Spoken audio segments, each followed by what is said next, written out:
And here we go. Apologies for the extremely late start. Everything that could have gone wrong did go wrong. So Thomas and I have been firefighting behind the scenes, but all matters resolved. So here we go now. So here we go.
Ladies and gentlemen, sometimes you just have to act like you are drunk, like you are crazy.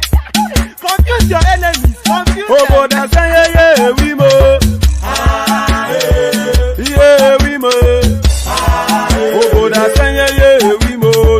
anyị ga-akpọtụ m ihe dị egwu ga-eme. Ọkwitara kara m ịṅụrụ mmanya m ị ga-akwụrụ m ụgwọ ya bebi m.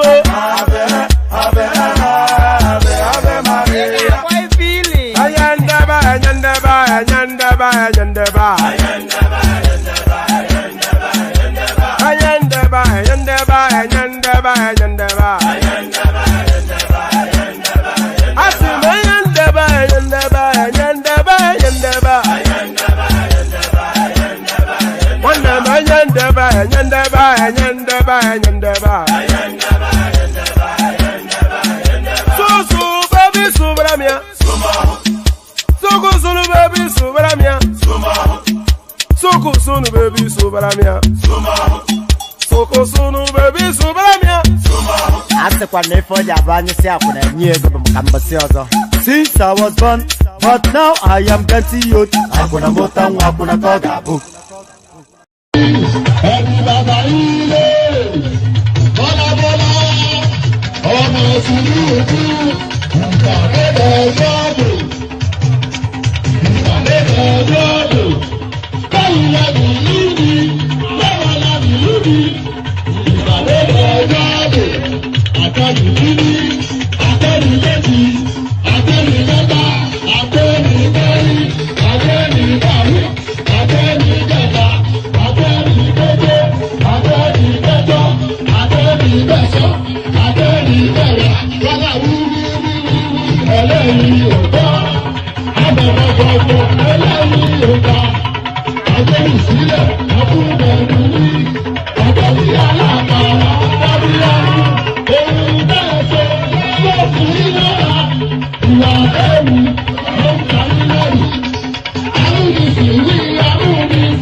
So there it is. So let me bring you. I'm not sweating, by the way. It's shadows casting on top of me. So if you can see some coloration there, you see if I lean back, it is shadows casting on top of me. So so I'm not sweating, although I should be sweating. The sort of adventure that we just had over the last couple of hours, Thomas and myself. So the story started. The session was meant to start at 10:45, and nothing wrong with that. But then the story started when suddenly my computer, my system did not pick up the audio. So there was Thomas speaking to me across the screen, and there I am speaking to him in sign language. So tried everything to resolve that. It wouldn't resolve. So fortunately, I had always intended to upgrade still to another system anyway. So I've now had to rush and set up this now new system. This is a totally new system. If I pan my thing around, you'll see that I have a bank of computers around me. The one that I used to use previously, I upgraded to one. And now this one I was going to come to tomorrow, but I've had to rush it through today. So now, you know, when you are breaking in a new computer, all of the downloads, all of the removal. So I had to do all of. So that's what's led us to this point. So apologies for the exceedingly late start. It was due to failure in our Judicial transmitting station. So there it is, back on track. Always never defeated, always outnumbered, never outgunned. The Oyo laughing blood in me, you see, it never takes to defeat. So never takes to defeat. So that was that, but things still as normal as they always have been. And by the way, tell me what quality is coming through now, because this new system now is meant to be an upgrade from the system I previously used to use. So if this now is coming out crisper and cleaner, let me know in the comment section. But before you let me know, the usual protocol, click on the like button just as soon as you're coming in. You already know to do that. Subscribe if you haven't done that already. That is absolutely mandatory. Then this hyperlink right here that says StreamYard. Your look at this Babati. Oh, this all these Egba people. So click on the like button just as soon as you're coming in. Subscribe if you haven't done that already. Hyperlink that says StreamYard, that ever, and your invitation, your ticket to ride. So that hyperlink right there, the most immediate item in the comment section that says StreamYard. So that's your ticket to ride. So if you want to board the one-man went to more train, then your ticket to ride is the hyperlink that says StreamYard. So if you want to come join us on the screen, then just click on the hyperlink that says StreamYard. Nothing more complicated or complex than that. It's an open microphone session. The open microphone, the hyperlink that says StreamYard. So click on that, come join us. So do all that. Click on like, you must do that. So I'm checking the like buttons and I want to see it going on. It's free of charge, and that is the one way that you can really, if you really want to support the platform, you don't even have to reach for your wallet at all. Click on the like and make sure you're subscribed. So every time we're hosting a session, if you click on like, then you are supporting the platform in ways that are even more than financial. So that's just what it is. Make sure you have clicked on like and you are subscribed. Now, the hyperlink that says StreamYard, I've already explained that magic formula, the potent that goes into, that little thing, you've seen Salt Bay that he's doing this. So when Salt Bay does this on that piece of barely cooked thing that is feeding them in Dubai, so that little salt thing, that's the magic thing. So the magic salt trickle onto the One Man Went to More platform is that hyperlink that says StreamYard. It's just what makes it the conversation, and the conversation wraps around that hyperlink, and the dynamism of the conversation, it really rests solely on new voices coming in. So because it becomes staid and placid after a while, if it's just, there's a somewhat of a predictability to some of the traditional voices that you've always heard. You somewhat know their views on different items. That is why when there's a divergence in their views, it jars you somewhat. But the thing that makes it continues to sparkle is new voices. So we are harvesting brains, we are harvesting voices. So let us harvest you for the day. So if you've never been on the screen, click on the hyperlink that says StreamYard. Come join us on the screen. Let's see what you're making of the conversation. So do that. Click on like, click on subscribe, click on the hyperlink that says StreamYard, and let's keep the magic going. Let's keep the magic going, and we keep the magic going with this. Pardon me. Right. So this is a cursory warning from the north. This is a cursory warning from the southeast to the southwest about the north. Pay heed, take caution. Gabon, there will be no coup in Nigeria except North sanctions it. So this is Ohaneze Indigbo speaking. No, I didn't get any link. Jide, where did you send it? All right, so that's Ohaneze Indigbo speaking truth to the Tinubu space. Because of course, of course, that in Rwanda, the president there has had to rejig his security structures, sack some army general, promoted some people, moved people that he trusted into where the guns are to secure himself. Same with Cameroon and same with everywhere else. So all African state houses are jittery at the moment. And of course, Nigeria has reasons to be cautious too.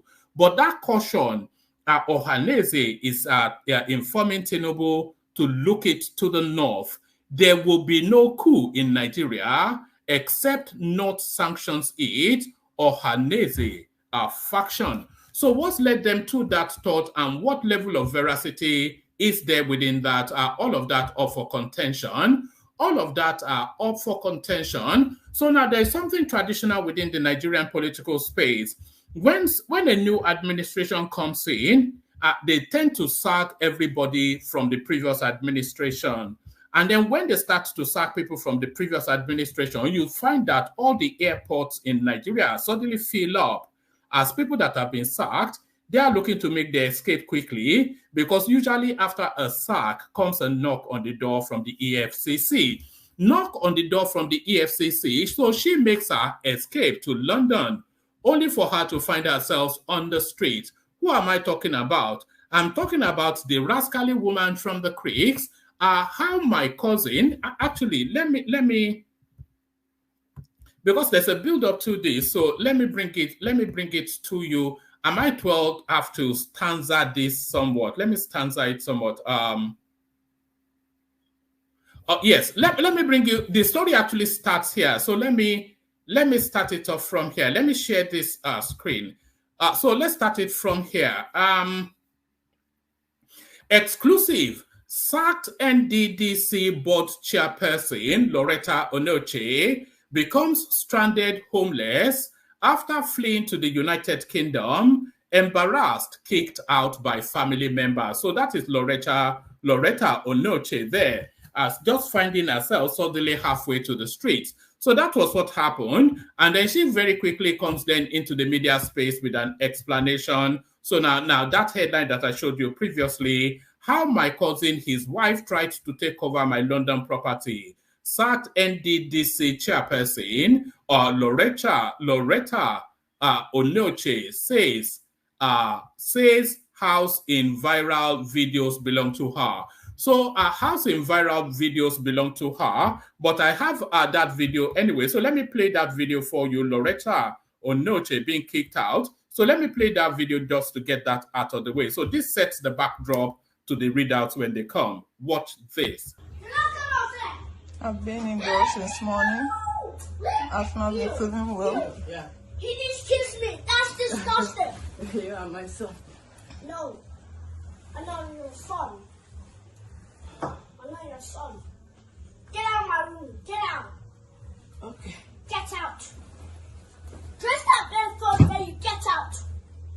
Can I have the duvet back, please? If you don't get out, then I will use that broom. Hope you can see I will her. use that bed Look and at that. smack you. If you don't dress that bed. Emmanuel, let me have the duvet. Okay. Get the duvet for me, please. You're not coming to my bed. Emmanuel. Get on my bed. You're not lying not here. No. Don't try that. Don't try that.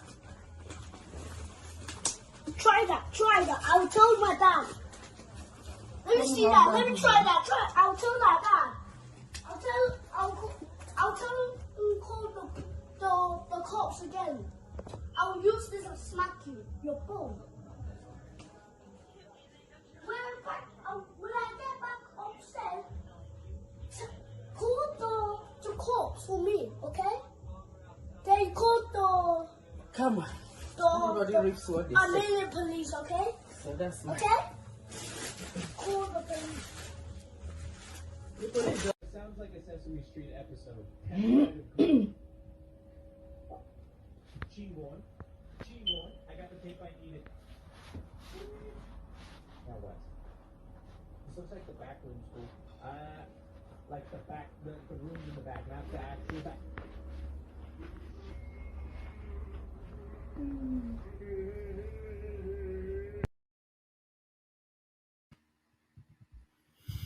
Okay. So that's the video that sets the backdrop. So let me just read this out now whilst it's still fresh in our memories. How my cousin, his wife, tried to take over my London property, sacked NDDC board chairperson Onochie. So now let's now see what Loretta has to say. The immediate past chairperson of the governing board of the Niger Delta Development Commission, NDDC, Loretta Onochie, has said the house in question in viral videos of her is hers and not her cousin. Her cousins. Onochie said she battled to recover the house from her cousin, Victor something or the other, and his wife, Ruth, whom she accused of taking over the London property after she took them in. Sources had told correspondents that Onochie was stranded and homeless after she tried to move in with her cousin in Barking, East London, but was rejected and kicked out of the property. President Bola Tinubu on Tuesday approved the appointment of a new board and management of the NDDC after sacking the one led by Onochie. So yeah, we know all that. So essentially now, it's a battle for properties that she bought with stolen loads from the NDDC, and that is the latest development there. So now, if that property belongs to her, I doubt very much if her cousin would have been able to kick her out because, of course, there is law and order within the UK. So there is Loretta Onochie and her travails. Loretta Onochie and her travails are onto this. Are still more sackings going on within the Tinubu administration. Justin, President Tinubu orders recall of all Nigerian ambassadors. So yes, the ambassadors do have to be recalled because, of course, the ambassadors representing the country, they are representing that country in the tonality of the presidency. So the tone and language of whichever ambassador is wherever is not Tinubu's tone and language. So it is quite right and apt that they are recalled. So let's just let's have this one as well. Justin, President Tinubu orders recall of all Nigerian ambassadors. So now let's now see. But I'm not sure. But we'll get into conversations around it because it can go either way if it's right or wrong. In a surprising turn of events, President Bola Tinubu has issued a directive recalling all Nigerian ambassadors, both career and non-career, from their respective diplomatic postings around the world. So let's just pause there for a moment. You would recall that in the twilight of the Buhari administration, there was just a stream of ambassadorial positions that were farmed out, especially when they retired the army generals who had committed all manners of crimes against humanity, and they wanted to hide their immunity under a diplomatic cover, and they were making them diplomats to XYZ, and the other one was sent to Benin Republic. That one that likes that likes snakes. What was the name of the last chief of army staff? In a surprising turn of events, President Bola Tinubu has issued a directive recalling all Nigerian ambassadors, both career and non-career, from their respective diplomatic postings around the world. This unprecedented move was officially announced by the Minister of Foreign Affairs, Ambassador Yusuf Tugar, through his media aide, Al-Kassim Abdul Kadir, on Saturday, September the 2nd, 2023. This recall affects a total of 83 diplomats who were deployed to represent Nigeria in various foreign countries.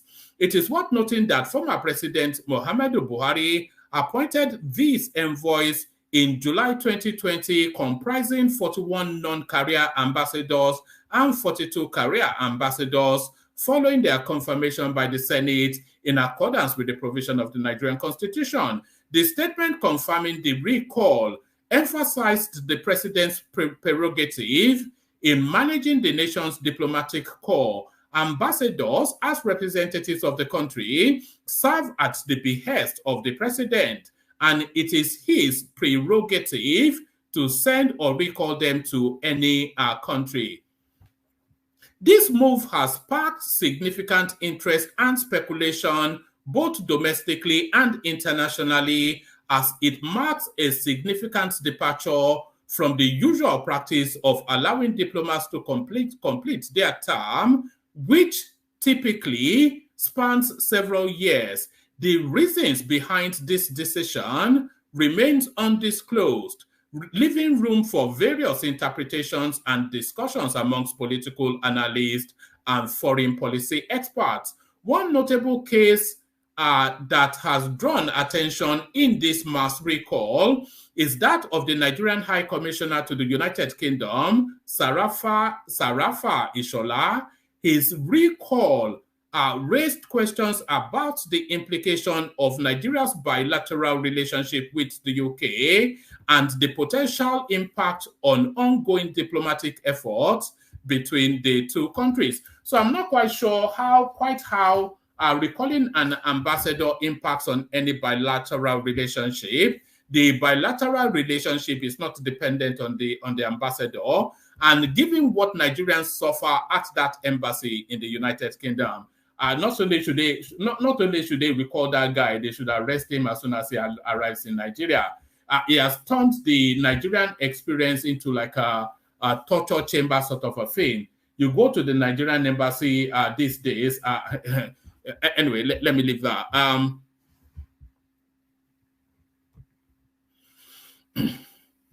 As Nigerians and the international community await further details and insights into the motivation behind this historic decision, it is clear that President Tinubu's administration is making a bold statement about its approach to foreign diplomacy. This move underscores the fluid and dynamic nature of international relations, reminding us that the role of diplomats can change abruptly, guided by the priorities and decisions of the nation's leadership. As developments continue to unfold, the recall of Nigerian ambassadors will undoubtedly remain a topic of intense scrutiny and debate, both domestically and globally. So certainly, hopefully, a course of our debates are certainly on this platform, hopefully. So let's go on from there. Let's just get all the readouts out of the way. Let's go on then to the Ohaneze one into the Tinubu space.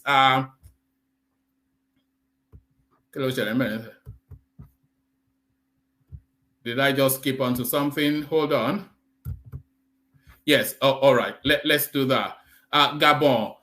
There will be no coup in Nigeria except North sanctions it, Ohaneze faction.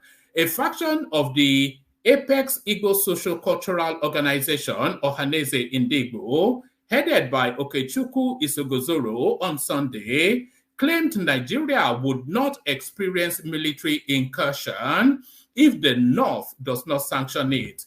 The group made the claim whilst cautioning President Bola Tinubu of the dangers ahead.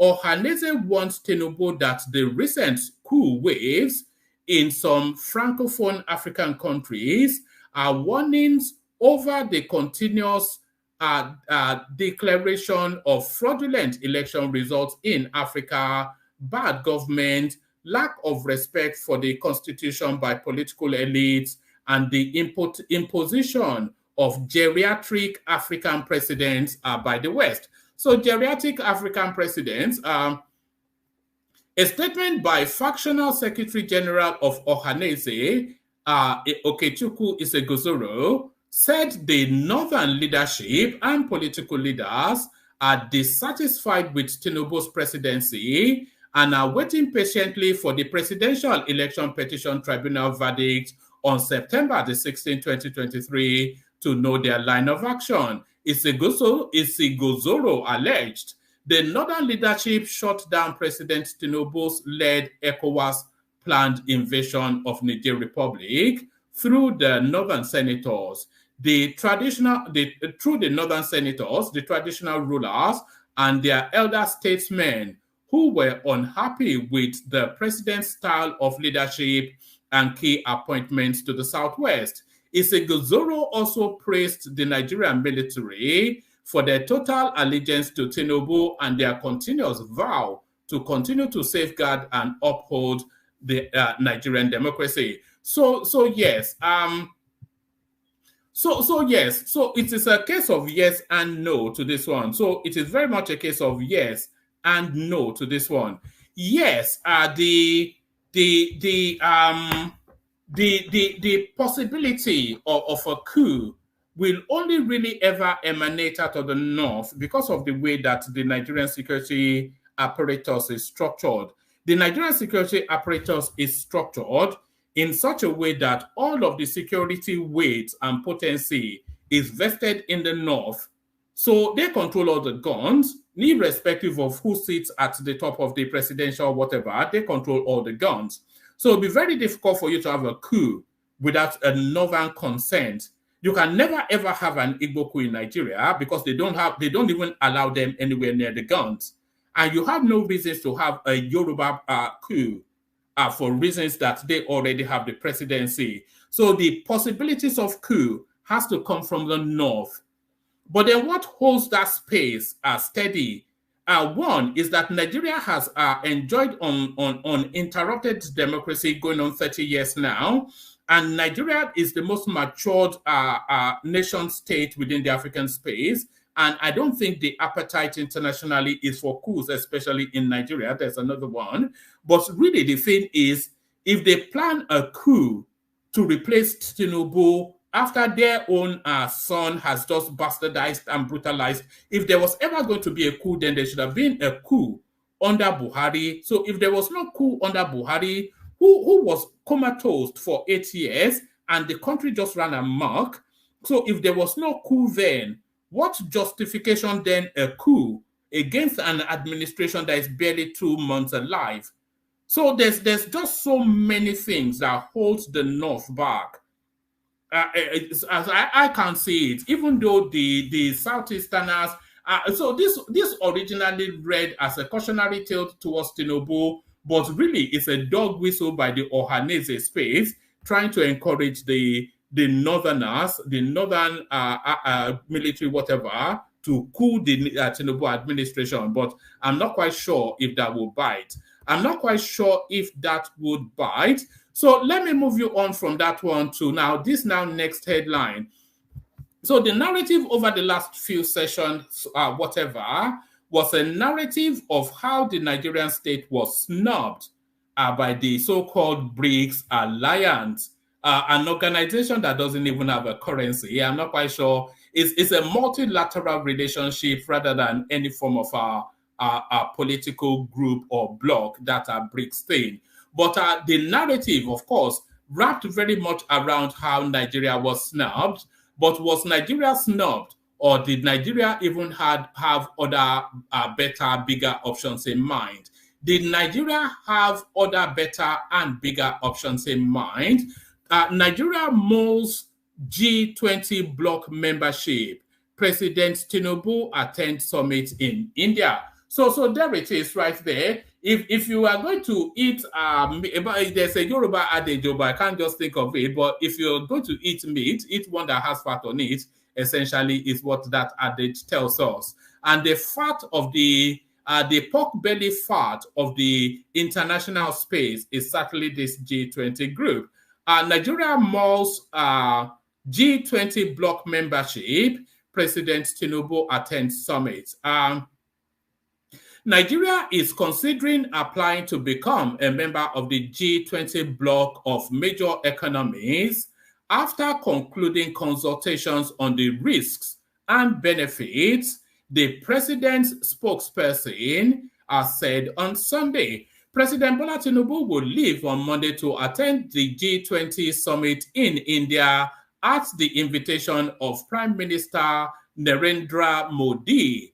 Spokesperson Ajuri Angulali said, South Africa is the only African member of the group of the world's 20 most industrialized nation. Whilst Nigeria's membership of the G20 is desirable, the government has embarked on wide-ranging consultation with a view to ascertaining the benefits and risk of membership. Ngalale said in a statement, Tinubu's attendance was in part to further Nigeria's membership objective. He said, on Friday, Ngalale said Tinubu will attend the G20 summit to try to promote foreign investment in Nigeria and mobilize global capital to develop infrastructure. Nigeria's new government wants to encourage investment rather than relying on borrowing to create jobs as it tries to revive an economy struggling with record debt, a weak currency, double-digit inflation, and skeletal power supplies. Tinubu has embarked on the boldest reforms in decades, which have been welcomed by investors. However, they have brought additional hardship to Nigerians already dealing with the cost of living crisis. Tinubu will attend the summit with some of his cabinet members, including foreign affairs, finance, and trade ministers. So there it is right there. So which would you rather? To be in a band that is oversighted by Russia, to be in a band that is oversighted by Russia and China, or to be with the big boys? To be with the big boys. So now let's now go on to this next headline. This one, nothing to do with politics, more to do with the potency of the Nigerian state. So the potency of the Nigerian state, a report shows that Nigerians are the second largest tech migrants in Canada. So I suspect that the Indians will take the topmost position, but certainly here it is. It's what we've always known of. If we've not known it factually, it is something we've always assumed. But now the data backs it up. Nigeria is the second largest source of IT talent experts traveling to Canada, according to research from the Technology Council of North America and Canada's IT network. According to a report seen by correspondents, Canada continues to experience a large net inflow of IT talents, particularly from Brazil, India, and Nigeria. This has led to a boom in the sector. The amount of workers the IT sector draws to Canada, drew to Canada between April 2020 and March 2023 reflects this. More than 32,000 people from the worldwide IT sector traveled to Canada in search of employment, according to the study. Increased investment by American tech companies in Canada are another factor. According to this analysis, Canada has been successful in luring a sizable influx of IT professionals, in large part because of its laws that encourages immigration and affordable labor. So let's see where Nigeria comes in. It's only the Nigerian bit that I'm interested in.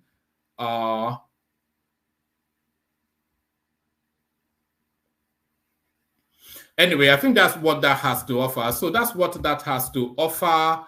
But that just really, it tallies with what we've always presumed to be the case. It tallies with what we always presumed to be the case. But this now next headline very much. And by the way, there's plenty of room on the studio. If you want to come join. You know how it goes. We don't want to have to be laboring to make a conversation. And if we have to labor, we just shut it down. It says at Gabon, we're in no hurry to hand over power to civilians, says military junta. So yes, of course. We you know, all of the ones that you know that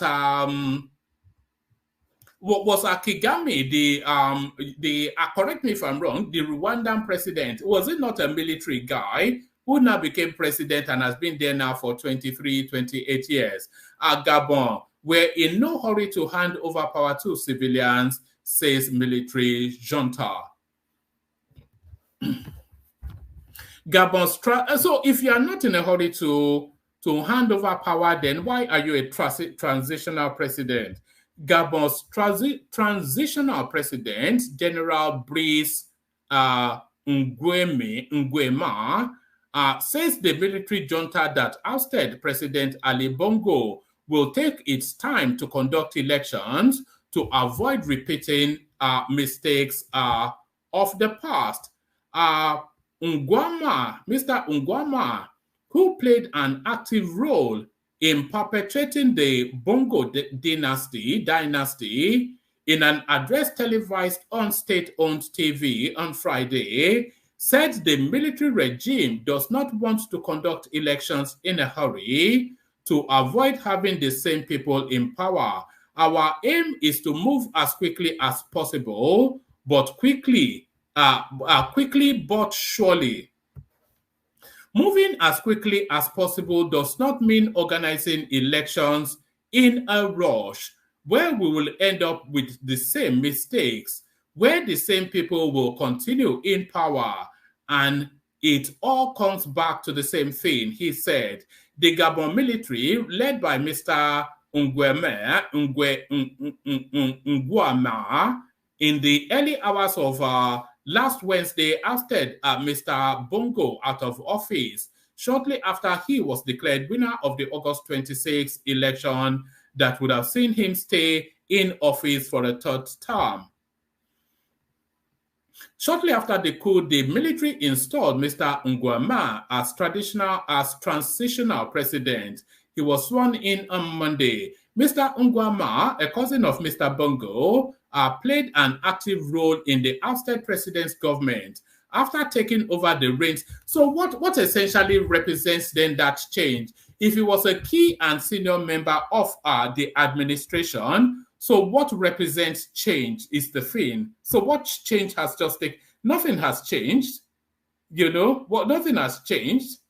He was a senior member of the administration that he's telling us was rotten to the core. So what role did he play in that rot? It's just a nonsense. The totality. Anyway, maybe they are dumb in that country. I don't know. Mr. Nguema, a cousin of Mr. Bongo, played an active role in the ousted president's government. After taking over the reins of power, Mr. Bongo sent him on a diplomatic mission to Morocco and Senegal.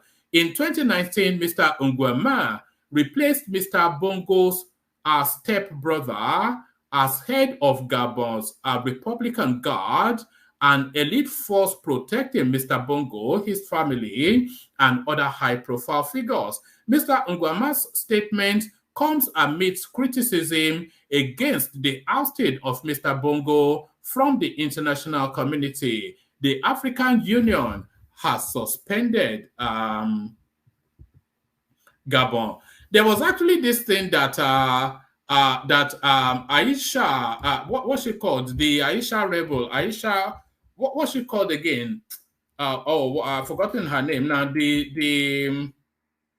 I remember now. The Peter Obi's acolyte, Aisha something or the other. There was something she put out on the Instagram, on the Twitter space, saying that when is the what's her name? Yesufu, of course. Aisha Yesufu. Yes, let me see if I can find it. Aisha Yesufu. Aisha Yesufu tweet.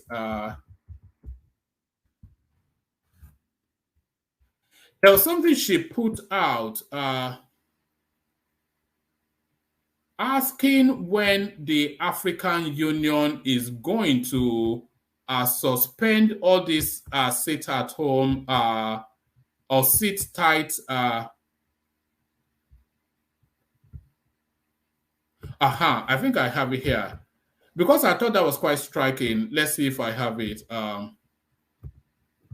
You see, this is the thing with having a new system. Because then all these pop-ups now, you have to start doing the ad blockers and whatnot. So this is what Aisha Yesufu put out in the Twitter space, which struck me somewhat. It says, in a tweet posted on her Twitter handle, Aisha wrote, "When will African Union suspend Equatorial Guinea ruler Theodore Obiang, who has ruled the country for 44 years? When will the African Union suspend the Cameroonian president, Paul Biya, who has ruled the country for 41 years? Uganda, Museveni, 37 years. Eritrea, whatever his name is, 30 years. Congo, Denis Sassou, 26 years. And Rwanda, Paul Kagame, 23 years. So when? So activist Aisha Yesufu has asked African leaders when they will suspend sit-tight presidents. This comes after the union suspended Gabon over the recent coup in the country. So yes, maybe if they had been suspending the sit-tight presidents, then we would have not had cause to be having this plethora of coups within the African space. But I thought that was quite. I don't hold any truck with Aisha Yesufu, but I thought that was quite pungent. That little piece by her there. Yeah. So are we done with this? Let's see.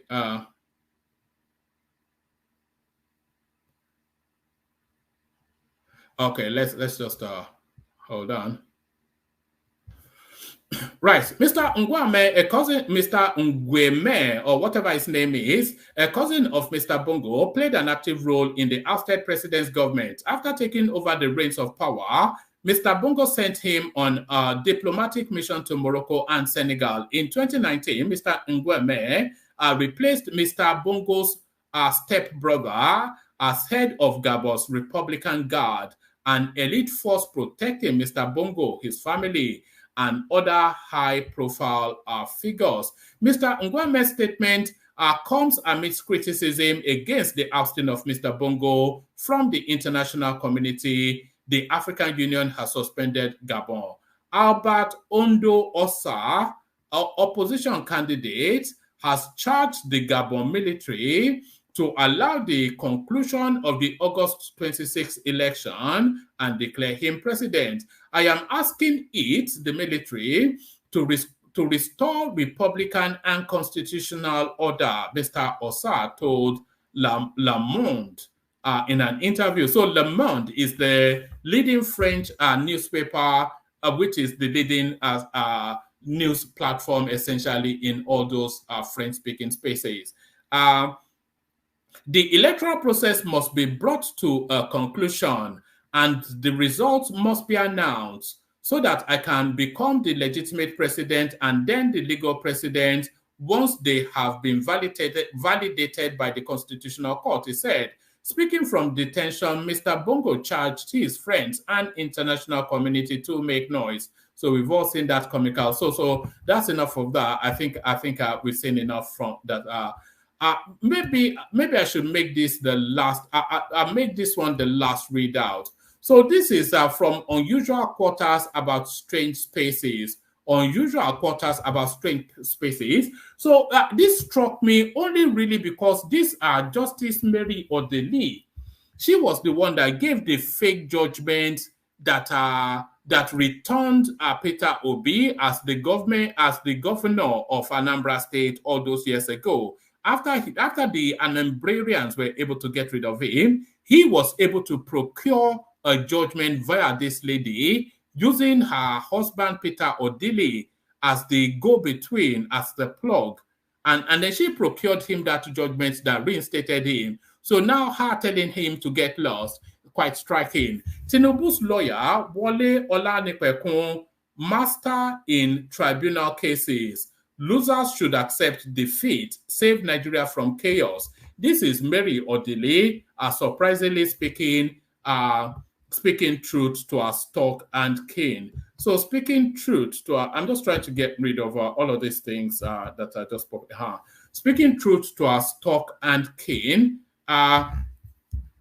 retired Justice Mary Odili has affirmed Wole Olanipekun, the lawyer defending President Bola Tinubu at the Election Petition Tribunal, a master of electoral disputes, whose expertise in tribunal litigation inspires confidence for victory, and that a reset of the mind is soon to come for losers who would eventually accept their loss. So are they capable of resetting their mind? These are people that get excited. Yeah, they are already dancing palongo off the back of this school in Niger. They you know, all those obedient sort of southeastern sort of spaces. All their language now is they put a clockwork on their walls, ticking down to the coup that they have now. You know how carried away in the head they get. They are now convinced that there's going to be a coup in Nigeria, and they are already doing the countdown.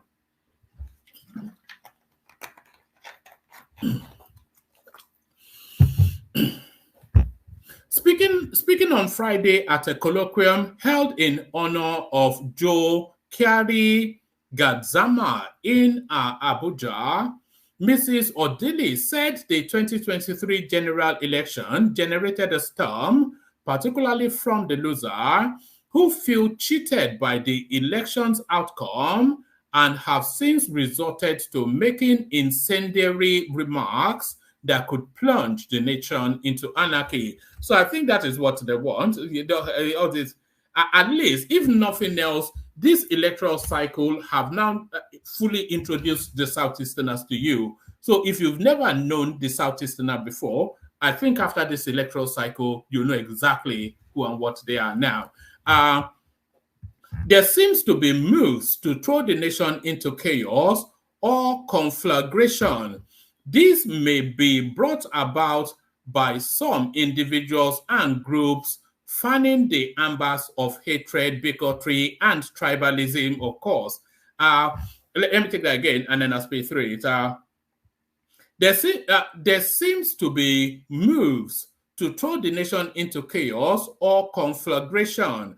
This may be brought about by some individuals and groups who are fanning the embers of hatred, bigotry, and tribalism, fail to see the possible outcome of the utterances without caution that are being thrown around. Mrs. Odili, wife of ex-Rivers Governor Peter Odili, said at the colloquium, which had many members of the ruling or Progressive Congress APC in attendance. She cautioned that the losers of the 2023 elections shouldn't use their grievances and frustration as justification to bring down the roof on our nation, as they may not be spared by the law. It is human to feel cheated or having the short end of the stick, but one who is not declared the winner at any of the electoral contest, such emotions, however grim, does not justify bringing the roof down, the roof of our nation. The reason is simple. That in such an eventuality, that aggrieved person may not be spared, as the commotion would be like an unguided missile which could land anywhere and upon anyone, the former jurist said. According to Mrs. Odili, Mr. Olanipekun and the Attorney General of the Federation, Lateef Fagbemi, were grounded in electoral disputes, implying that their collaboration was bound to birth victory at the tribunal. Mr. Olanipekun, a highly respected senior advocate, was in charge of the team of lawyers that defended ex-President Muhammadu Buhari's victory against Atiku Abubakar of the People's Democratic Party (PDP) in the 2019 elections at the tribunal. Mr. Olanipekun won that matter for Mr. Buhari, but Mrs. Odili's statement have ignited furore across the nation. Not across the nation, no, because of course, I really hate it when things that are narrow and pedestrianized to the obedient Southeast space, they want to wrap the Nigerian flag around it as though it was the sentiment of the country. It's not generated a furore amongst anybody. Nobody cares outside of the obedient space. Everybody else has moved on with life, outside of the obedient space. Mrs. Odili's statements have ignited furore across the this, of course, coming from People's Gazette, which is an obedient platform. Mrs. Odili's statement have ignited furore across the nation, with many citizens alleging the judiciary may no longer be independent and may have been coward to pander to the demands of the ruling party. The fact that Mrs. Odili's statement echoes the encomium Chief Justice of Nigeria, Olukayode Ariwola, lavished on the then Rivers State Governor Yemson Wike last November, has not helped to calm public concerns that the judiciary may be seriously compromised, since judicial officers are not expected to hobnob with politicians, much less make political commentaries in public. But just one proviso, Mary Odili, of course, she's now an ex-jurist. But there it is. Let's leave it there for the moment, and let's say who we have. We have Ajanle Koko, we have Kumi, and then I think we have one other. We have Pansat. So it may well be a short and to the point session. So who wants to kick off first? Who wants to go first? Let me go first. All right. Go first. And come in at this point that I landed at People's lawyer Wale Opekomi, master in tribunal cases, lose to accept defeat, save Nigeria from chaos. It's one of your ladies from your quarters, Mary Odili. Hello to everybody, and thank you very much for having a show. One man, you didn't have a show yesterday, am I right? Yes, I did not. I did not. It's getting a bit skitty, isn't it? One leg in and one leg out. Yeah. Okay, but it's understandable. You've been going whole hog all year, so if you have something to do, we do understand. Let me also say hello to those in the comment section. Now, what I wanted to do was actually to treat the Gabon issue, but I will have very little to say on the other issues, except to say that the way Nigerians, especially the Southwest, the way they treat our South public servants, whether they're guilty or not, I'm not judging it. I'm not looking at I'm doing it without prejudice, because I don't know who's guilty. I don't know who's not. But the picking and choosing of who to scrutinize, that I know is biased. From presidency, if you recall, the first time I was on your show, I postulated, I said to you that there's a tendency to try to disrespect, persecute Southerners after they served our country. From President Jonathan, for example, to even Chief Justice on again, to this CBN governor here now, and others, especially the women, after they served, they're disrespected or they're thrown in jail. So I'm not going to go into whether they did it or not. More than likely, they did something. All politicians in Nigeria are guilty of something. But to pick and choose them, disrespect them because nobody's going to fight for them, that I'm against. Who's been disrespected? All of them. I mean, from the president to this woman. This woman, now, I hate her more than anybody else. No, who are we talking about? I'm talking about all of them. No, but what particular instance are you citing? Are you talking about Loretta Onochie? Yes, in this case. But, she's just one out of the rest. There's no exception. Basically, if you name any Southerner who served Nigeria in any capacity, when they leave office, the Southwest go after them, right? Either tarnish and discredit their character, or they try to throw them in jail. They could be the oil minister, and the venom and the way they do it, it's almost crazy for you to try to defend them. You forget they're innocent until proven guilty. So when you have a pattern where it's 100% of them, this woman Loretta, it's a bad character that they used to insult the Igbos when she was in office. That's true, but as soon as she leaves, they go after her, right? But the way we do it is we don't care that she went after us, she disrespected us. We still have to. But how has she been gone after? Oh, I mean, everything you just read about her right now. No, she was showing the video that showing her being insulted by a kid, right? Trying to throw her out of her house. Who was that kid? It doesn't matter. That was her niece. That's what I'm saying. It doesn't matter. Those kind of particulars. Or nephew. Matter. Yeah, but we have a lot of issues going on that shouldn't be played. I mean, that shouldn't be an issue. It's because you don't have all the facts, but she's being disrespected, right? If you saw, but by whom though? By our home personal family.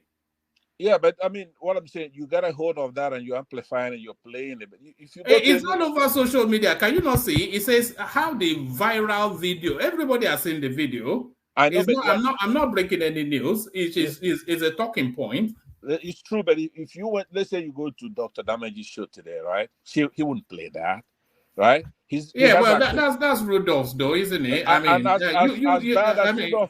as bad as Rudolph is to the southeast, he still won't play it. You know what I'm saying? Rudolph is more Yoruba than Igbo. You know what? He's more. I don't really care to discuss Rudolph. Do you want to discuss the talking points? Okay, so let's go to this Gabon. Okay, now, one man, I've got something to tell you about the Gabon. Okay, now I have something that I believe is very important. I'm the only one who's thinking this way. If you recall, during the 2004 campaign between John Kerry and George Bush, John Kerry was being looked at as a Frenchman. They say he looked French. When for example, the Republican people, Republican Party leadership, politics, they will come in, they will say hello, this and that, hi, and then they'll say, as John Kerry would say, bonjour, right? So as a matter of fact, let me post something for you in this comment section so you can then, oh, I'm on my phone. I would like to post something for you so you could read it actually for everybody to see. You see, John Kerry lost the election because he was portrayed as being French. See, the American people, they're savvy. You wouldn't know it, but they're very smart. They're very sharp.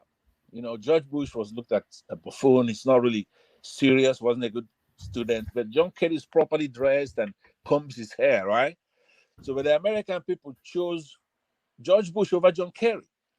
And in those days, I couldn't understand it. But what they were you taking us to? It's too early in the session to be skitty. You're sounding no. skitty. Here's what I'm taking you to is very, very important, because I'm trying to tell you why the Francophone countries are behaving the way they're behaving, right? And I believe that John Kerry, who is now a czar in this particular administration, in Obama's administration, he was the Secretary of State. And he was very instrumental in having, what's his name? Our former president, Jonathan, removed from office and had Buhari come in, right? That's a lot of things John Kerry is doing in Africa. And he's doing it with the French. You recall during the NSAS. You know, Guy, you are costing us the very few viewership that we have. What are you even talking about? Nobody. Okay, let's do this. Why don't you keep your viewership? Then we'll talk about this later on. I probably will call you. I have your number. I wanna talk to you about this. What I believe is going on geopolitically. It's the United States. No, don't talk to us about it.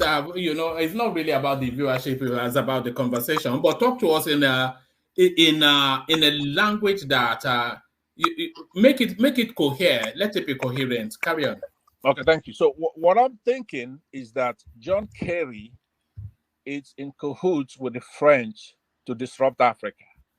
He started it with Nigeria during the election of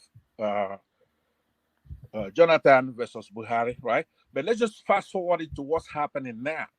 John Kerry is a powerful environmental czar under this administration that doesn't give a hoot about anything. Somebody like our president right now. So John Kerry is in charge, and he's working with the French to do all these things that are going on in Africa.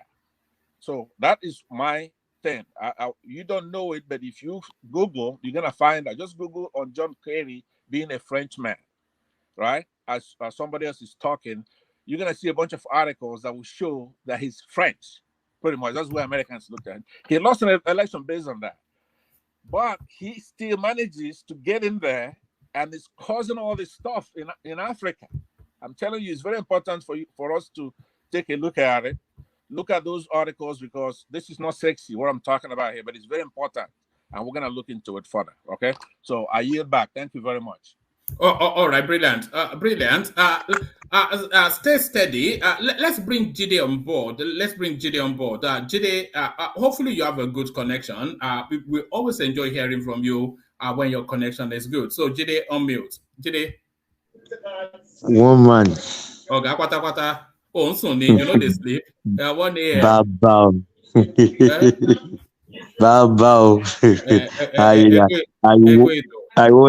I wanted to join the program today, so I had to stay awake. Yeah, I saw you battling with the Kenyans and those rowdy bunch earlier on. Yes, I don't like the way they always speak about Africa. I don't like it. We need to be more patriotic about ourselves. We need to appreciate. If you listen to their accent, then you know that these are from abroad kids. Some of them have gone back to Africa, but they are still is an abroadian mentality that they bring. Exactly. Baba Janlo Koko. Kemi Olaogun. I'm greeting Baba. Is it there? Yeah, of course. We can't hold a session if Janlo Koko is not here now.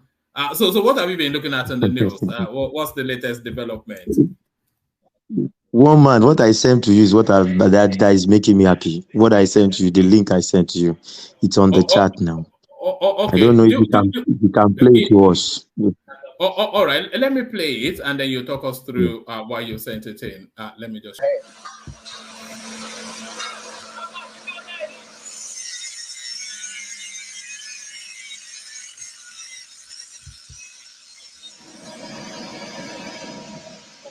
Signs and sounds of work returning to the refinery greets our ears as Channels Television's crew approach the plant.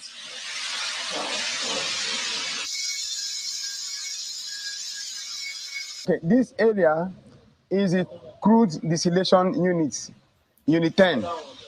10 inches line that brings raw crude oil to 85 process comes in here. If you trace the line, it comes all the way from the battery limits into this point, and this is called the crude charge pump. It's a brand new pump to enable seamless production as we come up in December. Okay, workers here are seen fabricating pipes. Others are making connections. But to get a better sense of what is now termed the full rehabilitation of the Port Harcourt refinery, our cameras toured the plant. It captures footage of newly installed pumps replacing the old. Welding works intensified to meet what is now a December deadline. This process with a specialized machine is known as the blasting and painting. All the pipes, hundreds and hundreds of them on this plant, will be treated, blasted and painted for anti-corrosion, while others will be replaced completely. The control room for the refinery isn't left out of the rehab process. It's been installed with new equipment to allow for full automation. To ensure there's no stoppage, the warehouse is loaded with replacement equipment, gadgets, and materials. Some that can survive exposure are kept out on the field waiting to be deployed. We cornered the man whose shoulder all of this lies on here on the complex, and he tells us more on the advancement with dinks of high optimism. When the old Port Harcourt refinery comes on stream in December 2023, we're going to be sure we're going to get products out of it. We're going to get PMS, premium motor spirit. We're going to get kerosene. We're going to get automotive gas oil, AGO. We're going to get LPFO, which is for industries, heavy industry use. We're going to get all those products. Of particular interest is how and why this rehabilitation timeline appears fully on course, especially the funding mechanism. This refinery, when we bring it back, we're going to ensure that it runs at a minimum capacity utilization of 90% to be sure that we're able to pay back these loans, because we're using a loan to repay it. We have the governance to ensure that it is done to standard, so that when the plant comes up, it's going to run safely, it's going to run reliably, sustainably, and profitably. Prior to this moment, an integrity test has been conducted at the instance of the EPC company Technimont and approved by the STECO and the NMPC's management, led by the GCO Malambele Keari. The result meant that all units of the refinery components and operations had to be rehabilitated. Back on the plant, this is an FCC cyclone to be used for the fluid catalytic cracking unit. Don't panic, let me explain. The FCC is regarded as the money spinner of the refinery where PMS is produced. So this brand new 70 tons equipment, known as the cyclone, will be lifted by a heavy crane that has a long boom into the FCC reactor by cutting the top of the FCC and replacing the old with this new one. The FCC will be up and running when this unit is installed. So PMS will be produced from here. So there you have it. By December 2023, this year, this plant, the Port Harcourt refinery, one, a 60,000 barrels capacity, has a date with history. It's barely a few months to that time. Will it come to life? That's the big question. From Port Harcourt refinery here in LMA, Olu Phillips, Channels Television News.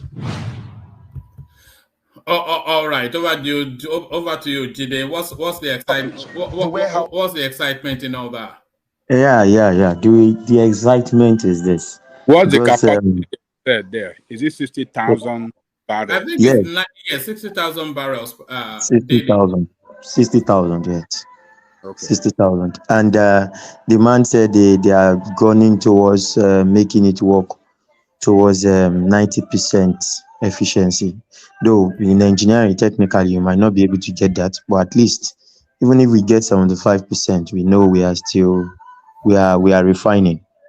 So why I was excited about it is because this thing it has been discussed over and over on the news, and each time they say it, the government has always challenged the reporters to go there and see it for themselves.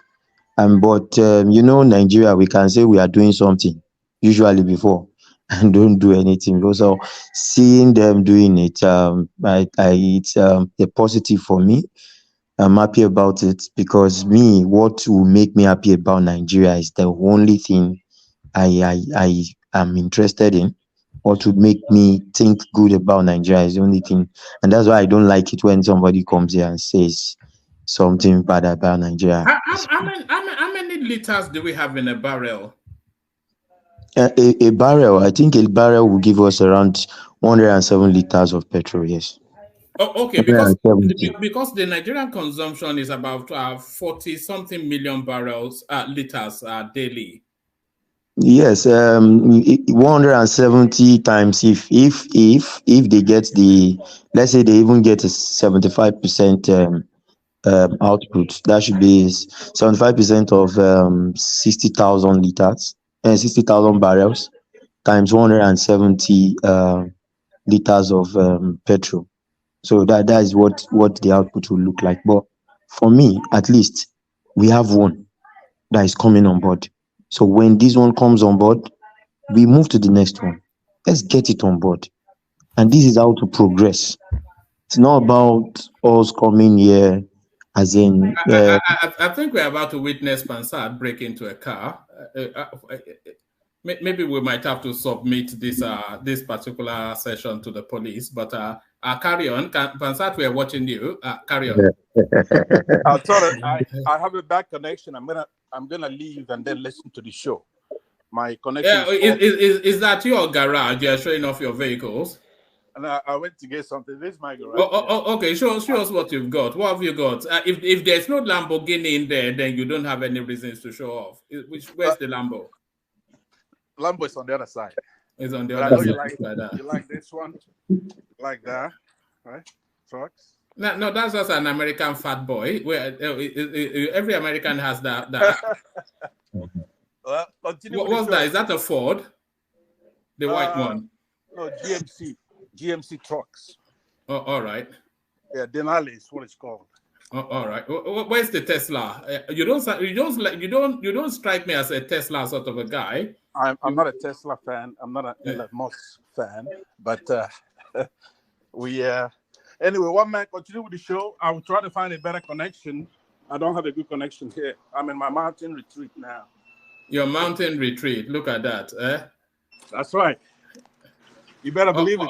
No! Show us the scenery, because we don't trust you at your words anymore. You said you have so many fantabulous. What are you talking about? Show us the scenery. If it's a mountain, then we want to see. Okay, well, I'm gonna dial in with a better connection. I'll show you whatever you want to see. All right, brilliant. All right, back to you, Jide. Tell us about this excitement.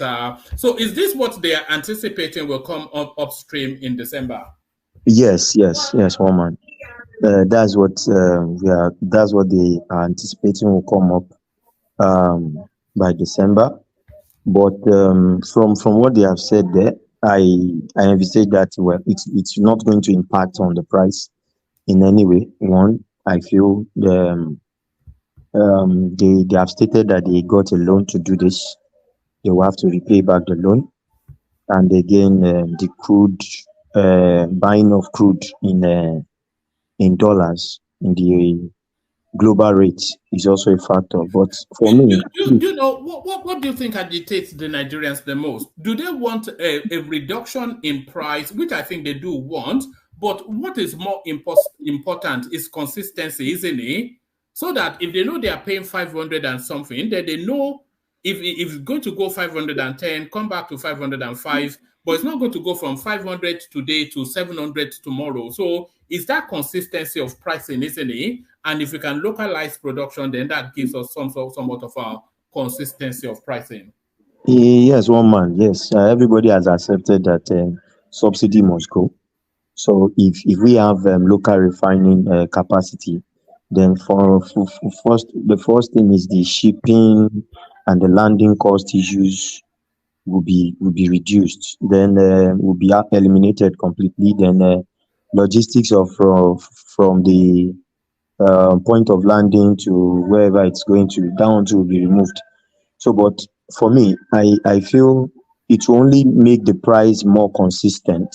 There will be the fluctuations will not be too much in pricing, but at least we can have a competition for the private refineries that are coming, because it's not too good for Dangote alone to be in the business. Yes, I heard that Bua is also coming up with his own refinery, and some modular refineries are coming up too. I think one Adre or something is almost nearing conclusion. But even those modular refineries, some of them find it hard to crack some of these oils and fuel out of crude.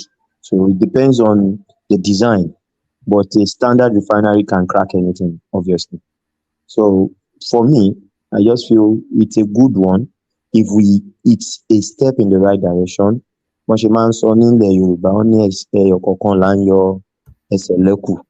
we remove this out of the way, we maintain it, we move to the next one. Say Kaduna refinery, we fix it, we maintain it. Then the next one. So we have all our refineries working, and I think that's just the direction to go. And I'm happy about it just because they said it is on, and people have gone there and they verified that it's actually on. And we can see it's not a boju thing. It's not like the one thing that I've noticed with this Tinubu's administration is that they're letting the cameras in. So nobody is having to take anything at the wordings of the presidency or the spokesperson. They're letting the cameras in that, look, this is it. So then you see it as it is, and then you have your commentaries based on facts. Exactly, one man. Exactly. There is a lot of openness that we've not had in a long while to this to the way this government the way they are running their things. Well, to some extent, it is backfiring too, because it gives the opposition too much and the critics too much to talk about.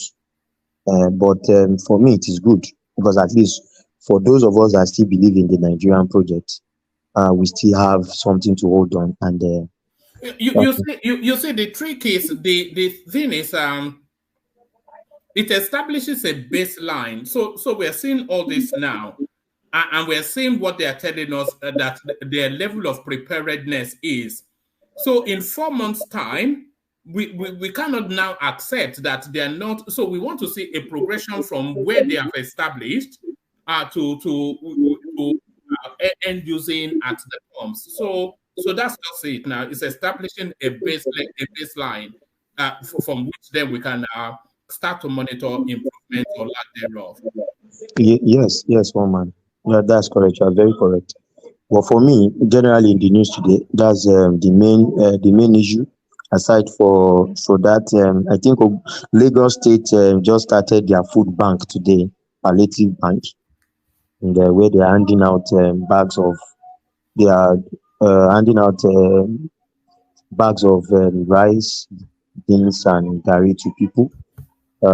People can walk in and pick like that, and they are targeting 500,000 houses from their own estimates, and they have showed it to us, and they are putting up teams that will monitor the process. So those are the two major things on the news today for me that really moved me, that encouraged me, because for me, because it's the way But Nigeria it is still an embarrassment, though, that they are handing out bags of rice in the top 30 economies in the world. I mean, it's not anything to applaud. no, one man, yeah, we can say that, but even in advanced countries like the UK, during the COVID, they handed out food. In Canada. They handed out food. I think I saw some of it. So it's not Nobody new. handed me food during the. Yeah, to the poor of the I had to poor. go to the shops and part with money. Yeah. Yeah. But for me, it's okay. It's okay. It's okay. We need to wake up to the realization of where we are. We are not. We are not a first world country. We are still where we are, and we would progress gradually. For instance, you can imagine the third Niger bridge. Some Hausa guys went there, and all these Bola, let me not use Hausa guys, Bola, they removed iron metals on the newly constructed bridge. You know they've been doing that on the railways in the north as well. Yes, even The biggest problems we have in Nigeria is the malams. It just is. I know it's not politically correct to say that, but it is. one man is not only the malams. And let me give you a very good example of what happened in my own area.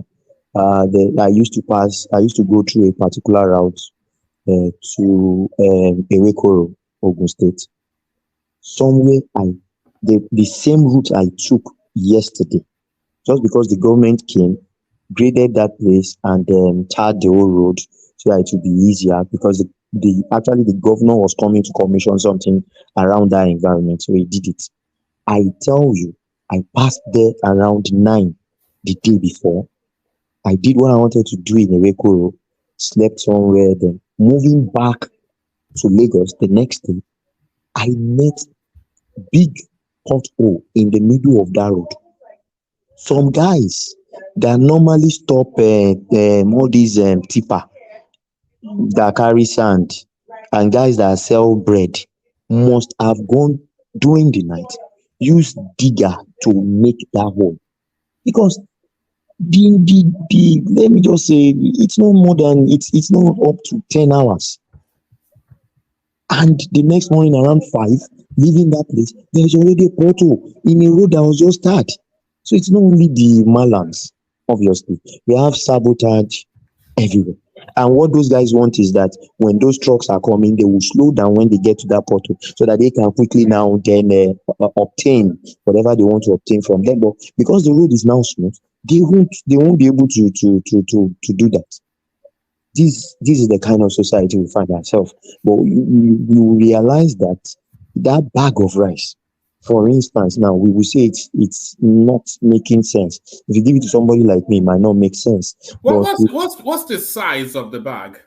No, it's a 50 kg bag, a standard 50 kg bag that was displayed in their thousands, and it was stacked all over each other. And they also said they will be giving out 50 kg bag of rice, 50 kg bag of dairy, and 50 kg bag of beans. Then there's a box, you package some other things inside to give to each house. So each family gets 3 bags: rice, beans, and gari. Exactly. And that's for 500,000 families. So yes, from what the governor said today. And how have they identified the beneficiaries? Some of the people they showed today that came to collect were very aged men, old men like that. I don't know, maybe they are pensioners or old people, at least. But for the visuals, that's what they showed us today. I don't want to always go the route of thinking they are the negative. They have said they want to do something. They have showed us they want to do it, and I believe they will do it. That is the way I think I want to start reasoning about this country. All right, let me take you to this headline on the screen. Nigeria mulls G20 bloc membership, president to attend a summit in India. So keep your bricks with the bigger boys. So Nigeria should be part of the G20, certainly ahead of South Africa, which is already a member. So what are you then making them prospects of Nigeria being put in the G20? Woman, this thing is just Nigeria. Nigeria is just playing along with these people. They know Nigeria might not be given the permission to join the G20. This is not the first time they've been clamoring for more inclusion of African countries into the G20. But, Nigeria just attended BRICS. So attending BRICS based on invitation is like you telling the West that, yes, I have another option. I've gone to meet a new bride. Though the person now said, I'm not joining you just yet because there are so many other things I have to do at home and things like that. Then the next time you are going to G20, you say you are proposing that you want to join G20.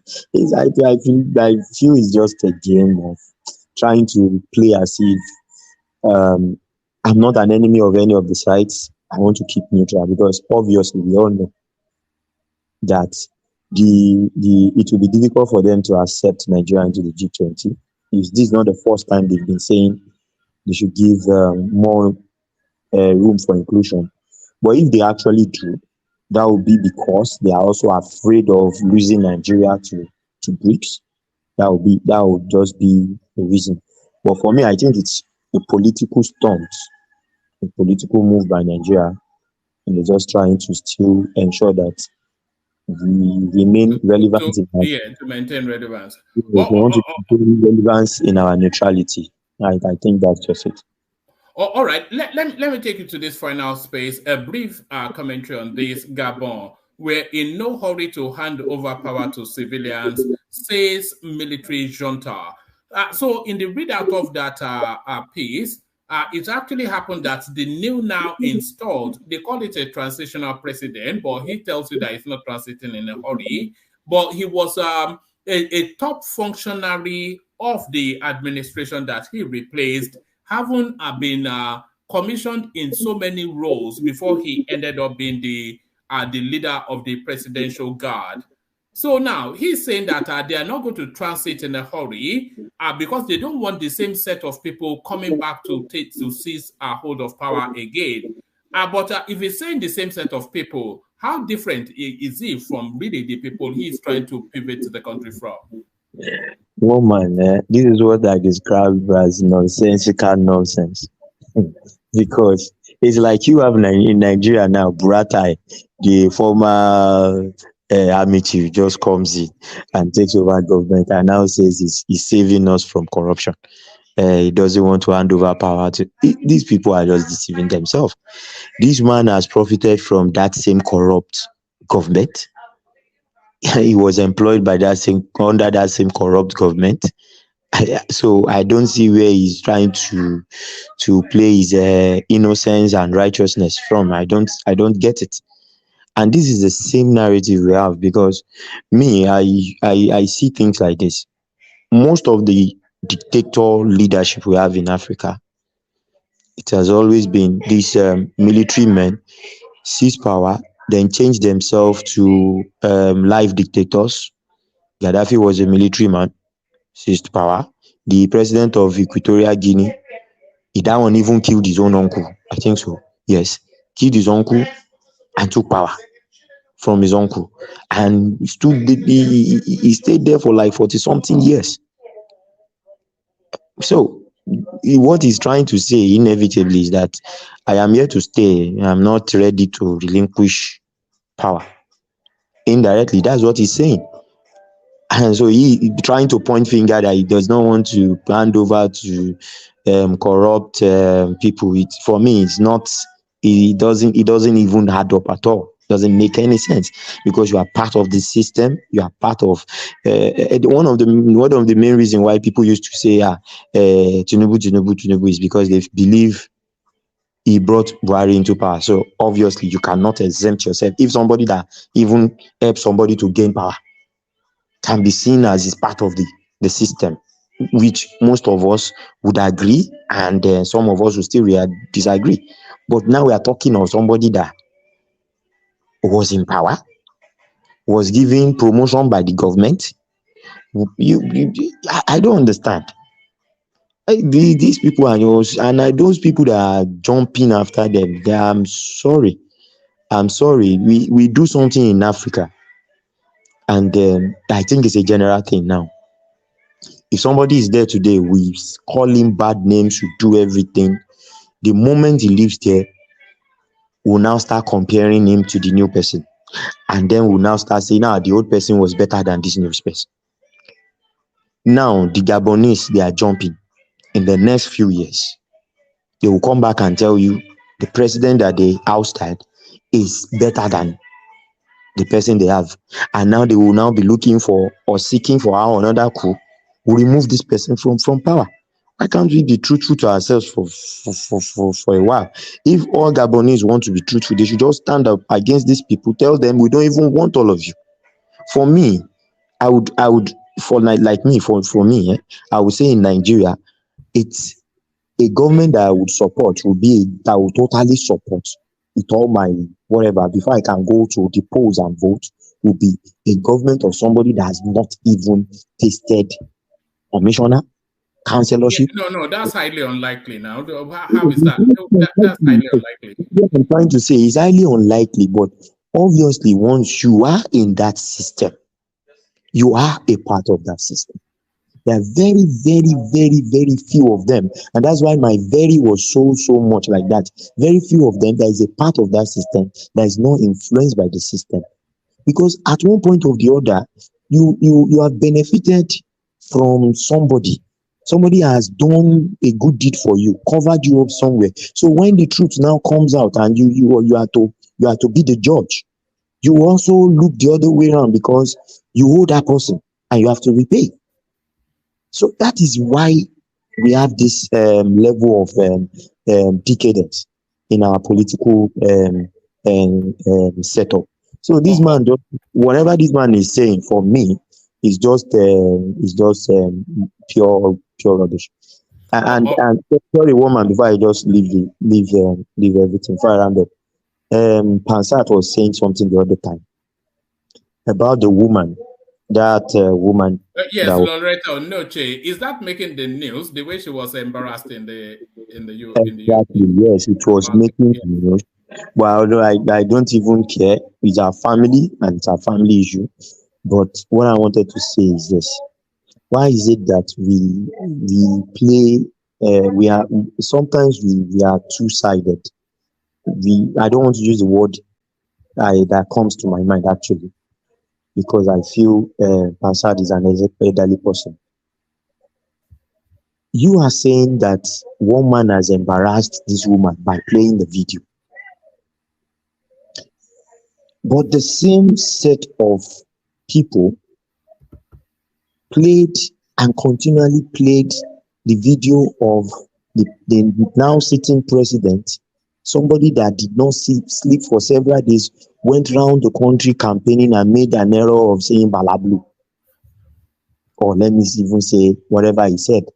And you played it, glorified it, spoke about it. You shouldn't really pay too much heed to whatever. Nobody pays attention to Pansat, so maybe you shouldn't as well. Yes. But that is, I'm trying to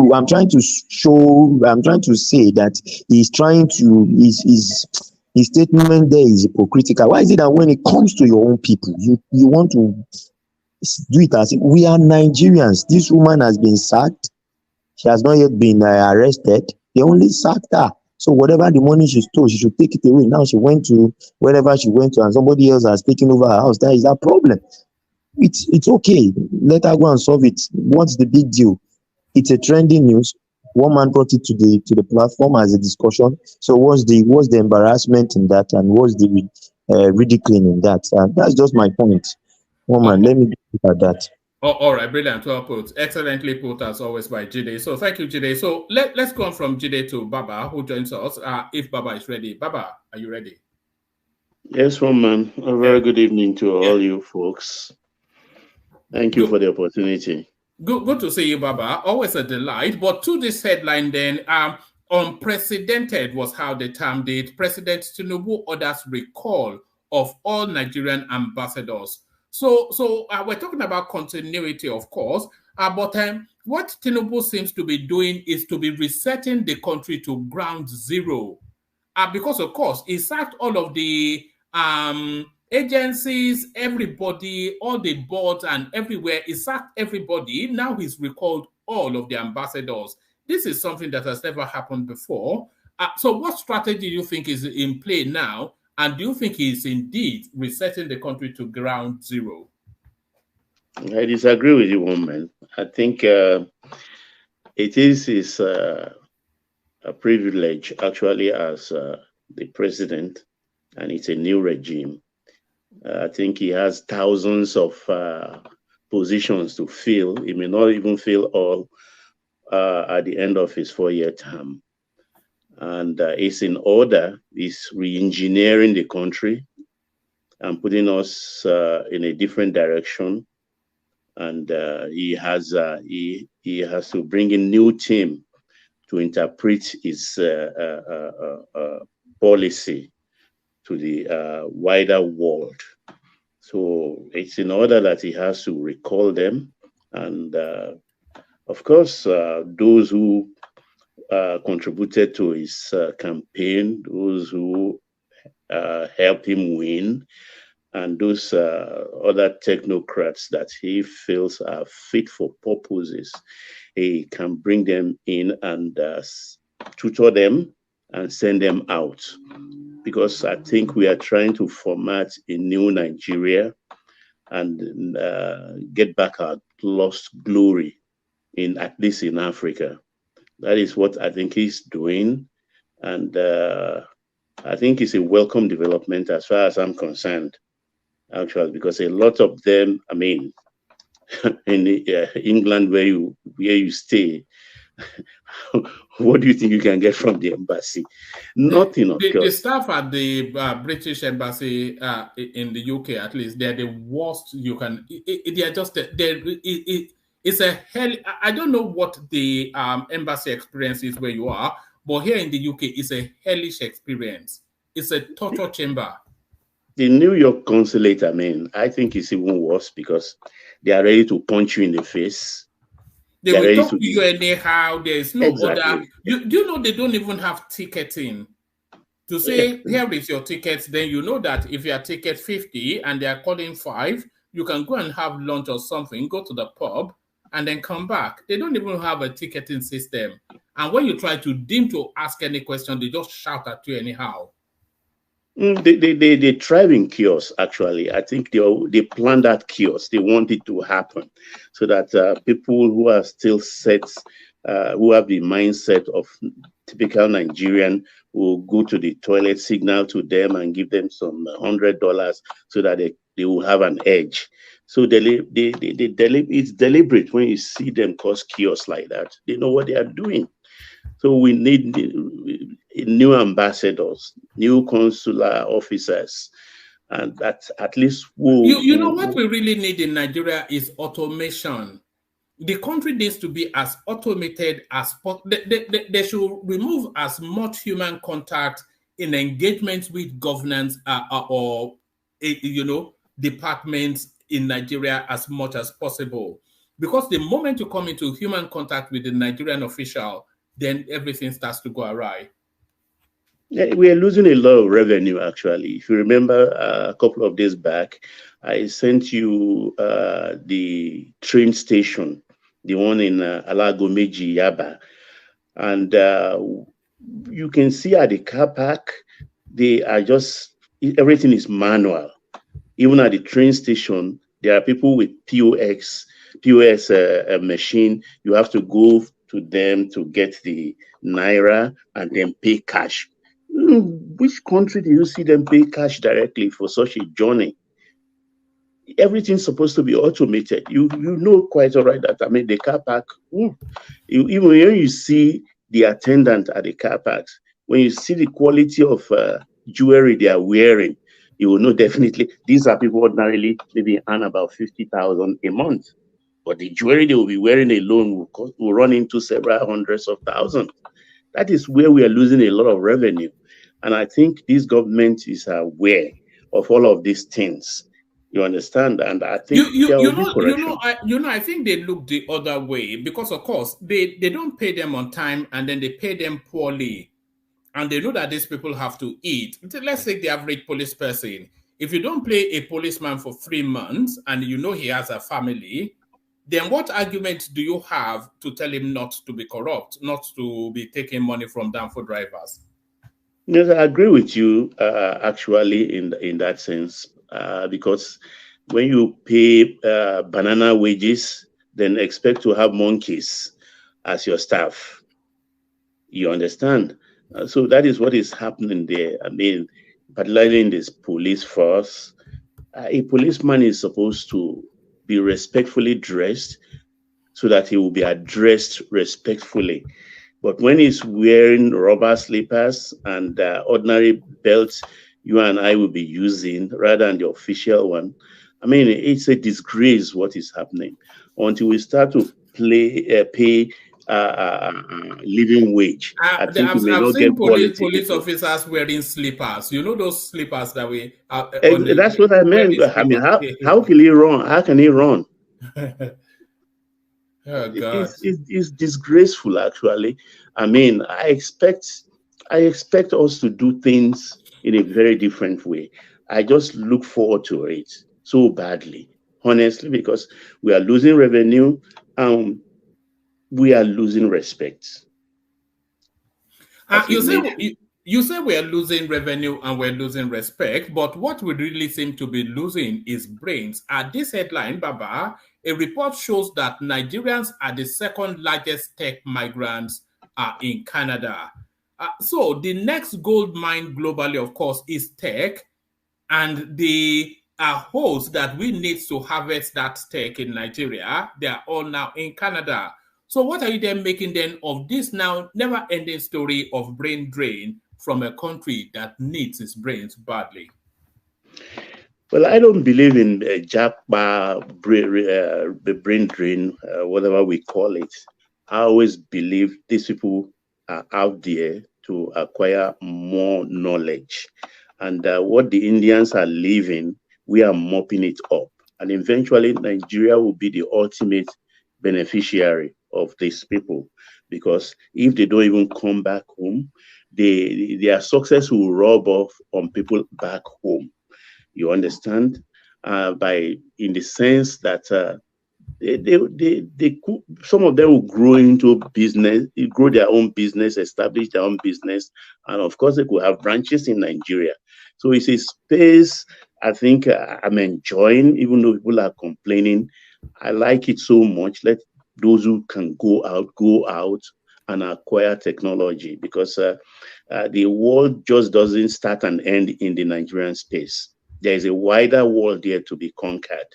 And I'm happy for my people when I see them like this, because they are called digital nomads nowadays in the modern lingo. So it is good for us. Eventually, Nigeria will benefit tremendously from this.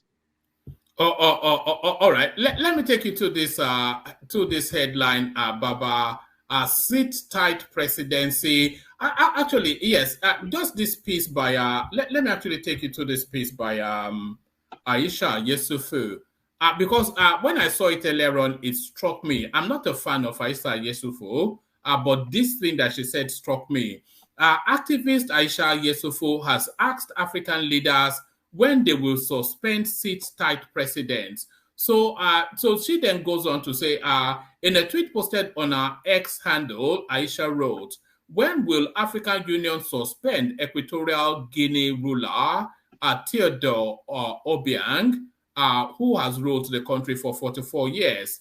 Cameroonian Biya, 41 years, and you know the story, Museveni, 37, etc., Eritrea, 30, Congo, 26, and Rwanda, Paul Kagame, 23.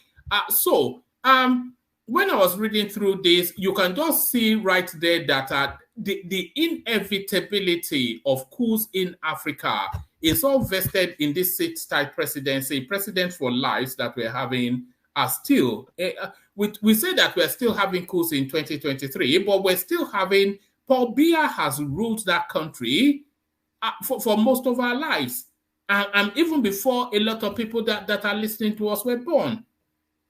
41 years, one president. Why would you not have a coup? And what is the African Union doing about that?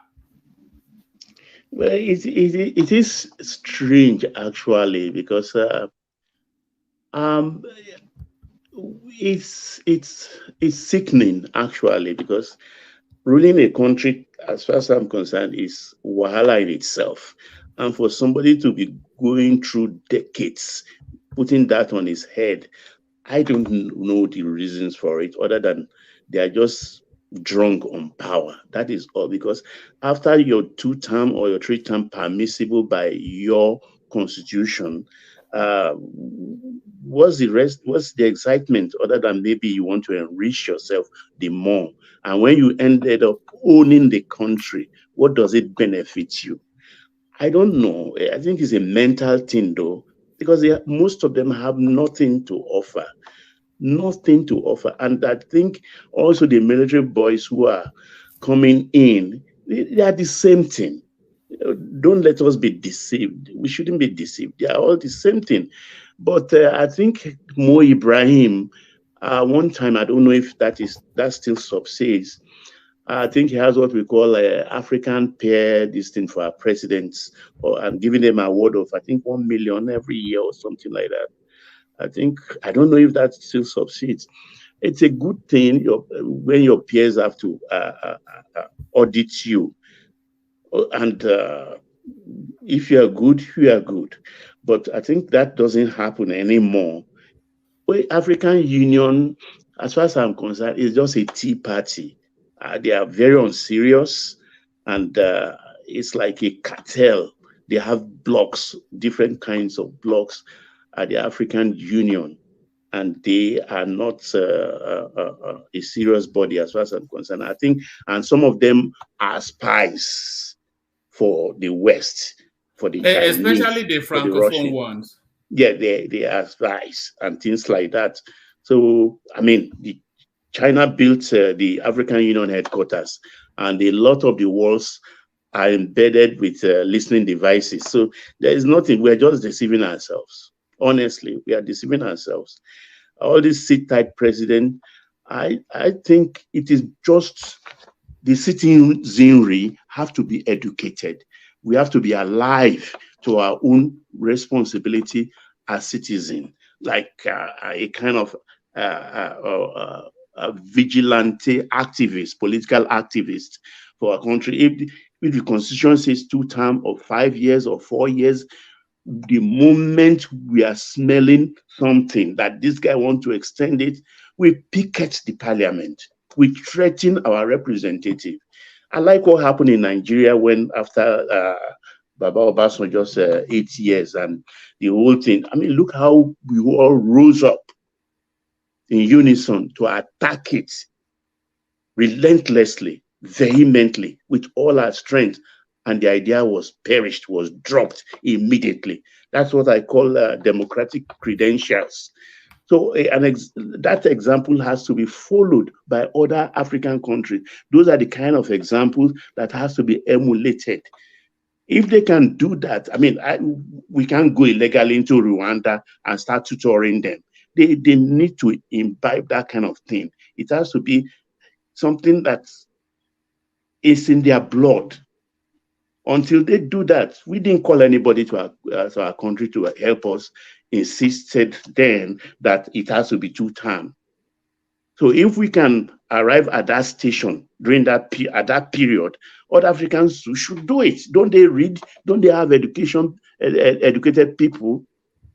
You know the mistake I feel we make sometimes, Baba, is that, and we do this even on an individual level. I think we make the mistake to presume that other people at our level of functionality, so because you can see it and it's so clear and obvious to you, then you just you work on the premise that others can see it too. A lot of these African countries, they are far behind where we are in terms of development, in terms of worldview, in terms of expectations of govern and being governed, resource management, every single metric. a lot, especially all of those francophone spaces, they've still not gotten out of the shackles of colonialism. A lot of them are just outposts of colonial superpowers. Yeah, true talk, one man. Actually, if you've been to other African countries, you will be amazed at the servitude of the lower cadre in that country. You will be amazed. You will be amazed, and they do it happily. So Nigerians are, I think, like we say, in the street lingo in Nigeria, our IT. Nigerians, our IT, well. So I don't know. Maybe during Babangida's time, I think Bolaji Akinyemi's time, we had this thing. People will export, just like this thing in America, where young students have to be shipped out to other countries and work almost for free in civil society areas in individual countries. What's it in America now? It's called internship. Is it some sort of internship? No. I've forgotten the title. What's the American Peace Corps? Yeah, Peace Corps. Peace Corps members. You understand? We used to export some to West Africa in those days. I think it's an arm of the National Youth Service Corps.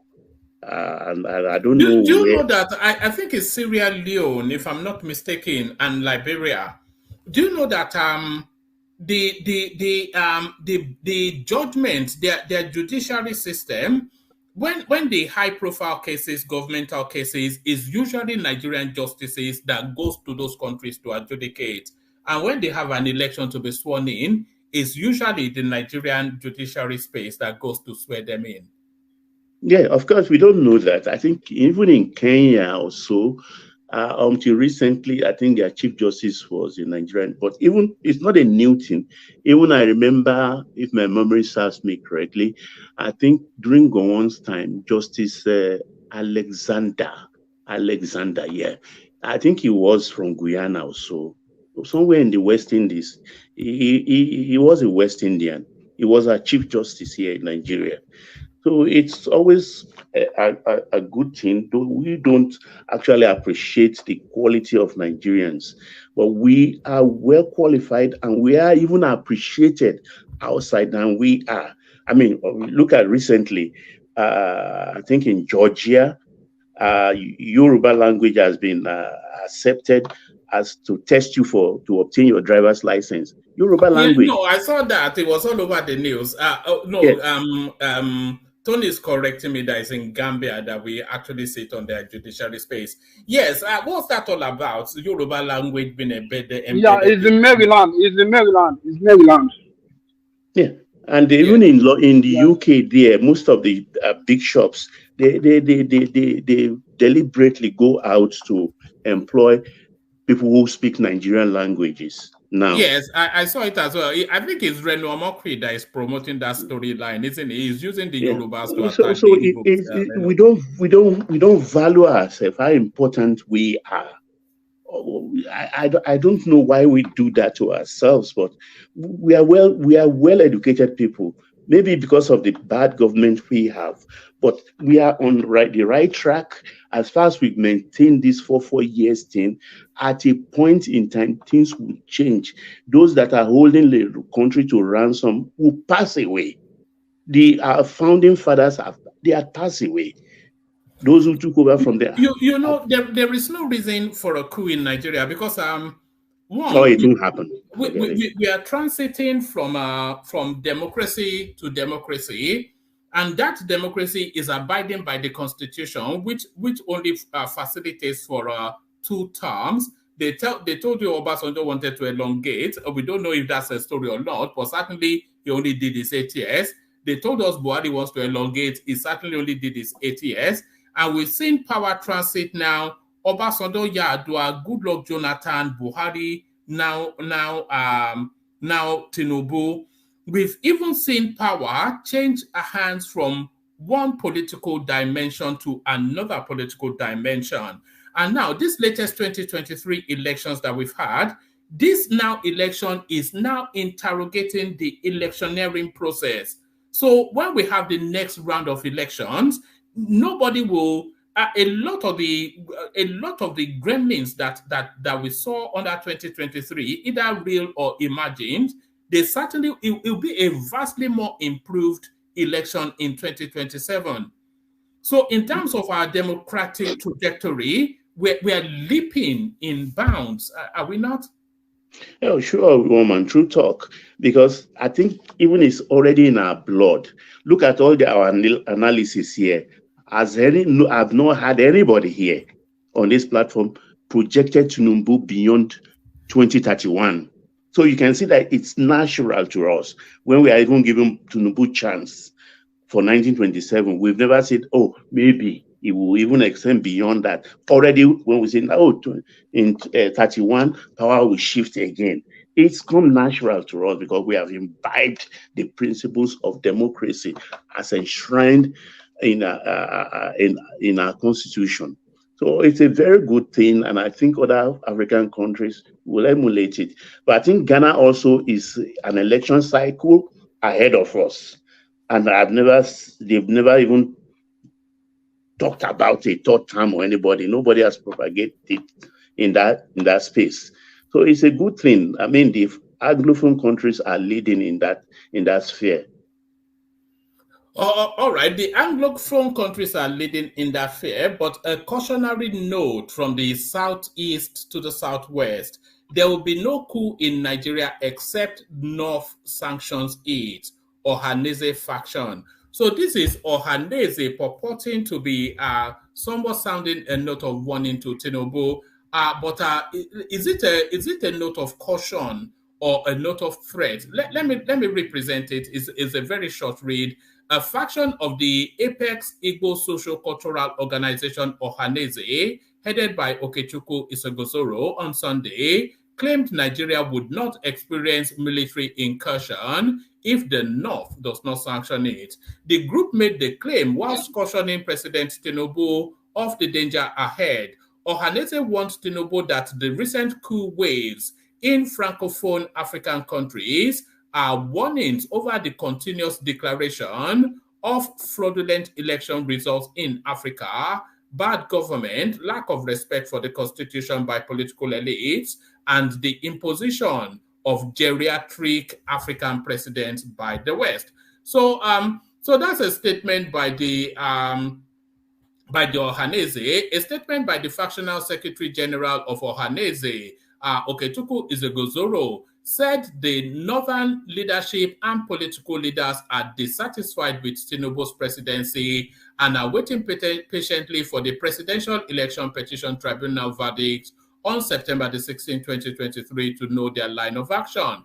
Isegozoro alleged the northern leadership shut down President Tinubu's led ECOWAS planned invasion of Niger Republic through the northern senators, the traditional rulers, and their elder statesmen who were unhappy with the president's style of leadership and key appointments to the southwest. Ohaneze also praised the Nigerian military for their total allegiance to Tinubu and their continuous vow to continue to safeguard and uphold Nigeria's democracy. So that's somewhat of a... What do you make of that? Let me not even color your thoughts. What do you make of that? This is Suguru. What is his name now? He speaks from both sides of the mouth. I don't know what he's smoking. You understand?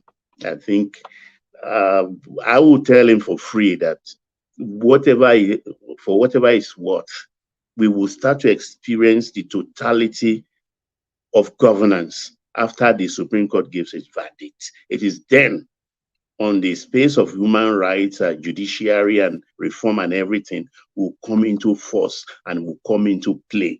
All this rubbish will stop. The government is not going to sit back and allow people to put blocks on their way. You understand? The government itself will be a caterpillar that will break all barriers. Because all these things they are saying, because you lose an election and you'll be alluding to the fact that you want an autocratic government to come in, those wishing it, they will be the people as a bulk that will suffer in the hands of the military. If they are not telling themselves the truth, they will suffer more. They will suffer more. So the like Yoruba will say, they have to be very careful. They have to be very, very careful, because when you read a lot of things they are pandering to, a lot of insinuation, innuendos, and I just look at it that, do they even do critical thinking? Because if they do critical thinking, no, they will not even wish it upon themselves, because they will not be part of the coup, and they will receive the end of the short stick of the coup plotters. So if they even want to actualize Biafra from the onset of a coup, it's not going to happen. They are surrounded by most of the South. Delta is there, Kogi is there, River State is there, Cross River is there, and Akwa Ibom is there. They are surrounded, landlocked. They will be outgunned. So what are they thinking here? What are they saying? I don't know why they keep on doing this.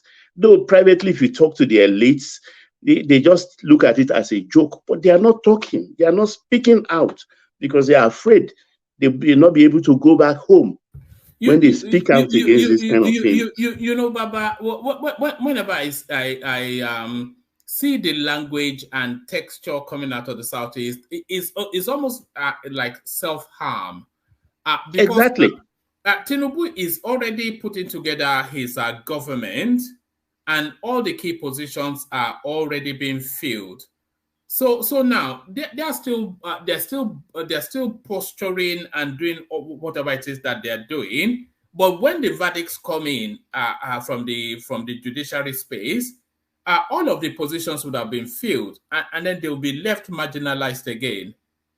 So but they're still preening and peacocking and flapping feathers and doing whatever it is that they do over there. Yeah, aren't we all marginalized? That word marginalization has even been bastardized. I will tell you, even in my own Lagos state, I'm marginalized.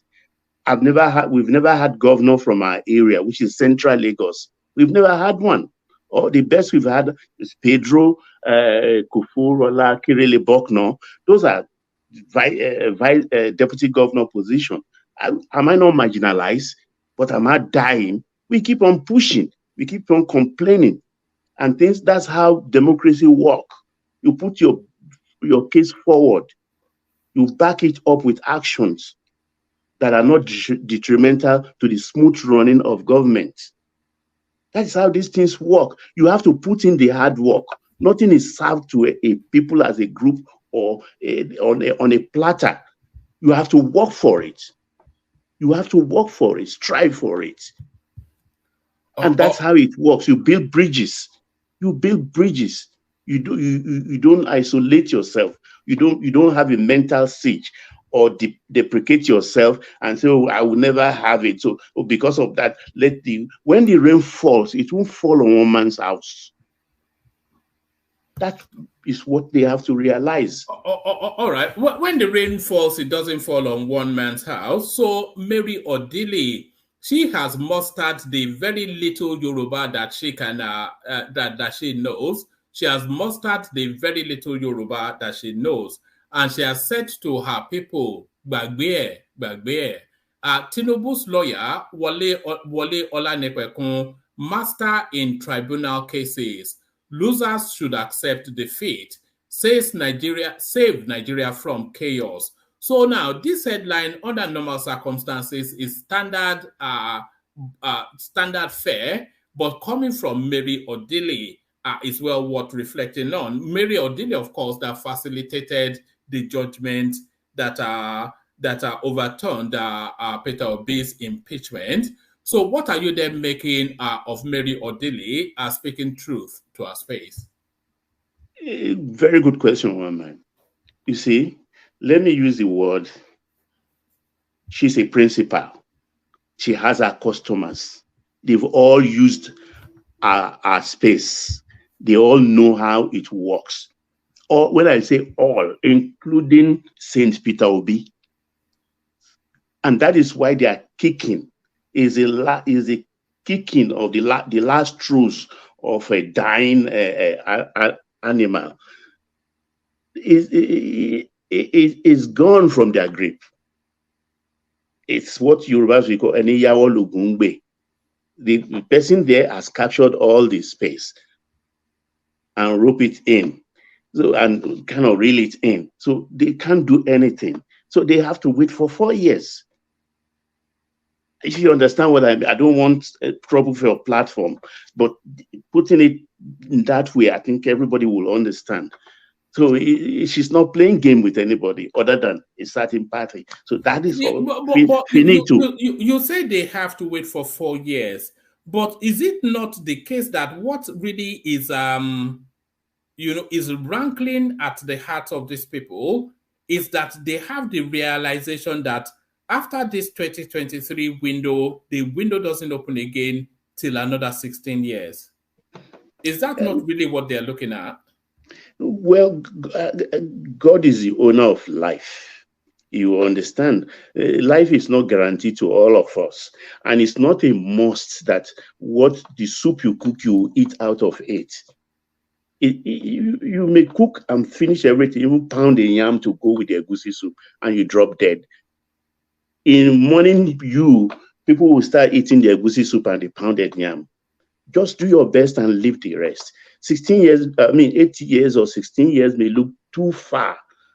You understand? But, we could all do the... Let me ask you this, Baba. Tinubu serves for 8 years, and then the power transits to the north, which serves for another 8 years. So that's 16 years. When the power transits back to the south, do you think the Southwest will now agree that it is the Southeast's turn? Or do you think the Southwest will look to get that power for themselves again? This is where our politics is interesting. We don't macro-manage to each wing of the southern flanks. You understand? This is where my brothers in the East have to start doing the work. It's a process. It's a work. You build bridges. You make friends. It just doesn't happen. Let me give you an example, a throwback into history. I happen to have the chairman of a company I used to work for in the 80s. We do bunkering. The chairman was Chief. You do what? Bunkering? Is that legal? Yeah, don't forget the language we use all over Nigerian space. Bunkering is the job of supplying bunker fuel to ocean-going vessels, AGO, PM, even up to lubricant. It is a licensed operation. All right. How they call it illegal bunkering. Illegal bunkering. I was going to... You can say illegal bunkering. Yes, it takes place, but... I was going to call MI5, No, it's oil theft. Oil theft we refer to in the national space to bunkering. It is not bunkering. Bunkering is when you supply fuel to vessels. That is fuel you have a bunkering ship, you load your own, you buy from NNPC. NNPC issues a license, MPA issues a license for your vessel. And that's where people like the Oyo State man, the Baba that was impeached, that's where he made his money, because he has his company. We will collaborate then. I've forgotten that Baba's name, the one with mustache who was impeached. Your state governor. So, Dr. Shogbeson. Is it Ajimobi? No. Ladoja, that's right. Ladoja made hell of money. He was already a multimillionaire. You can say he's corrupt, because I know we collaborated well. He even have a lot of fuel station in Benin Republic. He speaks French fluently. So let's cut that. Dr. Shogbeson was the chairman of my company, and he worked with Awolowo. He's from Ikenne. They are like cousins. They are his younger cousins. And he was telling me a story. We had some, because I was very young then. And that, look, one of the mistakes Chief Awolowo made was that he did not have what he called then, I remember the word, people's skill. And people misunderstood him, that, for instance, when they go to meeting, naturally, they start bringing food and everything. But because he was a vegetarian, it was a mistake. So Mama cooks his own food. So when people are going to take from buffet everything, he opens his own food flask and starts dishing out his own food and eating. The people, particularly from the north, they saw him then as somebody who is very proud, who doesn't want to mix, who thinks they are leprous. That's why we will not eat with them. So little things like that counts in a. So these are what our brothers have to. I never knew Awolowo was a vegetarian. He was a vegetarian. Any Rosicrucian at that level, like Azikiwe, everybody is like that. You understand? They don't even sleep with their wives. At a certain stage, they become something else. So this is what I think our brothers should be doing, because this thing they were saying, even in this electionary circle that declared Tinubu as a winner, if they have thrown it to the east, I don't think until the deadline date they will come up with a consensus candidate. They have to learn how to work with one another. I mean, if Peter Obi was the best that the East has to offer, then that tells you that they're not ready for the presidency yet. Because Peter Obi is not presidential material. The support he has, you understand, is the fear of IPOD. IPOD backs him. And I don't want to go deep into exactly what happened in that space, because they will end up disputing it and everything. But those who know. You understand? So the bottom line is they need to start the hard work right now. They need to start the hard work right now, warm themselves into the hearts of other parties in Nigeria. It's not servitude. It's not eye service. It's about getting what your but is it not against the natural instinct of that space to parley and form alliances? Is it not against their natural instinct? Yeah. Actually, if you ask me, that is it. You understand? It's like, how do I put it? It's not like I don't, but I think that's about it. They measure themselves differently. Let's look at Wole Soyinka and what happened with Chief Chinua Achebe. You understand, during the Nobel Laureate Prize. You get my point. He felt, he relaxed. He was too sure that he would get it without even lobbying for it. Please, let me interject here, please. Okay, please go ahead. I don't have good connection, so let me just get my interjection in before I get cut off with this thing. Is that okay, one man? Oh, sure. Go ahead. All right, thank you. Baba, you are a smart man. You're a smart man. You're educated. You come here every day and you make statements just like one you just made about Peter Obi and the East and what they have to prepare for. That you prepare to be president of Nigeria, right? And you say, don't let you go deep into it. I don't know if you're soliciting. I could see one man doing it because he's a media man and he wants to create conflict and have people argue it out. But in your case, I fail to understand why you keep doing this. You come here like a reasonable person, a gentleman. What's going on? I stepped away from my screen for a moment. Are you attacking again, Patsal? I'm not at all. He just made statements. I don't know if you heard what he said. What did he say? About the Southeast and about Peter Obi, right? So what he needs to do for us, for those of us who find it perplexing, what is he talking about? Peter Obi, I accuse you of coming from the north, but you say you're from the southwest. You have a northern accent. You have a northern way of reasoning. Nigeria has never produced anybody like Peter Obi. Nobody in Africa has produced a Peter Obi. He's an honest man. He's governed. It's not like he's a novice. He's been a governor of a state, right? And he governed very well. His state loves him. He makes a lot of claims. Some of the claims he makes are that since he left office, he has not taken any state money whatsoever. And if you could pinpoint, even when he was a governor, where he misplaced the state monies, that he would quit running. So all those claims he's making, you have not shown anything that shows that he's lying. So now, the challenge you have, in order to put this to rest, so we don't come here every time arguing, you tell us what's wrong with a public servant who's done his job, serve his country. He has ideas. He's got a manifesto. He's honest. He has integrity. He doesn't attack anybody. He has no racial or tribal animals whatsoever. He has none. So when you come and you're saying that it's East, you compare your people, let's say you're from the Southwest to the Southeast. What are the virtues?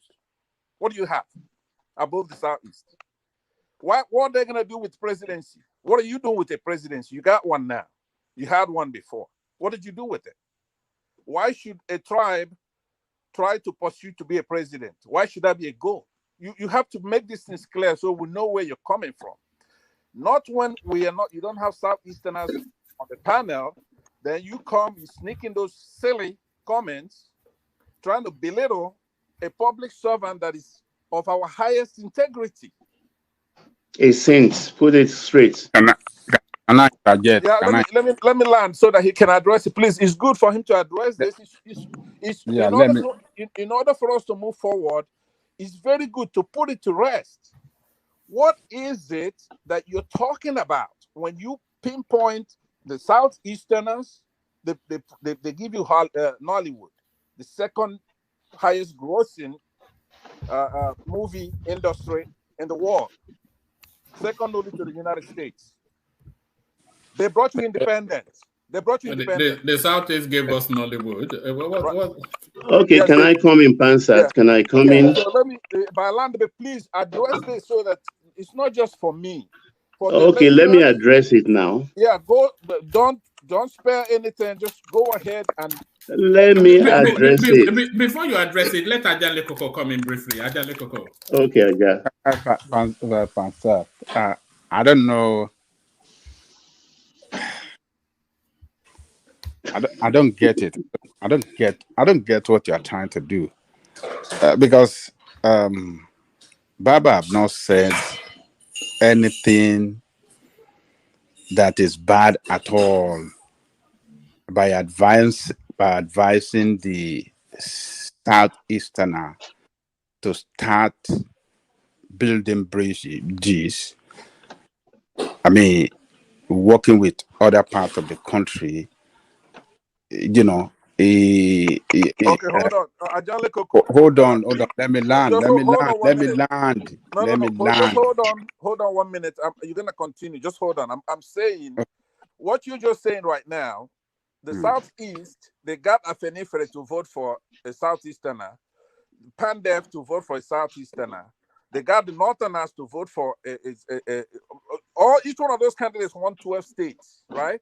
So when you're talking, you shouldn't even come in, because he's here to articulate his thing, and he's an articulate man. Why are you inserting yourself in to ask me a stupid question, right? Aja, let me answer him. Just come down, Aja. Let me answer him. No, you will answer him. I won't carry it. No. I understand him. I know his temperament, so I won't go to that route at all. Yeah, Baba. Let me say this. You will respond to him.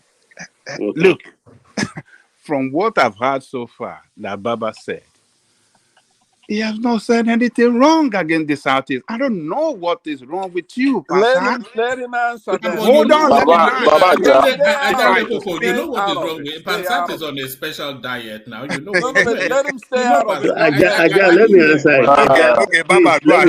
Okay, Baba, go ahead. Okay, Pansat, calm down and listen to me.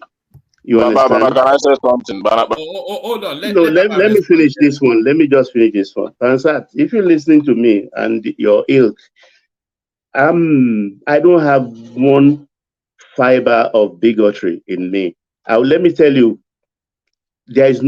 I've been to a couple of places in the East, up to Isikwato, Okwele, Isunjaba, Okaititi, Aba, Esikenesi, Aaron Dizog, Wigberi.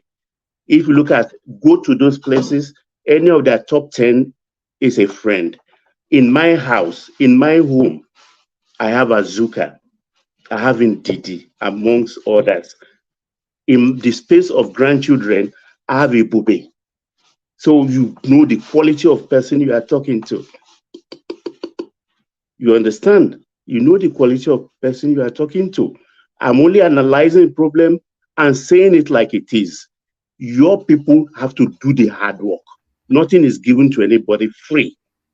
You have to do that. You have to build bridges. If you want to live in the Nigerian space and belong, your people as a group have to do the hard work that it entails. It's not an automatic position. It's not given to anybody. It's not assigned to anybody. Okay, let me ask you something. Hold on, right? No, Pansat is just in it for the fight. Hold on, Pastor, let me say something. Pastor, let me say something. He just wants a fight. That's all. Pastor, let me say something. Go ahead. Yeah, that issue of Baba, I respect your opinion, but that issue of building bridge, fighting for what? What are we going to fight for?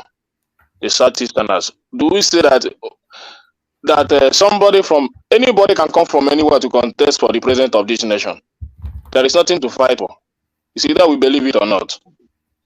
Peter Obi might come tomorrow. Another person from Southeast might come tomorrow. If you find him worthy to vote him, vote him. If you don't find him worthy to vote another candidate you like. It's an opinion. There is nothing to fight for. If we as Nigerians cannot think to say we are having what we need now is a candidate that will save the country from the mess we found it, then we are not ready to develop as a nation. If you find a Southeast standard qualified and you begin to think, because I had the first statement you made by attaching P2B to IPOB, I was just laughing. They won't brought up the issue of IPOB. Even if the IPOB are they not Nigerians? IPOB supported P2B. IPOB supported P2B. I said, are they not Nigerians? Okay, yeah, but you're right. Did they fall from the sky? Of course, they are Nigerians. Then why should you continue to make that attachment? You were not listening to me attentively. I was listening to you very well. Why should you fight everything that comes to Southeast as IPOB in order to paint that vision very bad? No, it's not the reality. It's IPOB. It's not good for country. Is it not an entity? So is it not an entity? Pansat has gotten us. Is OPC not an entity like IPOB? It's good for the country. Is it not an entity? Is OPC not an entity like IPOB? Let me divide that you've been trying to push on this place. Hold on. Let's put this away today. Look, Baba, let me ask you something, right? You just told me you went to Sikwato. You named a lot of places in the Southeast that you've been to, right? I've been there for housewarming, weekend getaway, wedding, burial, everything. Hold on. My question to you is that the only vice, the only wrong thing somebody do is not being tribal, okay? You say you are not tribal. Do you believe that somebody could be indignant? That somebody who's been to a place, seeing the villages and towns of an area, could be irrational, that they could have resentment, that they can be discontented, they could have animosity, they could have hostility. He told you that he has grandchildren. Hold on. The only, what are you even talking about, guy? The only bad thing somebody can have is not being tribal. You could, like I said, you could have hostility. You could have hatred. Everything is just about tribal, man. It is you guys that are tribalistic. So my question it is you guys. Everything is about tribal. We can't talk about Southeast, but we can talk about Lagos. I was not talking about tribe. I was not talking about tribe. I was talking about how you gain power. How you gain power is what I was talking about. All right, Pansat, we must move on. It's just. But hold on. He needs to answer my question now, please. No, because no question. All of this because I mentioned Saint-Obi. That's all of this. That is all of it. You can't mention Southeast. You can't mention Peter Obi. What's going on now? Question, I'll be satisfied. But we can talk about Tinubu. We can talk about Lagos. Because all this that the mentioning of Peter Obi has brought about this fine. They can talk about Lagos. They can talk about Southwest. But we can't talk about Southeast. Are this crazy, man? It brings up bile in them. They will start bringing emotional to everything. Once you answer this question, I'll be satisfied. Hold on, everybody. I don't have a Okay. now. Let me ask you, Let's hear from Solomon. And then. But what about the question I'm asking? Let me ask the question first. We don't have any question, man. No any question. It's just you want to create a divide. One man, I want to speak. I want to hold speak. on. Baba, hold on. Baba, can you hold on? Baba, don't whistle away. Take it easy now. Take it easy. Let's hear from Solomon. Solomon, come in. Eze of Abuja. Solomon. Eze. Solomon, no. He's not here. So let me ask the question. He will come back. He will say, because I didn't come on yesterday, he's forgotten how to unmute. Solomon. Solo. Don't worry. He will come back. Let me speak. Let me speak. But Pansat, you have to know when to give it up. Give it up, man. I know, but let's answer my question. We don't know the question, and I'm not sure that anybody is especially keen. Let me put the question to him. Hold on. No, let's hear from Ajanle Koko. You can't be doing this now. You do this every session. You try to turn it into something else. Ajanle Koko. Yes, Pansat and Ekene. Oh yeah, Ekene. I don't think that what you guys are doing tonight, I don't think is the best way to even fight for your fight for yours. Let's 5 hours. Fight for yours. Let me land, man. 5 hours. It's not the way to fight for Southeast. What Baba have said, I mean, for God's sake, except you want to lie to yourself, you know in the heart of your heart that the way the politics is playing in Nigeria is for, people to work hard, particularly a particular zone that want to sponsor the presidency. They have to come together like one force with one voice, and then connect to other part of Nigeria, champion their candidate. That is the way it is done. Exactly. And that is what this guy Obi made more connection than Tinubu. And hold on now. Hold on. Let us Babaja, can I ask you this? We are not here to. Don't let us yell on each other. Babaja, before you continue, I want to ask you this. Do you know that a Southeasterner might come up tomorrow and the Southeast might decide not to support him? Do you know that? Well, I don't know, but what I am saying. But just take it like that, and know that another Southeasterner can come up in 2027 and say, "I want to contest," and almost all the Southeast will say, "We don't support him." Do you know that? Get your team to win. It can never happen. It can never happen. Then let me tell you. That is how we behave. So take it or leave it. No, that's fine. And hold on, Ajanle Koko, that's fine. If a Southeasterner comes up and you don't support him, that's fine. Then somebody else gets the presidency and it will govern you. So that's fine. No problem with that. Yeah, that's what I want you to understand. Everybody to understand. We are not supporting anybody because of Southeast. So anybody just leave it, just take it. Babaja, anybody can come up tomorrow. Somebody like me will not support him. I don't know how Pansat got us. Fine, let me land. Let me. Don't make this. My problem is this: stop making it Southeast issue. Anybody can govern. We talk about Southwest. Stop it, man. There is no bridge to build.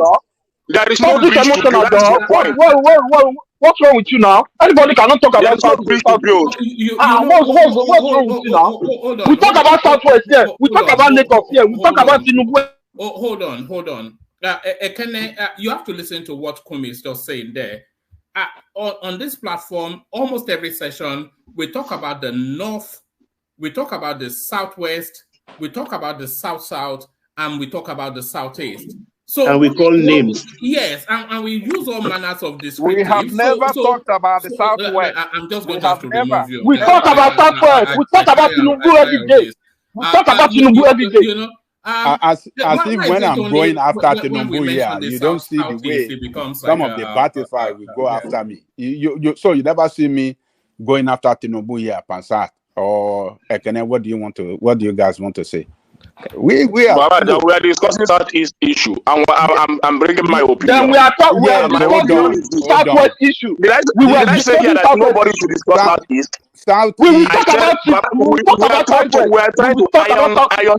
You are the one shouting. We are not ironing anything. You will stop that. Based on what Baba brought out, that we have to do. Stop your emotional game. Stop your emotional game. Stop it. That we don't need that. Anybody from Southeast can still come out tomorrow. We talk about Southwest. We talk about Southwest. We talk about everybody here. Stop it. So it's not about whether you shout or not. If anything, if your opinion comes from the party, and we decide to kill that opinion, we will talk about something. We will talk about something. Stop your emotional. Stop it. Please calm down. Can I say something? What the fuck now? Okay. Anybody can let me don't vote for him, but does not the becoming president. Guy, hold on. Let Ajande Koko land, and then we hear from Charles, and then Solomon can wrap up that space. I have to wrap up. I'm still it's my space. No. No, Solomon, and then we'll come back to you. But I am Ajande Koko, Charlie Boy, and then Solomon. Okay, so Southeast is an integral part of Nigeria. We are all Nigerian. And what Baba said, nothing wrong in what he said. We have said it countless of times here, that the best way for Southeast to be the president of Nigeria is to get themselves together first. If Tinubu had not been able to get all the political leaders in the Southwest on his side, he might not be able to he might not be the president of Nigeria today. But he played his politics well. Every political leader, every traditional leader, maybe not every, but at least absolute majority of them, all of them were fully behind it. So what Baba was saying is that, look, it is Southeast can be president. Southeasterner can be president if they play their politics well.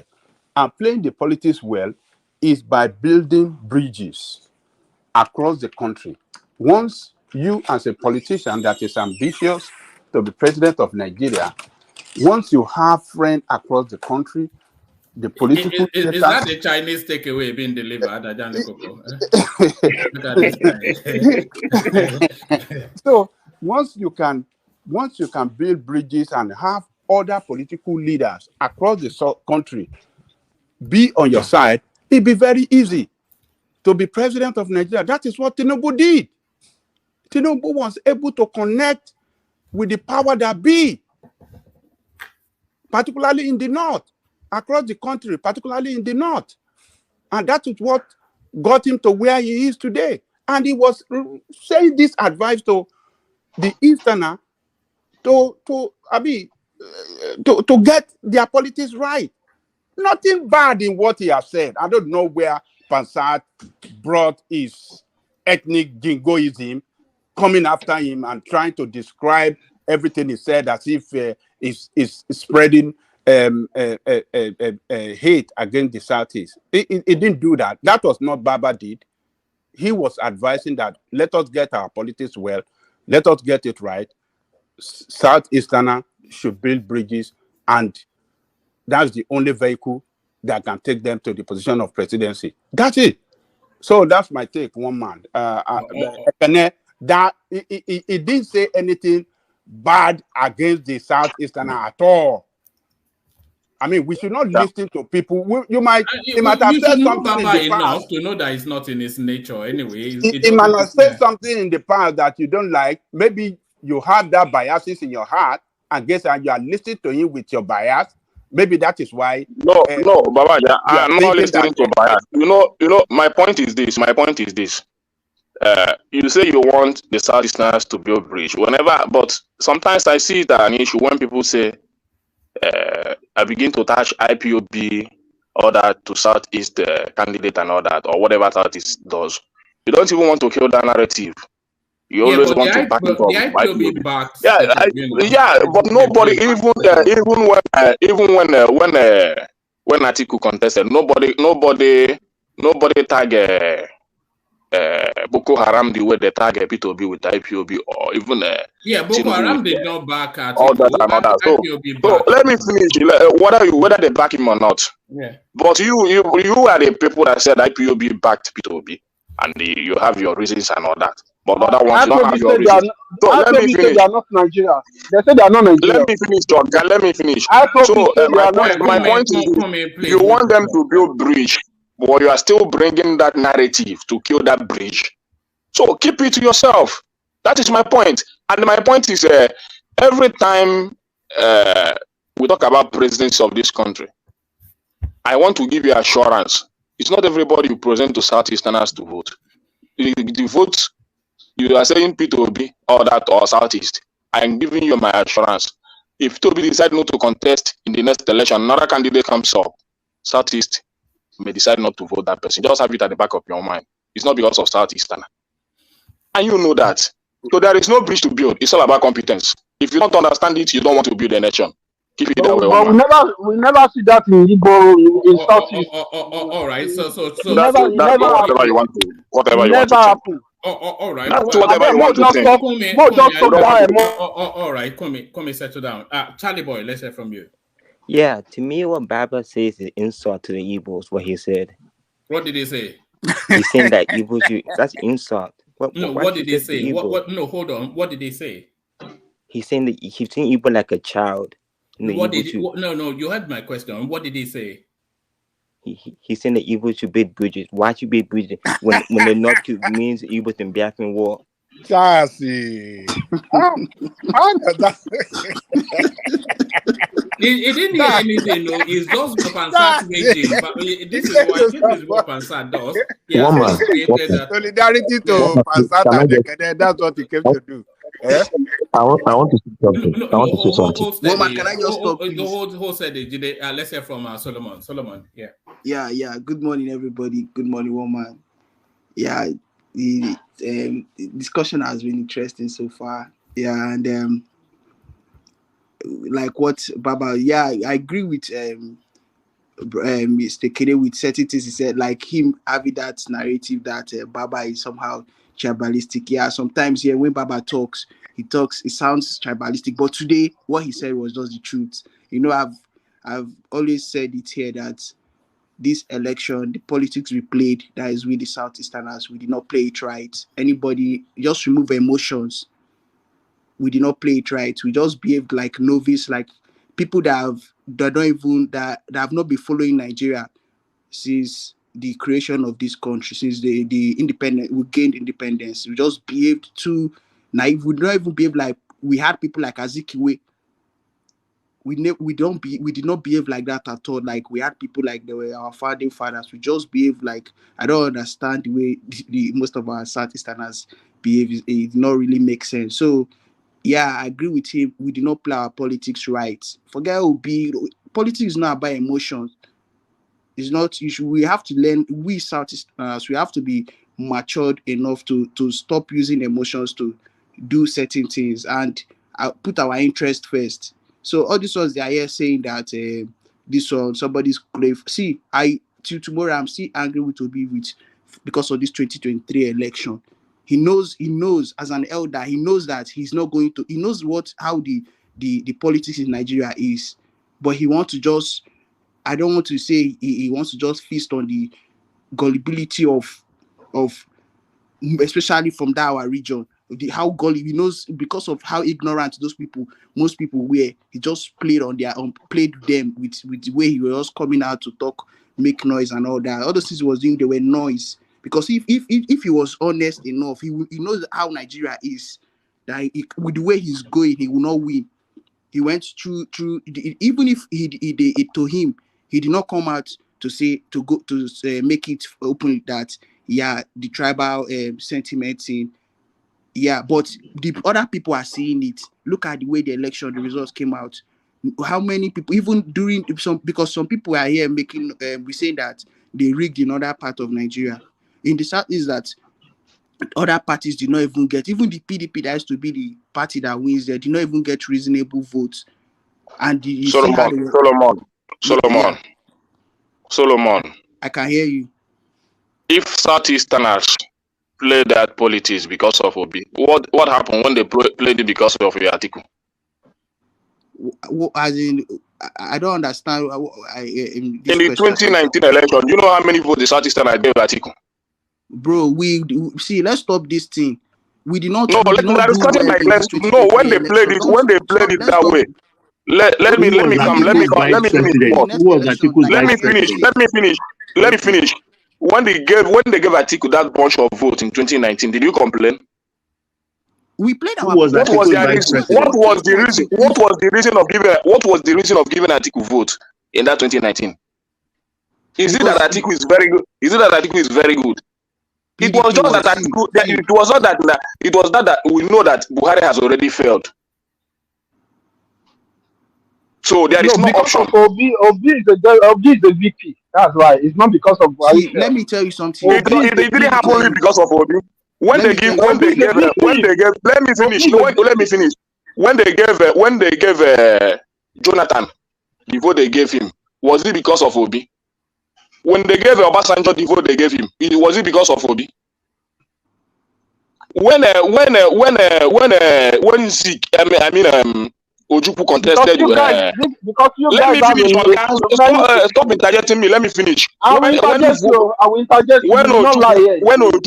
Ojukwu contested against Obasanjo, and the Igbos gave Obasanjo all their votes instead of Ojukwu, was it because of Obi? So we should stop thinking that way. We are matured enough to know what we want. That is my take on Southeastern. There is nothing you want to say. This particular one, is because no, there is nothing like particular about it. If we can do it, let me finish. Let me say this. If we can do it for Obasanjo, do it for Jonathan, do it for Atiku. There is no reason why we should not do it for Obi. You've done it for Obi now. You cannot compare him with all those. See, if we can do it for all those guys, there is no reason why we cannot do it for Obi. And if it is the reason, if it is still a reason why most of you feel that Southeasterners don't know how to play their politics, you can continue to think like that. Because I know what you know that Obasanjo was contesting against Olufalaye in that election. You remember that? About what did you say? It was two Yoruba candidates. Yeah, it was two Yoruba candidates. So who is that? Obasanjo was contesting against Olufalaye in that election. Yes. Then what happened? Two of them are then Yoruba. Yeah, no. So when you are saying you gave him votes, you didn't give him. You brought out to Yoruba, and we made our choice. Yeah, there you are. So it wasn't especially. Do you not get it? So there is nothing like, as far as we made our choice within the Yoruba, it's still Yoruba. Unless if you want to say about Obasanjo is not a Yoruba guy. There is nothing to say about that. That question is out there, or if it's Yoruba or not, because what, we have it. You can continue to question that. Yeah, hold on. Let Solomon land, and then Baba wrap up that space. I think we spent enough time there. I have one thing to say about that space, please. I want that space to end today, but Solomon, back to you. Yeah, anybody can say what they want to say. If we continue behaving like this, we'll just keep losing the track. That is just the truth. We'll just keep losing if we continue behaving like this and saying that we don't need, like during the Senate president stuff. They were saying, some people were saying we don't need any political power. How will you, when we claim that we are people of that we do business and all that? How are we going to influence some policies? How are we going to bring up some policies that would help us in our help our business? I will be there making noise and be saying that they are getting marginalized and all that. See, we have to go back and I know they are the North, because they don't trust these Yoruba people. Yoruba people to them are Sabo. So I know that the North are ready to align with us back. We have to go back now.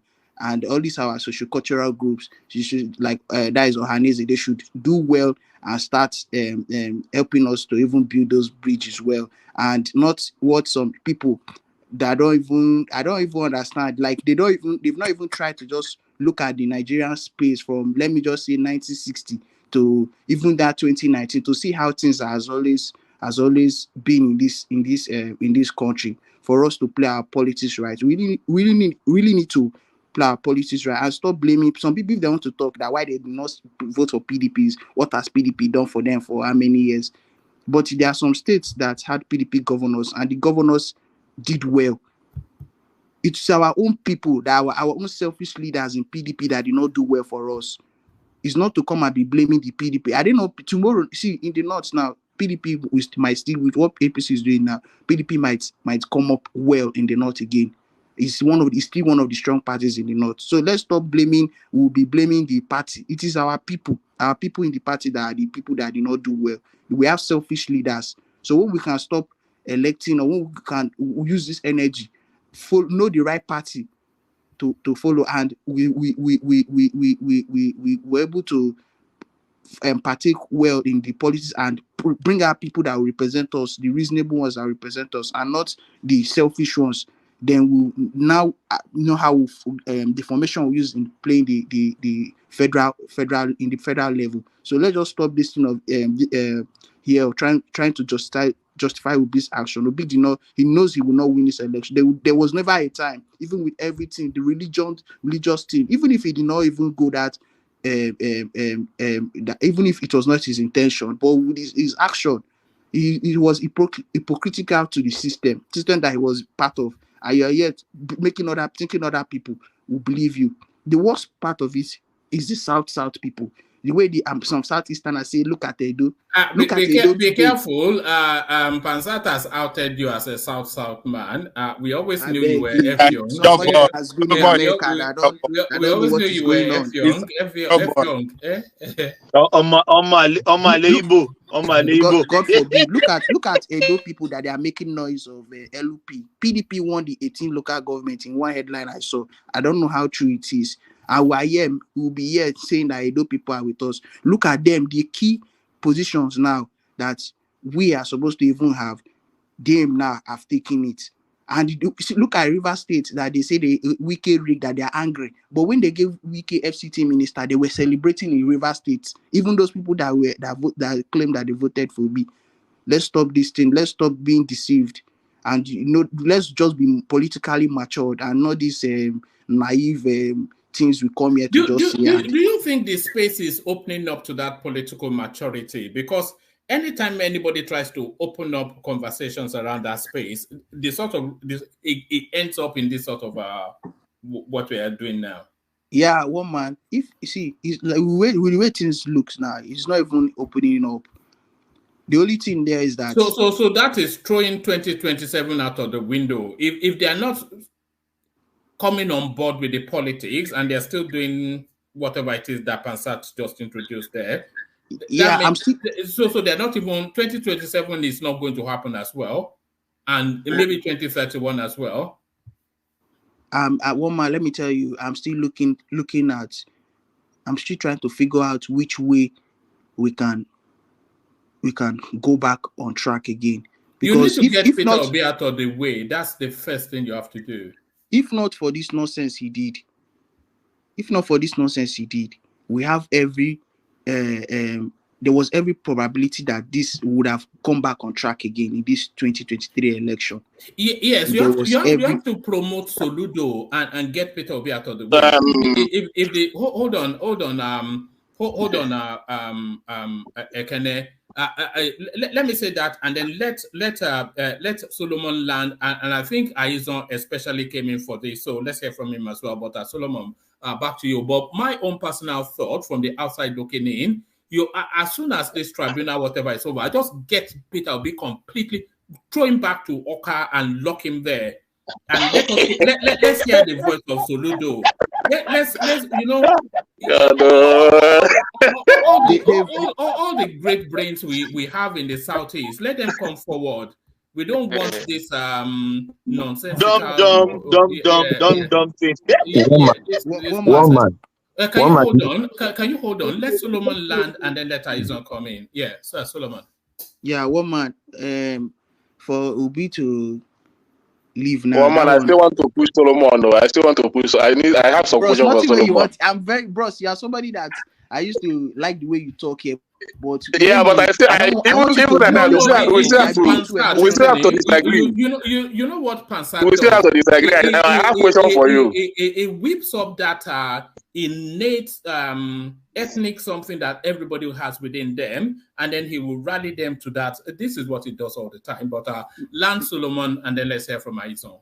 Yeah, it's for people that he can do that kind of thing to not. Yeah, it whips up. Yeah, because I already know where the country that I am in. So there's nothing anybody wants to tell me, and it's very painful that people are still. I don't want to use the word ignorant. That people are still wallowing in this thing, that this kind of, I don't know. We need to learn. We need to stop this thing and stop claiming right that tribunal say. Look at that Mary Odili. She's a river woman. She has come out to say now this thing she has said now is already pointing to the direction that where this tribunal stuff is going to go. And there is nothing anybody will do about it.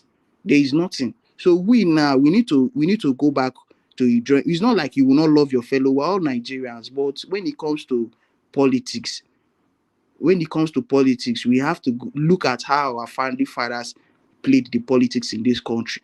Then we know how we would strategize. But coming here to say that in this place here that they voted, so you want to tell me it will be one Kano? Anybody that will come here and tell me it will be one Kano, that person, I will not insult that person. But the kind of insult that I have, the kind of thing, that name I would have called that person, so it will be one Kano. You want to tell me that in your clear eyes, in your dream, you Kaduna. Solomon, can I ask you a question? Can I ask you a question? What kind of talk is that? Or Sokoto? All right. Solomon, let Aizon come in. Aizon, you've made your rare cameo appearance. So Aizon. But why are you starting me for Solomon? I want to do. Is not my brother? I want to hear. I want to hear Aizon because he will disappear in a moment, and usually he drops a gem. If you listen to him, you will see why. Aizon, come in. Yeah, one man, thank you. Yes, Solomon, I think before I get into the main point, the last thing you said about anyone that tells you they want Kanu, look, people are entitled to their opinions. Okay, opinion doesn't make it a fact. So someone can come in and say, yeah, Obi want Kanu. Okay, well, that's your opinion based on your feeling that there was mass cheating across the country. It doesn't make it a reality. But on the other end, I listened to Baba give his analysis. I think, the analysis was fair. I think the delivery is where you have issues. And if you want to compare Baba to maybe some other people, I don't want to call any names, that have been on the platform that really sound ethnocentric, and very one-sided. Those people, yes, heavy criticism can be on them that they are just broad brushing and stereotyping Southeasterners as a whole. But, when you look at it, he's allowed to give his political analysis on the Southeast as a Nigerian. That's his right. But what he's not allowed to do is to broad brush the Southeast, is to say, you people, you don't want to do this. Southeasterners are not a monolith. Igbos are not a monolith. There are Igbos that support Tinubu and are heavily in his camp.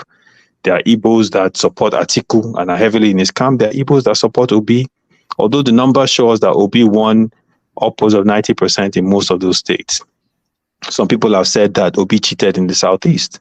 That's their opinion. It doesn't make it a fact. So I want us as Nigerians to look at this thing from that from those lens, and let's try to stop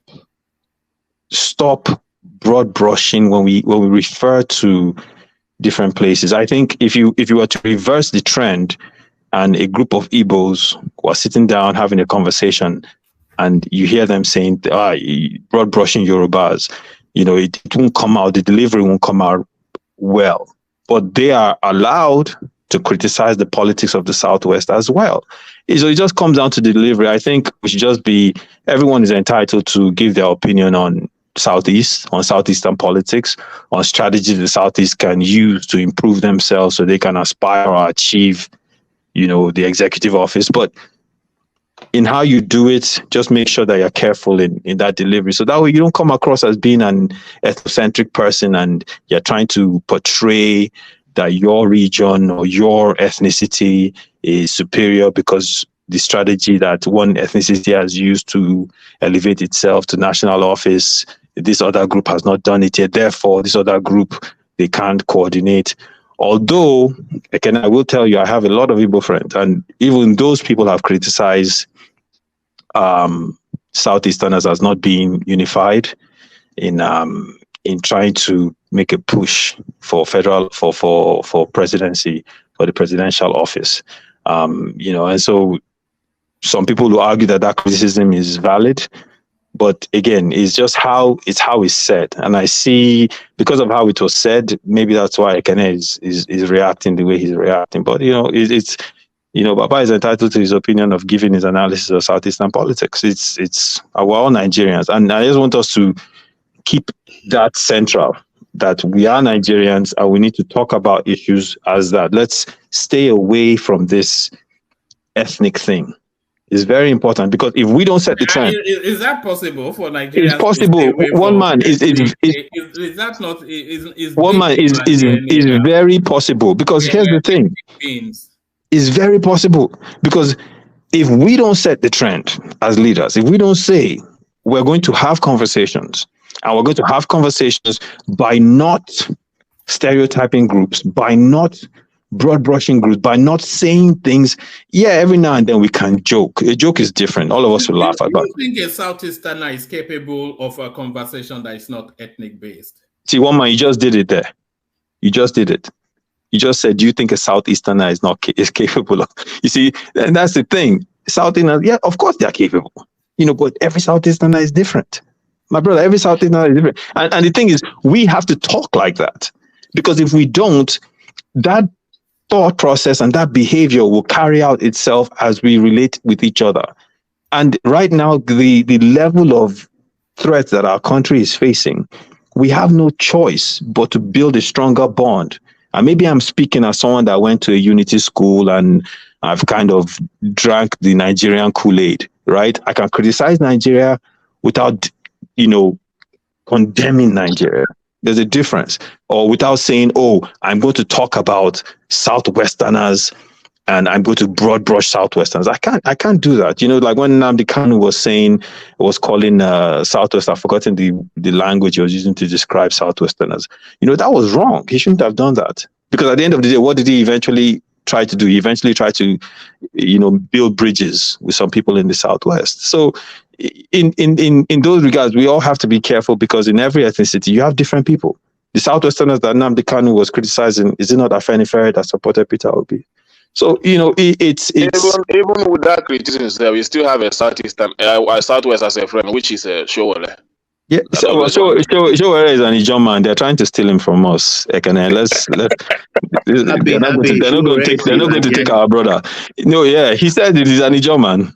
So, but it's Woman. So I think your platform, as great as it is an area where we can practice how to talk to each other without talking about ethnicities and without condemning certain ethnicities.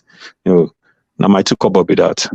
Yeah, well, let me say this. It's ethnicity that gets the juices flowing, though. It does get viewers, one man. You're right. So Isaac, can I say something things to you? Well, can I come in now, one man? Yeah. Let me just say something to Isaac. I love your sense of reasoning. You did a very wonderful job. When a Nigerian speak, I always commend him. You're a Nigerian and you spoke very well. So I commend you very well. You see, that's the point. That's the point I'm trying to bring out. The issue we are raising here every day. And when you say you are supporting Southeastern should build bridge, and you are still the one killing the bridge by tagging it IPOB and all that. So if you want a Southeastern to build bridge, stop bringing those narratives. That is my point. But if you don't want them to build bridge, why should I tiptoe around my points? Let me finish. This is a Let me problem. finish. Let me finish. One man, please let them know that we have right to talk about Southeast here. And nobody is saying that you don't have any right to talk about Southeast. You have anytime we mention Southeast, you come back, you come here, you start crying. You cry a lot, man. I'm not crying. Whether you want to take it or not, I'm not crying. If you want to talk about Southeast, whenever you talk anything bad about Southeast, and that is when I react. Nobody's talking bad about Southeast. Anything we criticize it, we will criticize, we talk about it. We are all Nigeria. Let us talk about this again. We can talk about Lagos. If you understand the Southeast space very well, if you understand Southeast space very well, even before you don't want to hear anything about Southeast. You don't want to hear anything. Let me finish your now. Let me finish. At least you've talked a lot about my state. I don't even know your state. You have talked about. I'm from Oyo State. I'm from Oyo State. Maybe this is the first time I'm knowing you. You have not even discussed your governor here, but you talk about a number of states. Because they never been one man. So forget about it. Let us not go that round. But I want to make a point. One man don't talk about the governor. You don't talk about the evils. Let me finish my point. If you understand people like me that I'm not even interested in all these politics only because of this last election. That's how Southeast behave. What I want is good governance. So if you want to say bring a Southeast and this and that, I want to kill that narrative. It's not about the Southeast. And I'm giving you that for my word. If you come tomorrow and say we are giving it to Southeast, you're not the one to choose for us. You can still bring out somebody that we cannot vote. And it's a clear point. We can choose for you because we're gonna vote for you guys too. You cannot choose for us. You understand? So because we still be the one to say this guy is not good to go represent us in the highest office of this nation. We don't do such politics, and that's my view. Okay, you've spoken well. Can I come in now and round up this space so that we can go to other topic, please? Please, I have a problem. 1 minute. Sorry, one man, you've been silencing me now since morning. I want to end that space now. I know. Just 1 minute, please. Just 1 minute. I beg. 1 minute. Thank you very much. Ekene, I like what you've just said. It's good. Everybody here, we are trying to find a solution to our country. And what we are all saying, it's out of love. If Baba is making a submission that the East should make bridges, he's saying it from the position of somebody that is concerned and would want to see a different political strategy from that space. So what I wanted to end it with is this. If Brazilian president would play politics by coming to Yoruba land to pick the Oba of Ile-Ife and give him a grand welcoming, give him presidential everything, just to appeal to almost 40 million Yoruba-speaking people in Brazil so that they can vote for him.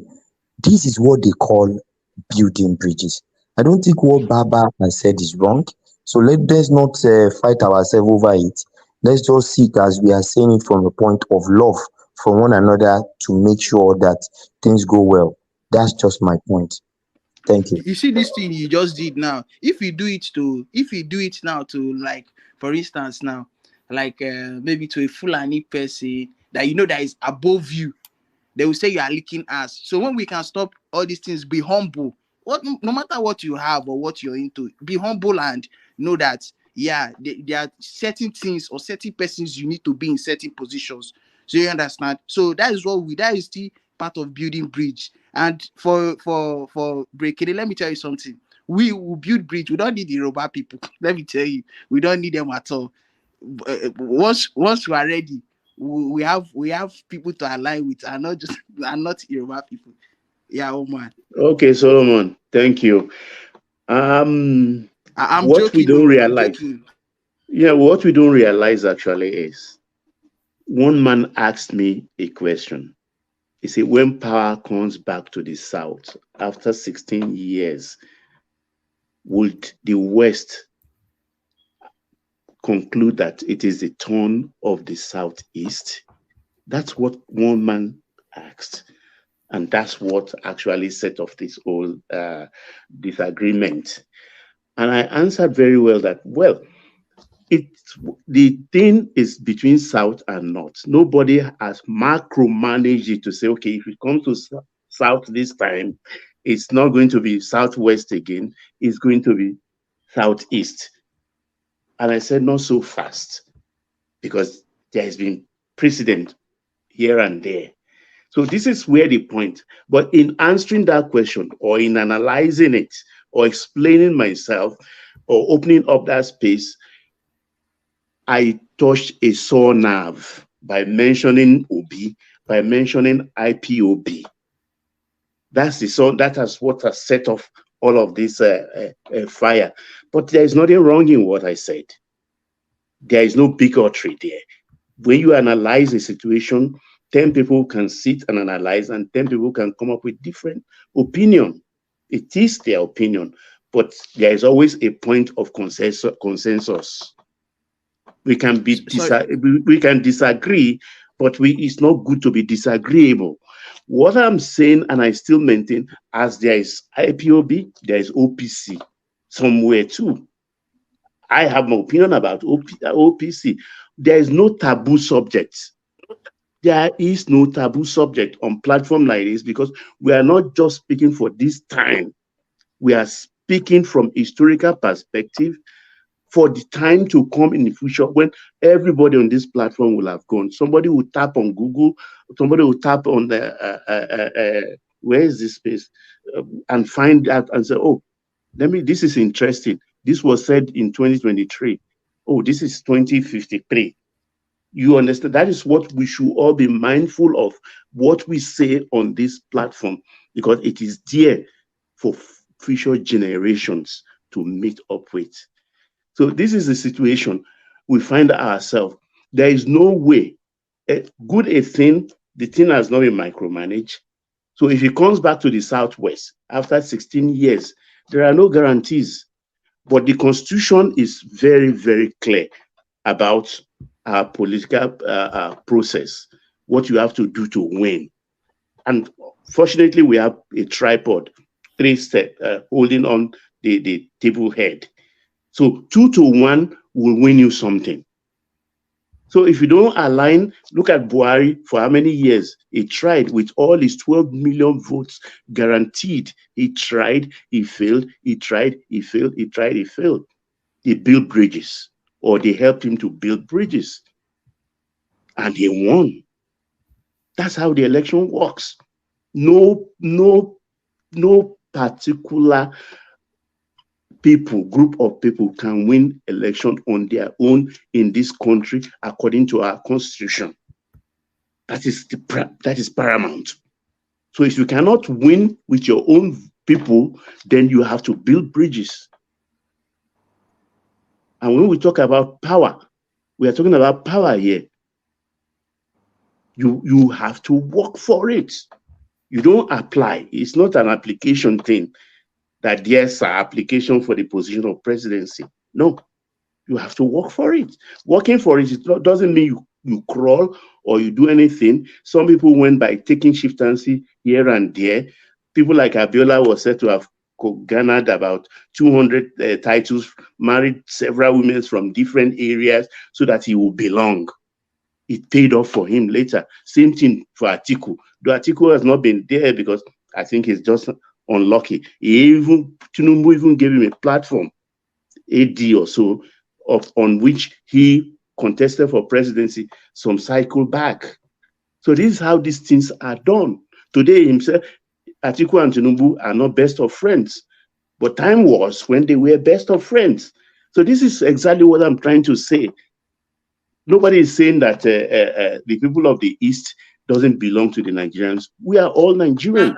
And IPOB did endorse Peter Obi, so why are people trying to recall? They did endorse. I have my own complaint. OPC did not endorse the candidate I like, but that doesn't mean that I hate OPC or anything.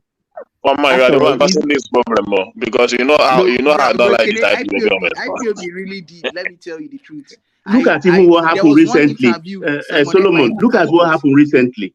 I mean, Yorubas fighting Yorubas. It's not because we are not Yorubas. That's a Ilorin issue. You understand? It is like that. We disagree to agree, or we disagree not to agree, but we should not be disagreeable. We are all talking sense here. Nobody is maybe talking rubbish. We're all talking sense.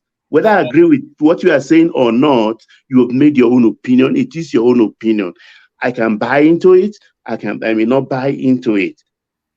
So this is my take, one man. All right, brilliant. Always excellently put by Baba. So we go on from Baba to Ajande Koko. But before we go on to Ajande Koko, I'll take that anecdote that Solomon wants to give us. But before we take that anecdote that Solomon wants to give us, let me just say this. When I say that IPOB did endorse Peter Obi, it's only because they did. They did.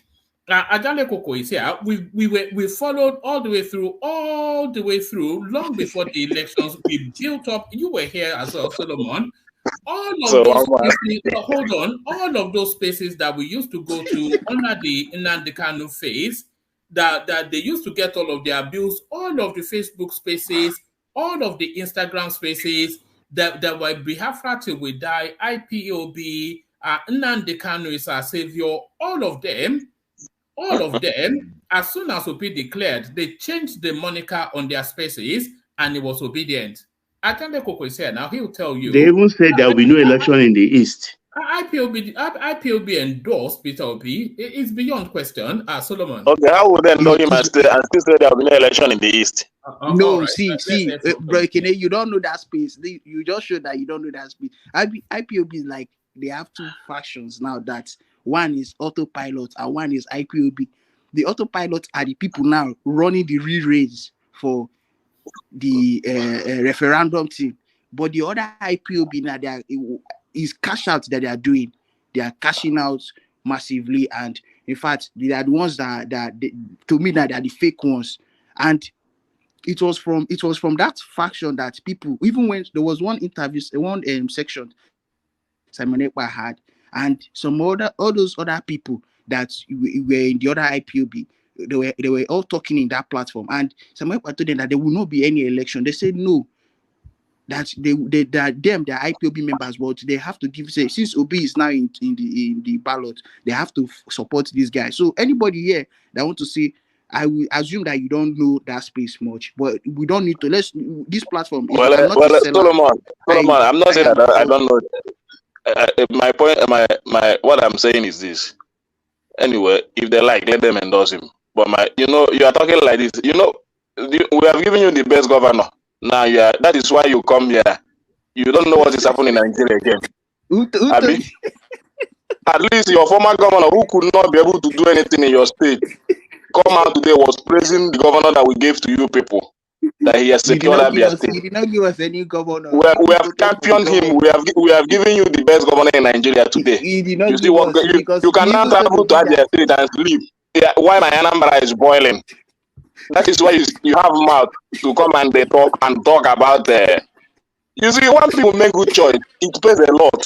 But you don't understand.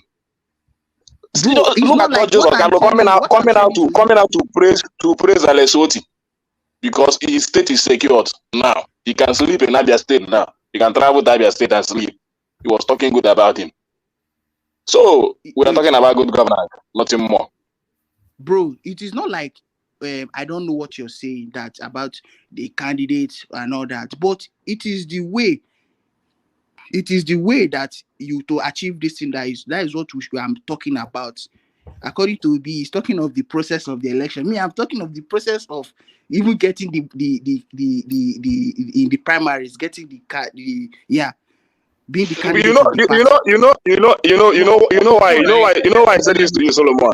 You know why I said this to you, Solomon. Why? All these things, when we are talking about good governance, people will be this Alessoti, even in my space, I fight in Alaba. I have to campaign for him from my market with my friends. Now he has gotten to that position, and I'm very happy that he's doing very well. That all my effort is not in vain. All right. But when we are talking about it, they are not that. We have to move on. There is nothing like that. The man is really impressing me. All right. Thank you. Let's go on to Ajande Koko. So Ajande Koko, you are up next. I don't know, man. But for the benefit of, we will continue to discuss Peter Obi, of course, and the Southeast, and the Southwest, and the Northeast, and even the whole of Africa, and even sometimes we'll throw stones at America. So nothing is off the table. But Ajande Koko certainly on the table now. So Ajande Koko, are you ready? Yeah, man. Oh, man. All right, brilliant. So Tinubu recalling all of the ambassadors. This is something unprecedented according to what this report tells us. But what are you making of that? I was saying to Baba just when we were discussing it, that it looks, because he sacked all of the heads of all of the agencies and all of the government parastatals, sacked everybody. So essentially, he's resetting the country to ground zero. What strategy do you think is in play here, Ajande Koko? Thank you, one man. Greetings to our listeners around the world. Click on the like button, share and subscribe if you haven't done so. Before I say something on that, on this headline, I think I would like to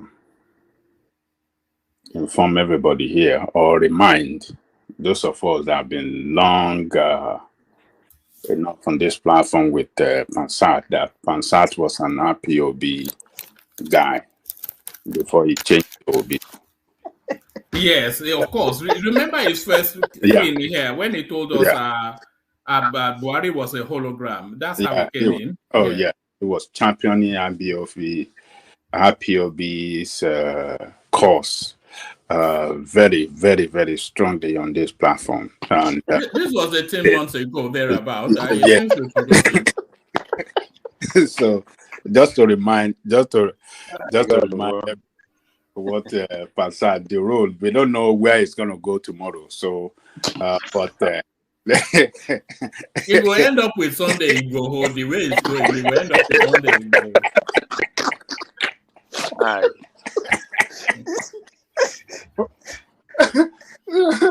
So, but to my brother, Eze, your secrets, they don't leak up. They say you're from South, you are the job. We always knew it was F-Young. We always knew Solomon was F-Young. Come for me. So, your brother, you don't know, say Eze and your brother, so they don't reveal where it came from. So, who be that? Sure. No, Eze, Solomon is actually Solomon is your brother from Port Harcourt. So. Yeah.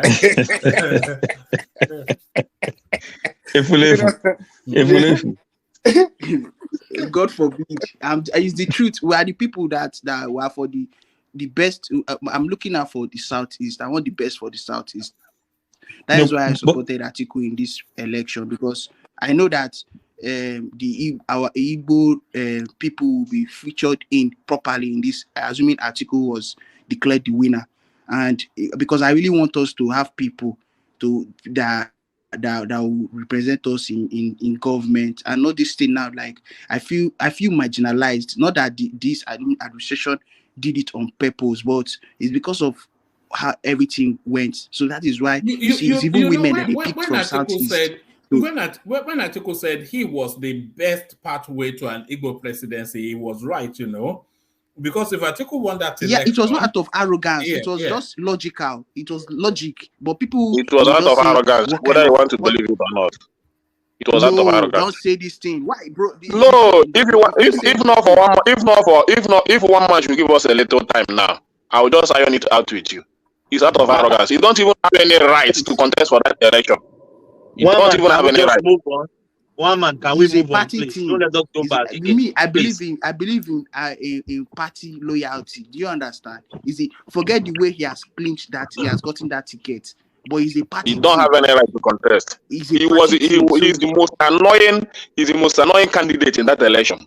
If you don't know it, he's the most annoying that candidate. Is to you anyway. That is to you. Easy. You are looking at PDP. You are just looking at PDP, but I'm looking at the individual that is contesting. How can you tell me after the mess of Buhari from the Fulani region, you want me to have another Buhari, another? That region has already failed. So you move it to another region that can bring fresh idea. What are you telling me? Okay, I've heard you. All right, back to you, Ajande Koko. Okay. One man, you see, I think ambassadors around the world representing our countries, they are the number one citizen of our country in that country where they are our ambassador, and they are to protect the interests of Nigeria as a state and the citizens of Nigeria that live in that country where they are the ambassador. So just as we have the president in our country as the number one citizen, so they are appointed by the president to represent us and represent himself too in a foreign country. So the president, since the appointment is at the mercy of the president, so he can recall them anytime. So what the president has done is within the law and the power given to him by the Constitution to effect. So recalling them, I think is the right thing, because those ambassadors there were appointed by his predecessor, whose agenda for the country is different from the agenda of Tinubu. So Tinubu is recalling them, I believe, to familiarize them with the agenda he have for the country. And if some of them have to be taken out, he will do that as well.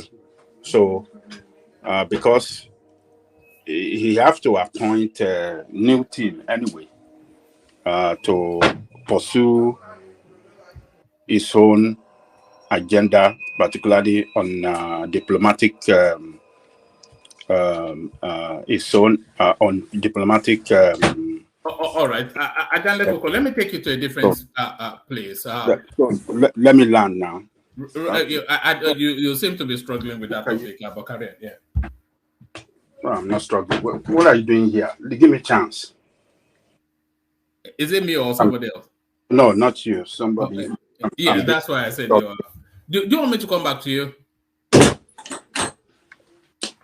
Okay, I'm being distracted here. So as I was trying to talk, somebody is hovering around me here. Don't want me. One of my sons is speaking or something. So what I'm trying to say here is that Tinubu is doing the right thing, recalling all of them. Surely he will have to strike some of them down. He will take some of them down, and those that he would like to retain, he want to let them know the party want to take the country on the diplomatic mission with other part of the world. So, and he have to appoint many other people, to represent us as ambassador. So, I believe ambassadors to Western countries must be those that are really, really ready or those that are close with the president that can really pursue and build a very strong and stronger relationship with the West. Because as we see what is going on around the world, we have the BRICS operating on their own. We Nigerians have maintained our, what do you call it? What do you call non-aligned, country status. So, meaning that, well, our relationship with the West will still remain as close as it is today. So, how do we build on it? The president is going to the United Nations. U.S. president will be meeting him by the side. So, what is he taking to the U.S. president? What is he going to, on what basis do we continue our relationship and build our relationship upon on the way forward? So all of this really matter. So he must appoint new ambassador, send them around the world that can pursue his whole agenda as to how he want to, package a new relationship with the rest of the world. So I think there's nothing wrong. It's within the power given to him by the Constitution. It can appoint, it can remove, it can reshuffle. So I think it's acting right. Nothing wrong in what he has done. All right, brilliant. Let me take you to this space. Not often do I agree, but it's very difficult to disagree with Aisha Yesufu. Activist Aisha Yesufu has asked African leaders when they will suspend sit-tight presidents. So it's off the back of all these coups that is sweeping across the, especially Francophone spaces. So he's saying, okay, you are suspending all these coupists, but why are they committing the coups? So Equatorial Guinea, 44 years, Paul Biya, Cameroon, 41 years, Museveni, 37 years, 30 years Eritrea, Congo, 26, Rwanda, 23. So as you read through that list, you are rest in the knowledge that there will continue to be coups in Africa, because that seems to be the only way that governance changes in a lot of these African states. So what are you then making then of Aisha Yesufu's presentation, that why is the AU not suspending sit-tight presidents? Well, I can just describe his the question that he is asking them, that why are they not addressing the cause of coup, and why should they allow others that have already planned coup, using their own position as president, to plan coup as the country by changing the constitution to prolong their terms in office and all that like that. I think I can just describe what he's saying there is that they are African Union of puppet leaders, or African Union of leaders that fit for no purpose. Because what has African Union done good to Africa in the first place? What is it? Are we, as the Union, brought development to Africa in the areas of science, in the areas of technology, in which area can we point to in terms of development of mankind? What is it that African Union have done for Africa that you can say, look, African Union this is how they have mobilized the whole of Africa, to achieve this, to empower African states economically, and pool our resources together and resist the dominance of Western countries or outside powers outside Africa. What have they really done? They have not really done anything, but rather they play party government with each other. So it's a union that have not really done much to help Africa and help their people. So that lady, Aisha Yusuf, challenging them in this manner, I think she's on point. She has not. I mean, her question is a legitimate question. We have many of the African leaders that have toppled democracy in their country. They have turned themselves to how do we describe them? To life president. We see that of Cameroon. Yeah, we see Uganda. We see what have they done? They have not challenged them, but rather they allow them to remain in their position, to continue to terrorize their people, and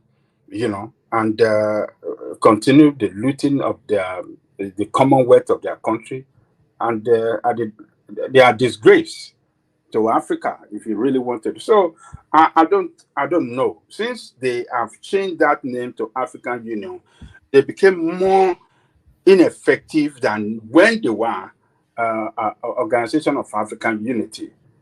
When they were Organization of African Unity, we saw a lot of things that they did, even though that many of them back then were military. We have a lot of military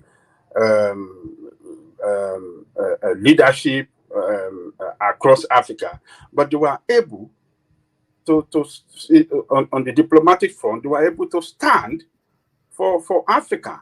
During the struggle of apartheid, we saw the role that Obasanjo played as a military leader, and some other military leader in Africa back there. Muammar Gaddafi. Yeah, even Abacha.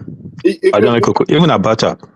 Yes. So we saw the role that they play. We saw the role that Babangida played.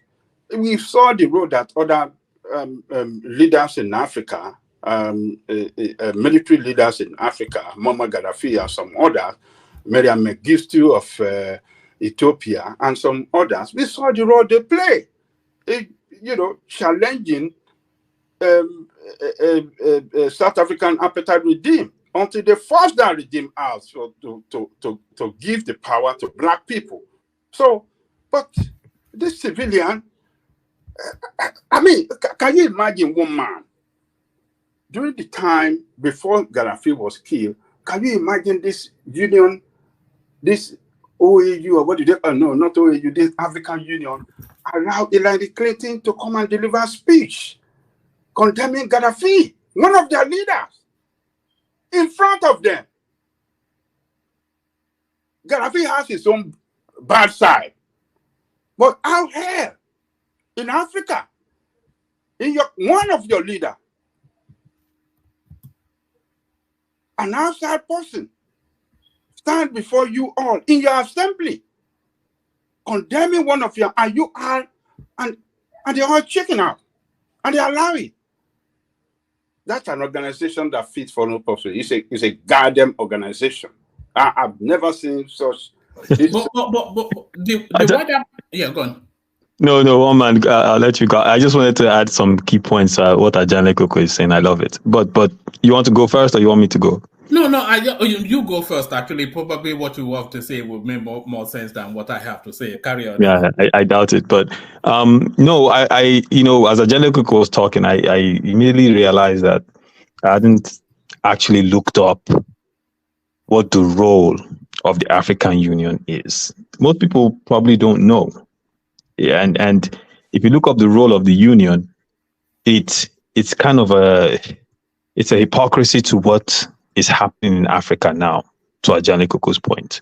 I'll just read it to you. The African Union was established to promote unity and solidarity of African countries, defend state sovereignty, eradicate colonialism, promote international cooperation, and coordinate and harmonize member states' policies. So I would say at least almost every single one of these roles, they have not followed through on any of them. For instance, defense state sovereignty, they watched as United States and NATO bombed an African country in Libya and removed a leader. What could they have done to stop that? African countries, if they had come together and they had taken a stance and said they were going to send peacekeepers to Libya to promote peace, and you had 54 different troops from different countries on the ground in Libya saying that they're promoting peace on that peacekeeping mission, NATO would not have been able to move forward with that. They would have had to stall. If you remember, they put a no-fly zone over Libya, so they were able to ground Gaddafi's airlines. And then, according to some experts, investigative journalists from the US, they found out that the people on ground were the same people that were activated in Syria, who had then gone into Libya, who essentially were proxies for Western countries when they were trying to overthrow Assad. And then they came into Libya, they were on the ground, and they were the ones fighting the Libyan government. And then they created a no-fly zone because Hillary Clinton was running around saying how he's bombing his own people, So they went to NATO, NATO created a no-fly zone. He couldn't fly his planes, they grounded all his planes, and essentially provided... Do you remember Chemical Ali from that space? The one that was meant to have killed a lot of... that one is Iraq. That's Iraq. Oh, yeah. Right. The person you're referring to, I've forgotten his name, is the person that was supposedly involved in the Panam bombing, right? Yeah, but essentially what NATO did is they provided air cover for Al-Qaeda in Libya. And then they overthrew him, and then they let those savages get access to all those weapons, and then those same savages came into the Sahel, and then next thing we know, we have bandits randomly doing what they were doing in Nigeria. So African Union's role at that point was not to allow a foreign group come into Africa and do what they did. Apart from the Gaddafi case, defense state sovereignty. Oh man, we have 29 US bases in Africa. 29. If you look on the map, it's scary. So how are you defending state sovereignty when you're allowing these countries to come in and then, eradicate colonialism? Look at what's happening with Francophone countries. That's another US base in Germany as well. The US controls the world. Yeah, but it doesn't make it all right, though, right? States have sovereignty. If you look at South America, how many US bases do you see? Does Venezuela have one? No, right? A lot of South American countries. We have African army bases around Africa. Africa does not control the world now. US does. No, around Africa. Around Africa is. We have one in Guinea-Bissau, I believe so. Yeah. So one man, when you look at one of their roles is to eradicate colonialism. With everything, even if people didn't know about the pact for the continuation of colonialism that the French had with Francophone Afrique, if you know today, it has become very clear that the African Union failed in its responsibility to eradicate colonialism because they allowed that agreement to stand. That agreement was a continuation of colonialism. They should have come together and approached the French to say, this agreement has to go. You cannot say you've eradicated colonialism when you have countries, majority of the countries in your continent, that can't make a decision without going to Paris. I mean, come on. That's the thing that really pisses me off about this whole thing. It's just a talking shop, really, isn't it? It is. It's unfortunate, an unfortunate talking shop. So let me give you like this. It's like you have a lion. You take away its claws and its teeth, right? And then you throw something in the goat in there and say, "Oh, I killed the goat." It won't happen. So it's the same thing. You can't say you stand for all these things. You're taking money from China to build your headquarters. You are standing there and watching all these things happen. Imagine that they are taking money to build the. Yes, now that whole place is that whole place is bugged. If the Chinese know every law they pass, you know what's crazy? Even the African Development Bank. Even the inherent contradiction in that. I'm saying that the whole of Africa, they cannot band enough money together just to put up one building. Exactly. The African Development Bank is funded primarily by non-African nations. I think Nigeria is one of the African nations. Can I ask the speaker a question? Heavily funded. Yeah, come in. Yeah. Woman, can I ask the speaker a question? Aizon, yes, Aizon, the name is. Okay, Aizon, nice talking to you. Is there any country all right. Is there any country in Africa that is self-sovereign, that can stand on their own and, economically and can make decisions politically? Is there any country in Africa? That is the point, though, right? You're making the point. Okay. So the fact that doesn't exist after 50 years since we got flag independence. I say flag because in all actuality, it wasn't real independence. Right. That is why Nkrumah, anybody that feels any of those francophone countries are independent, that person is a fool. They are still very much under colonial. They are still under colonial rule now. Yes, now you will say all of us are, but they more so are still under colonial rule. Theirs is bad. What is going on highlights that. Yeah. Man, if you get a chance and you go and read that the breakdown of that pact. It is scary. You can't buy any goods without the approval of Paris. France has first right of refusal to all your natural resources, so you can't do a business with anyone if they don't give you the green light. Your money is kept in their bank. Your people have to speak their language. Your military is trained by them. Goodness. You're a slave. You are slaves. Do you think, if you don't mind, do you think any country in Africa can decide to cut ties with this colonialist and be self-sustained? Do you think they stand? They're still playing some colonial tax. You know why I'm asking this question is this: even when you decide to be self-reliant and eat what you produce, we still find a way back to that doorstep, knocking and begging. Reason being is this: they're technologically advanced. And if you look at today's world, this is not about industrial era anymore. So we are still dependent on them in supplying of weapons for defense and all that. So that's why I asked the question: do we really think any countries in Africa can really do without the input of this Western and colonialist? Let me ask you a question, right? We're talking about the OAU, which is now the AU, right? One of the key founding members was Nkrumah.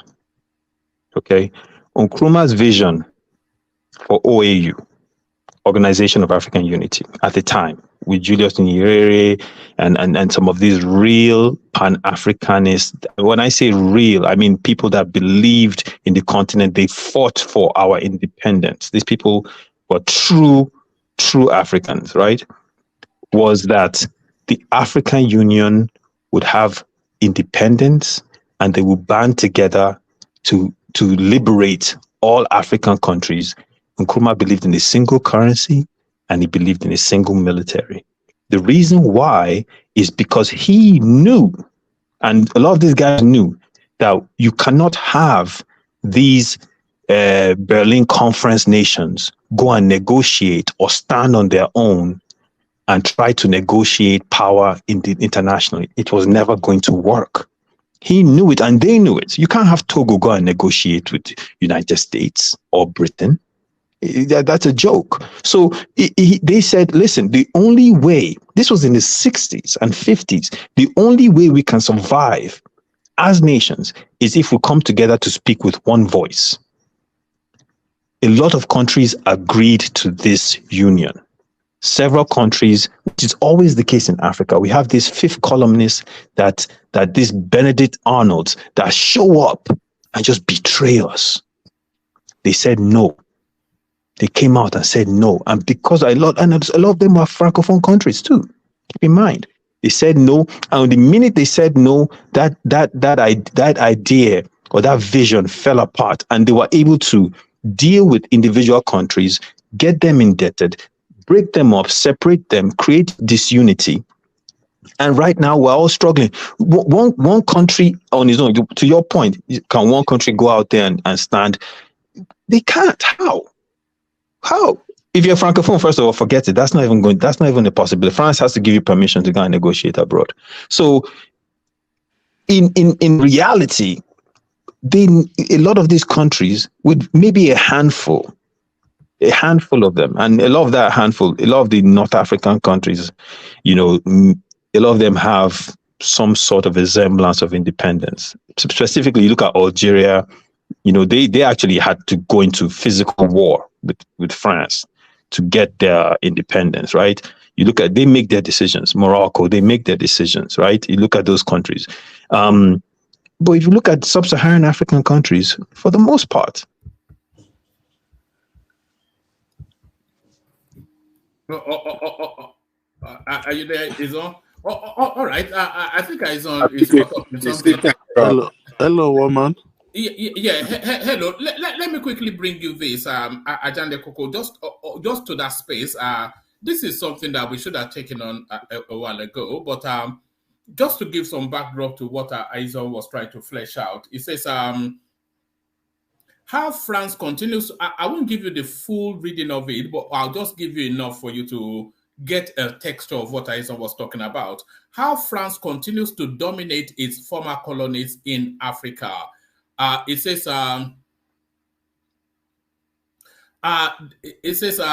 in France, former African colonies, in France's former African colonies, imperialist monetary policies from Paris continues to cripple domestic economies and undermine democracy.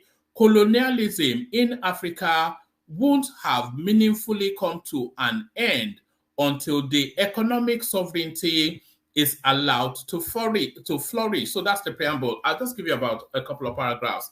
The economics of sub-Saharan Africa burst into the headline in the first week of March as Ngozi Okonjo-Iweala assumed office as the first female African Director General of the World Trade Organization. Mass youth protests broke out in Senegal over deteriorating economic conditions. Sweeping in to help everyone make sense of the situation was the English translation of Africa's last colonial currency, the CFA franc story by Samba Silla and Fanny something or the other. The book lays out the French state's continuous meddling in Africa, a masterclass in capitalist villainy, victim blaming, and versatility. After the abolition of slavery, huge reparations were paid to French former slave owners.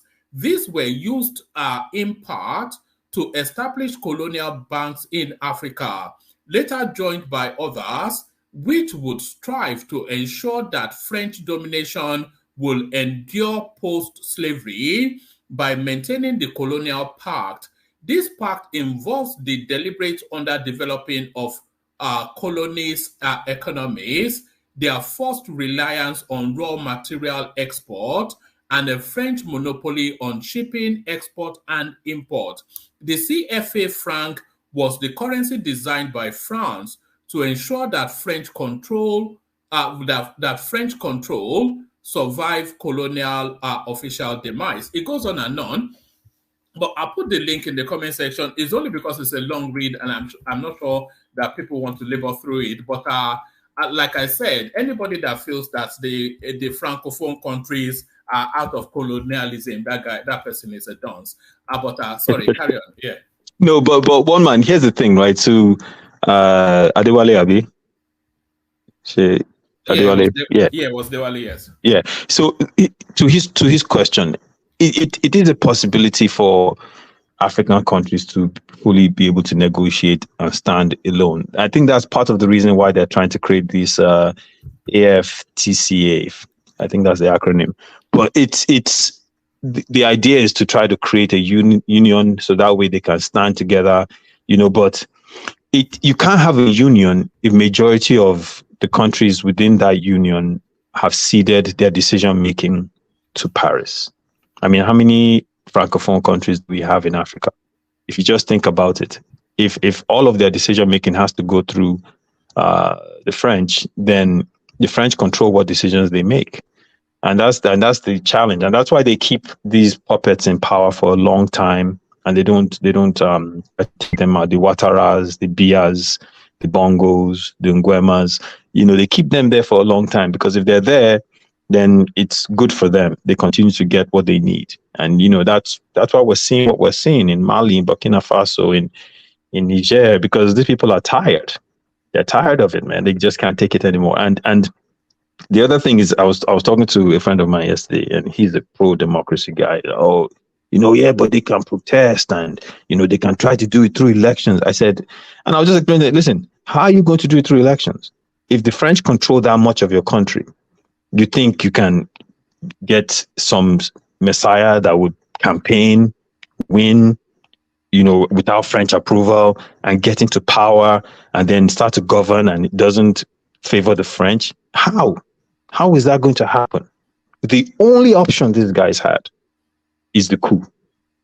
The only option they had on the table to take their country back is the coup. Now, the only prayer we have is that maybe these coupists will then do the right thing, create a new structure, new constitution, new type of government. I just pray. That's the only thing we can pray for. But outside of that, there was no election that would have changed the status quo. There was no mass protest that would have changed it. Forget it. This is. All right, let's get back to Ajande Koko. But looking at this list, Ajande Koko, this tells us that the coups in Africa has just begun, because we have the anticipation then that there's going to be a coup in Equatorial Guinea, because of course the president has been there for 44 years. Cameroon, Paul Biya, he has been reshuffling, but he's gone.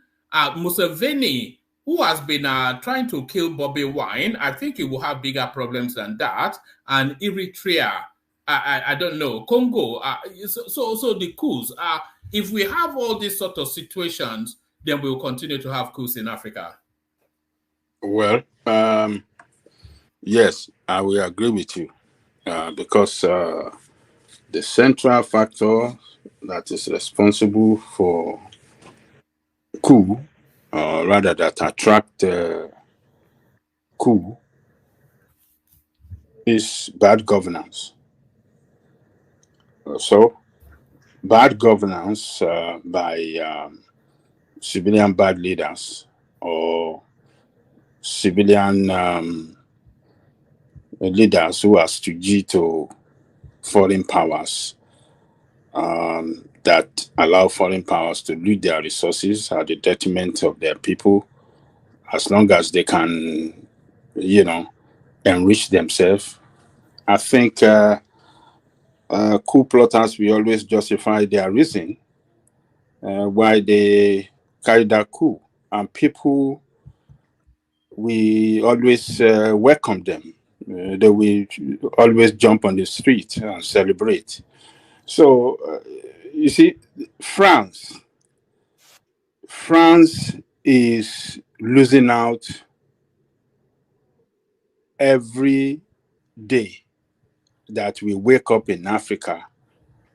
France we continue to lose out, because what has happened recently in those countries where we have military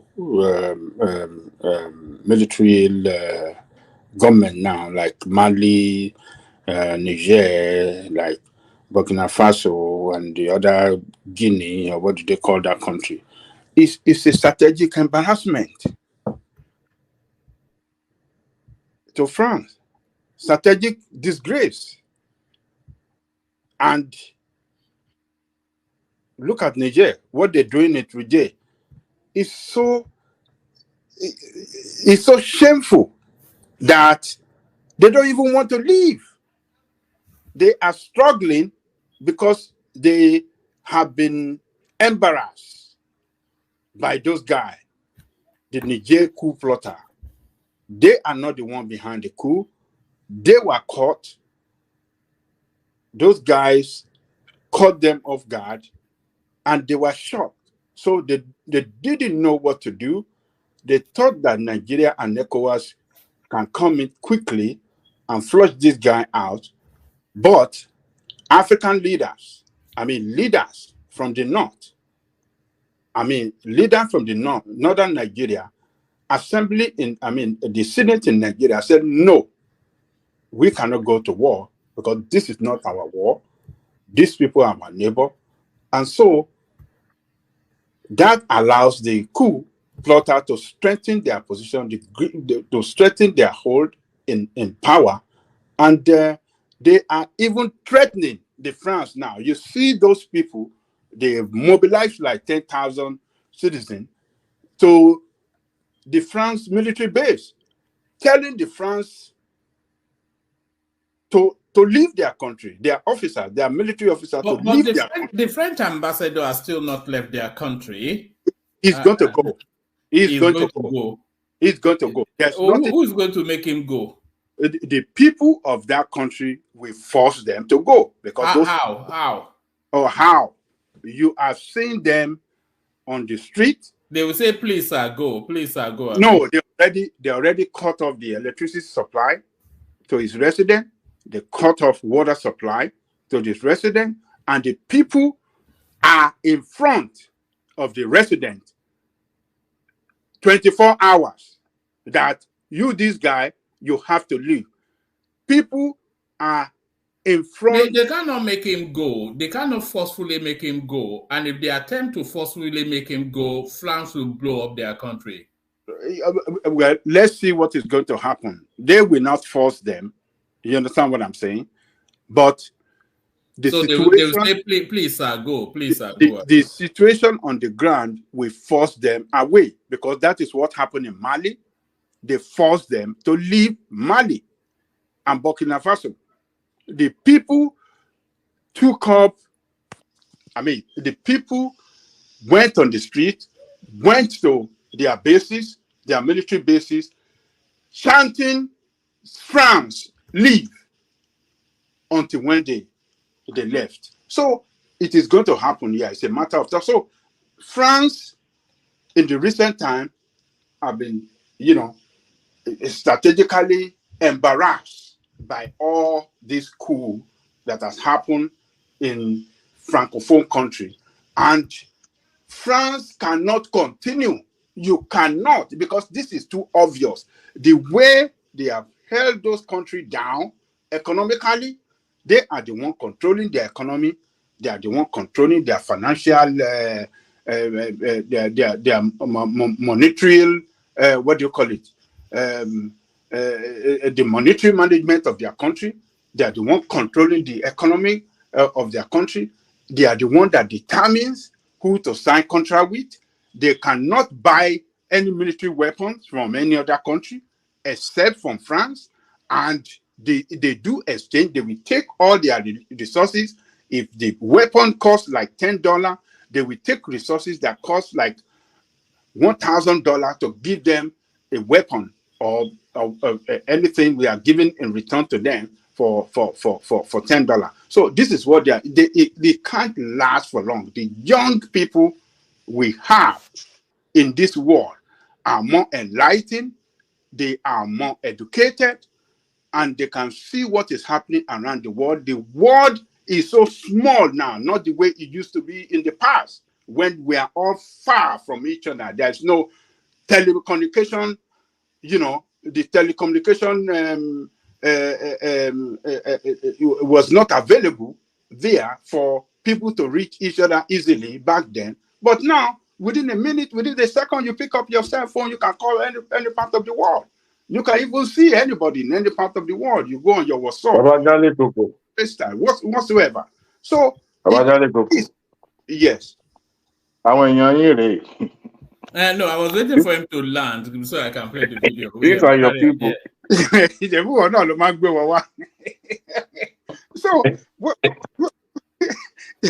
So look, France have to get away. They have to give these people their freedom.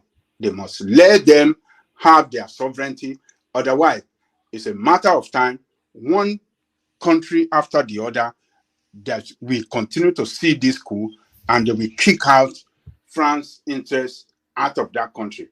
So it's so embarrassing for France now. They don't even know what to do. They don't know what to. They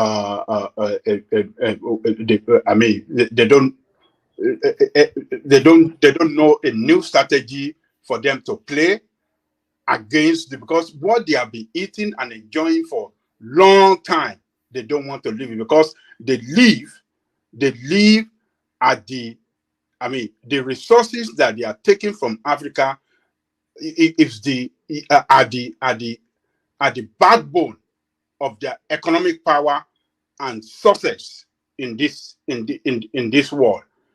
Take all African country, out of France.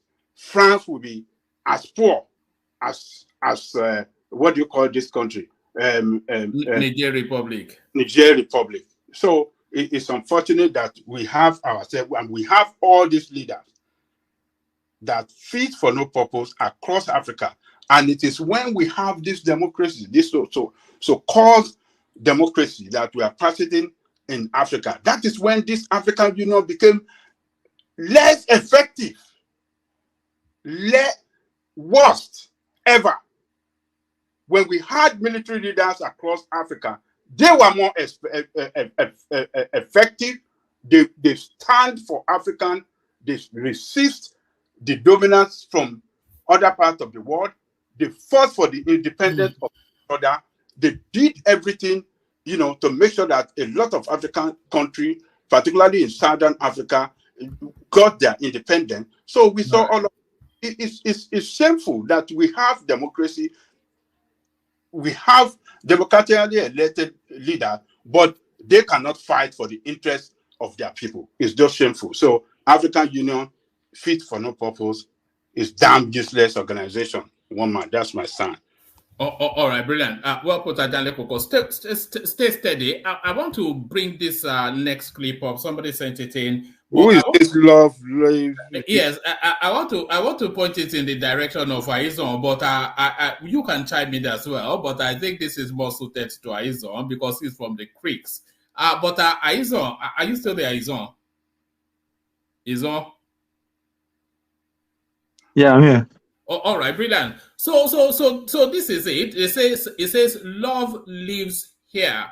So what is more beautiful? A young couple finding each other, and you think this is what life is all about. So boy meets girl is a story that gladdens the heart. Who is not gladdened by the narrative of a story of a boy meets girl? So now, if boy meets girl in these times that we live in, they usually announce it on the social media space. So that is still consistent with norm, but it starts to deviate when it's no longer a case of boy meets girl, but boy meets boy. Watch this is on. So this is where this is it. Sorry, I'm cutting out the music for reasons of copyright. So that is your friendly neighborhood Bobrisky telling that boy meets girl. So it says this video just is how you should care for his boyfriend Ade. So is this now a culture that has come to stay with us? It's on boy meets boy, no longer boy meets girl. Oh man, what did this one get to do with Creeks now? Yeah, well, you know, it's it's like. One man, you are making mistake. Oh. Say one man not gonna leave you alone now. Aizon, let me say this. He has changed to woman now. One man, what are you talking? He's a girl now. Has he done the up? Has he done the? Yeah, he has done it. She has done it. No, he has done it. He's still very. I mean, the last interview I watched with Dele Momodu. That is almost 3 years ago. No, I think he did a bot enhancement. He is doing the bot and they have cut that thing off. He said they have cut it off. Yes. He's done the books. He has done the front one, the back one, and they've cut the under one. Wow. Well, it's now female. It's quite a thing, though. You know, I can understand that he has his issues, but how would a young man, a Nigerian male, probably Yoruba, allow himself to be? What's going on? Yeah, I know you don't understand Yoruba, but you understand what I'm saying. No, I understand Yoruba. Is this where we are now? Is this where we are? Yeah, woman. So here's the thing. This. So let me say this. He even wear pants and bra to showcase he has changed. Yeah, if you go to his page, yeah. No, I'm speaking more. Bobrisky is already a lost cause, but I'm speaking to about this young man. I mean, is this maybe he doesn't know. Is this the fuel subsidy? Is this what the fuel subsidy has done? Oh, woman, you didn't hear that in Canada? Wait. Why are you asking ISO? You should have asked Spencer. That's why I said that. Why is he bringing it to me? What this one get to do with Chris? But you should have asked Spencer. These are Spencer people. Look at the size of it's starting to make sense now. Is that the price of oh God? So Ojo ti baba yan na papa gan. Ibo ike wo ni baba yan ti wa. Oh no, Monso now. My goodness me. Aizon, rescue us. What's going on? Woman. So recently in Canada, there was a man wedding they announced. 2 Niger guys. Yes, I saw it. Oh my God. Quite hefty looking guys, not even effeminate looking people. Like, yeah. So look, this is the thing. Remember during Jonathan's time, when our House of Reps passed that law against homosexuality in Nigeria. Yes. And we got all that pressure from Obama's administration. I believe that's part of the reason why they really wanted to get rid of Jonathan, the American. No, that was the primary reason. Yeah, it was after that they turned against him. They turned against him big time because he said that, we have to let democracy play. Our legislature is going to pass the law, and they passed the law. It no be death penalty. On our life imprisonment. But let's be delicate with the language. Oh, sorry. Yeah. Topic, but carry on. Yeah. So, okay, by penalty, but it's a law. It's against the law in Nigeria. But so every time I see a video of Bobrisky, or I just say, man, this, I don't even know what to call him or her. But this person must have... You say the first struggle is always the adjective. You don't know quite what adjective to use. Man, woman, I avoid... This is not America that I'm in. I avoid that conversation because they will ruin your life here. If you use the wrong adjective, I promise you, your life is finished. You know how they say it in Yoruba, your life is finished. You can't do anything. If they find out, Aizon is worse in Australia now. These people now, they are pushing for they should remove male and female out of the toilets, public toilets now. Yes, now. Oh, let me tell you this one. So they are just 3%. Yeah. So God. This is one of the biggest things now. So you know how the age of consent is 18 in most of these Western countries, right? now you don't even have to be 18 if you're a young girl that wants to become a boy, or vice versa. So in essence, you can be under the age of consent, but then go ahead and have a change. Because I was listening to this expert, this lady was saying how there's so many young girls that have done this thing, and then later on in their lives, they're now regretting. And then there are also medical side effects to the change that are very, very detrimental, because you're messing with hormones. You know, you're not just dealing with physical change, you're also changing hormones. You have to take pills.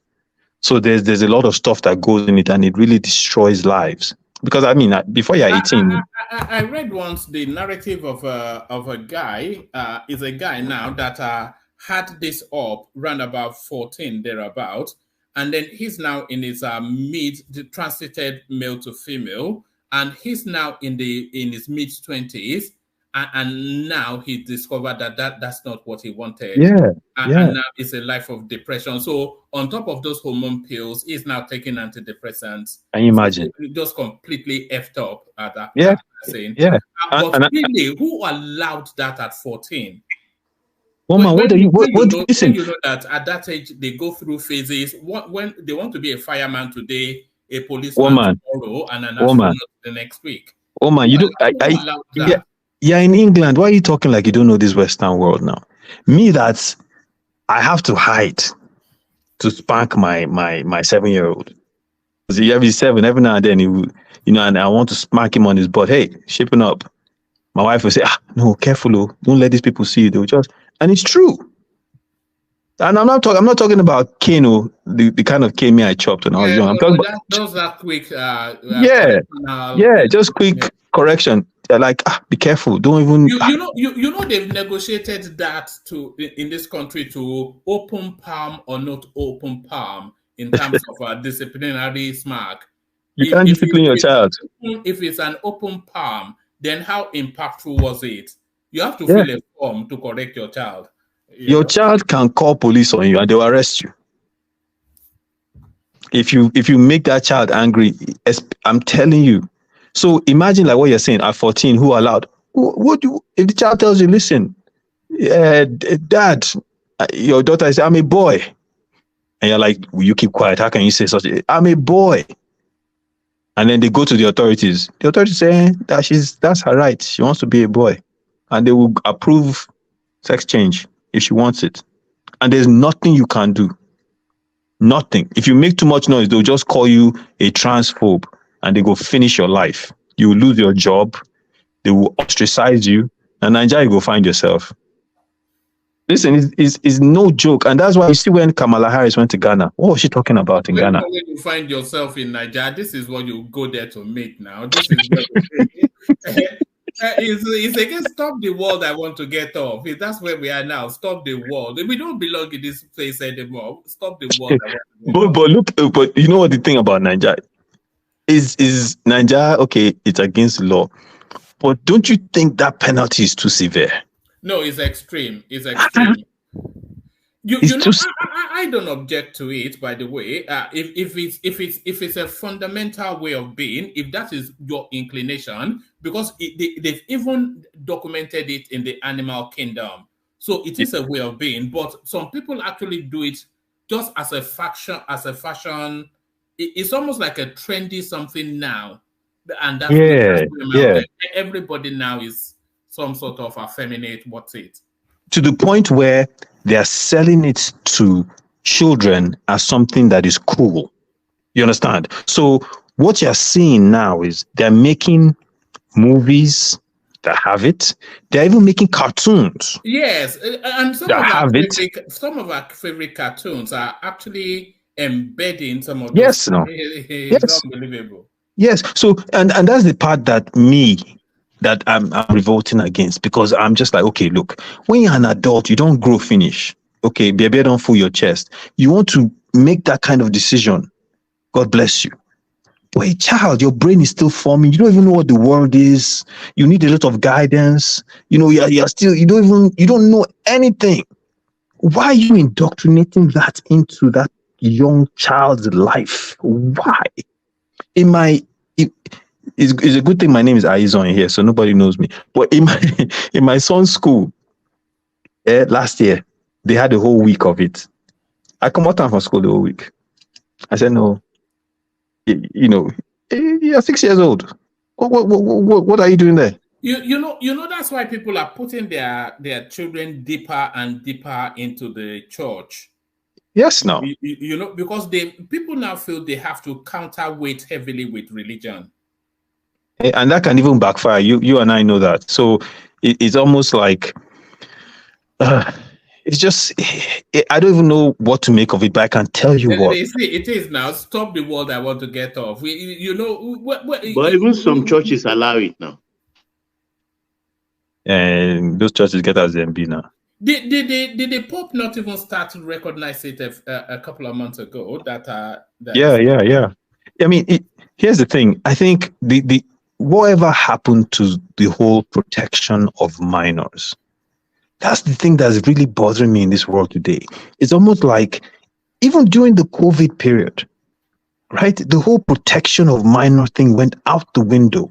When, if you recall, when the drug came out, some people are saying, "Oh, it's good." Then some people started showing signs. Be careful with COVID as well. It's another trigger. You get struck by everything. I know. You see, my brother, you can't even talk. That's the point now. Yes. The real killer is that controlling of expression. That's you can't talk now. If you talk, you can't talk. Oh, you can't talk, and that's the real killer. You see, this activity of this LGBTQ. In America, it's not popular in Republican Party control cities. Only in Democratic Party control cities. That is where you see them promoting this activity in the school and in the society. But in Republican control, no, they don't allow it. That is the good thing in America here. You have the option instead of you continue to live. If you continue to live in Democratic Party control city, where it is championed and promoted, or you move to a city that is Republican base. Where you know that. But Mr. Jan, what's the agenda behind all these things? It must have an agenda now before they start to promote it. It's freedom. Yeah. To put a stop to man's existence. Yes. The human existence, rather. Don't go to extreme. I'm just no, but Ekene, it's also. I have a different view from you guys. Maybe if you guys permit me to interject and hear my view. No, go ahead. But I want to understand Aizon first. What's the agenda? I need to know the agenda behind it. No, I think the agenda is multi-pronged. I think, like Ajani Koko said, that's one. I think another one is control, right? And then another one is also it's also profit driven, because like one man and I discussed, a lot of these people have to take a lot of drugs, right? And those drugs are manufactured by certain companies as well. So I think control is one of it. And I also believe that is also profit driven, because control, you think about it, if you have a certain amount of people that all hold on to this ideology, and some of them have changed and everything else, all those people are going to think a certain way. And the people championing that belief, they're all going to go under those people's umbrella, so they can control them more. That's why you see them coming to Africa and saying, you have to do this, right? Because they're trying to push it globally. Yeah.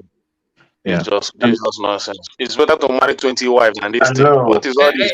But can I be very delicate with the language? Be very delicate, and everybody be delicate with the language. You go convert to Islam now. Go convert to Islam very soon. It's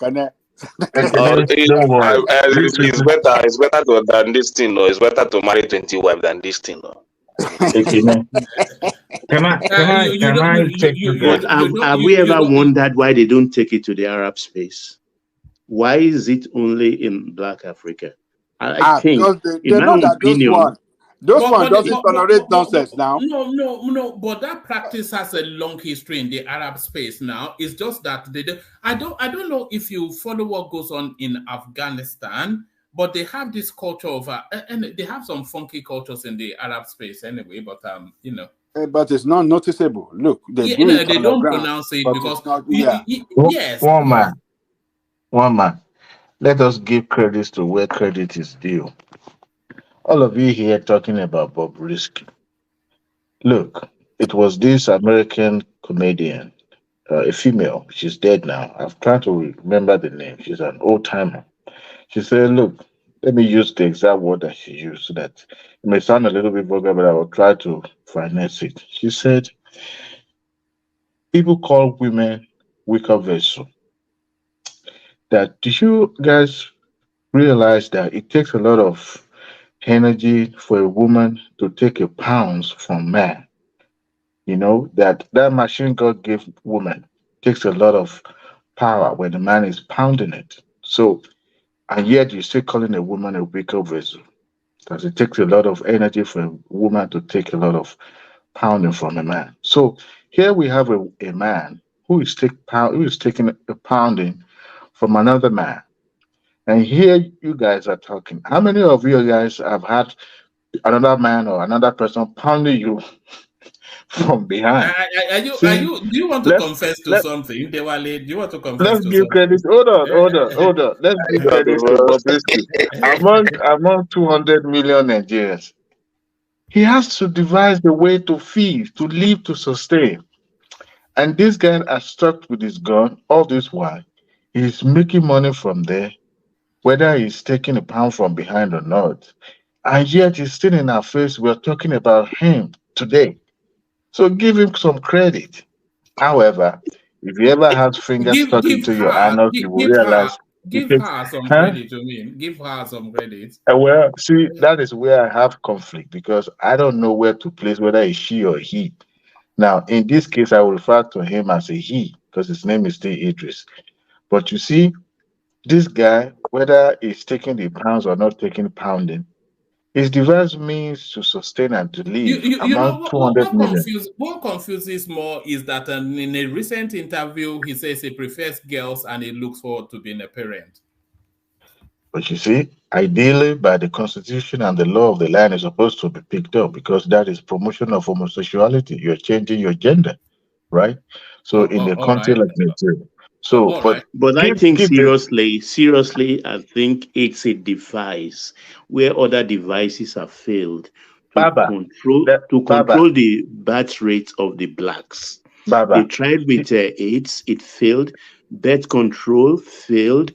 Ebola failed. I'm not sure you can say that, Baba, because it's That's more prominent. what I think. Yeah, but it's more prominent in the Western space than in Black Africa. That's what they are used to. They don't give birth. They marry and they say, well, yes, sir. You see this guy called Idris, I don't believe him. You know why? His younger brother in the same trade called James Brown. Yes. You know the way his feminism, the way he was displaying it and showing it all the time. There was a video online where it was depicted to have been pounding another woman. Seriously. And here's the guy they follow woman anyhow.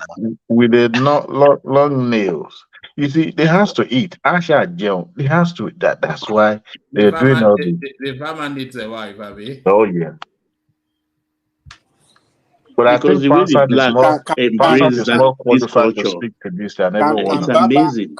Can Baba tell us why they have not taken this shenanigan to Arab world? Maybe you have something to share with us respect of that, Baba. Because they have money, and of course they are vicious because of their religion. Their religion frowns against it, and anything that will provoke them, the world tread carefully. I think that's just it. They don't take any rubbish to them. So Baba, can't we make the same argument though? Nigeria is 50% Islam now, And our Muslims, they know they play too. Oh, go and discuss this. Go and discuss this topic in the north. If they will not cut off your neck, even they didn't allow Miss World or Miss Universe to take place in the north. They refused. Even Big Brother was a big topic. Big Brother was a big topic here in Nigeria. Big topic. Big Brother was a topic. They don't want it. I think there was one 2 years ago or a year ago. One northern young lady became the Miss Nigeria. What was it? Woman. I think we treated this year. Yes. And some it Islamic. was, and she was a full I saw her love this. I saw her love this Muslim audacity, and sometimes I find most of their religion interesting. I mean it, even not for violence. I love some part of their laws, and this society is getting wide. Yes. Next time we are bringing this topic up, make sure Pansat is available to discuss it. No, this is the area of expertise. I tell you that. But should I make a prediction that no one is going to like on this platform? Carry on.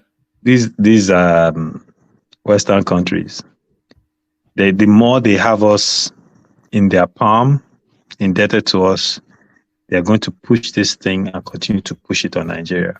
It's not going to end now. It's not going to end 10 years from now. They will continue to push it because they know. Accept it. Yeah, I'm just telling you because they know if Nigeria adopts it or relaxes its laws to it, doesn't even need to adopt it. They'll say, well, let's at least have a conversation. We can at least say, okay, fine, let them live. But you don't have laws that, and once you relax it a little, right? Then hold on, Aizon. Do you think some people are naturally this way? I don't believe it. I don't know. I'm not a doctor. I don't know. It's a mental problem. Now, everybody is born this way. No, I don't think it's a mental problem because they have identified it in the animal kingdom as well. I beg, it is No, I don't believe it. Hello, woman. Can I just Yes,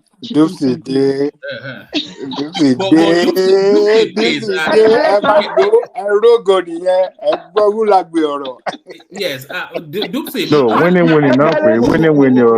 Yeah, hold on. Dupsy, manage the language so that we don't trigger YouTube. That's if we haven't already, but be delicate with the language. Yeah, carry on. Okay, woman. Thank you. Good evening. Ekalesa. I want to correct Baba. Baba's talked about the Arab country, right? That this is not common. It is very common, but because of the hypocrisy, they hide it. It is very, very common. And don't forget, one man will allow me to say this. In their book, I don't want to talk about the book. It's there. It's even there. Amongst the pleasure. We saw Princess Rosie fighting, fighting them over the permissibility of it. Yeah. It's in their book. It's in their book that the pleasure they're going to receive if you're faithful to Allah, it's in their book. Young boys, that's new. We pleasure you. Yeah, I'm telling you, that's it. It's in the book already. That's not true. So it's there. It is very true. It is very true. Can you not? It is very true. You should research it. Excuse me, I'm not here to argue about religion. I don't do religion. But that's the research thing. it. When you're not, go research it. I'm very sure. I'm 100% about what I just said now. So but I just asked you where in the book? Go research it. So one man, I want to say but that's the thing. We have to be careful. That this is some of the things that cause like religion conflicts. Like if you don't understand, I'm not conflicting anything. I'm not about here to argue with anybody. I'm just saying go research it. Then if you come back, you can come and argue with me. You should be able to direct me. You should be able to direct me to where you found it. If you are Muslim, don't get offended about it. It's still a foreign religion. So don't bother yourself about things like that. We know, but when we speak like this, this, don't get offended unnecessarily about things like this. When we speak like this, it's not good. because he's not there. Because It is. many times we I'm not slandering. I'm just telling you the fact.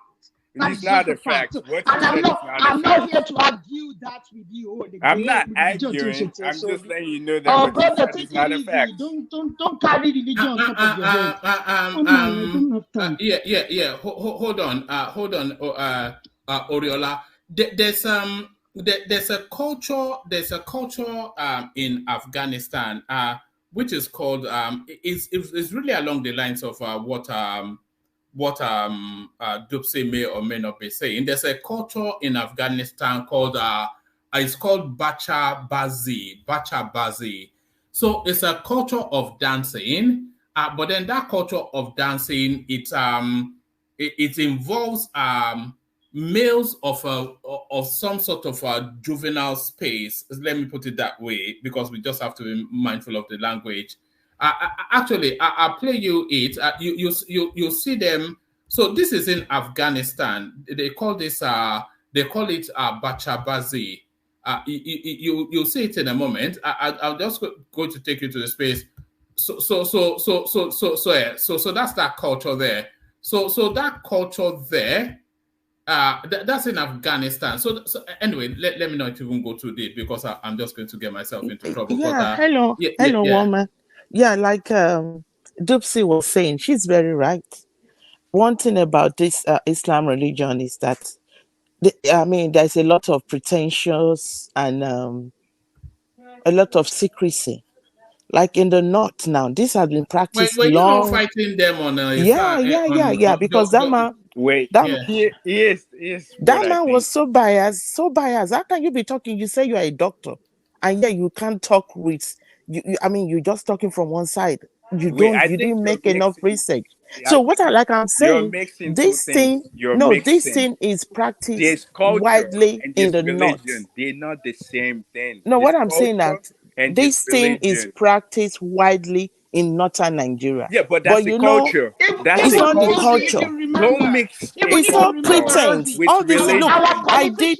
Look. Let me tell you, Dupsy. When I was in the north, I did my youth service in Yola during this Ramadan period. You will see some of these students. They say they are fasting. You see that their water bottle that they are using to do whatever it is, that they say the purification. Yeah, sometimes they have beer in it. Stop. So that's true. Even in South So why are you pretending? Man, So that's why I'm saying this lifestyle. That lifestyle is practiced secretly in the north. No. So don't come and start saying this is not saying the truth. What you're saying is wrong. What you're saying is wrong. If you hear the rumors they say about them, they always talk that the politicians, the northern people from Nigeria, they always talk about them, that they practice this a lot with Nigerian girls. Even in Nigeria, they say that a lot about the culture is not the same as religion. Be careful. I'm not here culture is not the same as religion. No, because what you're saying is wrong. This is how let us talk now. You will get to your own tongue. What is the problem? Am I here because of you? There's no need to yell. There's no need to yell. Let her talk. Yeah, but there's no need to yell. But let her talk. Let her talk. Let her talk. Let her talk now. Anybody can talk, but no, you can't continue to interrupt her like that. It's wrong. Yeah, but what she's saying is wrong. Forget, you can talk your own later now. You know the dose you have to say. What's your problem? No, relax. Even if you're gonna have me to calm down, you're not gonna yell at me. All right. Let Rosie talk, but let Dupsy rather talk. But Dupsy, please be very delicate with the language, because there are certain words that can trigger YouTube. So navigate and that's to everybody as well. Navigate the conversation with delicate language. Yeah.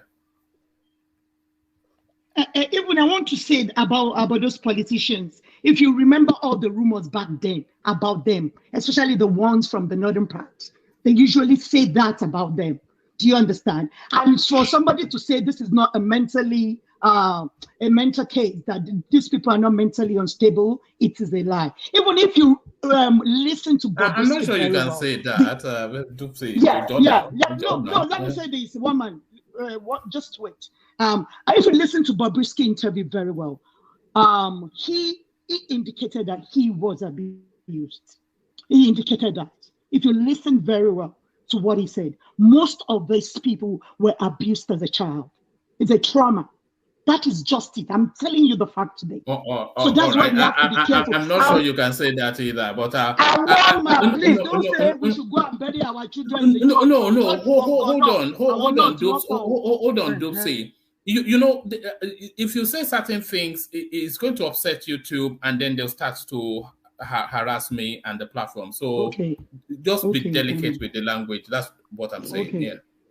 Okay, you talked about the church the other time, that we should bury our children more in the church.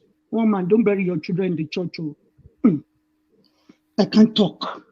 Because if you do that, Dipsy, like if you are saying, talk, if you do that, Patrosky will come after you. Dipsy, like you do, like if you do that,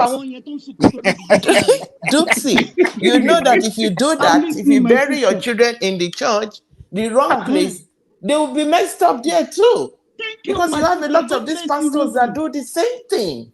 So you have to raise your children yourself. You don't let any church or any person raise your children yourself. You bury them in the church, they will mess them up there too. Didn't you hear what was happening in Deeper Life? How they were practicing it there in the Deeper Life schools? Seriously? Yeah. There is a case of these Deeper Life schools, the boarding house schools, where they practice things like that. So you raise your kids yourself. Don't expect the church or the society to raise them for you. You brought these kids into the world. So why are you expecting other people to raise them? You raise them yourself. It's very important for us to know that as parents, to raise our kids ourselves. So Pastor Chibuzo again. You will kill the idea of body school. I don't know. Yeah, so body school is dangerous now, and you should be careful. It's very dangerous nowadays. A lot of children are speaking up. It is dangerous. So don't think that you can take your child to Deeper Life School or any of these church-owned schools. You have to be very careful. You have to be very careful. It's not that everything is upside down nowadays. Even I was watching my children's PlayStation. You know, most of those characters in the PlayStation are they've changed their private part. I don't want to say it. You know, from a boy to a girl, most of them, or a girl to a boy. Most of those characters. So it's very dangerous. So we have to be. We're living in a new world. That's just what it is. Dupsy, like you are saying. But my own man, I still wonder how did this No, I would like to come in. Dupsy, like you are saying, look at this Nickelodeon, this popular SpongeBob. You see, it's so out there, it's so glaring. So you have to raise your kids. What happened to SpongeBob now? It's open. If you watch it, they are subtly forcing it down your throat. That's why you have to. That's an unfortunate metaphor, given the conversation, forcing it down your throat. But there it okay, is. I'm sorry. No, I'm only joking. You didn't get it, but carry on.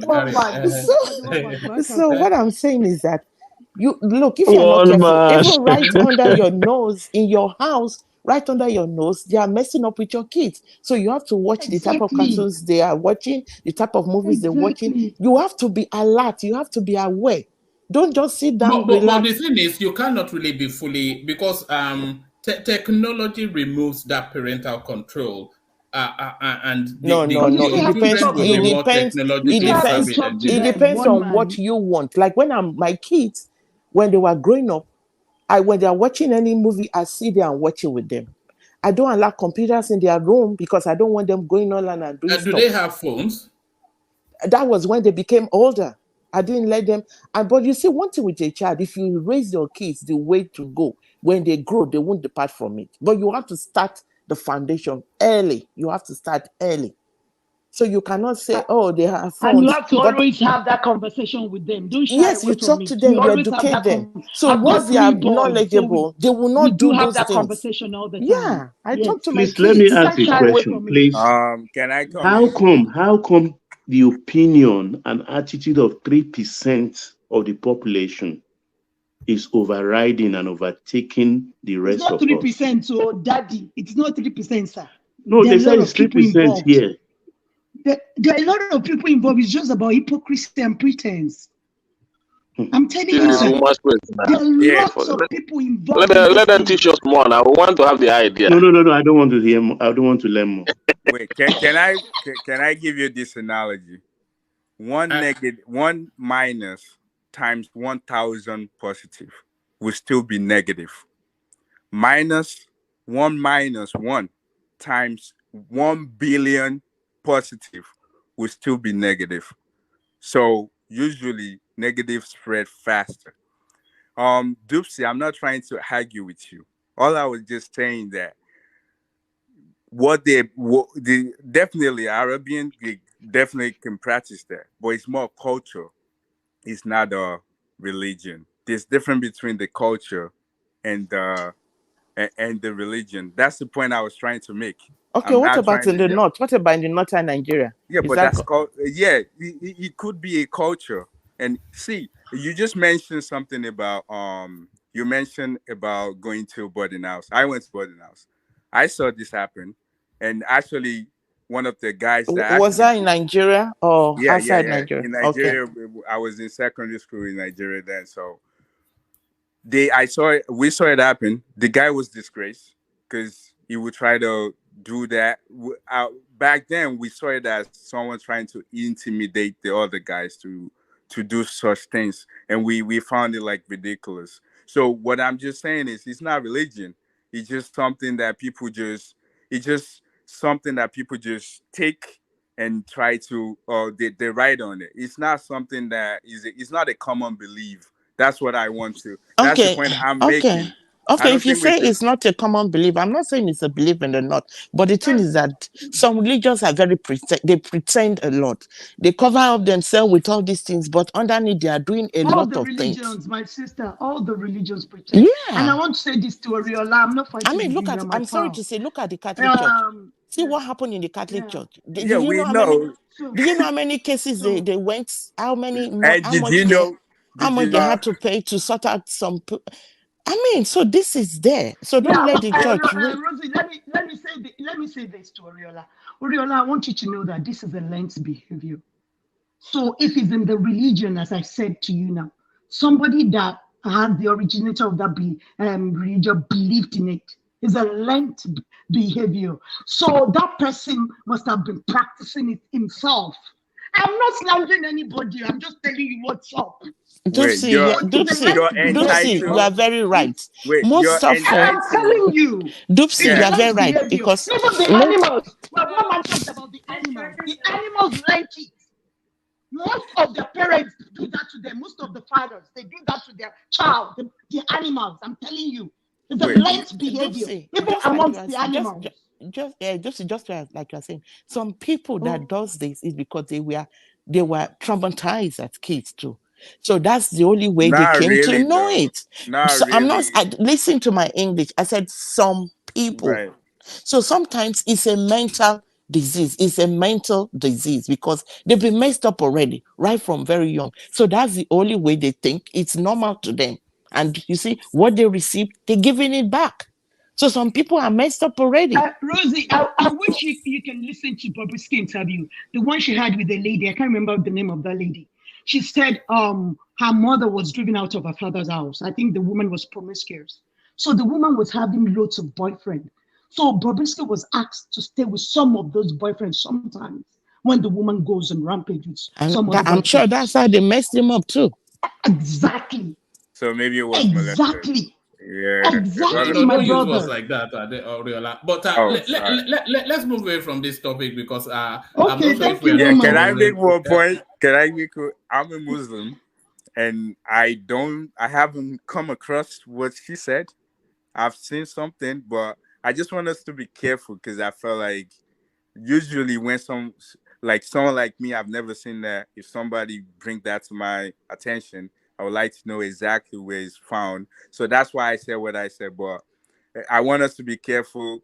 Other people like that will also probably not agree with that. So we have to be careful how we say. I know, if you notice that we've talked about Christian tonight, we've talked about Muslim. So it's not as if we're siding anybody. Both myself and Rosie, we have cleared that. Right. Yeah, that's why you need to do more research. No, I'm saying you need to do more research. You need to do more research. Wait. Don't say do more research. I just asked where in the book. So I'm not disputing what you said. Just direct me to where you found it. Okay. So you I don't know exactly where in the book, but I always listen to a guy called Prince, Christian Prince. If you can just try and Google him. Yeah, you listen to people. He usually he brings the Quran and he trash it out.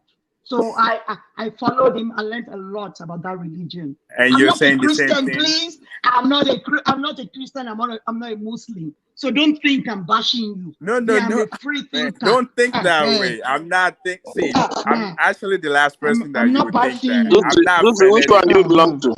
I'm not finished. I am a Christian. I am a Christian. My sister, I want to know where you belong, bro. In and out. I'm a Christian. I'm a good person. I love you. She belongs to Yemoja. She's a Yemoja person. I love Dupsy. Dupsy is not a Christian, but I love her because Yes, inside the Bible as well. What you just said, and it's inside the Bible as well. About what? About what's in the Bible? No, what you just said about. They picked everything that is good in this world. They said they're the owner, they're the originator. I'm not saying in the Bible. I said even the Catholic Church. There was a lot of that was practiced there. What's the difference between Christian and Catholic? It's the same. No, it's not the same. I think it's the same. All right. It's not the same. It's not the same. Okay. Don't see, if you are from Igbo, he would have given you as a wine. What's the meaning of that? I don't know. It's a great name. It's for the rascality. It's to do with rascality. No, it doesn't have to do with rascality. It has to do with the top class women. As in, there are women that you cannot go there. As in, you cannot touch their face. Those are those kind of ladies in our life. You are busy me now because woman is there. I will catch you in after. No. I will come for you. That's why. It's a great queen. Let's leave one man to continue with the thing. I'll see you guys later. Rosie, love you. God bless you. Love you too, Dipsy. Love you. Bye bye. All right, brilliant. So I would like. So Rosie, we saw you kung fu fighting earlier on with. I just couldn't take it. I was boiling under. I'm like, you know what? I just need to say something.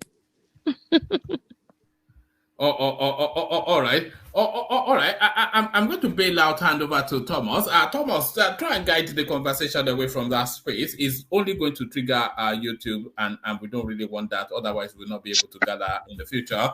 But let me acknowledge, I think only 2 people brought their wallets to the session today. Ike Ogeame, I think that's one of that's one of Kaizorian's spaces. So thank you, Ike. And that's Ayo, of course, ever steady. So thank you to the 2 of them. So thank you to the 2 of them. So now, as per tradition, let's bring him in with his music. Thomas, let's see if he's there first. Thomas, show me. No. One man who timed me out in the comment section. What did you do to get timed out? No, who dare time me out on this platform? Who did that? Did you not show your badge at the? They don't know who you are. Okay. Why did double? Am I worried? Go ahead. All right. So Thomas, here he comes.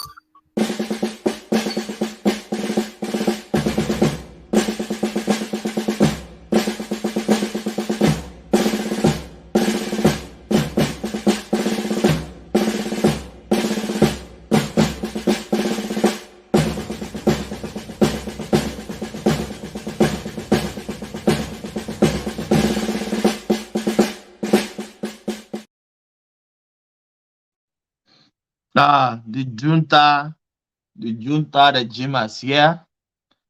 Babati, what do you do? I don't know what they did. For them to thank you.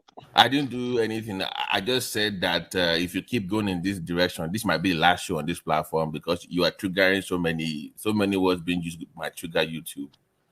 So I don't know who did that. I suspect somebody. I didn't do that. It's one man. You know one man is he's probably one man. No. One man will not do that now. Yeah, I suspect somebody. I won't mention the name. We have many.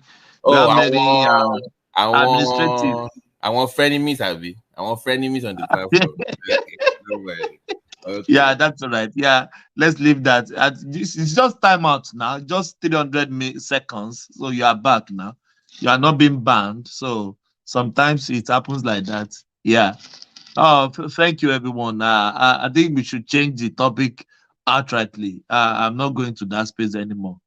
Maybe back to politics so that we won't trigger YouTube. YouTube are so sensitive with all those, you know what I mean. So let's just move away from there. But that guy Bobrisky, I don't know.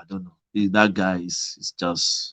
It's just I know it's not a role model at all. And some people, some young ones are following this guy now. You know, we have the likes of Thomas. Just one question for you. Why do you think he enjoys? I mean, he or she, whatever. Why do you think he enjoys some form of immunity where ordinarily people will be picked up for engaging in this act in Nigeria, but for some reason he enjoys this privilege? Is it because? Do you think because he knows people in high places, or what is it about him or her that? Let me tell you, Babati. He didn't formally declare himself,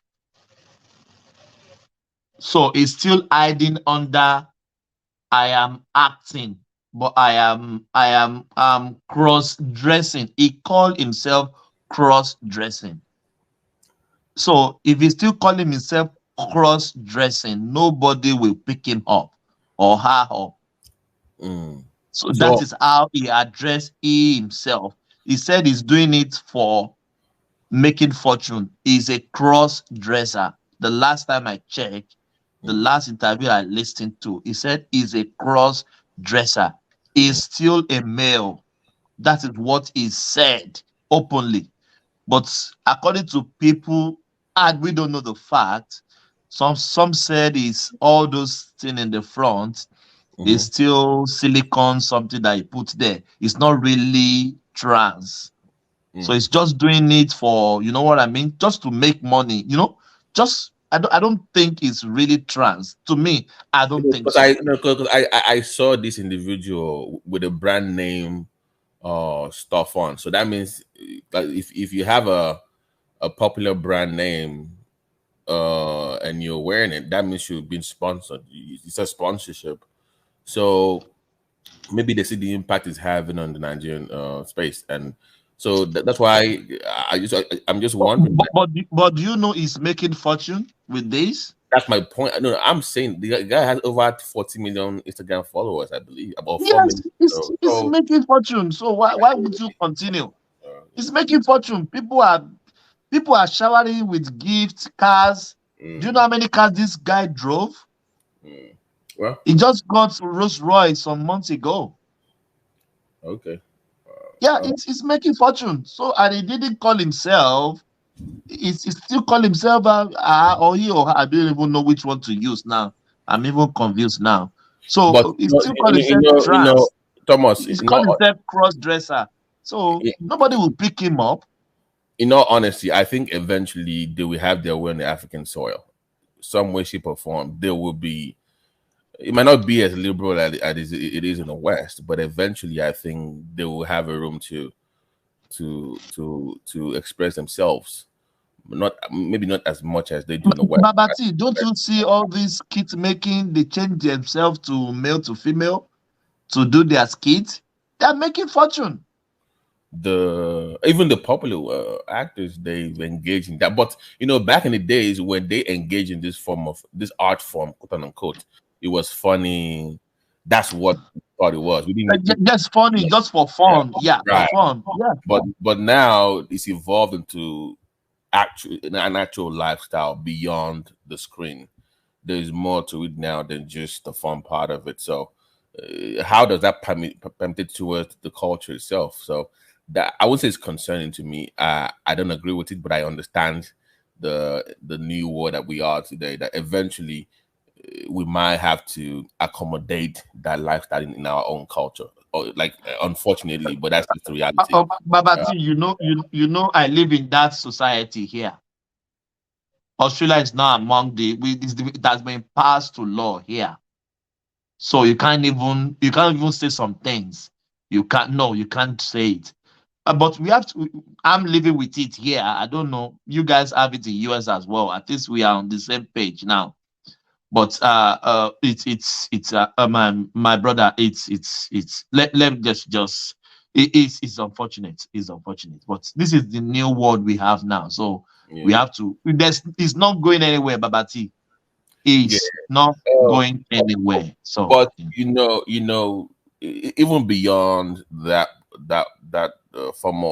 even beyond that, it's even gotten worse to where we're not even embracing gender fluidity, Thomas. That means on Monday you can be one thing today, and Tuesday you can switch to something else. You can switch. Yes. Yeah. So even saying you're one thing that people are still having issues with, now you can even be fluid. But like I said before on this platform, like a few years ago, I think a few months ago, the end goal is NAMBLA. I don't want to say that what that means. It's towards the P word, because once people can move from sex, gender, race, then they can move from age. I can say I'm 12 years old and engaging, if you know what I'm talking about. So that's the end game. Yeah. So if that is accepted by society, then we are doomed as a society, as a people. So so social re-engineering at its worst. So that's where we are. So what is that adult age in where you live? Is it not 18? No, no, marriage actually, like I said before, people were shocked when I said it on this platform.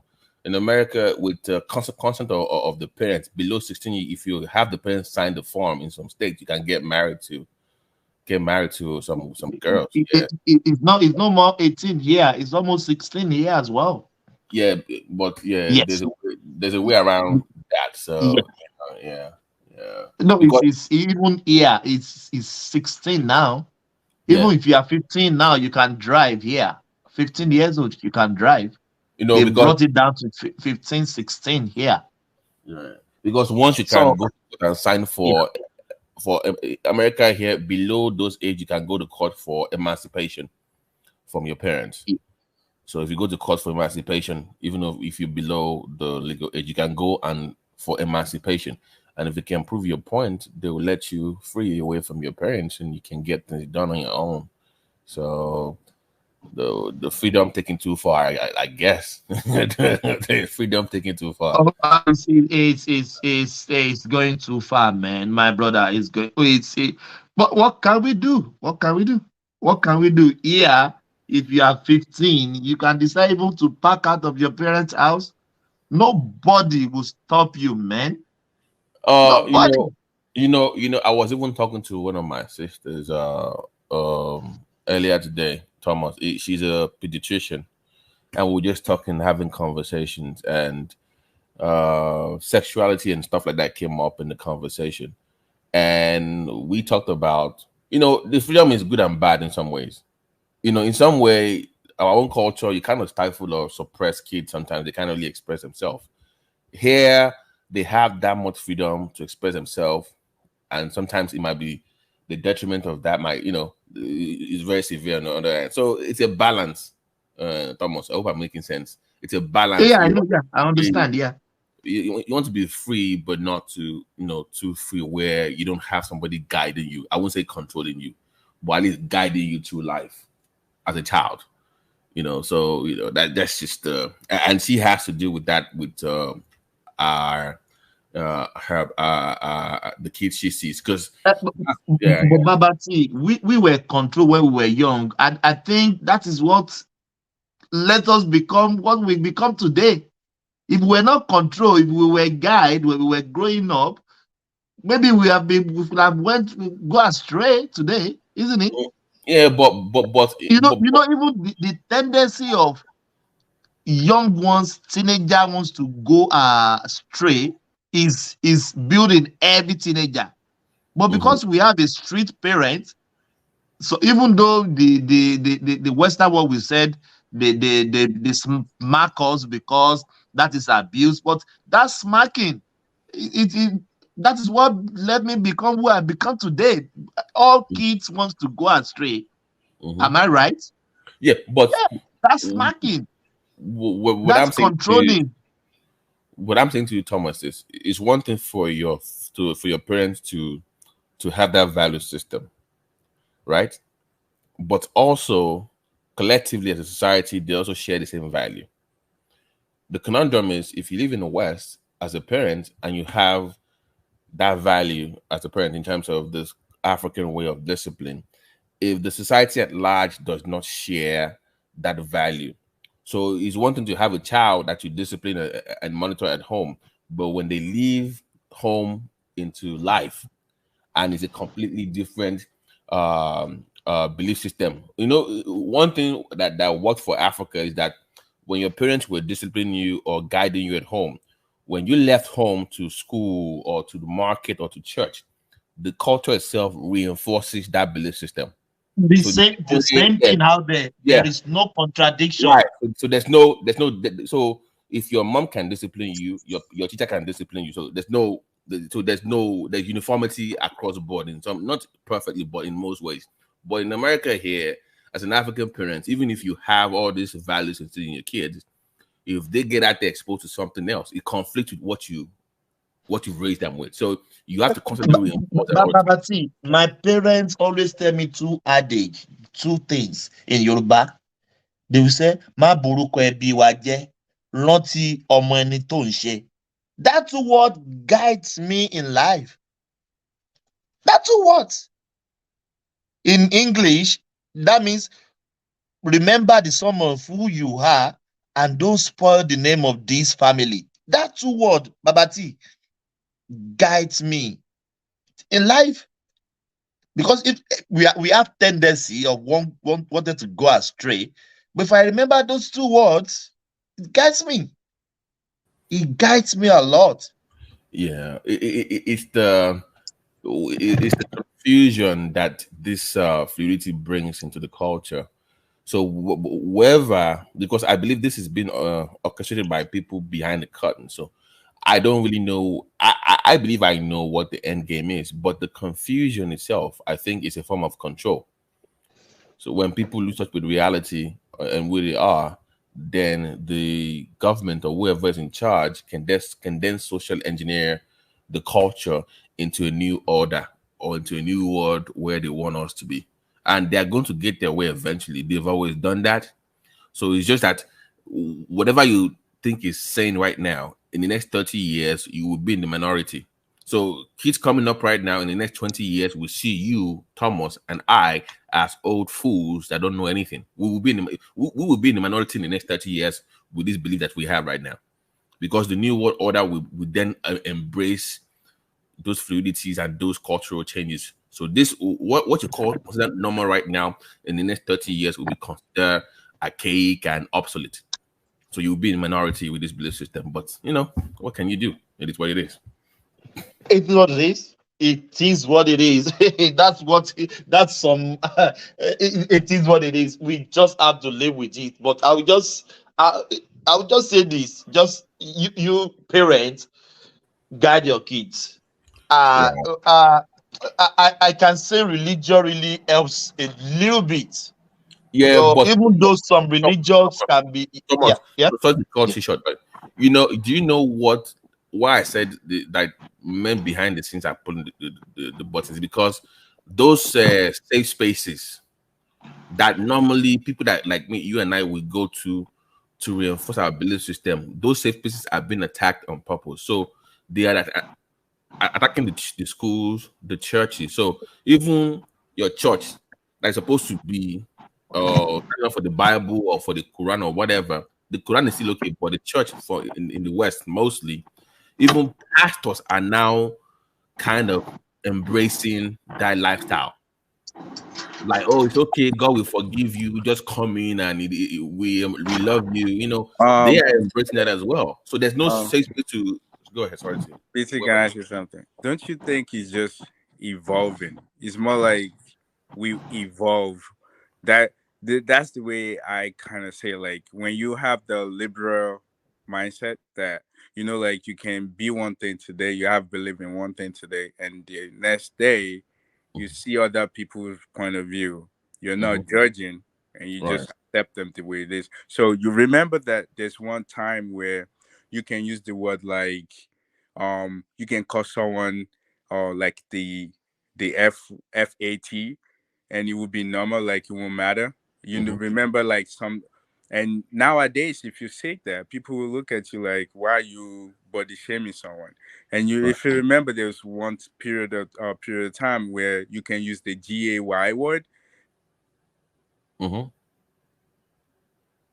with you already. Are you there? I think you went off.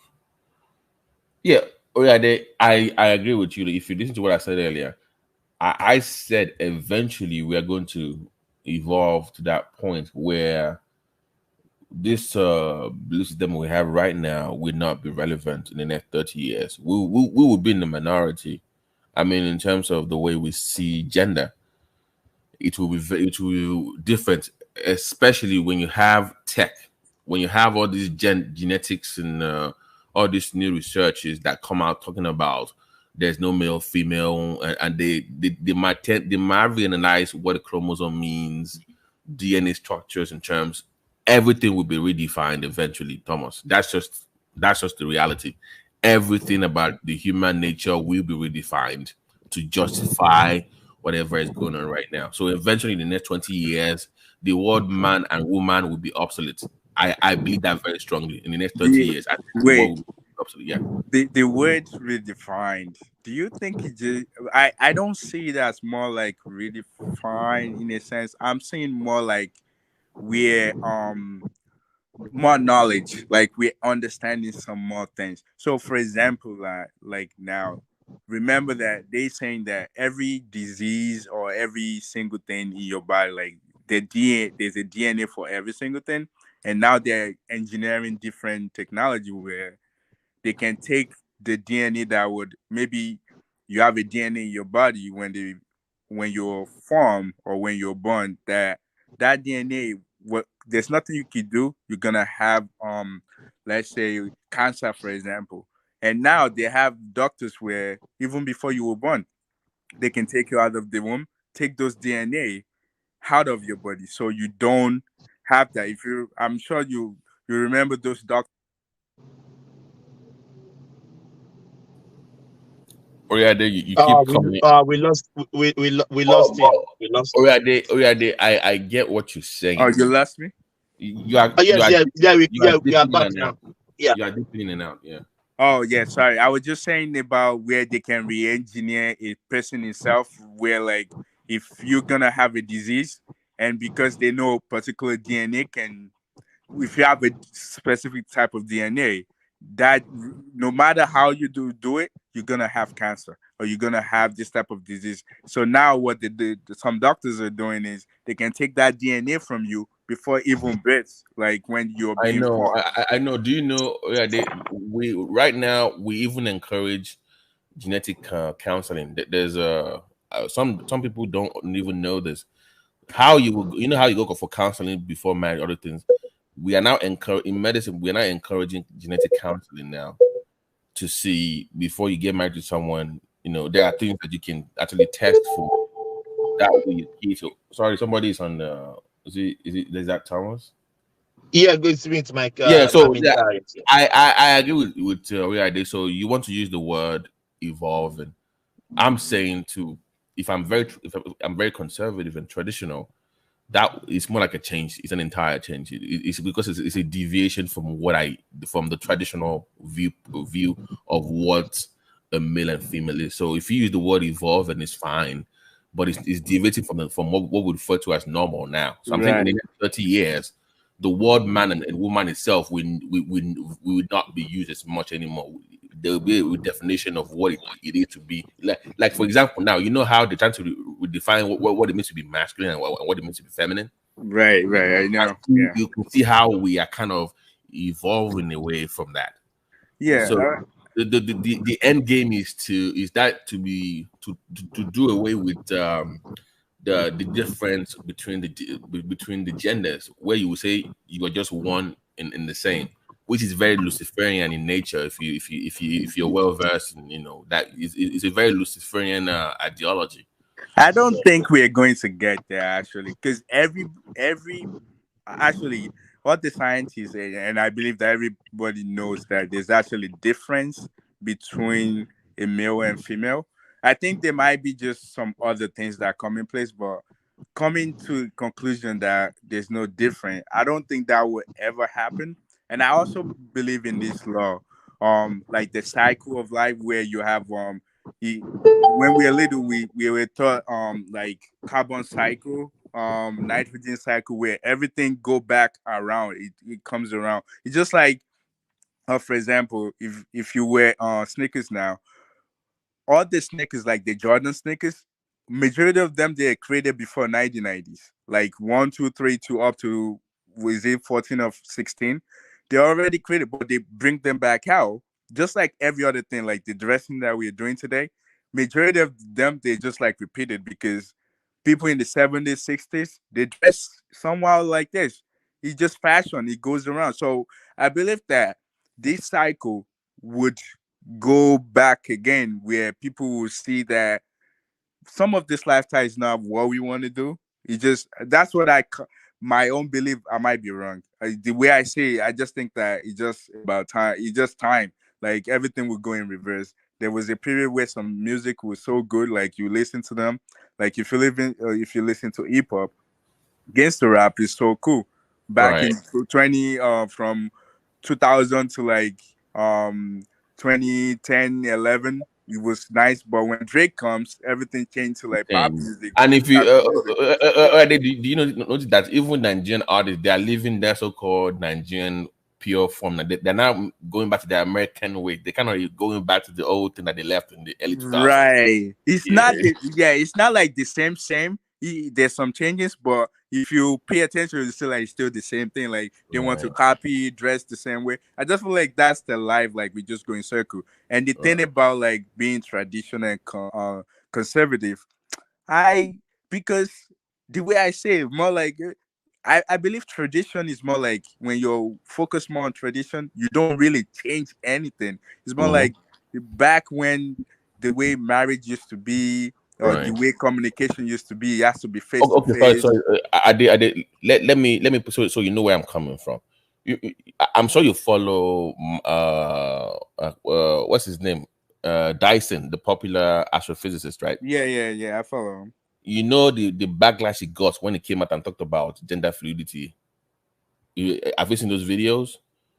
Where you should look it up. It came out recently talking about why, like, he was moving away from the traditional way of seeing things about gender, where it was for the so-called evolution of genders. So people were like shocked, like, wait a minute, how can you as a scientist be talking like this? You're supposed to be with the science. And he found a way to justify this. So that's what I mean by evolution away from the norm, where the smart ones in your society start to justify that movement from the traditional viewpoint. So even when we look at it today, the most smart ones, like if you Silicon Valleys, what everybody is trying to run away from that you don't want, that's what the actual majority of them practice, and they're like the people that actually bring innovation to life, but they practice those things. So it's more like it's hard in a way. I think somebody said it more like, the fact that if you the way you train your kid is the way like they will actually believe when somebody else is trying to change them. It will be hard for them to go away from what they were being taught since they're little. So, for example, now, you know, like when we watch movies when we were young, like Spider-Man and other, I never want to go outside and hack that way because I just see it more like a fiction. When I watch movies like Terminators and other shooting Transformers movies, I never want to like go out and start shooting people. You, you, I never wanted to do such things. But if you look at it, there's some other people, aspect of people that they want to actually hack what they saw in the movie. So do you want to? I think the training that I get and some other people got when they're young makes me not to really believe that it's something I could do. Like I can watch a movie for what it is. It's not like I will go outside and start acting up. I can listen to gangster rap music where they're talking about killing and doing all of those things. I Yeah, don't never want to go out and act it out. But there's some people that they don't have that training while they're younger. They might want to take that life because they will feel like maybe what that person in the music is saying to me or the movie I'm looking at, maybe that's the way I need to act. So I believe what someone just said, that the way you're being trained, that's the way you will act regardless. Like nobody can change your mind. So you saying like parents' responsibility, because you know science will say formation of personality ends by 5 years, or you already form most part of your personality kind of. So that very delicate Oh, sorry, Kay, are you there or you wanted to contribute? I just saw you pop up now. No, I don't want to touch this topic with a long stick. You guys continue. Yeah. Well, you know, no, that's pretty much it for me. But you know, if you wanted to say something I'm sure you're here to speak on something, but I don't know. But no. I just saw one man posted the link. I wanted to join earlier on, but I was busy. But now I'm a bit free. Yeah. Okay. Whatever you want to talk about, we're here. Thomas, over to you, sir. You are the host of the show. Oh yes. Where is our wait, mandate? can I bring something up if you don't mind? Sure. Yeah. I knew that you guys discussed this, and there was a little bit of argument, but I couldn't come in. The fact that I think was it 2 days ago or 3 days ago when you're talking about refineries in Nigeria, and I think Ajal was saying that all the refineries was built by the military. Then I had to like look some things up. There's actually some people that did research on those things. That wasn't true, and I don't believe. Ori, first of all, did this surprise you that it was advocating or campaigning for the return of military? Were you surprised? Why? I was. I can't believe that because I'd rather have what was this guy calling for? Sure, where if there was some revolution and the military actually support us, I rather would go for that than have a military take over. Remember what happened in Egypt? Was it like 10 years ago, where there was like uproar with Egypt, and I think Turkey has the same thing. I'd rather have that instead of military taking over, because I've been through military. I was born when military wasn't there. During like up to like I was like 13, 14, military was, I seen what military did to Nigeria. So I never would wanted to like see something like that. So I was surprised when he was saying it, and all the things that he was saying was surprising. Oriola, can we say those people are enemies of the country? No, they're not enemies. For it to be and I would say to why me, they are not enemies. Oh, okay. So the reason why I would say they're not enemies is they've never like. So I will use some other country, for example, where I've actually seen the school system. When you go into schools, like it's not something that you want to learn, but because you're in school, you're being taught every single thing that happened in the past that you don't know. All of these people, they never went through where, there's a history class where they're being taught that from this era to this era, military, this is the type of government we have, and this is how people were cooking. There's no food. I knew like our neighbor, they can buy gas cylinder, like the stove. They can buy kerosene. They had to use something called, I forget. It's called pumping stove. You used to pump it. Is it the dust? No, the sawdust. Sawdust. Yes, Yeah. I had to see them. I had to see what people went through, and now someone came and saying that that's the best way to go by government. And I saw like where a lot of people were running away from the country. I mean, imagine, and I would never support that. Do you know what's going on? They are mostly anti-Tinubu. That's what it's coming from. That's the honest truth. Anti-Yoruba, No. I won't go far saying anti-Yoruba because some of them are Yoruba people.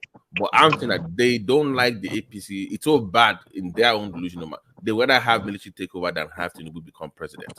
I think that's really what's going on. I don't think it's more some kind of objective reason. It's more of the dislike for the Tinubu government or the APC structure itself. I think that's what it's good.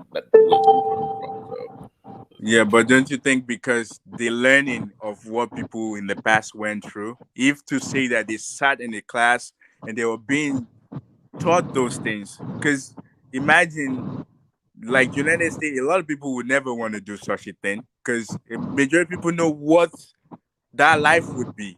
So imagine like those younger kids, they went through those time where they're being taught those things. I don't think they would ever. Oriola, do you know what I'm waiting for? What? The court? I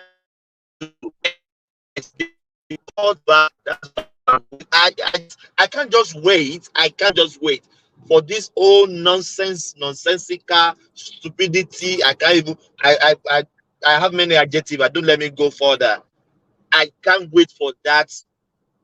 If they want to sack Tinubu, they should sack him. If they want to put Obi, they should put. I don't just wait for that verdict, so everything can go a little bit down.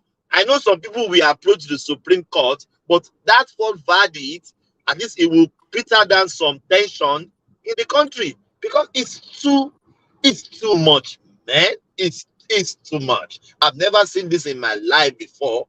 I was born in the 80s, so maybe because I'm young, I don't know. Maybe you guys are older than me. Well, I was born in the 80s too, man. So I know.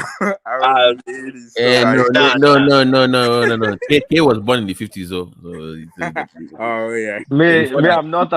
I'm older than you guys. Before Nigeria was even formed, they already had collateral. So yeah. But it's not the first time now. During Awolowo's time too, it was like that.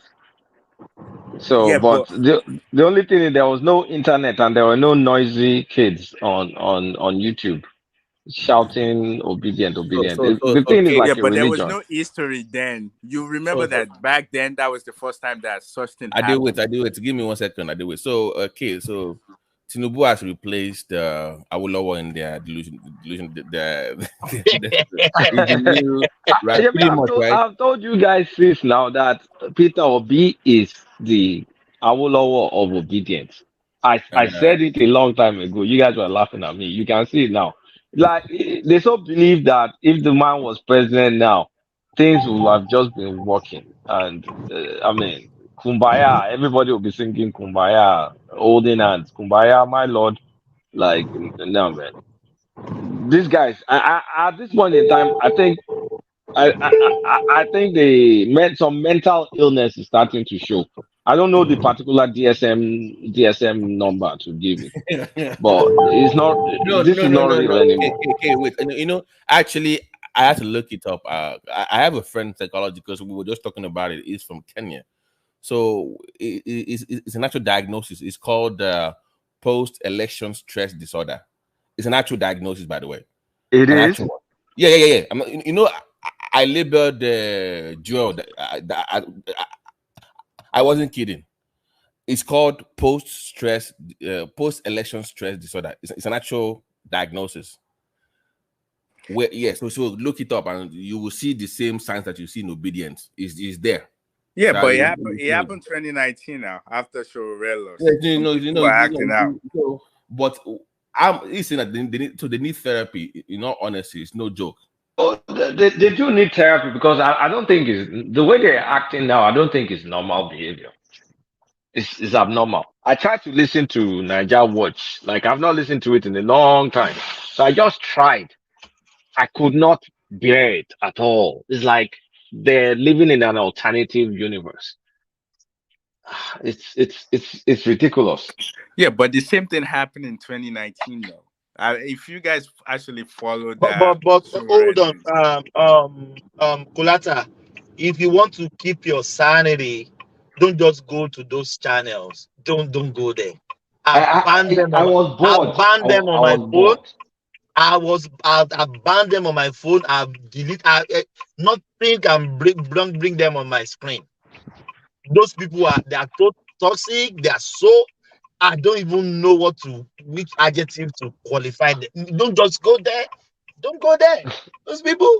Don't go there. Bored. I was bored. I was bored. Thomas, do you know what's happening is that those channels, they are struggling to survive. You know, they had that spike in numbers and subscribers. So the number is still very high, like 800 people watching. No. I'm saying that they need to keep doing that, because if Obi goes away, those channels will not survive. They have to put it in something else. That is their lifeline. That's their bro. Look at, I won't mention his name in Scotland though, but look at the spike in his numbers now with Obi and all this obedient space. It's making money off. That Yoruba guy, what's his name? Yeah, you look at how he's gone up dramatically with his numbers. Oh, is he supporting Obi? It wasn't. What's that guy's name again? Yeah, you know him, but don't let me put him. You know that before he was calling them Obidients initially.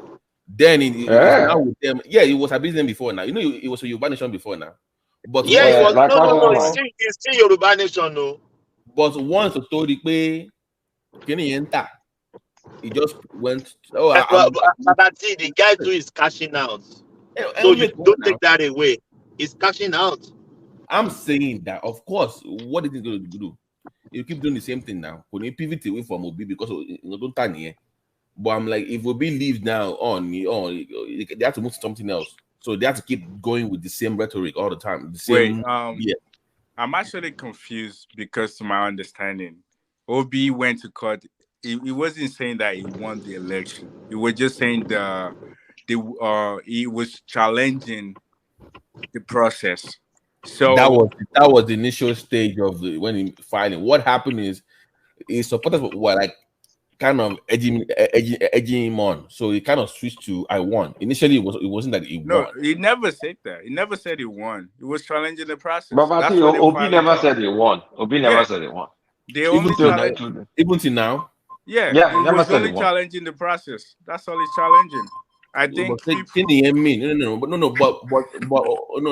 guys, hold on, seriously, hold on. Can you hear me? What's the meaning of challenging the process? What is the meaning of that? Because no, guys, hold on. Because to his fans, so they are thinking that he's supposed to go there and they have it reversed that he won. That's what. Right. That's people pick and choose what they listen to. Right. So we're having conversation now. Are they listen? Let's calm down. To his supporters, him going against in the court to go and challenge the election is that he's going to come out of there and he'll be declared president. That's what they think is challenging the process. Believe what he's fighting for is cancellation of that election and to redo the election. That's what he's really fighting for. So that's the actual idea. So pretty much it's not time to just change the system. He wants to. Yeah, he's not challenging I won. He's more like... now, that's my point initially. He wants to win. He could be long in system. That's not, it's conflicting with what they claim that he really wants. It's not aligned. Here's what I think. I think he was challenging the fact that INEC came out and said this is how we are going to deliver, this is the process we're going by, and at the end of the day, they didn't go by that process. To my own knowledge, the way I see it is more like he's challenging that process. That if you told us you're going to do this, you're going to upload it into the portal, but you didn't upload it, what happened? I'm challenging this process. But my brother, it is not a law. It is not constitution they should follow. It's just a guideline. I can change my guideline. I know, isn't it? I know what you mean. It's not even in the I believe in the INEC policy says that they Oriola, can do you determine. believe the portal of INEC was attacked? Do you believe that? Definitely could. If they say it was attacked, I believe it. So if they use their prerogative to take the thing offline because they know they were attacked, will you blame them?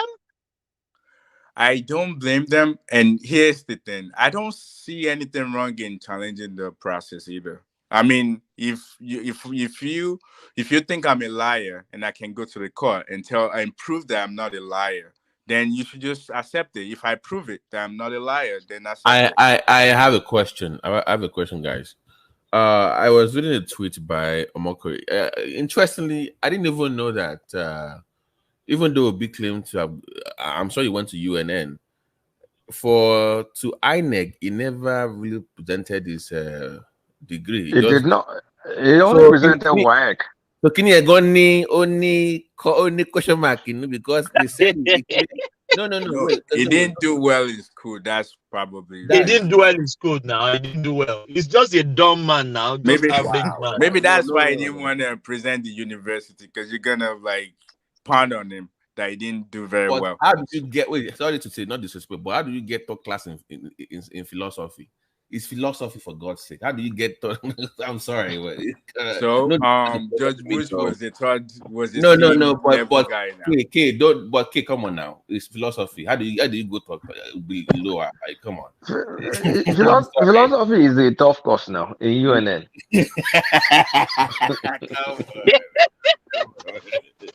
Oh my goodness! Oh my! No disrespect to philosophy media out there. So shout out to all the philosophy media on the platform. No disrespect. I'm just saying, that it just but I don't know. You can just go away. You come and move on to life. I don't know. I want them to just go away. It's irritating at this point. Well, do you remember all this? Colada, do you remember all this obedience adage? If you see Tinubu, if you see Obi, who will you employ? As just that it just came on. All those nonsense. All that nonsense. Yeah, but Tinubu too. He didn't make it I feel like he was pretending way too much because to me, myself too, the way he acted, it's more like he's doing everything on purpose just so people can pound on him. Yeah, because now you can see whatever happened to the frail Tinubu that we thought was going to fall down at any point in time. What happened to him? I know, and they shake like this. What happened? The guy was pretending way too much. I remember that guy. Oh my God! Even though we knew Tinubu has his health challenges, nobody can rule that. What health challenges? Which one? That guy doesn't look like he has. Definitely old age. But guys, he's not sleeping in Aso Rock. Do you guys know he hasn't been sleeping in Aso Rock? Yeah, you can tell. Every time he sleeps in his apartment. So and again, his personal doctor now is his cousin. His last name is Tinubu. So if maybe they're giving him shots in his apartment, but I know definitely he's not sleeping in Aso Rock. No, if he's sleeping in Aso Rock, she added it to now. Exactly. Wait, what does that mean? Does it mean that Aso Rock is bad? You're gonna fall? If they're giving him injections or something, they can't give him Aso Rock, but it will leak to the press. Yeah, it will leak, obviously. Yeah, but what injection? Okay, we have someone. I don't know. I don't think so, man. I think the guy. They wait now. You ask the question now. Ajidewe is called Ajidewe injection. Ajidewe injection. No. But it's looking different now. I don't know. Maybe you guys maybe they are pumping him with some peptides. Who knows? Hey, do you know what they're using? They are using that Buhari. Whatever Buhari is using, it's kind of recommended it to his friend. Like, I'm gonna try this thing. He's looking healthy. He's looking healthy. He's looking healthy. He's looking healthier lately. Yes. It looks different. I mean, something there for that president seat where they make them look at Buhari now. Buhari stands straight. straight, look agile, look fresh. You remember when Innovative. he was sworn Do you in? know, Thomas, God. Buhari is looking so smooth that people thought it was fake. That's how good it is. It was looking That like is it's it. so good. It's like no, it can't be you, man. No way. No. But Nigeria money as no. Taxpayers' money. No. That is where your money is going, my brothers. That is where your no. I just look at Buhari 2015. Go and look Buhari. Look like anger that you should just kick him and he will just fall down. Now look at the cheeks. Look at. So we can't blame Nnamdi Kanu now. That says the Sudani from Saudi Arabia or from Sudan. What I think is, like when you're trying to get something and there's a lot of pressure, you don't sleep that as much. You have to attend different meetings, go to different states. There's a lot more pressure. But now they get imposed. They don't have that much pressure like that. They're more comfortable, more relaxed. No, but Oriola, when they get to the seat, that's where the pressure should even mount up. The pressure should increase. Nigeria doesn't. The pressure should increase. I know. Look at Obama. Look at Barack now. When he first got there, looking young. When he left, look at American presidents. When they get there, before they leave. Gray hair. American president, but Trump. It's only Trump that That one a Yopi guy now. but do you want to compare the way Nigerian is? Like if you're a manager in this country, you have to actually go to work. You're not saying now. But if you're a top manager in Nigeria, you're basically just sitting down and telling people what to do. So I feel like the lifestyle of when you're in Nigeria is not different. It's not the same. Where the president cannot just sit down and be designated work. He has to do some things well. Nigeria, you can just sit down and have people do it for you. I feel like there's different style of governing. The governance, the style is different. Same with if you're working high post in Nigeria, if you're a director, CEO, you basically just sit down and have people do stuff for you. You're not going around and doing stuff.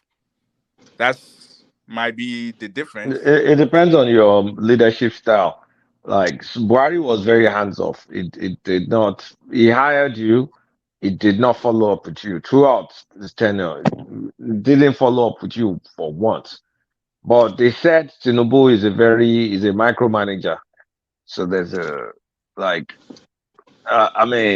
we style. can see that. You see all the ministers going everywhere, like Umaye, like he's going traveling. When was the last time you see a minister traveling like everywhere just to check what people are doing? The only one that I know was Colata, they said we want to join the G20. I know you guys are very vast in all those things. Are they going to add us? We will become G21, but the number doesn't matter. What is going on there? We can join, maybe not permanent membership and all, and be part of that club. What comes out of it, that's the main thing. At the end of the day, I don't, except they want to use Nigeria for their strategic interest, just to kind of poke the Russia and go. The Russians, yeah.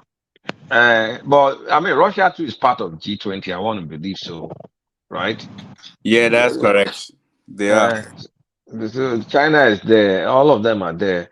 So if they include Nigeria, that's fine. But at the end of the day, is what will Nigeria get out of G20? But anything that will help us, I don't mind. Whether it's G20, whether it's BRICS, whether it's whatever. It's at the end of the day, we need money. So why would we want to be a pawn in a chess game between the East and the West? If we're not Babati, is whether you're willing or you're not willing, you're a pawn. Wow. Thanks for that response. That was really encouraging.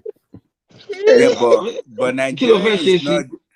Nigeria, they're not saying Nigeria should join. They're asking AU in total, all of the AU should just join the G20. So it wouldn't just be Nigeria only; it would just be all Africans together. That's what I heard.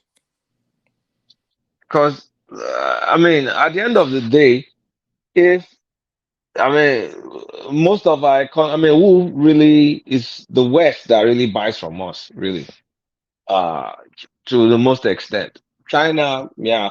But in terms of countries I would like to do deals with, I think I prefer China because China are no scruples. They don't tell you to come and change your sexual orientation to do business. They don't try and sermonize to you. They don't try and moralize to you. You just, I mean, you give them your money, they execute, or they give you your loan, they execute. China is strictly business, so that's why I prefer China. The West is nonsense that they'll be telling you to do, just nonsense, and then they will now want to give you grant, or they will give you grant, and then you squander that grant, and then you now take a loan, and then they'll put some draconian condition on you. You'll be forced to do some things. So it's like that. I mean, we need the money. We're broke. We need the investment.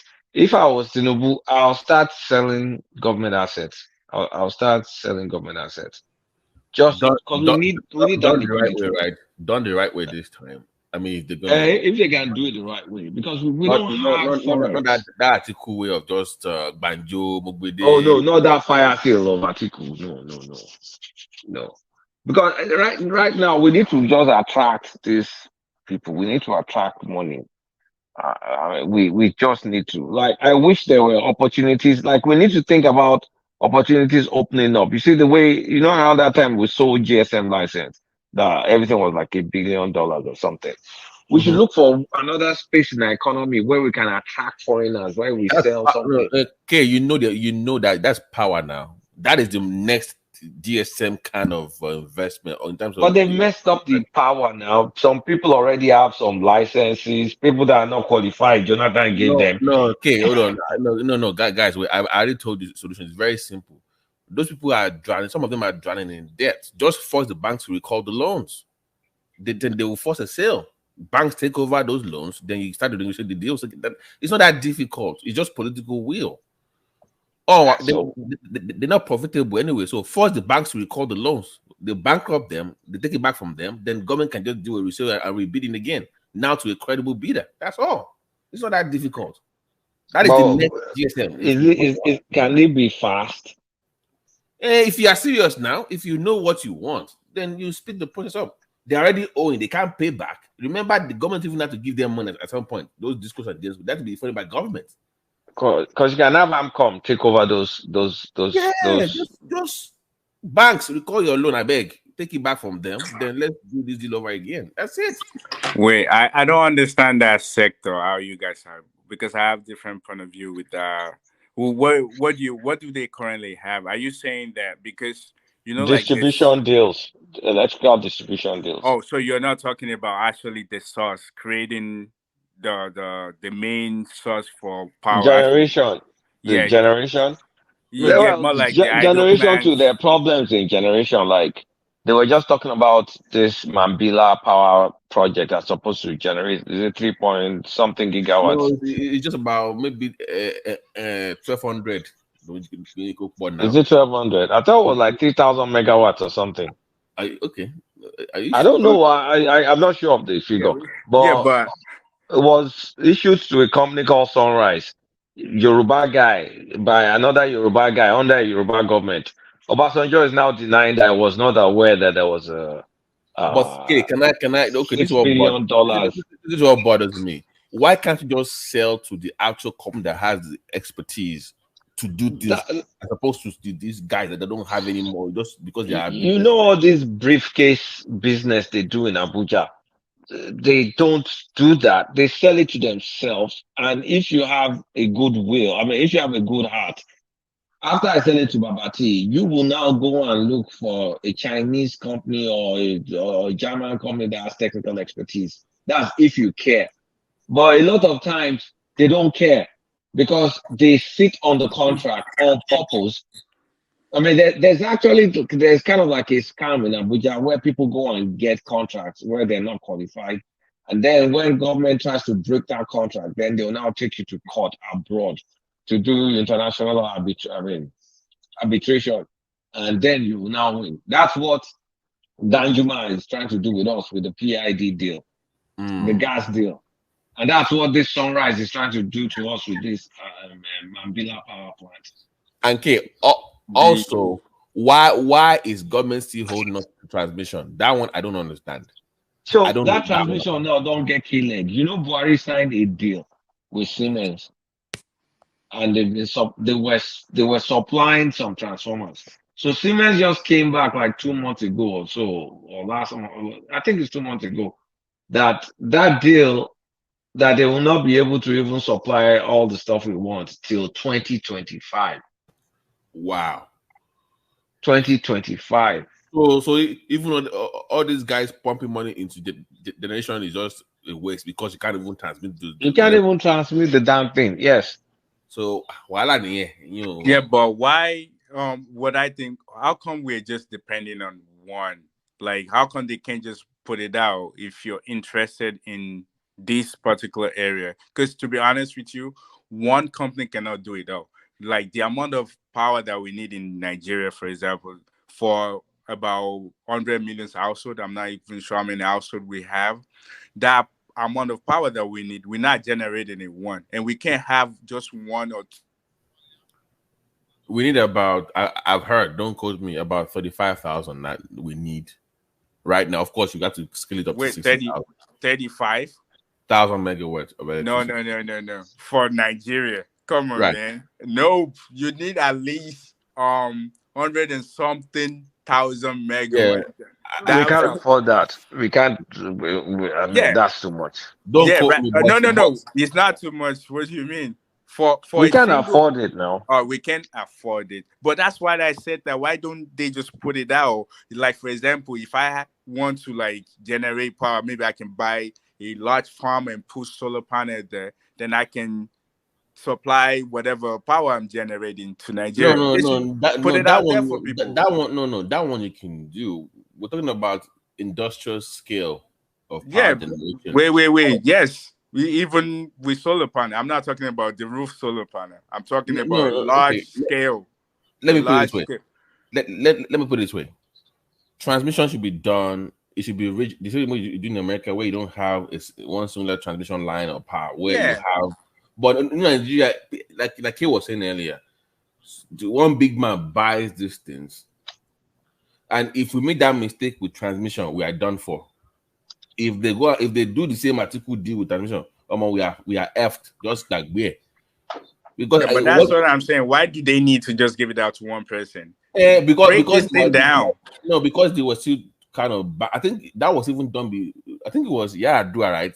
Okay, remind me. There was a deal the sunrise one. Oh, that generation. The one they cancelled. That the one Dua cancelled. Oh, that wasn't that refinery. No, OBJ did one with some kind of company where they will be using gas from South to power. But when Jadua came in, he cancelled that deal. Was it Siemens? Yeah, remind me. I think it was Siemens. I'm not sure, but it was a foreign company that he cancelled that But Buhari restarted the KKK gas pipeline going to North now. That was it, yeah. But Buhari restarted that. Majority of your power plant will actually be powered by gas. If you have a nuclear plant, it will be powered by gas. If you have hydropower, in Nigeria, no. We won't turn it into weapon. It's to generate. Even maintenance. Nigerians, I'm sorry. We can't have nuclear in Nigeria. Don't copy no cake. And but for now, Nigeria is not ready for that. Remember what happened in Japan years ago?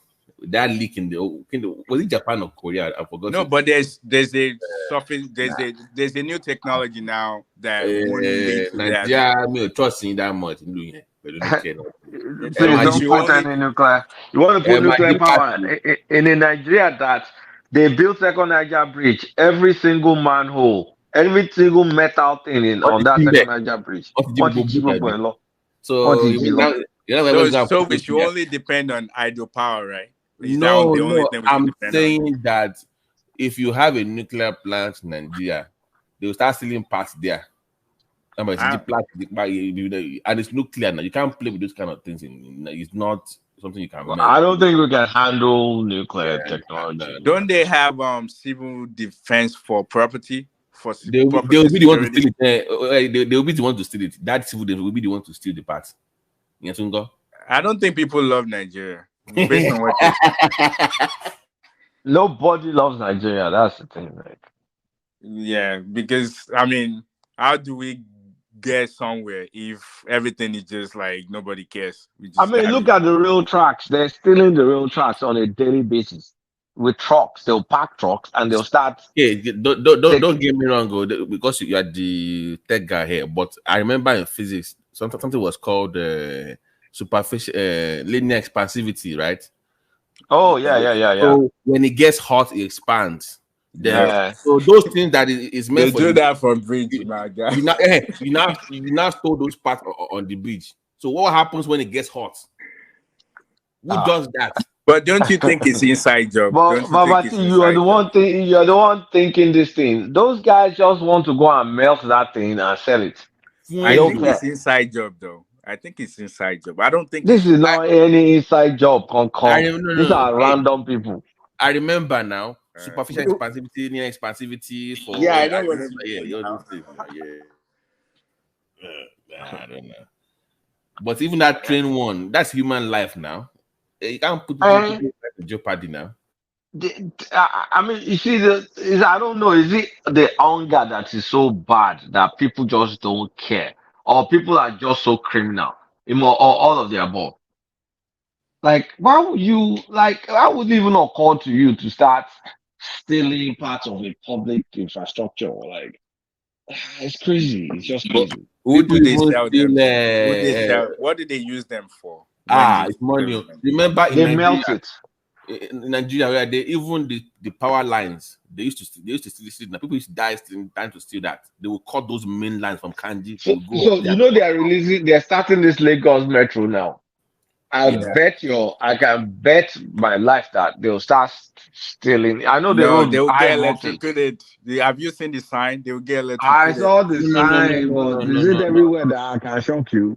Are they with the blue line is the one that is that has that one. No, the red line is diesel powered. It's not electric. Right. But the red is not. And guess what? And guess where that red line passes to? Oshodi. Well, good luck with those red tracks there. Oh God! Wait, how long do you think we'll be able to maintain the look of those? Yeah, that bothers me too. I don't know, but when I just see all these fancy things, I'm like, Nigeria is rugged past all this thing. But they give the maintenance job to someone though. Those people, we need to hold them accountable because they probably won't take care like they need to. I mean, they give that job out to be cleaning and doing all of those things. Then how long will people be paying for tickets before they start jumping? How long? Let me do you one better, Kilata. When they can lap one bit, if you see me lap, they'll be lapping in the train.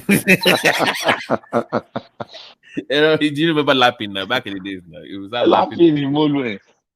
And in boy, doubtful. Of course, I remember lapping. Man. Yeah, down. So far, not good at all. Laughing.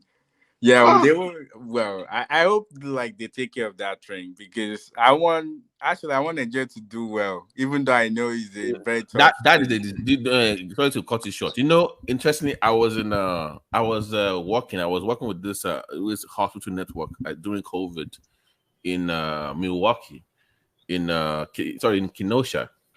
So someone who came to Milwaukee to purchase those red line. Oh yeah, that's where I bought them from. Yeah. So I'm like, wait a minute, this is just like a hour drive to Milwaukee. Let me just go down and see what is going on. So I show up to. So when you see him on TV, I was there when he was meeting with the mayor or whatever. Oh, you were? Yeah, I went there. Yeah, I went there. I went to Milwaukee. It's just 1 hour away now. So I'm like, I mean, like when they were discussing the thing on TV. No, when they came to inspect the train. Remember, it's a private company that was supposed to do the deal for the state, for Wisconsin. Yeah. But they had a political issue. That guy lost. It was Democratic, but they went to Republican. So they had some kind of issue. So, but they already purchased the train, but they couldn't use it. So they had to force a sale in Banjo to Lagos. That's how they were able to afford it. They paid way under the value of the train because it was cheap. It was still brand new. But this is the issue. That train is designed for city. It's not interstate, like a New York kind of. No, it's designed for intercity. That means you can't be doing break every 5 minutes. So I was confused. Wait a minute. This is a very high speed train. It's very quicker than the one they have in Lagos Ibadan. So normally it's designed for like a Lagos to Ibadan trip. That's what the train is designed for. And that's interstate now. So yeah, but you are buying that kind of train for within Lagos. So it's not really. So I'm like, why are you buying this train for Lagos? It confused me a little bit because I think you should go and check the history of that train. He's a former governor of maybe one state in America. Mm-hmm. They manpower that train for that state, and later on the governor cannot. Yeah, that's what he just said. Yeah, that's what Babati said now, Wisconsin. Wisconsin, yeah. So yes. I'm saying that train was the makeup. You know, the difference between that is that even the coach, the way it's designed, is for quick stop and quick. I think maybe they see the train is cheap, or that maybe that's why they go for it. Wait, but remember that even in Lagos, you can drive like hours. Like you can drive from one place to another, maybe like 3-4 hours. So I don't think it would be wrong. No, I think let me. I did. So yeah, intercity states. The way the seats are designed is for you to get in and get out within a few seconds, right? Like in New York. Baba T, a question. I know what you mean now. In Gotimora, it's for those long hourly. Why are you buying a train for? Baba T, design, Baba T, were you able to see the inside of the train when you went there? Yeah, the people are allowed to go in now. Yeah, if you see the pictures, you will see someone who I saw it on TV. Yeah, I mean inside. Yeah. I saw the inside. I think sometimes the seat can be reallocated. I mean, if it's possible to. No, it's not. Remy, listen to what I'm saying. I'm not saying forget the seat. I'm saying that the system, the brake. I want to bang the system more is not designed. I understand you. I understand you. I'm thinking break every 5 minutes. You are talking about it's a kind of a bullet train from state long to distance but it's a if that is the case, I think that there must be some modification that can allow you to run within 80 to 100 kilometers within a city. It's possible because most subway, like that Nigerian subway, is even running at a 60 kilometers, which is very slow. Which is very slow. Actually, it's supposed to run 80 kilometers to 100 kilometers per hour. So that's how it's supposed to work. And I think you guys are talking about Mambila before. Mambila is to about 3,500 megawatts. And I think the problem with Nigeria is the site. You already said it. The orientation is totally bad. Even people just want to like destroy and they will feel happy doing that or cut away a lot of things. We have a lot of people doing nothing. Why don't we just recruit them into maybe special force for taking charge of security for train or something like that, and you can give them something like 50 to 100,000 a month. They'll be glad. But that's the plan. That's what Tinubu said initially. That is going to hire like 5 million soldiers and 1 million police. To work, because if they don't have nothing to do, that's what they but they need money to pay salary. That's why they have to take up. I think what Tinubu is trying to do is that. I think they are really getting a lot of money from this subsidy removal. Yeah. The amount of money that they pay the share in their federal allocation, and they continue to also put some into saving. If we continue this way in the next 6 months, I think we are going to have enough money to start doing some of our projects. I think that is the way to go. And I think, like you guys have talked about, Nigerians are not really patriotic enough. Everybody just want to game the country. I was shocked when I saw a TikTok. That's Nigerian culture. That Emefiele Emefiele gave Dangote up to 3.4 billion naira in one day. As part of the money he uses to complete the it's not verified, but if it's possible, yeah. Thomas, me somebody is snoring, sleep deep. Maybe it's even Thomas that is snoring. It's possible.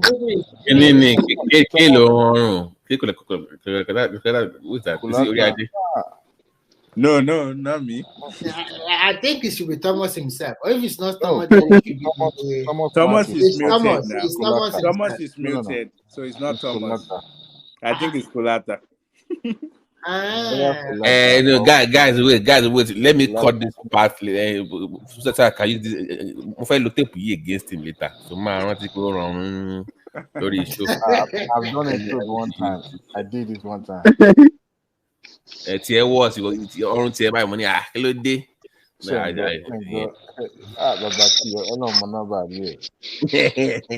It's cool, me. Just cook.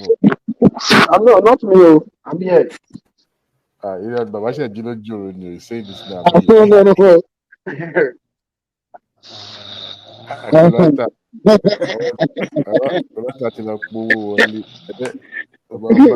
About to sell red wine, so we brought the was online.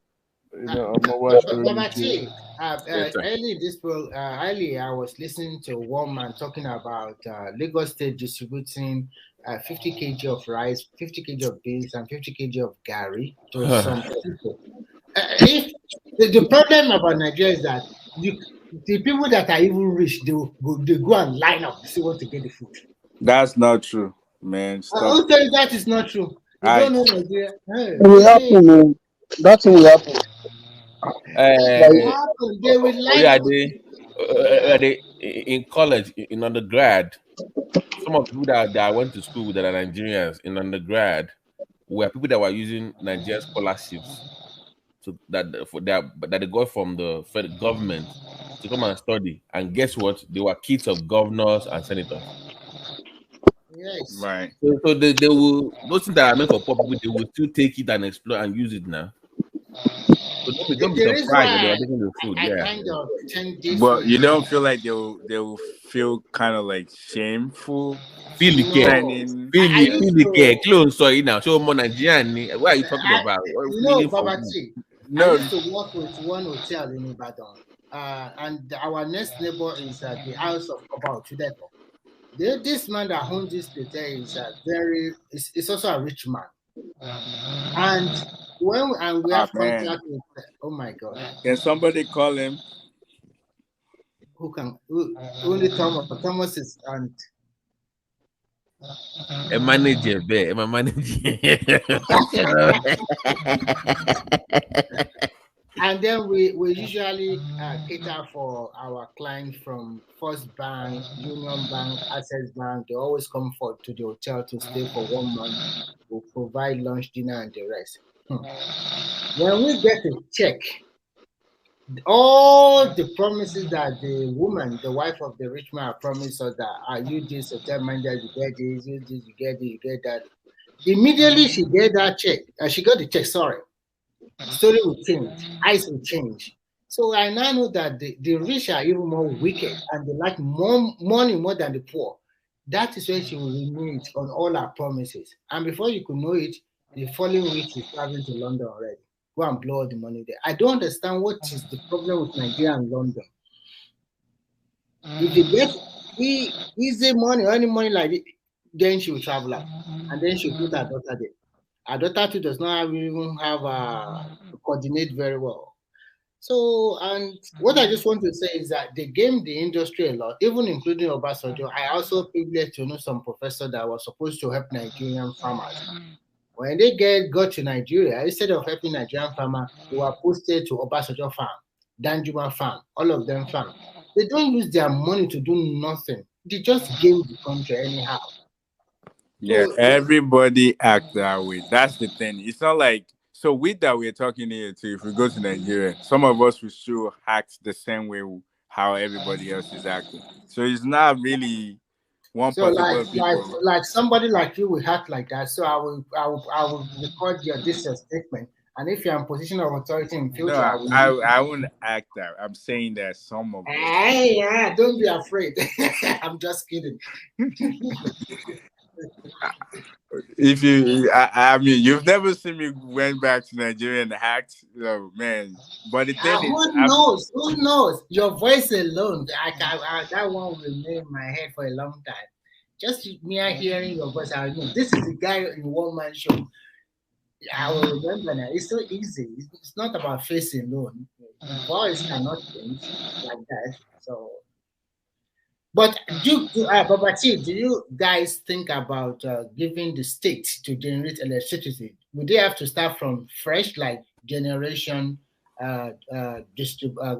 No, the issue is not generation. Actually, to be honest with you, I think right now we are doing about 17,000 private. No, you are doing 11, and you can only distribute about 6 or 7. I think. Right. So you're doing 11,000, like we already said.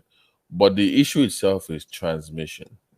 Now, if you try to so if you remember, there are three. You have transmission, distribution, generation, transmission, and distribution. The only one that was not privatized is transmission. So even if you have let's even say you have 11K, you have metering and distribution. If you cannot transmit anything, it doesn't matter. But that is the one that government is holding on to. Now, the concern is that how we need to privatize this, obviously. And like Ade was suggesting, you must have lots of players in that sector. It cannot be just one, like CMS, where they will tell you have to wait till in 5 or 4 years' time. So, I'm saying that, why don't you make it more interesting like you do in America? Make it regional. You can say Siemens for transmission in Southwest. You handle that. You maybe something Reliance Energy, take Northwest, whatever. Spread it around that way.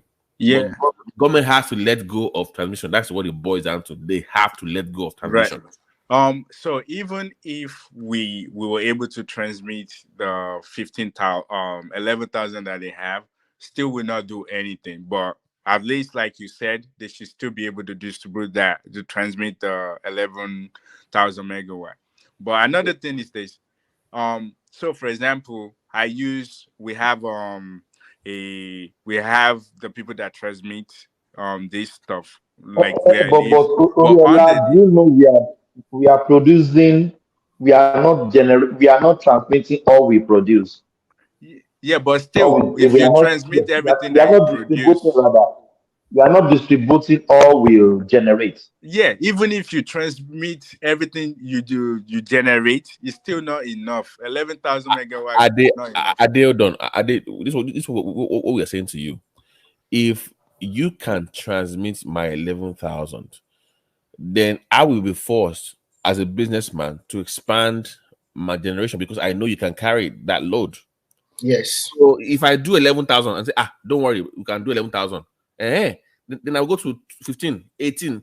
I will keep moving up the quicker you can expand your own network. So that's what we are saying. So for you to even inspire me to spend money on generation, show me you can spend money and expand on transmission.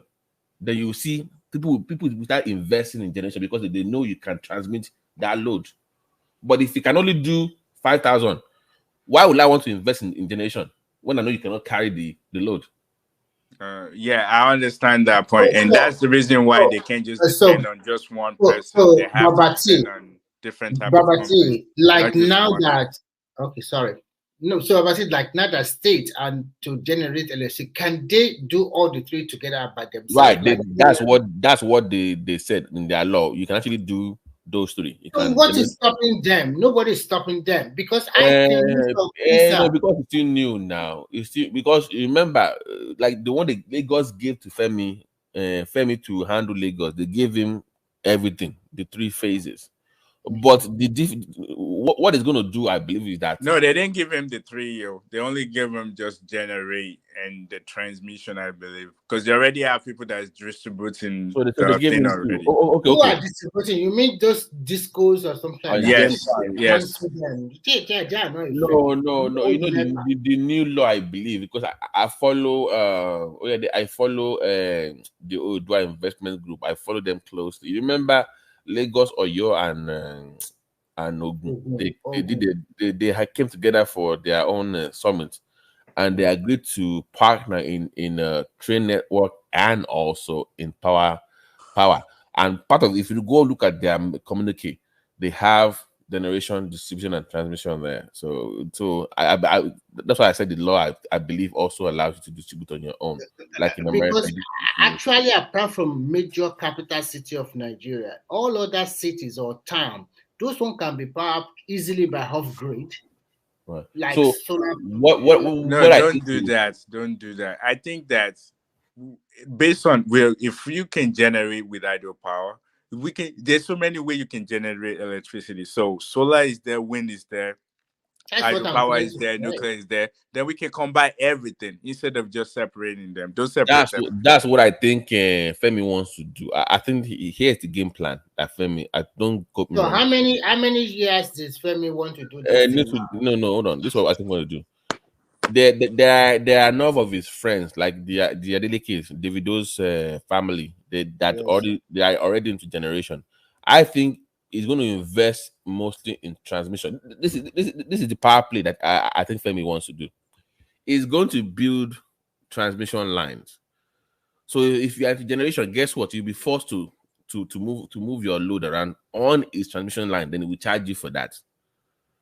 Forget him investing in generation. I don't think he has to do that. You go and invest in generation, then you carry it on my own transmission line, because it's capital intensive to do both. Yeah. That is a lot of money. Yeah, it's true. So, but like you now, Ade, you can say, I can only give you 5. I can only give you 10.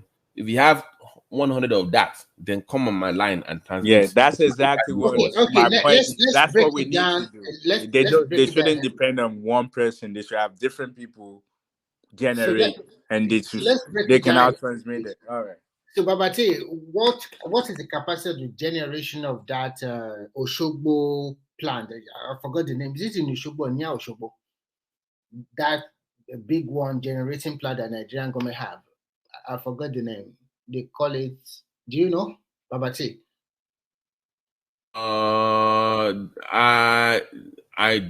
Is it? I'm not. Oh, I'm not sure. I'm not sure. Yeah, because I know that the Mambila is about 3,500. They're still building that, but there is this one already completed. You know, they have one in Edo. This one is very popular in Oyo. Is it Oyo or between the two? Papa Land Toro or something like that. It has a generating. I don't know how much is it. About 300 megawatt or something like that. And I don't know which Adeleke really owns. Is it in Lagos or where is his own generating plant? So I don't know how many megawatt will these 3 states need to power their industries and home. Are we talking about more than 1,000 megawatts for Lagos or Shunano? I think in my own, I think what they want to do is those power plants might not necessarily be in Lagos, but it will run those lines across where they can put the load on it. So I think each state will have their own distribution.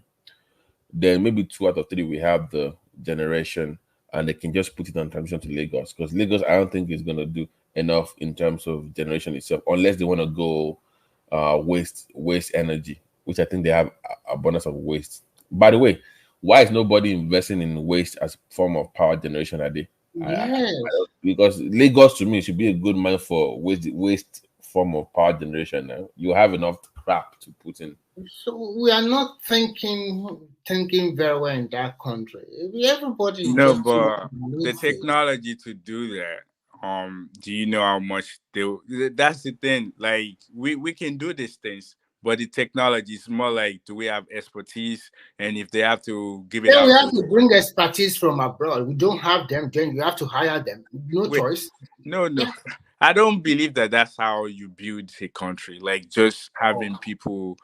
Of course, you're gonna have some of your people that have. So, for example, if you're electrical engineer, definitely all you have to do is read that particular area. So you it's not only read. listen.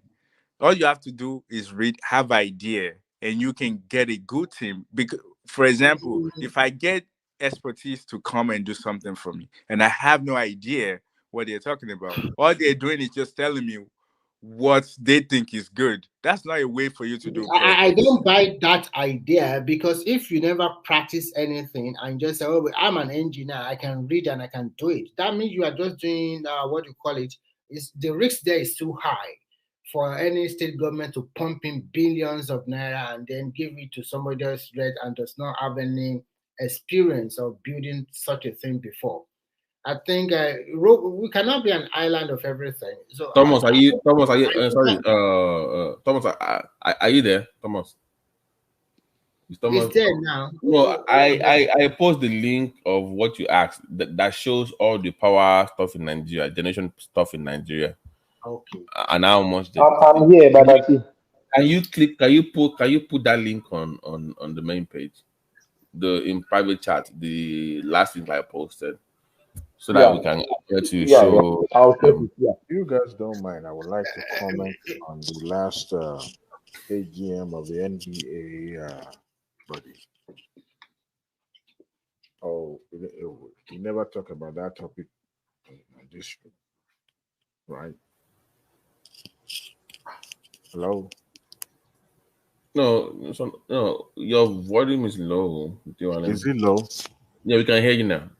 Oh, okay. I said that I don't know if you've discussed the last NBA AGM issue that happens over the weekend, last week actually.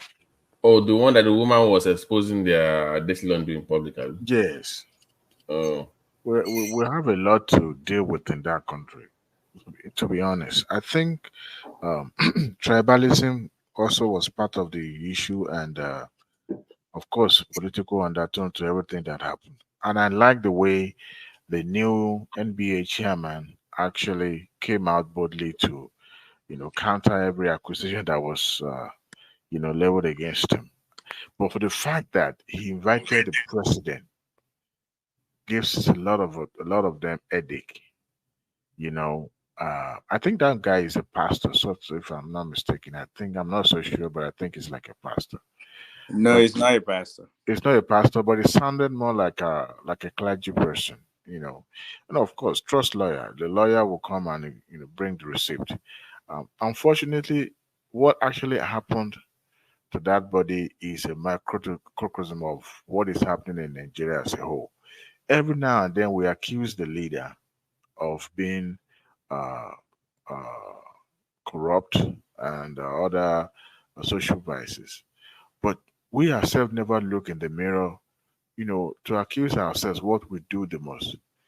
This guy accused all the other principal officers of trying to live off the predatory fee that the lawyers contribute to that body, and he felt for those who practice in the city are privileged compared to their colleagues that are in the rural areas that could hardly come up with 25,000, when they call for it. And to me, I think he also thought about, those who have practiced but also will be in need of insurance, maybe health insurance in the future and all that. And he was thinking big like that for the entire body. But for all the principal the principal officers to have ganged up and accuse him of running a one-man show tells, Nigerians that there's no way all of them could be right. And one person, one man, that means it was a lone wolf. It was a lone voice among all those corrupt principal officers. And if you look at those principal officers, majority of them are from certain region of the country. And unfortunately, the political blindness, that they have would not let them see beyond their nose. Honestly, it was a shit show. It was very shameful what happens.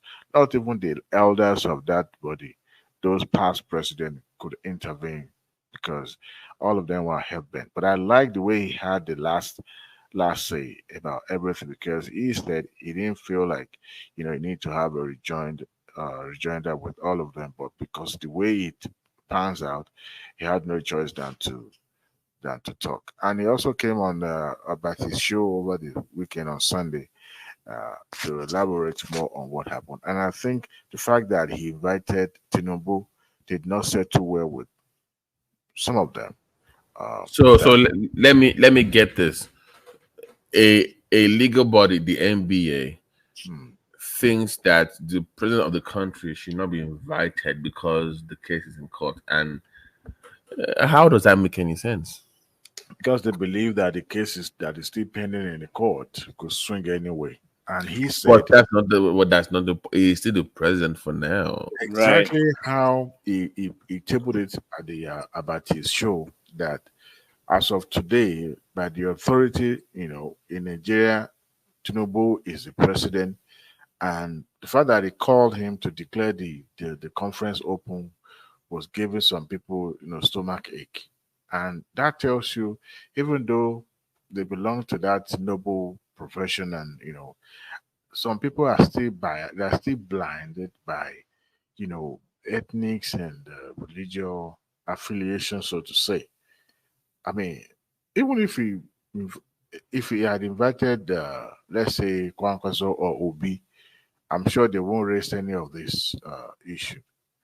But the man said he personally sponsored some of the executive trips and all that, because he felt the body didn't have enough money. So why, spending the money, and why their colleagues that are actually struggling to contribute this money are wallowing in abject poverty and all that.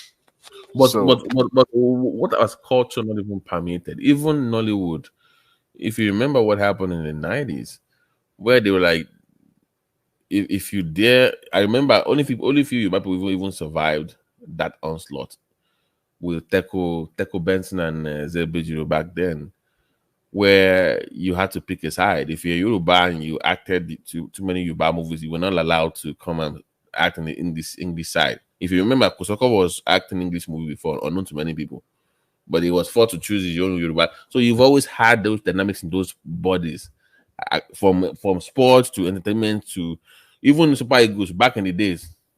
We've never really resolved this issue. But can it be resolved? Because I don't know, but I'm gonna be honest with you.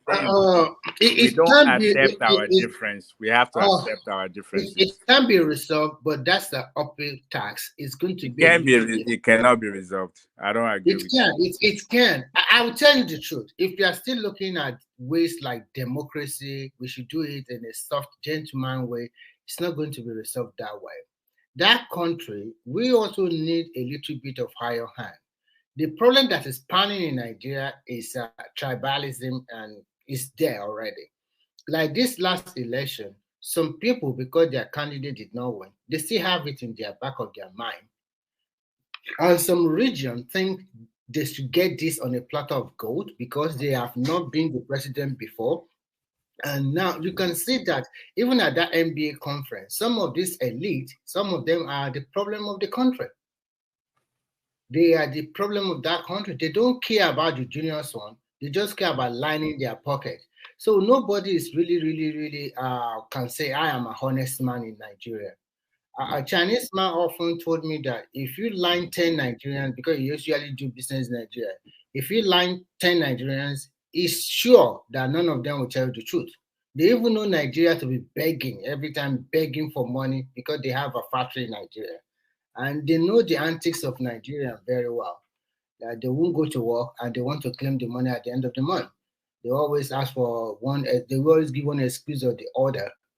So the problem is that until all of us in Nigeria from any tribe accept this one is your country, what I just hope that Tinubu would at least try to set a very good example.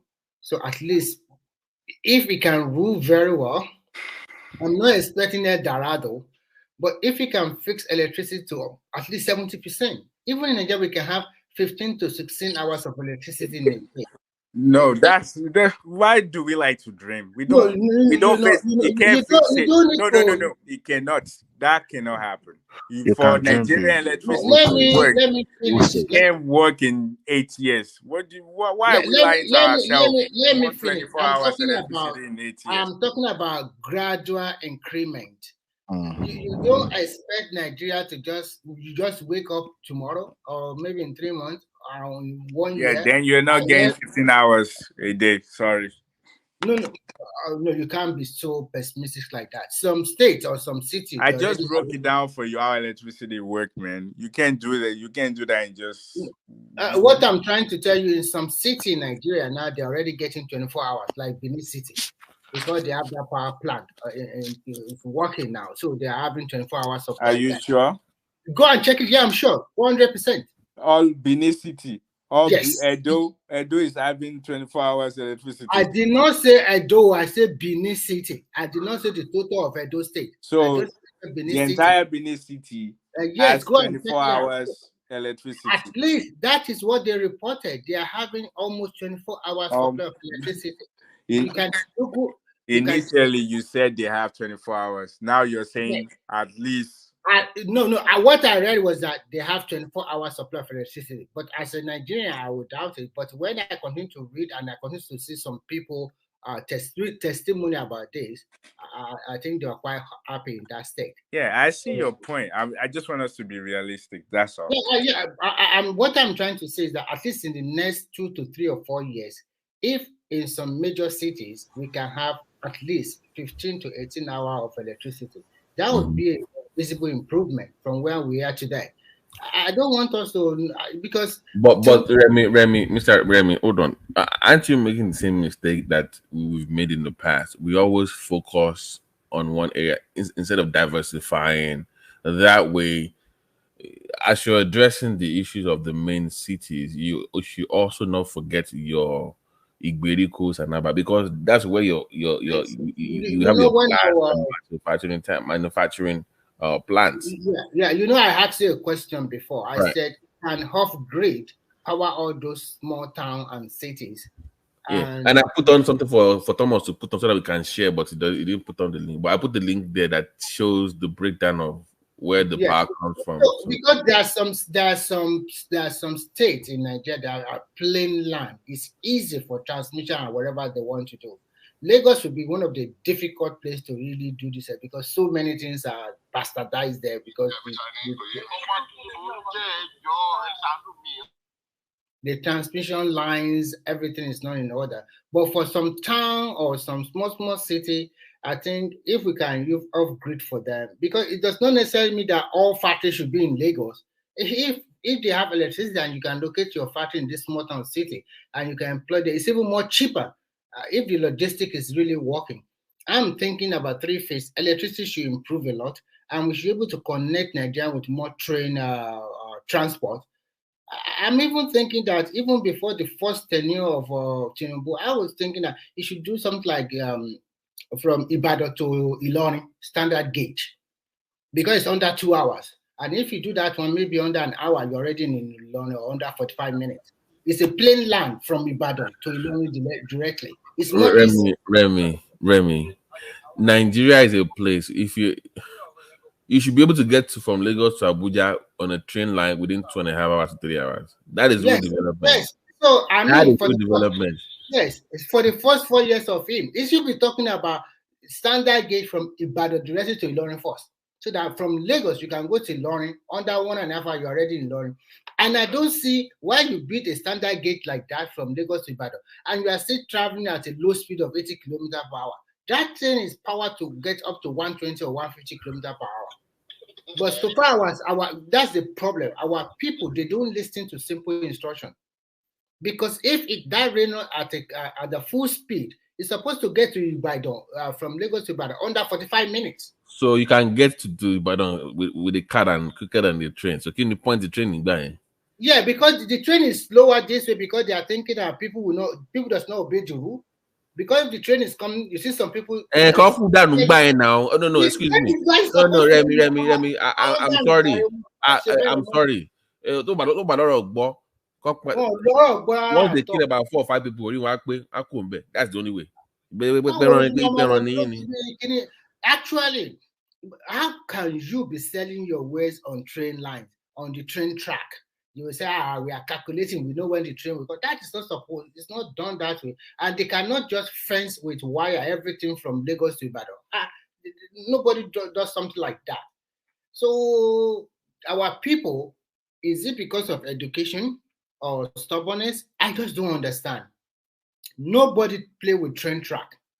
Train is train, and people obey rules and regulation. In Nigeria, let me ask you a question. Yeah. So if you go to I believe Oshodi, they have those trains there. So if you go to Oshodi now, let's say me, I just go to Oshodi. Do you ever see a police around when you go to Oshodi market? Do we even have Oshodi market there anymore? Well, any market that you go to that have a train track, do you ever see any police around, like just doing the roaming about and stuff?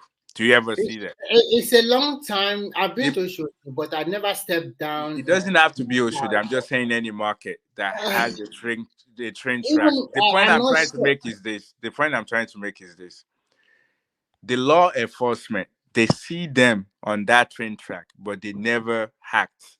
So it means that even if there's a law in place, they're not acting on that law.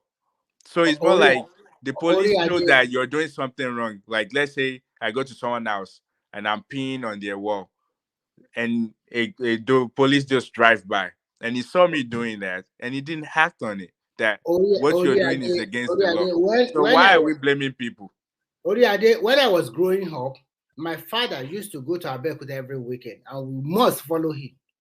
We'll pass through that train something at when you after, if you know about it very well, after NNPC, after Akpata is NNPC, and then you're along or Miado or something like that. There's a train track there.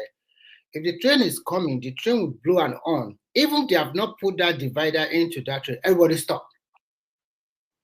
Whatever you are doing, you stop. You don't cross because you don't know when the train will get to you. What we are trying to say is that our people deliberately disobey the rules and regulations. Nobody should tell you that you are not supposed. If you hear a train coming alone, even if you are 100 meters or 200 meters to that train track, you should stop. That is a normal thing everywhere we do. Even here in the city in Europe, there's a lot of tram on the city center. And when they are coming, people stop. Although they have red light, but even me hearing that this is a train coming, you stop. You obey rules and regulations. Most of these Nigerians that came from Nigeria, to when they are in this development, they obey the rules and regulations. Why is it in Nigeria they won't want to obey? They want to No, wait. I don't like the way you're looking at it. The way I see it is this. Because in Nigeria, if you break the law, there's no you don't feel like you can break the law, there's no consequence. But if I know here I break the traffic light, even though there's no police around to take me, once I get to my house, I will see a letter that I broke the law. In Nigeria, it's more like you can break the law, there's no consequences. So don't blame people.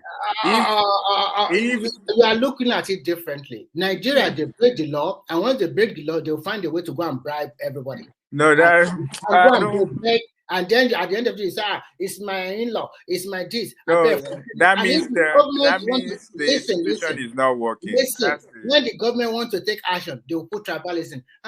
Is it because we are not Yoruba, or is it because we are Hausa, or because all kind of sentiment will come in? It's high time that. But does that mean that now there shouldn't be a consequence for breaking the law? Exactly. You round them up and send them to jail. Because if they have done something like that, you break the law and you get 2 years imprisonment. That's right. See, you're a typical African man. People don't act that way. I bet some of you guys, you still beat the kids. You don't do that. See, if you break the law, there's consequence, and you face the consequence. The thing is, our law enforcement or the institution that we have, they don't do their job. If they do it, I don't care. You can call me. I'm tribal. I'm this. But as long as you know you are at fault, then you face it. Next time, if I decide to do it again, they do that. After I know, like, I spend almost 10,000 in a week for breaking the law, I'll think in my own head, like, okay, I'm not doing this. I think technology should come in, but unfortunately, there's no electricity to power all this technology. Because if there's no technology, the same thing will happen even technology comes in. And then another thing is that I just forget that. I just want to remember that. Yeah, this guy wants to come in. Okay, go ahead. I want to take you guys on a roundabout news. I'm just coming across a news now. One of the Nigerian newspaper that says that Tinubu appointed a 32 years old young man as executive director in charge of National Agency for Science and Engineering Infrastructure, NASENI.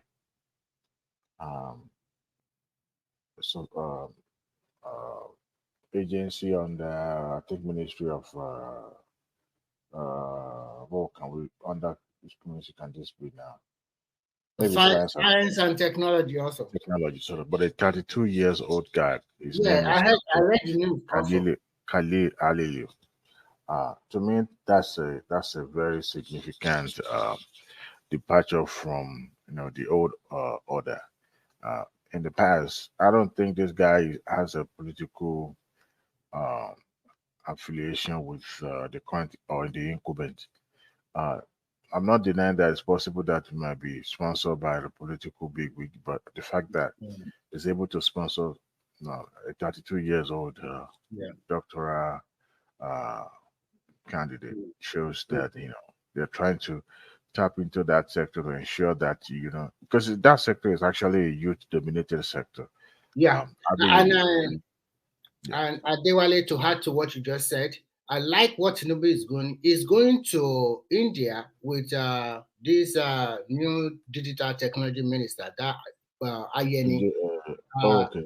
He just picked 4 ministers, those that are very important. That guy, trade and investment, and the other 2 I forgot, but it's all related to, so it's about business and creating employment or something like that.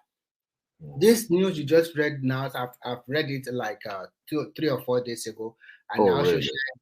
I share it with one man. That's a good development. It is. Tinubu what I think Tinubu did in his ministerial position is so simple. Now things are putting into place little by little. If you heard about Festus Keyamo interview, Keyamo said Tinubu chose him because aviation is about rules and regulation. Most of the job is about rules and regulation, international rules and regulation. And he, being a son, a lawyer, Tinubu thought that it really fit the bill. And one thing he did that I like, and I hope they can carry out to the latter, close down that first terminal, the old terminal, close it down. The new minister already said they're going to close it by. Yes, he said in October. They should stop everybody by October 1st. Yeah. All international airline, everybody should move to the new terminal. And then they want why are they not moving actually? What is the problem is this: the hangars for this new terminal, I don't know how it's not big enough to contain this wide body airplane. But come to think of it, is it not the same? What they want to do now is this: is it not the same structure building? There's a particular building now that they want to demolish. That is one. 2, there's a lot of airplane that some rich people left there parking for so many years. I don't know whether they are even I have a question for you guys, when you're ready. So he gave them 1 month. Everybody should move their plane, and they are going to demolish that building so that they can build a big hangar.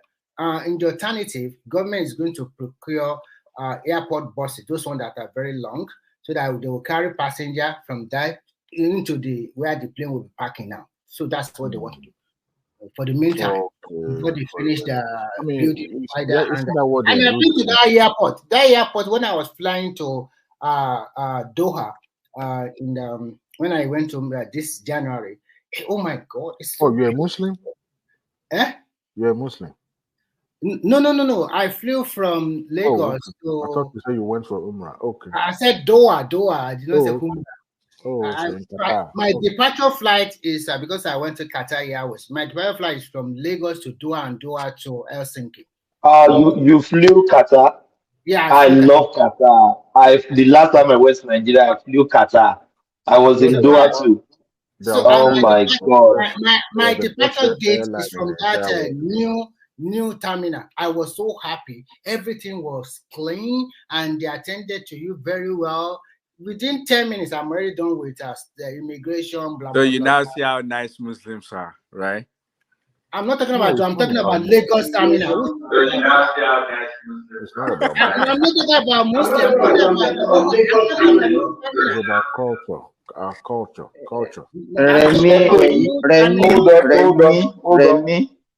Hold on. Who is echoing? Somebody's echoing.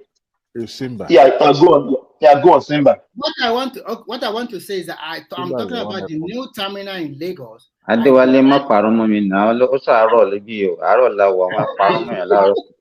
I depart from that new Lagos terminal. Everything under 10 minutes, I'm done. Everything was so clean. The Nigerian immigration officer that attended to me, they were young people and they speak professionally to me. This is the first time. But Remy, you know what I want to say? Because at least I've even that Doha that you're talking, I've been to. I'm talking about new Lagos terminal. No, I want to say something about it.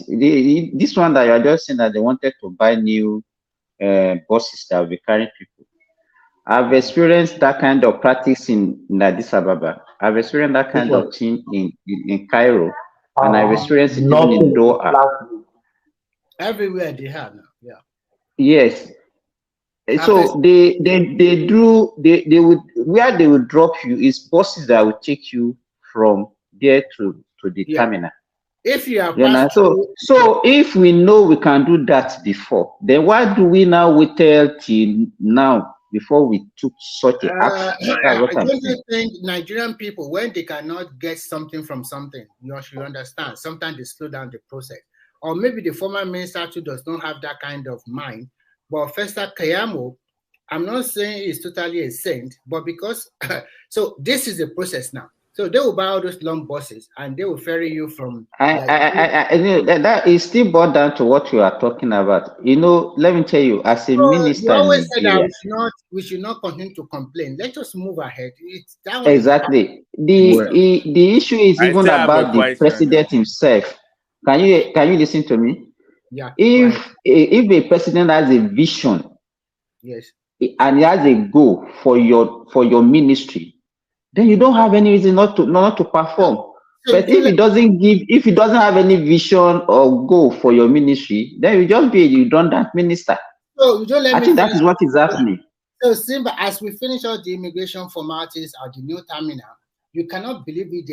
There's a pathway, and they took other pathway to the old terminal to board our plane. And when we get to that, what do you call it? When you relax before you get on the plane, it's an eyesore.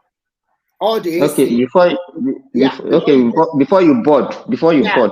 Yeah. So they took us back to the old terminal. The elevator, the lift, or whatever, they were not working, and the AC were not working also. And still, some of these Qatari staff, Nigerian staff, they still want to exploit money from your hand. Exactly, that's where I'm going. You know, your experience in the new terminal, because there are a lot of technology there, you will experience a better service because you have less contact with people. Do you know you that understand? One immigration officer telling me I cannot carry I cannot carry a semo in a pack. Do you know what I told him? I said, do you want it? He first felt so. I just take it. And then he called me back later after about 2 minutes and come and take your stuff. I just took it from him and go away because I don't really care. If I go to the airport and he said I cannot carry this, I'll just give it to you. Go and take it. It's not true. How can they say you cannot carry semo? And so when he said that, I don't want to really argue with him or try to bribe him. Let me tell you, they do all that because they know that most people will give in. No, it's not. You will give in. So some people, if you insist on your rights, it's money they want. They do that to frustrate people, for them to part way with money or even their goods. Wait, let me tell you the last time. Let me tell you the last time. Let me tell you the last time about a month ago when I was coming back. When I got to because my own plane was at this Ethiopian airline and it was scheduled for the old terminal. As I was entering, when I pushed my load through the scanner, they saw the palm oil that I had inside it, something. And the guy said, no, palm oil is not allowed. I said, no problem. He took it and put it down. And thank God my wife was with me. I told her, I'm not giving this, I will not give you this thing free. This woman will be coming back to take this thing. When she went back for it, they said, no, it's against the law. I said, what is against the law? Is it a cocaine? She carried something because there are so many yeah, it is against the law, though. Fluid is against the law. No, but I'm not carrying it. She want to carry it back home. Do you understand what I'm saying? She want to take it back home. And they still insisted that they will not give it to him. So I insisted, no, I'm not giving you this thing free. It's against the law. I will tell you why I think it's not against. I will tell you. They will even tell you that things is against. It's all lie. Well, in US, you can carry even lotion. If your lotion is not like on board is even from carrying in the law. It's not if you're checking luggage. You are not carrying it on board. It's a checking luggage. For checking luggage, it's a checking luggage. Once they can ask you that the Nigerian plan quarantine, they'll give you a small certificate, paper, a certificate for you to fill. So if it's not good, so they have all of these things there. They know this. So that one you can check in as a checking luggage. I've been to Nigeria. What I always do is that I will freeze my red oil, and by the time I go to Lagos, it still remain freeze. So no problem, and it's allowed checking luggage. I brought it to Europe. I've taken it to China. Nobody said it's not bad. They removed from my checking luggage. It's only in Nigeria. It's only in Nigeria that they do such a thing, and they use it to exploit people. If Kayamo can do this, that is good. So they can have relax and totally fix this old terminal. My fear is that Remy, all of them they are firing now, but I hope it is sustained because all these agencies they have a way of going and say, okay, we want to come and pay you a courtesy visit. This is the gifts that we have for you. You know, all these things, and they will go there and give them money.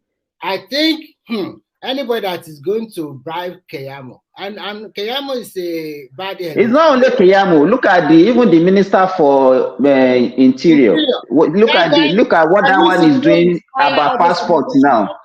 About that passport that you have to wait for 3 months, 4 months before you get Nigerian passport. Can you see the way he talked to them? He said it must stop. And if that is it. Aregbesola did the same thing. What was the outcome? This guy meant business. I think if okay, and that's what I'm saying. That I hope all of them. We have seen Wiki in action. We have seen Kiyamo in action. We have seen this guy also in action. Let's see. Let's wait and see whether they will be able to do it by the time money started exchanging hand. What I can say is this: people like that interior minister is still like. It's not a really green on politician like that. So, everybody has a price, Remy. He might want to create a name for himself. He might have an aspiration to be governor of, I think it's from Oshun, right? Is it from Oshun or whatever? I don't even know where it came from. So what I just want to say now is that Nigerian will judge you with your achievement now. If you do not achieve nothing on the table for you to sell. So this is a very good, like Wiki now. Wiki has a record. And immediately he got to Abuja. This is what I'm going to do. So if you do it in the next 4 years, let's see what you can do. Nigeria are more politically aware. Presently, my 2 daughters, they made a mistake on their passport, on their names. I said I want to correct it now. They said I should go and bring 90,000 naira for each of them. What is the money for? Is it for correction? Just to correct I said they will give if what is the problem with correction of name? Should I pay for correction of name? How much is a new passport? Nobody in Nigeria can say this is how much you can get a new passport because of racketeering that is happening in immigration. I have A family friend. If you pay online, they will frustrate your life to the extent that you will regret paying that money online. Do you know that we pay like 85 naira to someone about last year as immigration officer working in Ibadan to get it? She promised that thing will come out in the next 3 weeks. You can't believe we waited for 4 months. And we didn't even get in Ibadan. She has to go and search for it in Oshobo. Wait, is the passport made in Nigeria? I think it's made in Nigeria. And no. It's made in Ireland. Malaysia. No, it's Malaysia. Oh yeah. The booklet, gentlemen, the booklet is from Malaysia, not Ireland. It's from Malaysia. It's from Malaysia. And a quick one before there's something I want to say, please. Get the machine and make it in Nigeria. How come we can't get? That's the corruption right there. Now you know the way Nigerian system works. I want to quickly say something before I come. Ejiro. It's not because of corruption, but not the way you are thinking about it. If they give Nigeria the machine, it's Nigerians that will be working there that in fact they can even be printing and be giving people free. They can even destabilize the machine. That's what I'm saying. Corruption is part of it. The reason it's not working. It's part of it. It's for security reason. Anyway, I want to quickly let me quickly say something. Let me quickly say something, please. Let me quickly say something. Then I will yield the floor to you guys. I've just been waiting since, but I want to quickly say something. Sorry to butt in like this. It was it Remy. Remy, I heard you saying I want to do a go back, like to visit what we've just passed. I heard you saying something about when you guys were talking about the generation electricity, the power problem in Nigeria.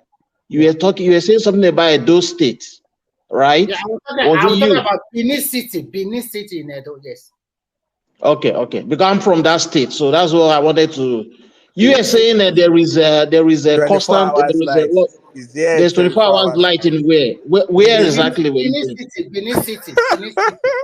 Okay, no, let me correct. Okay, hold on. Let me correct that impression. The impression. You have a point though, but not in totality. Now the governor brought a power plant to Benin City called Osiomo Power Plant, right? And he did it through MOU. That was how he was able to achieve it. You know, he partnered with the Osiomo because it's a gas plant. He partnered with them.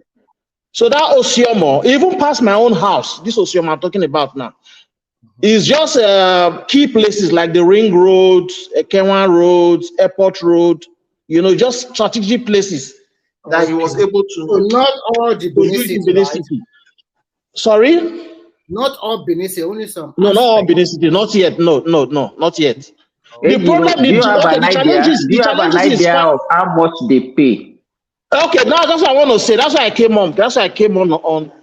I came online to say this. The challenges is having now, right? The light is there, quite all right, but people cannot pay. They just can't. Okay, like my own house now, right? Is a 4 flat.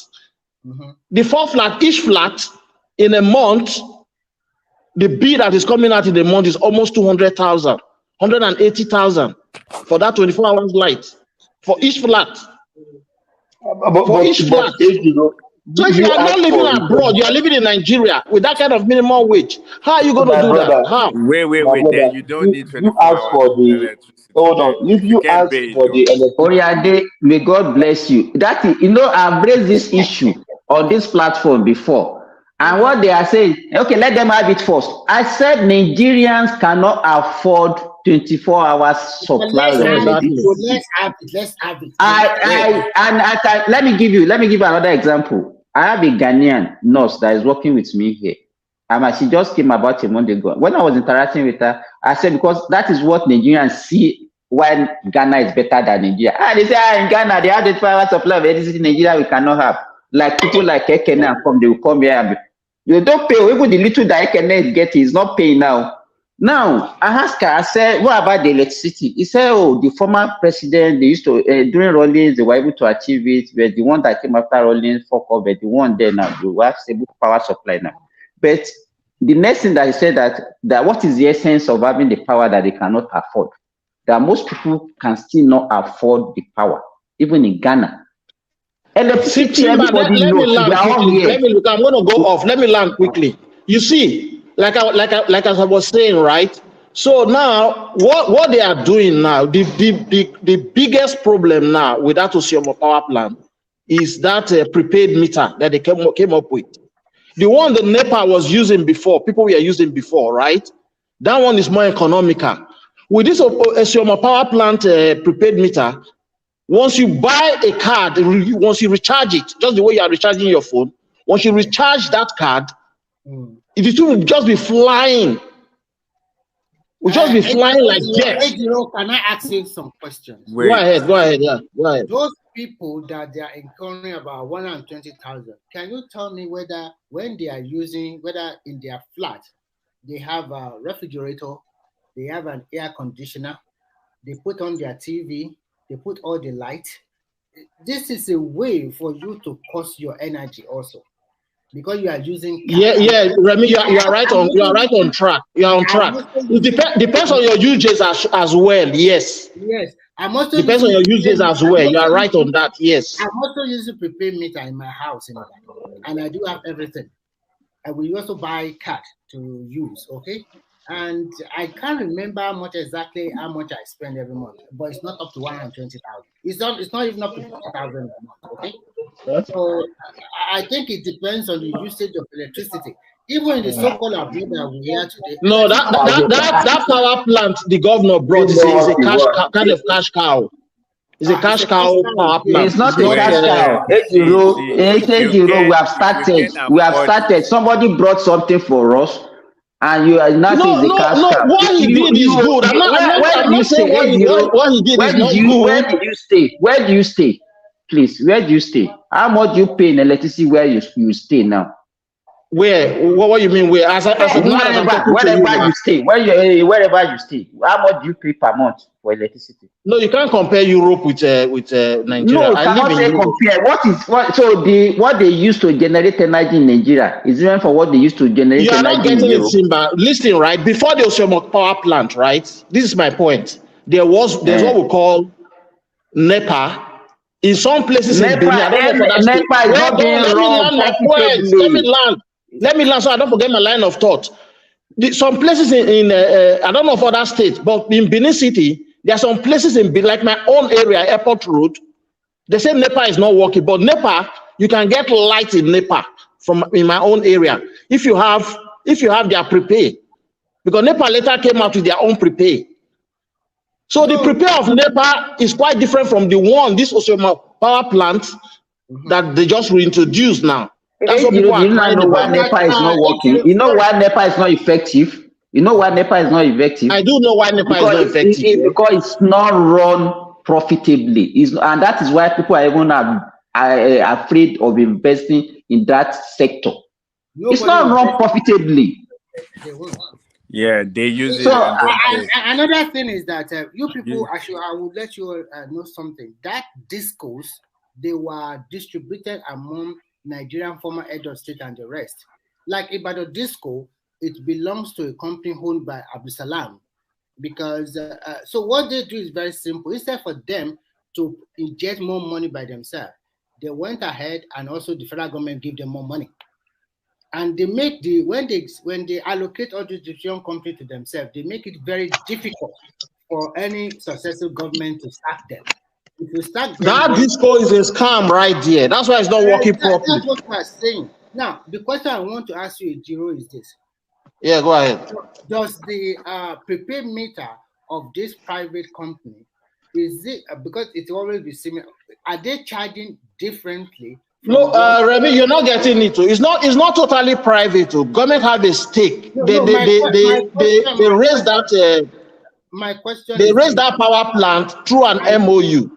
Government have a percentage of it. Why that gas plant, Osiomo, have a percentage of it as well? Yeah, my question is about the charge. Are you trying to say the money they pay through this PPP arrangement from using prepaid meter is totally different from what prepaid meter from the discourse? The charge per Yes, it is. It is. Even as bad as disco is, right, or was. Are you aware that there is subsidy on electricity in Nigeria? Yes. Yes, I'm aware of that. Yes. So if you are paying subsidy, the government is subsidizing NEPA. Do you expect that's why they are criticizing? That is my point here. Now that's why they are criticizing. It's a private company. Do you want government to continue I doing just told you now that government partner with them. It's not 100% private. We are not ready. To me, from what I can conclude from, we are not ready for development in Nigeria. If everybody's, we are looking for free things all over the place. Yeah, I actually say, wait. We are not looking for free things. What I'm saying is, if your minimum wage is 40,000 naira a month, how are you going to afford it? You know why? Let me tell you. We have this culture of waste in Nigeria. In fact, what I used to know, whether there is light in my community when I was in Nigeria, is by the time you get to the community, you see everybody, even in the afternoon, every light will be on. Because how much do they pay? Everybody just want their light. Let me tell you, the people that you are saying that they are still used to the old culture of wasting light because it doesn't cost them much. If you can minimize your consumption, you will not pay as much as what you are paying. You don't need to run your freezer 24/7 because you have a freezer at home. Wait, let me ask this. I don't see anything wrong in running your freezer actually. But here's the thing. Is a prepay. That means before you actually consume any electricity, you put money on it, correct? Yes, correct. Yes. Yeah, that means whatever amount you can afford, that's what you need to put on your Sorry, my brother. Who is speaking? Sorry, I didn't. Oriola. This is Oriola. Okay, Oriola. 1 minute. Let me break it down. It's of 2 layers. Yeah, right. I didn't say it is 2 layers. If you want a free, no interruption, like you just come, they hang it for you. You want the bill, the monthly paper bill that NEPA used to bring. That one is available too. There's that option. Then there's the option of the prepaid. Okay. So it depends on whichever one you want. For this private one also, they do. This is also not that I'm talking about. Yeah. But that's what I'm saying. Hold on. Yeah, please hold on. We are talking on each other, please. Too much voices. Yeah. Okay. So that's what I'm saying. Yeah. If there's a prepay and postpay, it means that whatever I can afford. So you saying that it's too expensive, it means that I can't afford it. So I have to cut my according to my size.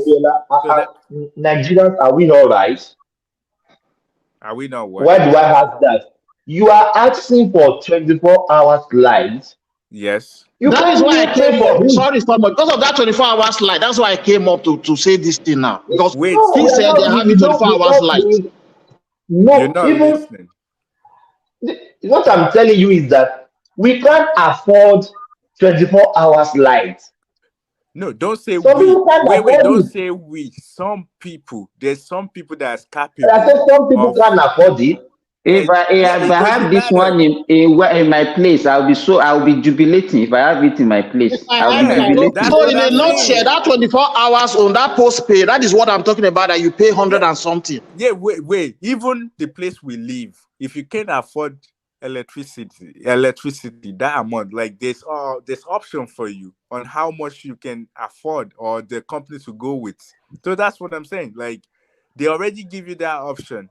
If you can't afford 24 hours light, if you can only afford 10 hours per day, or just buy the prepay, that's how much I can afford. But the electricity is there for you. So if you become rich in the future, then you can buy 24 hours electricity. There's a lot of people that can afford that. So why do we want to be a pain to people that can afford it? So everything in life is not it's not forceful. If you can afford it, go with it. Yeah. In addition, if you buy a prepaid of 120,000, you can spread it for 2 months. It depends on how you use the gadget in your home. You know you are. This is why you even know, but there's no fixed amount you must buy. You can decide to buy 10,000 and use it for 3 or 4 or 5, or even can use 10,000 for 2 weeks, depending on what you are consuming. Yes. So it's not a fixed price. Let me tell you. You know why Ejiro is saying this, Thomas. They said there are two options, that you can get a prepaid or you get a fixed, the one that you not get a prepaid, that you pay postpaid. No, it's not even postpaid. This one, they just give you certain amount every month. It's not postpaid. You know, postpaid, they can still read what you consume and you pay later. There's no reading. You know why? The people that are opting for that, they want to circumvent, they want to cheat. So that's why they will opt for something that you will not use. Do you understand? And say, okay, I want to pay. Simba, the last time I checked, postpaid is when they come to read your meter. Then they give you the bill. And they give you yes. That's what I'm saying. This one is like that. They have a meter for it. They have the what's it called? The first one I said just now, that use a card. The prepaid meter. They have the prepaid meter and they have the postpaid meter. So it depends on which of. You know what? I don't think there's any reason why anybody should go for postpaid when you have a prepaid that you can check yourself. Simba, that you can put amount that you know. I will narrate the story to you now. You know that Nigerian people using prepaid meter, they will use that card. They know how to do it. They will go and turn the meter down somehow. So if they buy like, you'll be slow. Let me just stop. That is crime right there. You are encouraging now. It's not the one encouraging it. It's already happening now. Okay, go ahead. Finish. They will slow it down, but recently, in Ibadan, the distribution company, they went around people using prepaid meter because they can now read from their own system that why is this particular house using the same amount of prepaid, like 3,000 naira every now and then. You know what they did? Some houses they can get into, they were able to see that they were cheating them, and they cut away their wire immediately. And they now took somebody to court, and they fined that man 100,000 naira. You know, Remy, in Nigeria, we are not serious. In Ghana, as I'm talking to you, the lady was telling me that if you do that in Ghana, you go to jail. Yes. You go to jail. It's not a matter of fine.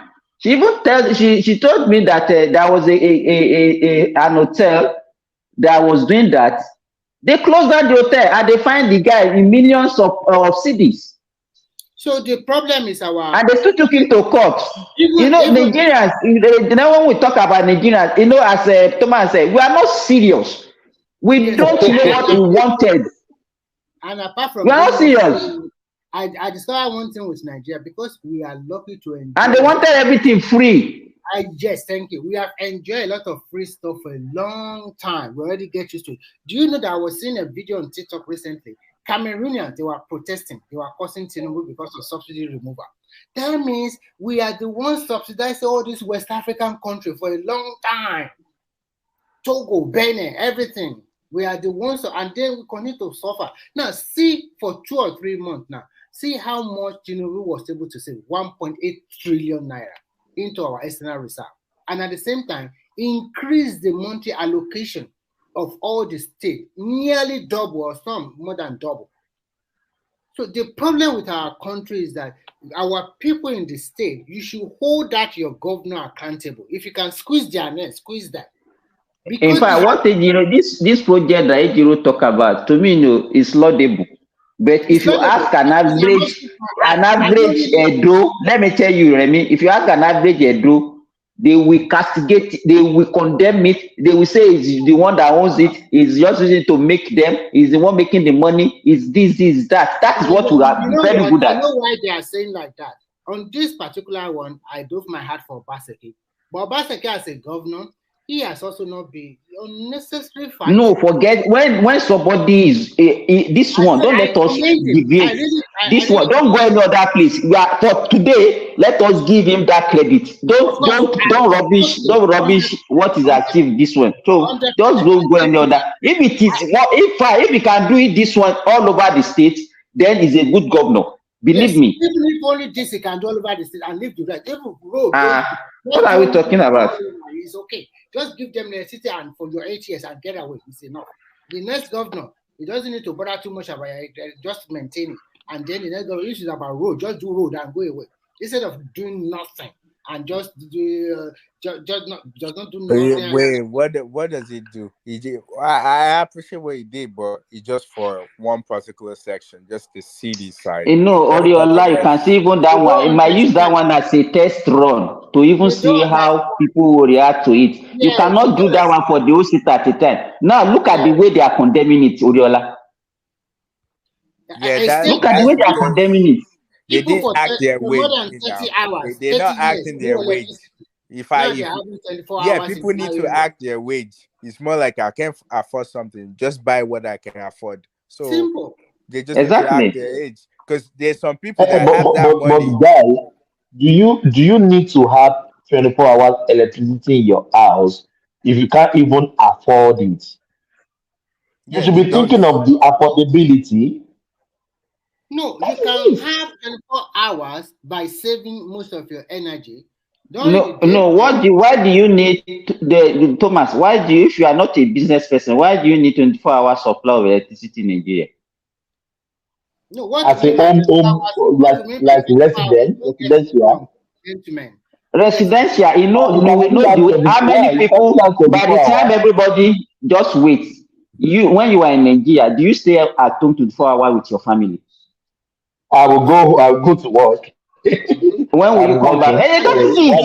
That is it. You go, your wife will go to work, you go to work, the children will go to school. Everybody will return home in the evening. Do you understand what I'm saying? Exactly. But for refrigerator now, even that refrigerator, you can ration it. Once the thing is frozen, if you leave it from evening when you are at home till the morning, by the time you are going to work, you can off it, and when you come back, you know that it's not as if there is no electricity. You know that by the time you come, you can on it again, and the thing will continue working. It still remain frozen for a long time. Yeah, I remember my freezer. My wife would tell me that it can remain frozen for 3 days without no problem. So the point is that people should just use electricity that they really want. It is because they are used to using cheaper electricity. They've not learned that this one is a different model, and that's why they are crying. And because the level of corruption is so high, they know that once the NEPA come and catch the fire, they will just keep them. They cheap, exactly, and they will go back. Guys, did you know before the prepaid meter? I work with some engineers. We always install it in the house. Later, we find out that some people are doing some past. So it's just only the supply that will enter your house. Everything they mount it on the pole now. So Nigeria is too quick. Corruption. Corruption and epidemic. We are talking the corruption. We always talk about leadership. Well, all this one that you are talking about. What are the followers corruption? Well, exactly. They will say it's the leader that made them to be corrupt now. I don't even know where the leaders are coming from. I already said that. I remember one of our landlord. He removed the water pump. He removed the AC. All the big gadgets in his house that can take more electricity. They remove it on the prepaid meter. The only bulb and the television fan is running. And even NEPA guys are doing it for them. NEPA guys. Not even local electrician on the street. NEPA guys are doing it for them. What some people do is that when they want to pump their pumping machine, they will use generator to pump the water. No, they will not even use this one. They will remove it from the prepaid. They will, so it will be free. Direct. They use direct line. Direct. They will use direct line. So there's always a way to. You will see a welder in Nigeria. They will not, even the shop will not be connected. Then when they come in the morning, they will use pole to hang the wire. And then weekends, the people that doesn't have, they know that they will not, some people that doesn't even pay at all. In the evening when they come back from work, they will hang it. They know that the NEPA official will not be around that time, they've already closed. They will use it till daybreak. Then when they are going in the morning, they will remove it. When they come back, they will do, and weekend they will just leave it free. Like, I don't understand Nigerians. Before you came in here, I was listening to them and they were talking about the newly built second Niger bridge, and people already start. I don't get it really. But here's the thing: if to say that those things are privately done, do you know, like if I have my company and I am supplying electricity, and I know people are bypassing and stealing electricity, don't you think it's different from when the government is in charge? If I'm private, I want my workers to go ahead and make sure those things. It's capital intensive. It's not just easy for a private driven company just to do. You know, that would be policing it now would be an additional. I understand what you are saying, that you have to monitor it on your own. Yes, if I'm private. You know, Oriola, and those are the bottleneck that you have in doing business in Nigeria, because that would be an additional cost that they don't know that you are incurring, and you have to add it. Do you understand what I'm saying? Because if you employ people that are working at night just to police the thieves, then it's an additional cost of production. And then do you understand? And it will be you have to now you have to spread it on the bill. Yeah. And they don't know that the one causing all those problems. Yeah. From their shenanigans. Look at the second Niger bridge. Are the people not supposed to be happy? Are they not before, when we are growing up, the Lagos-Ibadan Expressway, the divider is made of aluminium. Exactly. They've stolen all those aluminium. And our people carted away all of these things. That is why it was during what's the name of this guy? If you are constructing a bridge now, the one that left Ministry of Works now, Fashola. Yes. They have to exactly. You have to do it like that way, because another thing is that at Express, you will still see our people. There is a pedestrian bridge like 100 meters away or 200 meters away. They don't want to walk. They want to cross that express. Do you know that when I was in Lagos at Sele bus stop, vehicles kill a lot of people in that express. And there is 200 meters away, there's a pedestrian bridge you can climb, and to the other side, our people, they never want to do that. Everybody want to cross that express. Remy, in fact, what you said now made me, because I before I joined you were talking about train and the speed of the train, and during Buhari regime, the old train line was still working in Ilorin. And I've seen about 3 cases. By the time the train is hooting, Nigeria will always want to play a smart game. You understand? On 3 occasions in my presence, that plane crushed Okada riders. You see?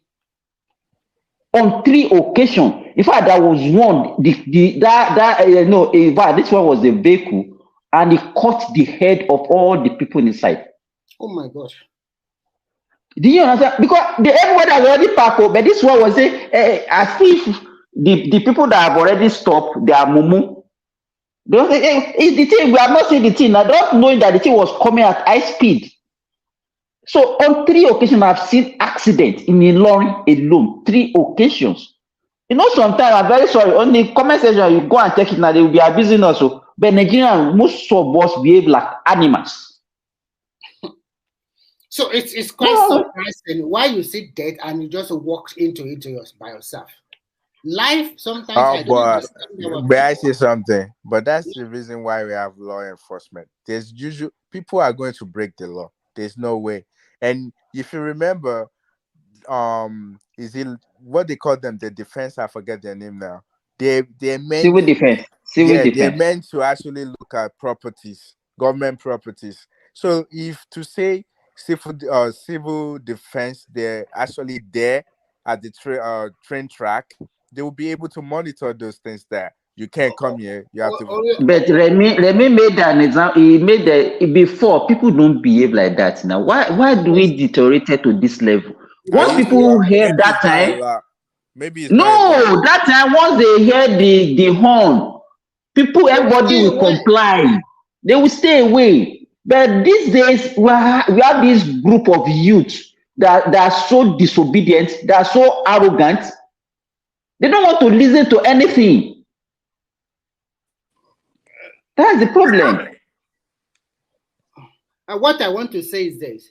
like Lagos State, for example, more than 20 million people is a mega city. And in that select bus stop, they have last man, they have a lot of people around, but still people want to cross the road in the express. I mean, they have arrested many, but still many more don't obey the rules and regulations. Yeah, but that's their job. They should keep arresting them. But do you know the problem and I see in this that it is high time Nigeria recruiting to the police should start from at least OND or NCE. We should stop recruiting the police from just ordinary school start or maybe GS3 graduate or so. Even if you have your it's even a secondary school dropout, not even dropout to pay lab. All this constable and the rest, they don't know the rules and regulations themselves too, and they don't have the etiquette, they don't have the manners. I also don't know what kind of training are they giving to them. The Oga Papata there, they also shortchange the system. You see their uniform, they cannot even wear if you go to a typical Nigerian police station, you will see, you will know that the Nigerian police are so mannerless. They are so I can't get it. They don't have a computer. They don't have nothing. Is a typical Nigerian taught how the Nigerian society is supposed to work? Do they, like when you're growing up, like if I put my kids in nursery school, do you know what I heard about police?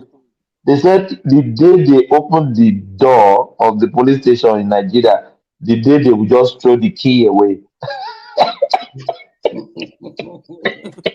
What does that mean? I'm sorry. What I mean is the door will not be shut again. They would throw the key away, maybe in the bush or somewhere. So police station is being locked in abroad. Our police station is there. You can't just walk in. Thomas, do you know Thomas, you know when they used to call, police used to arrest, they call it Roger. That I used to, because my grandma house is in Surrey, I used to go to National Stadium to watch the Super Eagles train during the time of Stephen Keshi and the rest. The police, they would just come like that. They would just round everybody up and they would just put you, they would round you up and they would just look at your face. Just your face alone. They say, this one is a criminal. Thomas, your face is a criminal. Simba, you look at Jesman, go away. They will release some. Like that, and you have to pay yourself. I forgot how much they usually pay that time. It's so funny. Nigeria. Just make Nigeria. So the system, I don't know what the Police Service Commission, I don't know exactly what they are doing.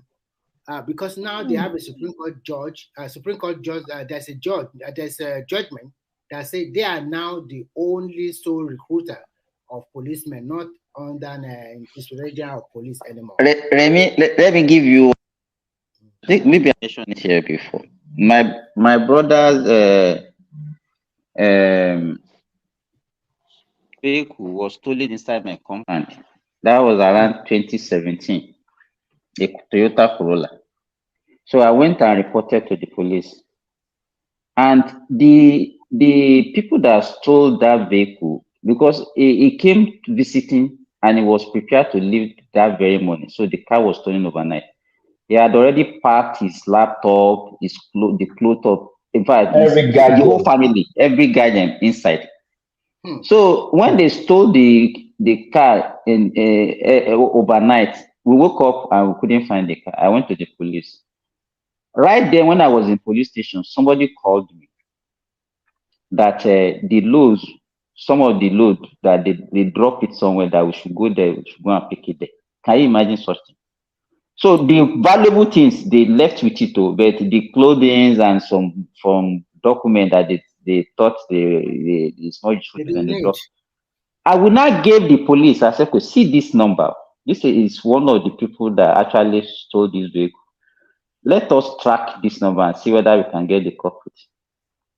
You know what they said? They said I should go and bring money. I said, I was ready to pay the money, but at the end of the day, nothing came out of it.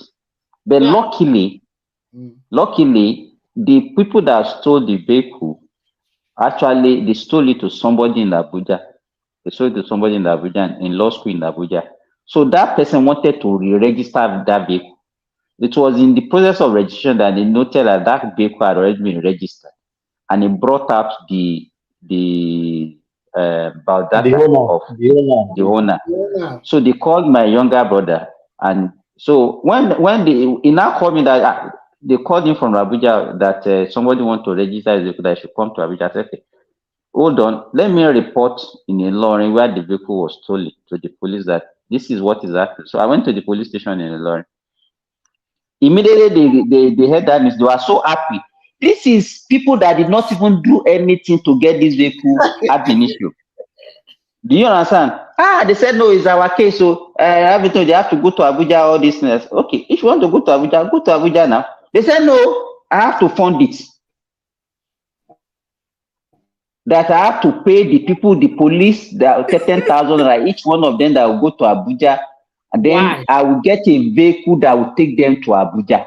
Go by yourself. And you understand? And I said, you know why? Because the case was lodged there. And I said, but it's your job. Hey, they said no, we don't have money to do that. And if you don't do that, let me tell you, you might not even get that vehicle in the next 6 months. Yes. It's not as if you know, they will just frustrate you. I said, okay. As at that time, I paid them 80K. That was 2017. 80K to go to Abuja. They went to Abuja, and I actually told him, I said, go to Abuja, go to the nearest police station, tell them that this is what is happening, so that they will go and, because the car was still with the person that bought it, that they will go and take that car. So they took the car from the woman, and then they put it in their local Gwagwalada police station in Abuja. They put that. So when the police from Ilorin arrived at Abuja, they took up that case. They arrested the woman. The woman confessed to the people that sold the car to her. So they have to travel from Abuja. That woman financed them from Abuja to go to Kaduna to go and get those people that actually sold the car to her. At the end of the day, they came back to Ilorin with the car and about 3 other people, the woman and 3 other people that sold the car to her. And so they called me when I got to their police station. It was even the police headquarters in Ilorin. They just pointed to them that, see, those are people that stole your car. And that was the end. That was the only thing I knew about the case. How they discharged them, I'm very sure they collected hundreds of thousands from those people. At the end of the day, it took me 3 weeks to get that car from them in Ilorin. Before I could get the car, they've already removed the battery. You know, they have taken a lot of things away from that. So, you know, Nigerian police, I don't understand. It's just a mess. And who can you report to? Maybe somebody, they removed that battery, put bad one. I'm very sure it's one of them that changed the battery to his own car. Simba, you're even lucky you got the car back.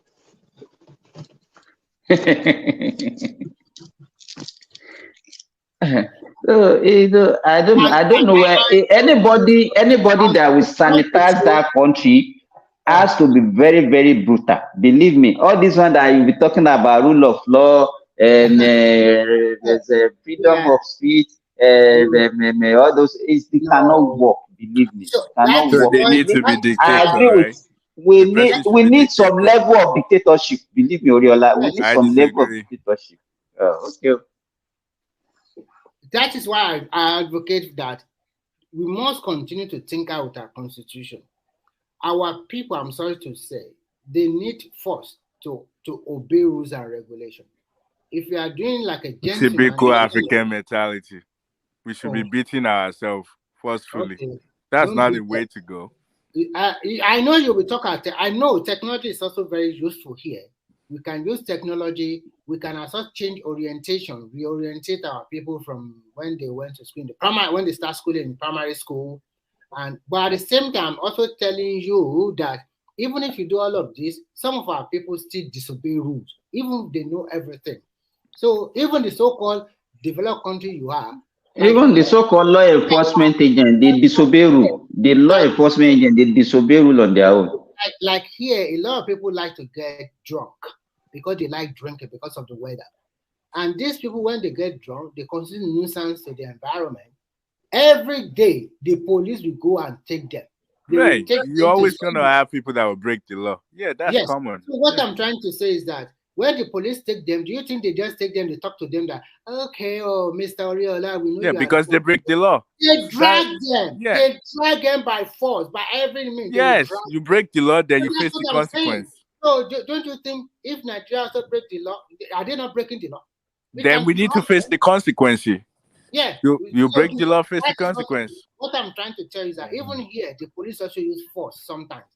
They drag them, they beat them a little bit, they drag them. So they can also do the same thing if you disobey the rules. Wait, I don't agree with beating them. I agree that if you break the law, then you face the judge, and the judge will try and be a policeman for one day. You will see that this so-called human being, you will not know by the time you start to kick them. Especially be a policeman in Nigeria for just 2 days and come and tell us your story. Yeah, even if you have to do any force that you have to do, kick them, whatever, they still need to face the law. So let's say if you're fine, of course they will face the law. That's what I meant. Like, let me tell you something in Nigeria. If you the Nigerian police, sometimes when they come and arrest some people will refuse. They say no, they are not going to follow police. They will be unnecessary stubbornness. Yeah, that's because they don't. The police never follow through when it comes to law. Like if they jail someone, they will put law into their own hands instead of taking the person to court. Not all. We cannot use it for. Yeah, not all, but majority. Yeah, of course. Gentlemen, nobody can fix Nigeria. I've said this before. Why? Because Nigeria is not real. You have started with your home. So Nigeria is imaginary. I don't understand. All those, they are regional, this thing, want to start all this regional constitution of it. The last time you came, I asked you what is wrong with the constitution. You ran away, you couldn't explain why something is wrong with the constitution. You know what I see? Because nowadays, because of technology, you can see the beauty of some states in Nigeria, where plan layout and people, like, for example, I deliberately showed some pictures to a Finnish guy one day here. And it was like, where are this? Like I said, can he guess?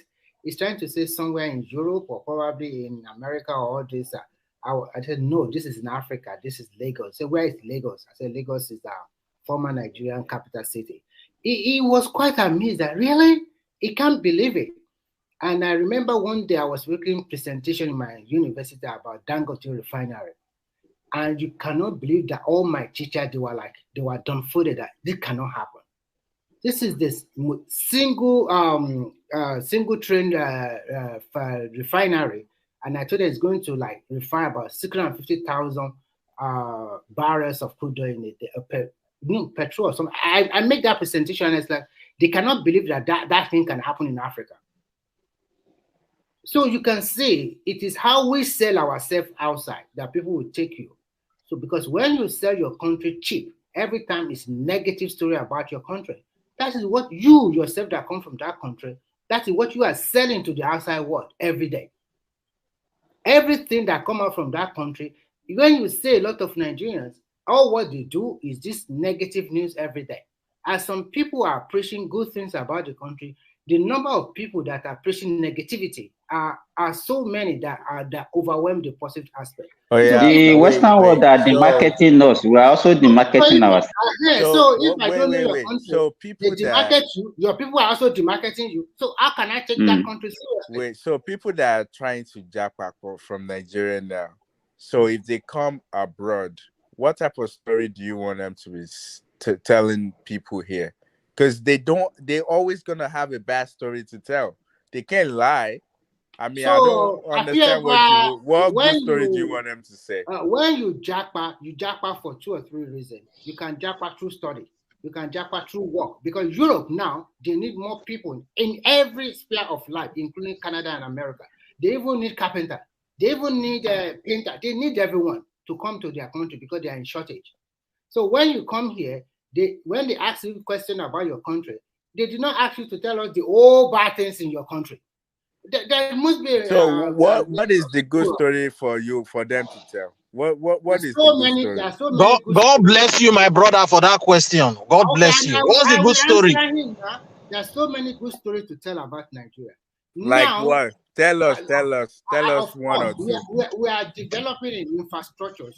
We are developing in educational sector, because at least most of those doctors that attend to you in America, they were all trained from Nigeria before they went there.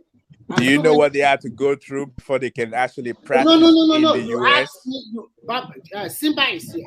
Simba, while you train in Saudi Arabia to be a doctor, you are trained in Nigeria. That means we have a lot of good, as you said, your country is not good. We have a lot of professionals coming out from Nigeria. Yeah, but they can't practice if they come to the US. You can't practice right away. They are practicing in Nigeria. They only look for greener factors. Yeah, but if they... So you ask for good thing about the country. And you're not getting it. I understand your point. I'm saying that even if they're practicing in Nigeria and they come abroad, they can't practice right away because they won't accept them. And that's because they have to do qualifying examination. If they pass the not just that, it takes, see, if you're a medical doctor in Nigeria or something and you come here, you can't practice even if you take an exam. You're just going to be they will just take you as what they call it. So that means they jackpot because they want more money, or the money they are getting. Yes, so that's the story they will be telling people, right? If you are a medical doctor in Nigeria, you come to this country, Ireland, you know what they will place you on? They will relegate you to just a carer. A carer first. Yes. So what we are saying is this. These are so what story do you want those type of people to be saying? Good story about Nigeria? No, listen carefully. I am not saying no country is perfect. If I ask you, why did you come to this place? Of course, you can say, the money I'm getting from your country is not enough, and you want to better your life, and you're also thinking about your own family, immediate family. That's why you move. People have reasons, but it does not mean that every available opportunity, people ask you questions about your country, and something that come out from your mouth is negativity every time. This means that you are not a patriotic person. So that's what I'm trying to say. But I just ask you, what is the good story for them to tell? Because I don't see it. I gave you. All you said is they're a doctor in Nigeria already. I mentioned they're professional. Listen, is that a good story? It's a good story. We have a lot of people through the educational sector that are able to become somebody from Nigeria. We have a lot of people. We have been able to develop our infrastructure. But if they come abroad, they can't be that person right away. They can't be a doctor, a lawyer, an engineer. You can't say that. Maybe only few come from Nigeria. I've seen a lot of doctors that are qualified gynecologists or something like that. And they move from Nigeria and become a doctor in the US or London. What I said only a few. There are some core professionals that they have already the peak of their career, and they are well known all over the world. There's some Nigerians, doctors or engineers. Right from Nigeria. I don't believe that, man. You won't believe. Okay, let me give you an example. The current minister of agriculture has made his name in Nigeria and abroad, and at least. And are you talking about Pele? Party. Party. Yeah. But he studied abroad he worked abroad, he studied abroad as well, and he's now a professor. Yeah, exactly. He worked abroad, he studied abroad as well. Go through before he become what he is. Let me ask you a question. Did he do his bachelor degree in abroad or in Nigeria? He doesn't. He didn't do bachelor. That is the basic. That is very important. That is where you learn. So that's the only good story you have about Nigeria. That's the only good story you have. Can you just give me a chance to give me more examples? Let me give you more examples. We have been able to excel in most of the disciplines. In terms of entertainment and entertainment. Oh, man. Your entertainment is run by the Europeans. Okay, can I talk, Remy? Let me talk to that. Remy. Let me talk to that. Oriola. Yes, sir. I hope you know that if you are, how many US citizens can afford medical school? How many? Well, you get student loan. But let me tell you something. No, just hold on. If you are saying no, just I want to say something. We always think that a lot out of 100% that are in medical school in the US, I believe that 60% of them, if they're Caucasians, their parents pay for that school. That's the thing that people don't know. Like, example, when I was growing up, my parents paid for my tuitions. Like, a lot of people, their parents pay for them. Few people, their parent does not pay for their tuitions. So the common thing that a lot of people think is because a lot of people say, we get student loan, How many people? A lot of people do get student loan, but a lot of people as well, their parents pay their tuitions. That's the point I want to make on that. Okay, so let me finish because I'm not finished. You don't know where I'm going. Nigeria produce at least if you have your first degree in Nigeria and you japa, it's not as if they will ask you whatever degree that you have that you should go back to school. The only thing you have to do is to do a professional exam to show that you are qualified. In US, you do USMLE. That's the only thing you need to practice in US, and it's something that you can do under a year or two. So they will not ask you to go to a medical school. That your degree is still recognized. Whether you study engineering, whatever you study is still relevant. And you get it cheap in Nigeria. In fact, you get it like if you go to public institution, it's like free. So is that not a good story to tell? I have a friend who is a consultant in Australia. Just hold on, let me finish. We had a reunion of my class, and the guy was telling me that most of his colleagues, they still have student loan that they are servicing. He doesn't not have even one single Australian dollar because he attended medical school in Nigeria. And he's free now, he can spend his money anyhow, where his colleagues are still paying student loan. So is that not a good story to tell about our country? Then why are we always thinking that everything is negative? I don't know, what will you gain by telling another national that your country is bad? Are you waiting for sympathy or what advantage? You are ridiculing yourself. You are demeaning yourself. That's the way I look at it. But for you to just in fact, there was a day I was with a colleague here. He was telling an Egyptian about Nigeria. And the Egyptian was telling him that what you are saying is not different from what is happening in their country. And the guy was still insisting, no, your country is better. But somebody is telling you that about his own country, that what you are saying is even worse in their country than Nigeria. But you see, insisted that Nigeria is worse. So I was looking at the guy, I said, what do you stand to gain from what you are doing? The way they will look at you and say, okay, this is their people that are suffering in their country. You are not helping yourself. So why should we be doing that one to ourselves? That is the question I want to ask you, Oriola. If you say that anything, we should always take negative story about ourselves. You have as a black man, you're already stigmatized against, and then you are stigmatizing against yourself further. Wait, that's never what I said. We were only asking that. And you were blaming. Wait, let me.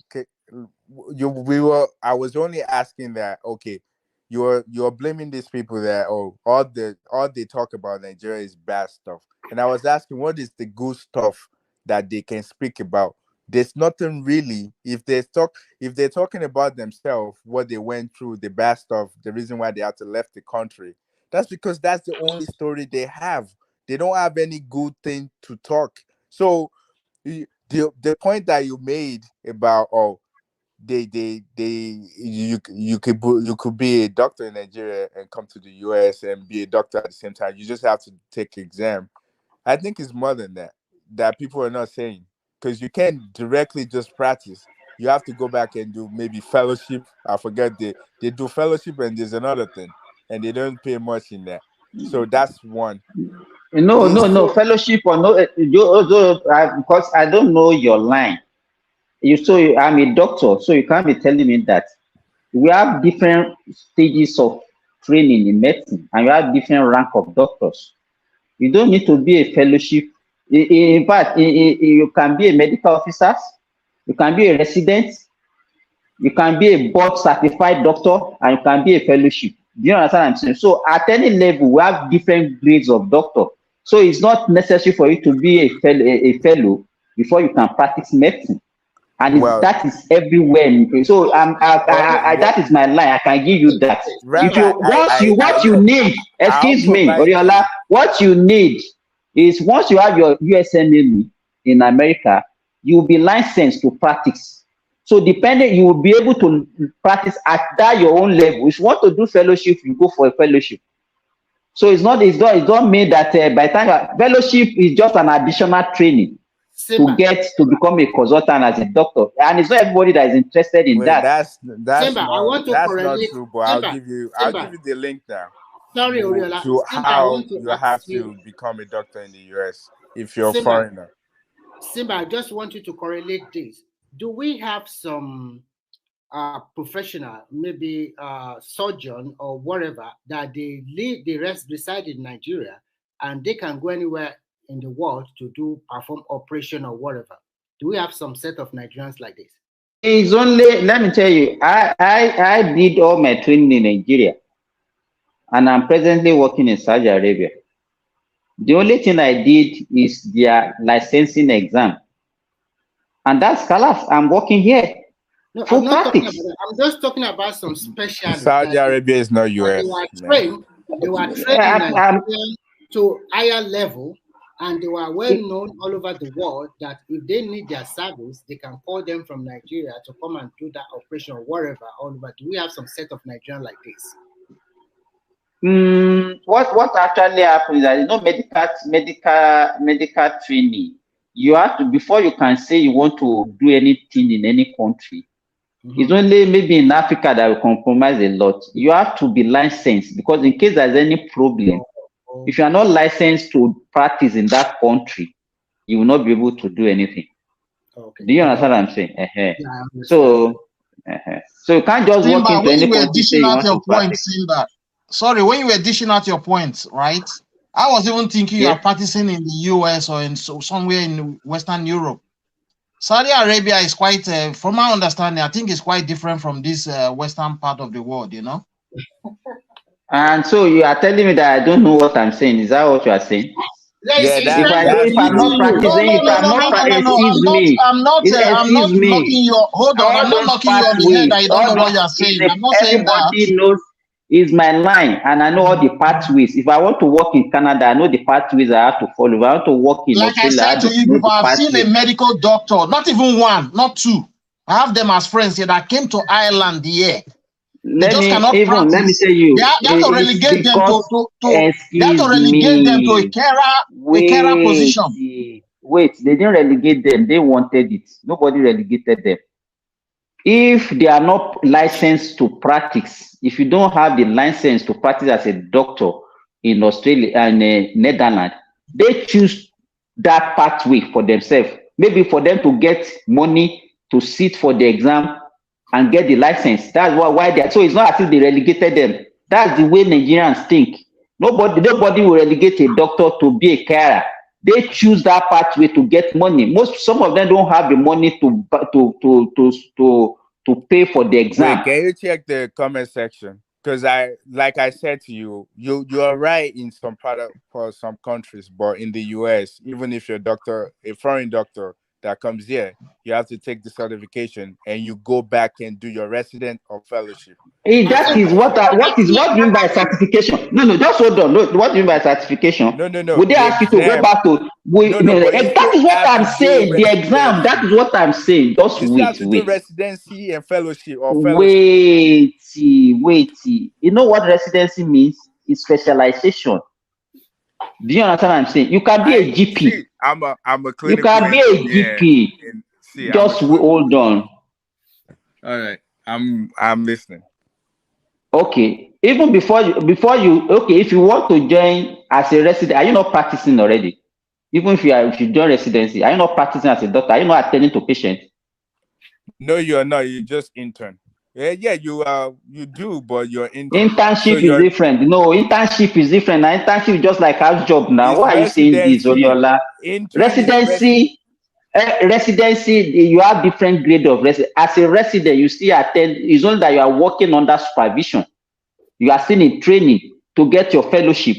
That's what I'm saying. General practitioners can still work as a general practitioner. Not here in the US, sorry. Even GP, you can specialize in GP. What I'm saying, that license that you need, nobody will ask you to go. That residency is not a medical school. It's not as if. See, but I think it differs in countries. It's not different. Then let me tell you, we still do residency in Nigeria. Because what I explain is different from what the man in the US is saying. That's what I'm saying. It's not who is the man in US. He's not a medical doctor. I'm telling you. In Nigeria, when you finish medical school, you do your house job. Hello, excuse me. Let me give you that same is our own too. I did pre-med too, so I know what you're saying, and I just gave you the link to look at. How do you? Okay. What I'm saying. Okay. What I'm saying. Even in Nigeria, when you finish medical school, you can go for residency to get your fellowship. It is same thing in US. What the difference is that if you finish in medical school in Nigeria, they will certify you because you are trained in Nigeria as a medical doctor. In US, because you are not, your first degree is not from their country, you need to do a USMLE exam for them to certify you to get that license. Then if you want to now follow residency, you can go for your residency. It's not a must that you must go for residency. Is an additional qualification. No. You can't practice without your residence because that's the intern. You can't practice without it. I have my colleagues that are practicing Oriola. I have colleagues that are practicing. I work in the hospital and I also did the pre-med. So I know. Okay, let us even agree with you that before you can, it's not practicing residency. You are practicing even as a resident. That is what I was saying, but this brings me back again to my own words of discussion, saying it differs from country to country. Because what you are saying, it doesn't tally. Hold on, what you are saying doesn't tally with what the man in the US is saying. What is not tally there? It's that you are finding it difficult to. All right, Simba. So, if BT is here, BT will be able to don't sweep this under the carpet. I'm not finding anything difficult. Let him explain what he just said now, what you've just said again. I'm listening carefully. I'm telling you what I'm saying. Let me tell you, if you have your first degree, you have a limitation to what you can do because you are not a specialist.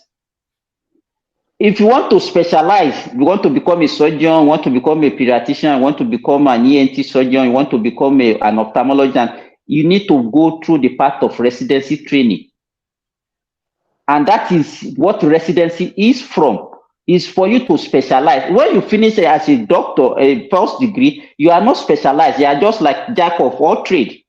So what residency meant is that it's for specialization. And it is done in all the countries of the world, even including Nigeria. I specialize in pediatrics. When I finished medical school, I had to do residency for another 6 years, even in Nigeria. And that is what is happening in the US. That does not mean that your certificate, your first degree, you need that one to get to that stage. And nobody will ask you to go to medical school. All you need to do is so for them to know that this certificate, yes, you are right, and you can still measure to their standard. That's why you do the USMLE exam. That's what I'm saying. The one that you are talking about and you said the relegated doctor to a carer. That's what I'm saying, that he choose that because some people might not have enough money to go and to register for that exam and sit for that exam. He can choose to work as a carer first to get money. He will not continue that. See, but when you explain that bit about the carer stuff just now, I didn't argue with you because I understand that explanation quite all right when you just explained that. But what the man in the US was saying was different from what you just saying. It's not different. It's not different. I told you what happened to me in Nigeria. It's not. Can I explain? It's not different. What you said now, it's not different. But what I'm saying is, even if you're already practicing in Nigeria and you come over, everything that you just said you did in Nigeria, you have to do it here because you have to do an exam. Once you finish the exam, Then whatever specialty that you want to specialize in, then you have to do residency. That's what I'm saying. Even though you're already practicing in Nigeria, you come over here, you still have to do those things. That's what I'm saying. I think it's clearer this way. It's clearer this way. So in both way you look at it, that certificate is still recognized, and that's why you can start at that level. Do you understand what I'm saying? Yeah, but so you're not practicing. You still have just to hold on. That you have to. I agree with you if you still insist on that. What I'm saying now. So if your government in Nigeria give you that leverage, and you get your certificate, that your first 6 years in medical school, you got it on a platter of gold. Isn't that you got that opportunity by virtue of your government providing that avenue for you? Is that not enough for you to appreciate? Yeah, that's good, but is that the only good thing you want them to talk it's about? Not that so many. That's what I'm speaking at, is that there is no country that doesn't have their flaws. Yes, Do you understand what I'm saying? So we should not be seen to always think about negative things, because to me, if I see a Canadian now, I'm in Canada, and I see Canadian, I'm telling that Nigeria is bad, Nigeria, what am I going to gain from that, Oriola?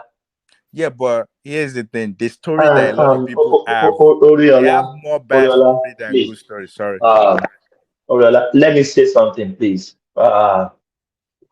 Nigerians, I just heard something now. It's just total nonsense.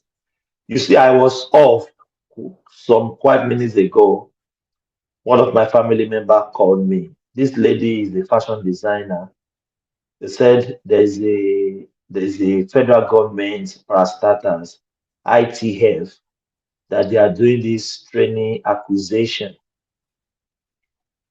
The lady said she trained almost 30 people at a time for fashion designer. And she told me, can I imagine the day of the graduation, they are getting their certificates, they are giving them like 2 sewing machines, some materials. That lady told me, can I imagine at the day of graduation, people are calling Aboki Mola to come and buy the machine, and people are selling the machine at the ground of the graduation. So you can see the orientation. Oh my! How would they practice if they're selling it? How would they practice if they're selling the machine? So what are they going to use the money for? To go and buy Ashwebi or what? My brother, I just finished speaking with that mic. He said people are selling the machine at the floor, at the ground of the graduation. So that is the initial motive. The initial motive is just to pretend, go for training for 1, 2, or 3 months. Get the machine. That is the machine that they're after. They're not after the training. So it's free. It's free, right? So they did. Okay. So it makes sense. So it's free. So it's not like they pay to get the training. Yeah, it's free. It's free. Yes. Oh, yeah. That's why if they have to pay to get that training, they won't be selling the machine now. They are not interested in the training, Oyola. They are interested in the machine. They look at the outcome. You can see the people that actually. I know that there are some genuine people that will actually needed this thing. They will prevent them from getting it, and they will go. And the same thing happen in all sectors, even including farming and all those things. But is it not human being? Somebody right there that is selling that machine for them. What do you mean? Somebody right there what? No, that machine that the end goal is for them to go buy that machine. Is it not somebody that? Do you understand? You don't understand. These people, they said they should be trained. It's just looking. There are people that enroll. They enroll them for training. They indicated interest that they needed to be trained as a tailor or whatever, or fashion designer. And the government financed this thing free. And then at the end of the training, they will also get them the equipment that they needed to work, to start working. It's like empowerment. Same Then at the end of the day, at the day of graduation, they gave them this equipment, and they are the ones selling it at the point, at that same point. 80, did you get it? Those people that they gave the equipment, they are the same people selling that same. Exactly. Okay, I got you now. My line was like fluctuating. I got it now. You know that in Nigeria now. Guys, let's not stop blaming government anymore. I hear this, my heart was so bitter. Someone, do you know to sew a simple dress in Nigeria costs more than 500 naira? My brother. 500 naira. What do you mean? Why are you saying this? If you want to sew any clothes in Nigeria now, if it is even ordinary buba and sokoto, you can't spend less than 5K. So you see, and then let's assume you sold like 5 in a week. That means you are 25,000 richer. That means you even have more money than people who is working in the office. I don't understand the logic behind some Remy and G-Lady said they pay her 500,000 to train these people. So you see. So when and you say governments are not doing anything. Some of our youth they are saying the truth. Some of them are lazy. We must say the truth. They gave you 2 machines.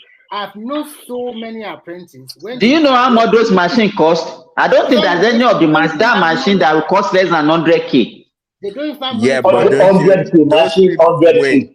don't you think those people break the law? They should be penalized for doing that because they waste the government money. My God. They wasted the government money. Opportunity like that. And then as you said, Doriola, we need to have some punitive measures to discipline Nigerians. We even can them. In fact, those are booking our orientation is something else. Believe me, Oriola, is something else. Nigeria as a country actually need a reset. They need a reset. If I don't have a close family and friend that told me this, I will never knew that federal government is doing this skill acquisition, giving people instruments to set up their life, stop looking for white collar jobs, but people are selling the the only job an average Nigerian will value is the one that will not do anything, just be giving free salary, like civil service job and all those things. Thomas, an average Nigerian, there's one guy told me that in Nigeria, unless if you don't want to do nothing, there is opportunity. Unless you don't really want to do nothing or you are too cherry picking. I remember when I graduated, I was looking for a banking job. I did like 3 banking examinations, some up to the extent of the interview. They didn't take me, but I ended up working for a businesswoman that have orientation with Nigerian Port Authority. Sorry, Remy, sorry. Did I hear you right? You say in Nigeria there's a lot of what? Opportunities. Yes. Anyway, finish your point. Let me not interrupt. Just finish. Okay. I'll say something. That Nigerian told me there's a lot of opportunity in Nigeria that even if you learn a trade and you look around, sometimes the government help you. Even private people can also help you. For example, you learn how to be a tailor, and even if you sell your message, because now we use the social media very well, that you finish your apprentice, but the problem you're having, you don't have money to buy a machine. People help one another in Nigeria a lot. So what the guy was trying to tell me is that if you really know what you want and you go for it, you will get it. That there's so many opportunities. Even if you want to do nothing, even to be a small a bus conductor, you also get money to take. Remy, my tailor is a woman. Yes. And what I used to do with her, I don't even buy. I would just ask her that I needed I needed this kind of clothes. She will be the one that will get the material, get everything. She will just say, okay, your money is 40,000, your money is 50,000. And she has a lot of people that she's even do training. She's even doing like a school. You understand? That trust. And you can see the other day I sent my cousin to go and learn how to do makeup. And I have to buy a makeup kit, which is about 40,000 naira. That is another good business. So all those makeup. And today, they told me that, not today, I mean, I just referred to several weeks ago. She told me that she can make at least 30,000 naira in a week. So that's already 120K in 1 month, and she's still living under her parents' roof. So just need to pay house rent. No, you don't need they visit houses now. They will come to your house to come and apply the makeup for you. Majority of the money will still remain with her. She's not paying. And that's what I'm saying. They will just anybody if they want to go out now, they will call them, come and do it within maybe 1 hour. If she has finished and she just go. Our service, that's what they do. And compare with a classmate that graduated from the university two or 3 years ago. Some of them are here to hook up. They don't want to learn something. I've told you that if you it's a waste of time for you to be looking for. Ajaleboko will come here. Governments are not doing anything. Nobody is doing anything. God. No, we still need some people like that to be saying that, to put our government officials on their toes. Some of the young guys start this job now. You can get something from saying no. He's looking for big money. That all his mates are wearing designer clothes. There is this influencer on the social media. Everybody wants to get rich quickly. They want to drive a big car. They want to live a big luxury life. And so the problem is not totally the government itself. The people also. So because when a young man of 17 or 18 years old want to drive a Rolls Royce, want to live in a mansion, want to go to club every night, and he does not have the 17. When we are 17, we are still battling with jam and WAEC. And so at 17 now, you want to get rich and you don't know. So the problem is that even the job outside there, some of our young guys say, no, I don't want to, that job is too below me. I can't do it.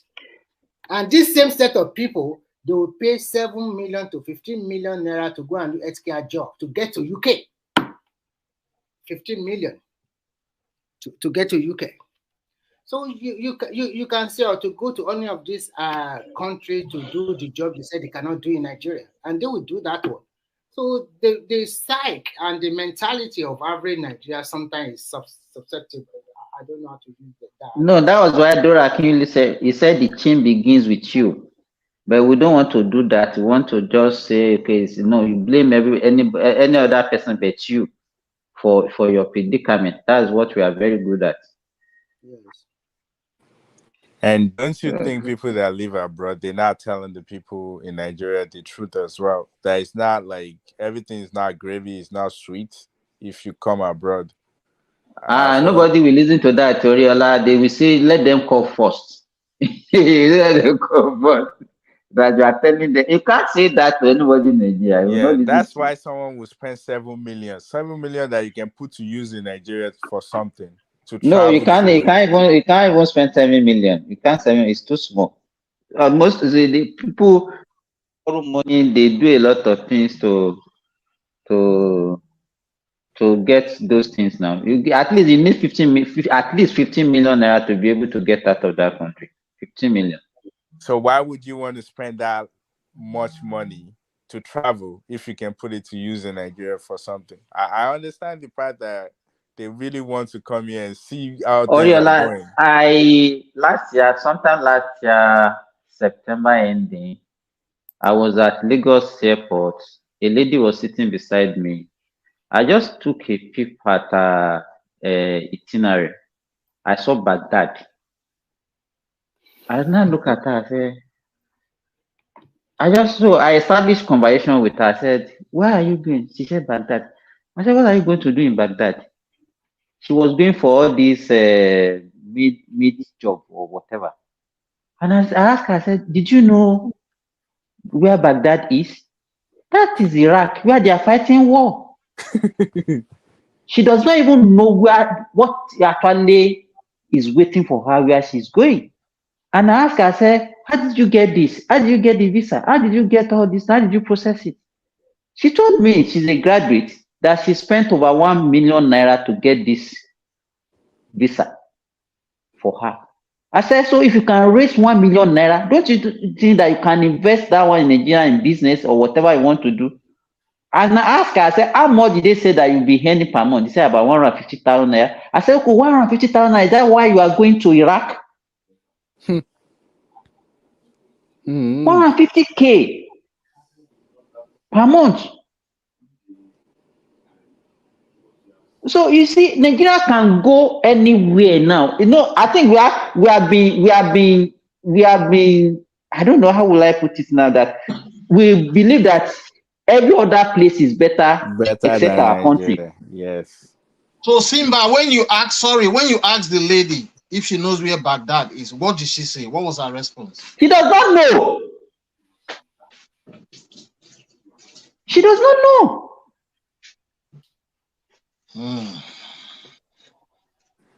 And she's not the only one, though. There are many. Like, and she was very happy taking selfie, just calling people. Hey, we are at so place now. I was just looking at her. I said, hey, look at this one.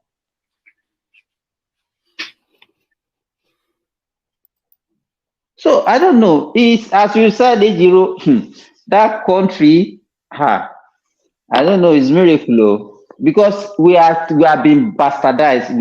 Our orientation is something else. It's something else.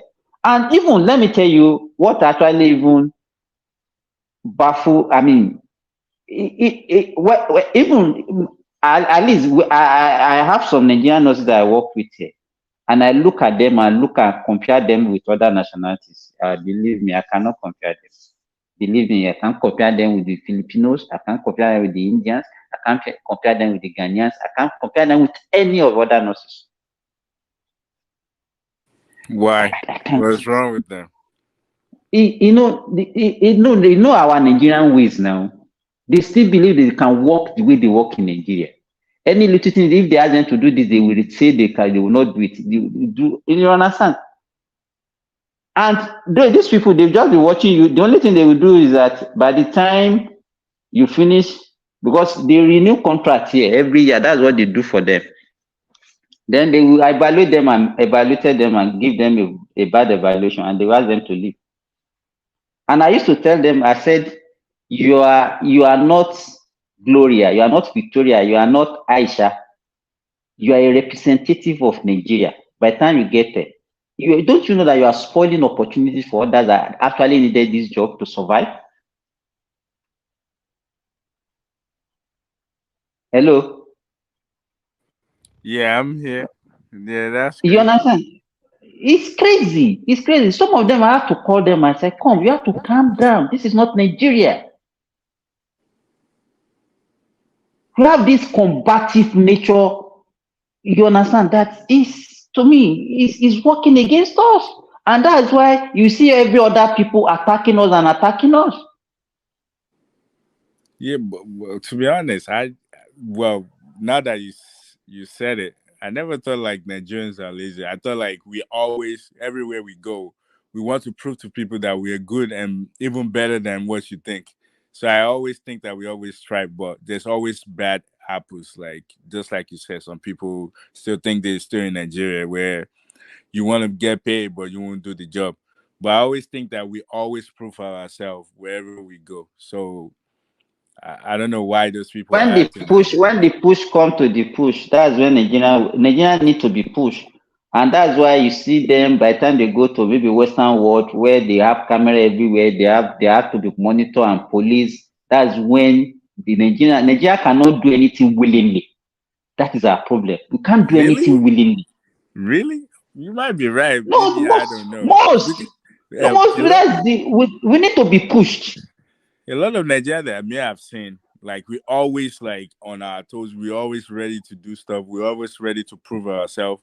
So maybe you might be right. Maybe some people have that mentality of not wanting to like do what they need to do or what's required of them. But a lot of people that I've seen a lot of Nigerian top places, and they always want to do. They're ready to go. We.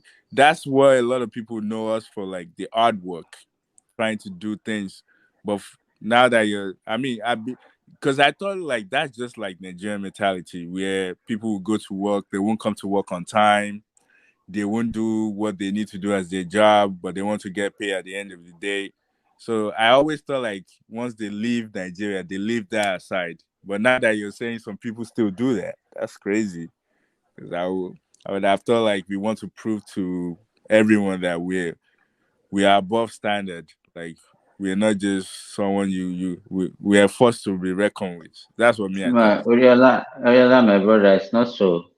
Wow. See, if they are given that opportunity, they will still behave the same way. That's not good. Tima, let me ask you this, being that you are the one on ground, right? I think you stand a better chance to answer me. Was it last year? I think early last year. Excuse me. There was this. They were clamping on residency in the UAE. What exactly was going on? Why were they clamping on their residency? Talking about foreigners now, especially Nigerians. No, not foreigner, Nigerians now. So you didn't see the video that came out before that? I saw it, but what exactly was really in video? So many things happen now. So many versions of story. Because of Nigerians shenanigans now, they went there and then they started disturbing that they will not obey the law. They are doing all this courtism there, using cutlass, cutting themselves, disturbing the public peace. That's why now.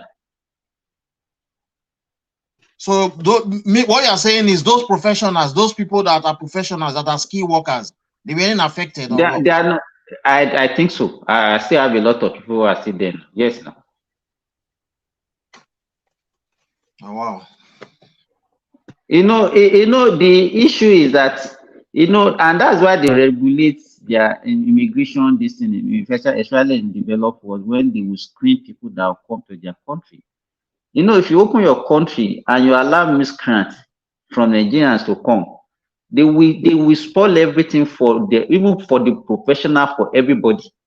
Some of Nigerians, they don't know that when you leave your country, you are like an ambassador of your country. But we don't have that thinking at the back of our mind. Where you are now, you are a representative of Nigeria. If you behave well, you open opportunities for other Nigerians. True. But an average Nigerian doesn't think like that. You always want to take opportunity and then just spoil opportunity for others. So I don't know. We have to change. Everybody has to change for that country to move forward. Believe me. But in a situation whereby we are just blaming the politician, the leader, and all these things that we're talking about, is a problem of leadership. It's not a problem of leadership. You say your country is not good because the leaders are not well. Then where you are now, what you are doing? Are you doing well for yourself and for the benefit of others? That's the question we're supposed to be asking ourselves. If in my hospital, I was the first consultant working in my department, and because of the way I work, it's not as if I'm boosting my ego here. They were even asking me that if I have other people that want to come, if I have friends that want to come, that they are ready to take them. So it's just now, after I came, at least about 5 other Nigerians have joined me. So it's about situation. I don't know. Nigeria. Right.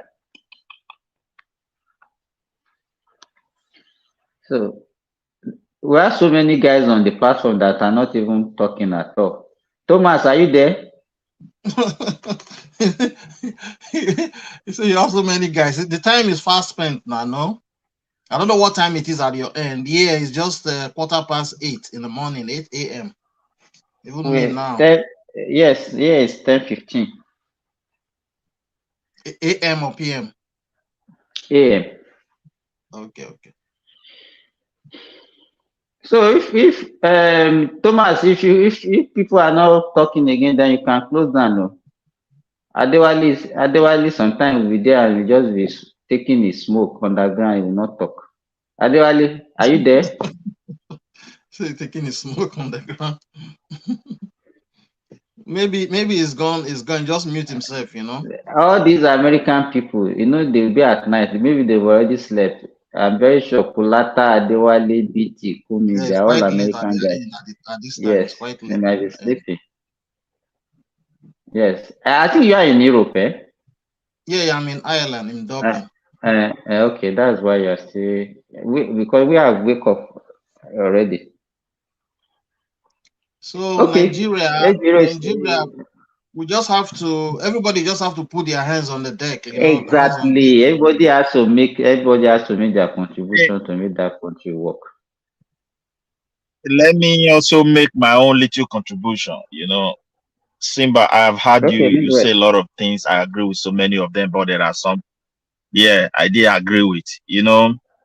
Like that educational something this my brother was talking about. I think the way he put it is a little bit, even though those guys in United States, I would have asked them a question. When a Canadian trained doctor decide to work in America, are they going to subject him to those stuff he wrote there? Or when a Swedish medical trained doctor want to work in America, would they also go and do it from this grassroots? That's what I wanted to know from them, because someone trained as a doctor in Ireland want to work in Sweden. Okay, you know that some country, it varies from country to country. Do you understand? But there's no country that you want to work in that they will not ask you to do some exam for you to get their license to practice. Do you understand what I'm saying? Some of them, they can waive exam for you. They just come and give you if they believe. And you know that we have all this belief that, okay, some country, they are grade A, some country, they are grade B, and all those things. You understand? Like, I have a friend now who is working presently in Australia. They waive, and he trained in Nigeria. In fact, he trained in Benin, UBTH in Benin. He was with me in Saudi Arabia before he left for Australia. In fact, I was one part of one of the people that wrote give him a reference letter. He's presently working. This is second year in Australia, and he's practicing. He did not even do any exam, and he's practicing in Australia. Do you understand what I'm saying? Like, if at a time even UK accepted our fellowship in Nigeria before they stopped it, maybe one year. That's what I wanted to see. So it varies from country to country. As you said, it depends if you are trained in Canada, they might US might look at it and say their neighbor, they believe in their standard of education and everything. They might not put them through that rigor of say, okay, you have to start all over again. Do you understand what I'm saying? The thing is this, what I know, little knowledge I have about all this qualification is depends on agreement between a country and a country. And most of these educations standard, countries are not alone. They work in unity, they set up a standard together, and they make sure people are meeting up with that standard. So I think that is what really matters a lot. Like in Nigeria, we are no longer meeting up with the standard. No, even at the time we are meeting up. It depends on an agreement. Like our own college in Nigeria now. At a time, they had an agreement with the British. Whenever they are doing the exam, some of their trainer from Britain, they will come down to Nigeria and participate in the exam. Do you understand what I'm saying? So it was as you said, it's an agreement. That time they used to come, they participate, and at that time they accept our people in UK. You don't need to do all those rigor of all those slab or whatever to get the license. Once you have that certificate, they will license you to practice. You see, so I don't know how those things are. Most of the things they are subjecting our people to. Yeah, because most of the things they are subjecting the Nigerians to is because of the standard of the country. And they have embassies. There are a lot of things going on, that they cannot just tell you because they cannot tell you, but they spy on us. We have right to also spy on them. Just like that, they look at what we are doing and the way we manage things. Also, the way we talk about ourselves, we don't know that most of the things that we say about our own system also. No. Forget about what we're saying. What we're saying, my brother, they would never use whatever we say on air to go and formulate a policy that have to do with some qualification and all those kind of things. They have people on ground who monitor heavily what we are doing in our country. They understand that a lot of things are not going well the way it's supposed to be. So, our image as a country has already also reduced, and that is why they treat our people like that in America. I cannot see a medical doctor trained in Sweden going to want to work in America. Though he will go to school, but they will never tell him maybe to study some laws, how to handle, because there are laws in all these professions. Just how you will deal with patients, what you have to do, what you have not to do. This is what our law said.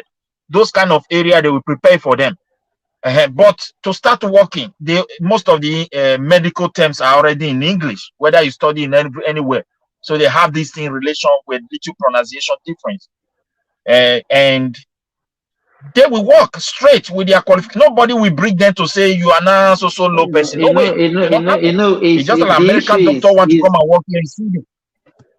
No, the problem is that it's we Africans that will travel a lot because of the economic situation in our continent, and that's why they can say, okay, they use all those things to regulate the number of people they want to take.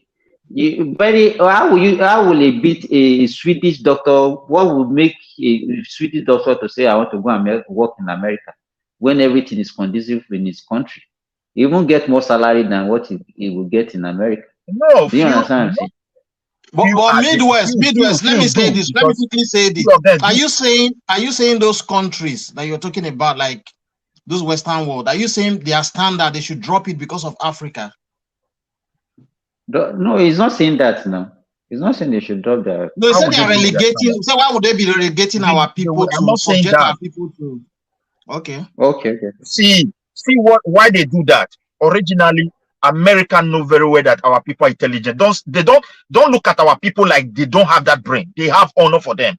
It's just the standard.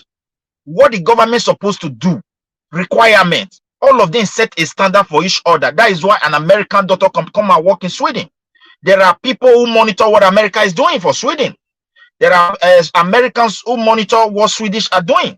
When it comes to this standard, they have just like European Union. A doctor to Africa in return. That's what you are saying. That same that same level should be applied. Don't put Africa together. Africa is a national. Wait, don't put Africa together because we are confused about Africa. A doctor trained in Egypt have his own standard with different countries in the world. A doctor trained in Senegal have a different standard with the world. It depends on the country. I'm talking about Nigeria now. If Nigeria want to retain those things they once enjoy, because a doctor trained in Nigeria, they were having right to go and work in United Kingdom without any come here, come there. They were meeting up with a standard at a particular time. But when they discover that they are falling behind, and a lot of things are not like this strike, all those kind of things, I know they still try to train medical doctor even within the period of strike. All those kind of things, they gather all together and they now make a decision that anybody from this country, if it is trained, these are law. It's not like the authority that just decide. It must undergo this. And it become law. You see it now. And we cannot break it. Let me tell you, the funny thing, sometimes it's not even depend on the standard, it just depends on their law. Even in Nigeria now, if you school, let's say you do your medical school even in Britain or even in US, and you want to go to Nigeria now to practice as a doctor, you have to sit for an exam. You still have to do exam. Yes, so sometimes it doesn't bother. It doesn't bother. So it doesn't really bother to really standard sometimes. It's just for you to just assert your authority and say, okay, no, you have to pass through our whole process before you can see where that Nigeria, where Nigeria came about.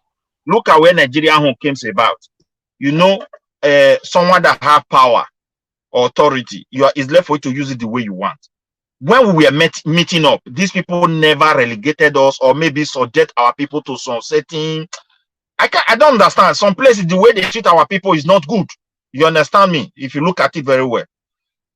So when these people were putting this measure against Nigeria, the government is just like it's not good, but who is the cause? Somebody must have caused it. It's the government. You see, the cause is that our government are not meeting up with the standard they agree. It's just like European Union, for example. A doctor trained under European Union agreement is qualified to work in anywhere within Europe, as far as you have that license. You see it now. This is an agreement, and there is a way they monitor everybody, every country. When you are training these your people, there is a mechanism to monitor what is going on. So all of them is meeting up. If anyone is falling behind, they complain and is not working on it, they will change against that person.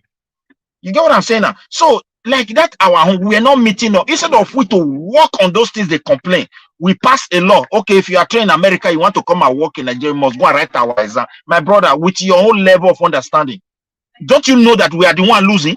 We have to be sincere. Everybody will agree to that. We are the one, because most of the know-how, we don't even have it. We still borrow from them. We are still learning from them. We have to be sincere. So it's just like, instead of our government to say, okay, they complain about this, let's work on it. They decided to, okay, I stop you if they still study on your own. That's what I told my friend when we discussed this issue some time ago. He said, somebody training outside Nigeria, whether in Britain, you want to come and work in Nigeria, my brother, you go back to school again and go and write some exam. I said, you see, these are the way we see things that is creating problems. That is the few things I know about that one, but not much. But I know our people, not that they never have record against the intelligence of our people. I'm just telling the truth. They respect our people, even the way they cope with that exam under stress conditions sometimes. Their citizens cannot even break through easily. Some people writing that exam, the reason why they fail, they don't have money. They go and take some kind of job you cannot even imagine, just to raise money to be able to meet up inside that stress of writing such a high level of exam. So that is it. That's the little thing I can contribute there, because I feel the government that have to do things. And the second one again, you were saying now Nigerian citizens have to work on themselves. I don't think the citizens are bad people. It's just because the government is not working the way it's supposed to be. So it's not reaching out to everybody. Someone commits something that is wrong. I want to give you an example. Like what I want to add to Simba. I was running a shop in Nigeria. Sorry, Midwest, 1 minute, just 1 minute before you, 1 second, Midwest, before you give example. Let me quickly say before I forget. Simba, are you there? Hello? Is Simba there? He's gone? Okay, maybe he's gone. I wanted to tell you, ask him something. Yeah, go ahead. Yeah. Okay, now look at it from this way. I was having a shop where they sell engine, truck engine in Nigeria. So somebody came there and he was trying to steal something, and the security caught the person. And I told them to go and complain. So when he was complaining at the nearest police station close to that place, I called my friend who is already a DPO somewhere. So those police officers said, my manager should bring money for the paper and the pen to write his statement. He will pay for the vehicle to go and arrest that guy they suspected that did that thing, because the security saw the guy. He know the face of that guy, know where he live. You understand me? So then that is 2. So when you look at when they told me, I was so confused. I called my friend. I said, oh boy, see what he said now. So now I live for here now. Me we don't live for that. So I said, oh boy, I have to draw smart you. And so even for your own station, I saw it be. You understand me? So you can see the culture. And who were suffering this thing under the military regime. 1998, what stopped our government not to work on those things? And if you look at the way they live everything, the government that is destroying Nigeria. Those few laws that take Nigeria hard time to obey in our country, inside that high language, do they put anybody on school to respect a traffic light? You understand me? Minor things. They will not force somebody in Sweden that when you eat something, you will not look for the nearest dustbin before you can drop anything that is dirty you want to drop. You will turn around, you will see dustbin available. You see, these things are government provision to make human to reason like human. If you don't see dustbin to drop that, what will you think of? You look for style and drop it on the ground. Midwest, in a nutshell, so our leaders are wicked. That's all. They are wicked. Yeah. That's just the answer. They are wicked. That's just it. And the wickedness is based. You know why we cannot hold them accountable? Just as you said, somebody was trying to say we don't promote the unity. Everybody wants to be united. For people to be united, there must be a foundation for unity. When you neglect the foundation for unity, you are trying to. You said our leaders are wicked. Why are they wicked? See, let me tell you why they are wicked.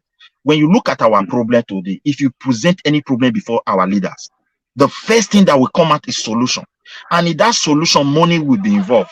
Before you know what is happening, the money will disappear and the problem will remain. You said an example. You use an example. Hello, you are talking about a dustbin that if somebody.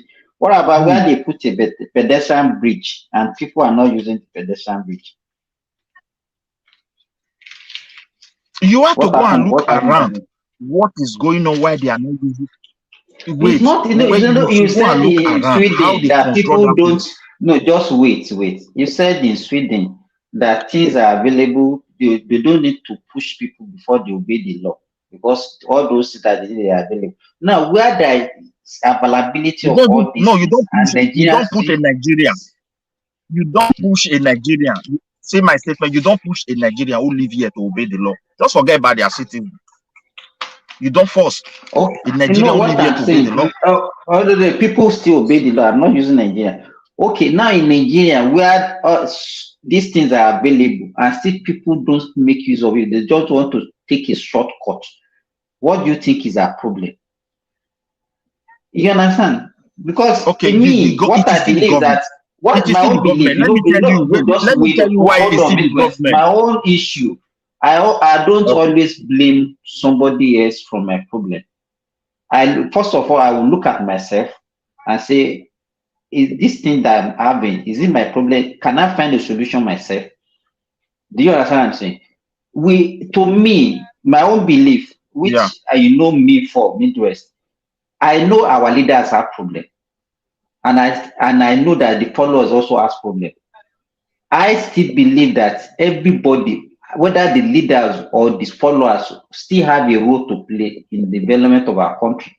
But one thing I don't agree with is this notion of always putting every blame on the leaders. And I still believe that even the leaders, they emerge from the followers. The people who call leaders today, they were followers of yesterday. So, but if we still continue to say leader, as if God created some group of people, put them somewhere as a pool, where we are taking them as, okay, these are the group of leaders that we are just taking from them, is what I don't actually share with you people. The leaders, the kind of leaders you have in that country is just a reflection of the attitude of the followers. Look at it. I will use Simba. Let me quickly use two examples. You were talking almost in relation to what I was saying.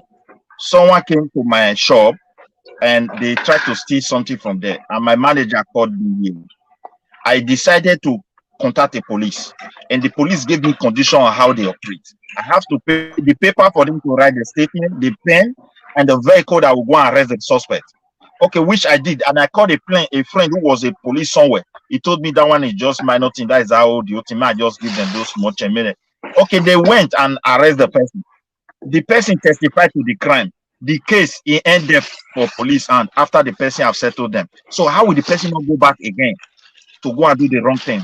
You see, these are the challenges that we have. The government should at least they should improve the way they render their services as a government, the way they implement the bureaucratic procedure as a government. This will not give a deterrence to the citizen to behave well. As you use that overhead bridge, I mean, what a pedestrian overhead bridge, and people don't want to. If it is here, the government here build such a thing, and people are still. You know what they will do? They will not even use force. They will go back and study what is going on there. They will not look for a way to construct different things that will force people to be taking that thing. If they don't do that, they will never start to be, because if their arrest is too much, they discover that the thing is too much. They will not blame their own self. They have to take responsibility. Perhaps the way they construct that area is what is causing this. They will do their own, take responsibility first, because everything is not forced. Like in our place, they want to force the common man to be good. Why the top? I'm not serious. This example, it doesn't work. This example you give, it doesn't work. This example you give about what happened in your shop. Are you hearing me? We have a government who knows that we needed the police. We put the police there. They are Nigerian citizens. What happened to you now? Is it caused by Tinubu or caused by Buhari or caused by our people? Is the nature of our people. Probably the person that they arrested, they collected money from that person and they released him. I told you, maybe if you were listening earlier, what even happened to me is even worse than your own. Wait, my brother.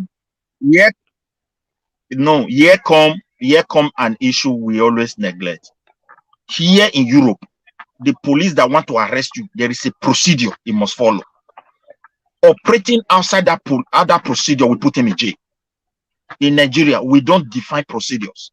Now, take for example, they arrested somebody today in this Sweden. An allegation is already in the system. with that person.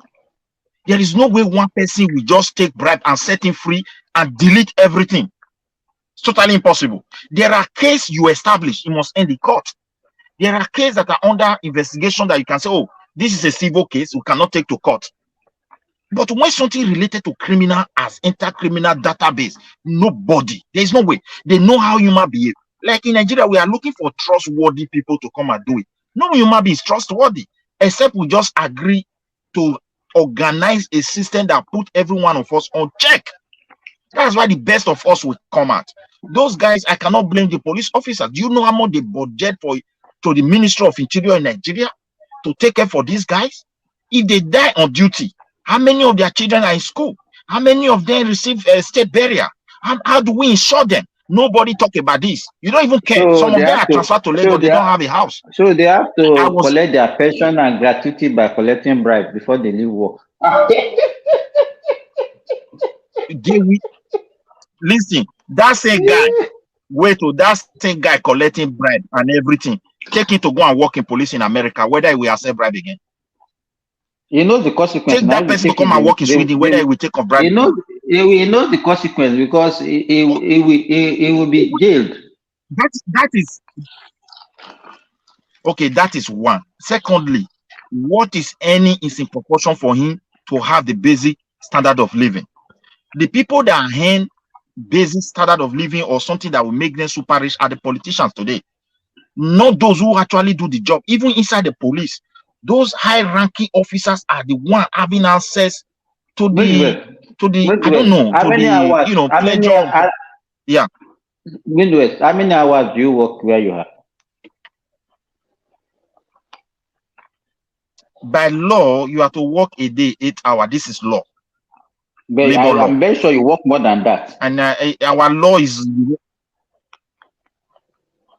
work. It depends on the sectors. There are some sectors who cannot subject you to 10 hours a day. So if that happens, if that means you are going to work 4 times a week, you have 40 hours a week. No, then you still have hours, extra hours. Work now. Some people do double job because they want to make extra funds. It varies from country to country. If you want to do some double job, some double job, if it is available in black level, you don't have problem. You can close from that 8 work and go to somewhere place to go and do some extra job, because at the end of the year there are total hours you must work. If you don't, that you should not exceed both your normal work and your normal extra time in a month. There is a maximum by law. If you work more than that, the company that is giving you that job can have problem. You see it now.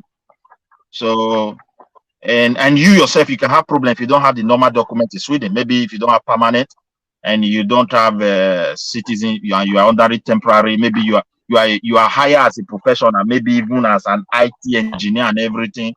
You don't follow this procedure. By the time you apply for permanent, everything will surface and you cannot stay in Sweden. They tell you to leave. You understand me? So they are very strict with this labor hour.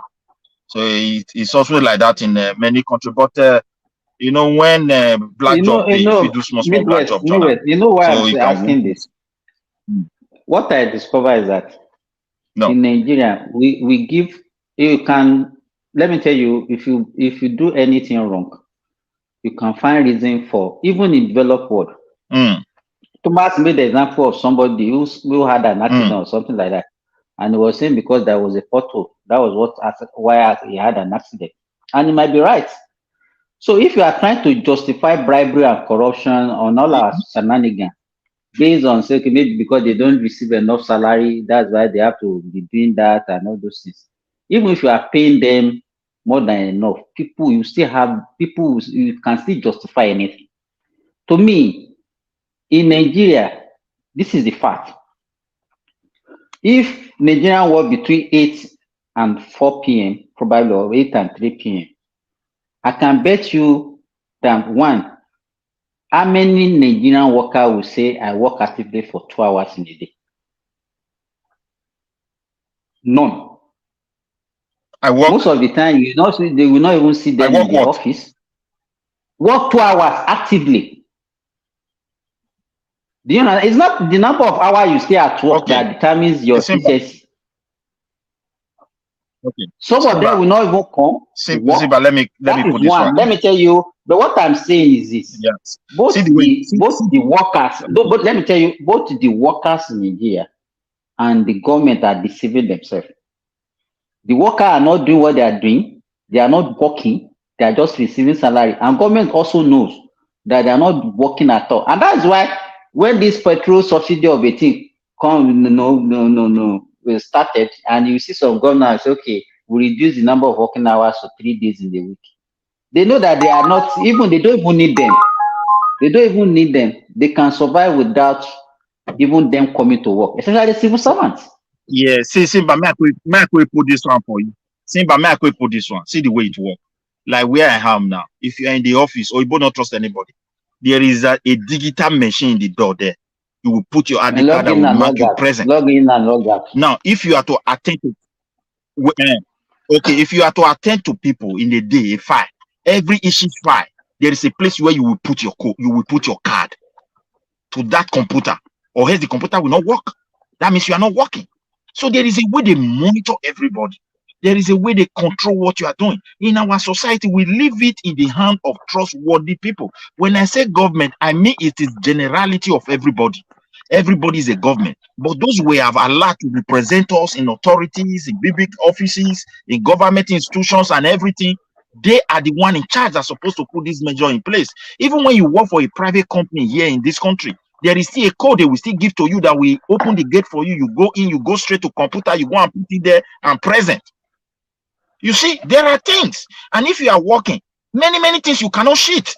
There is a way they monitor everything far away. This enables people to come and invest in your country while they are far away, and they will be from there seeing what is going on in their country at least 90% even without coming.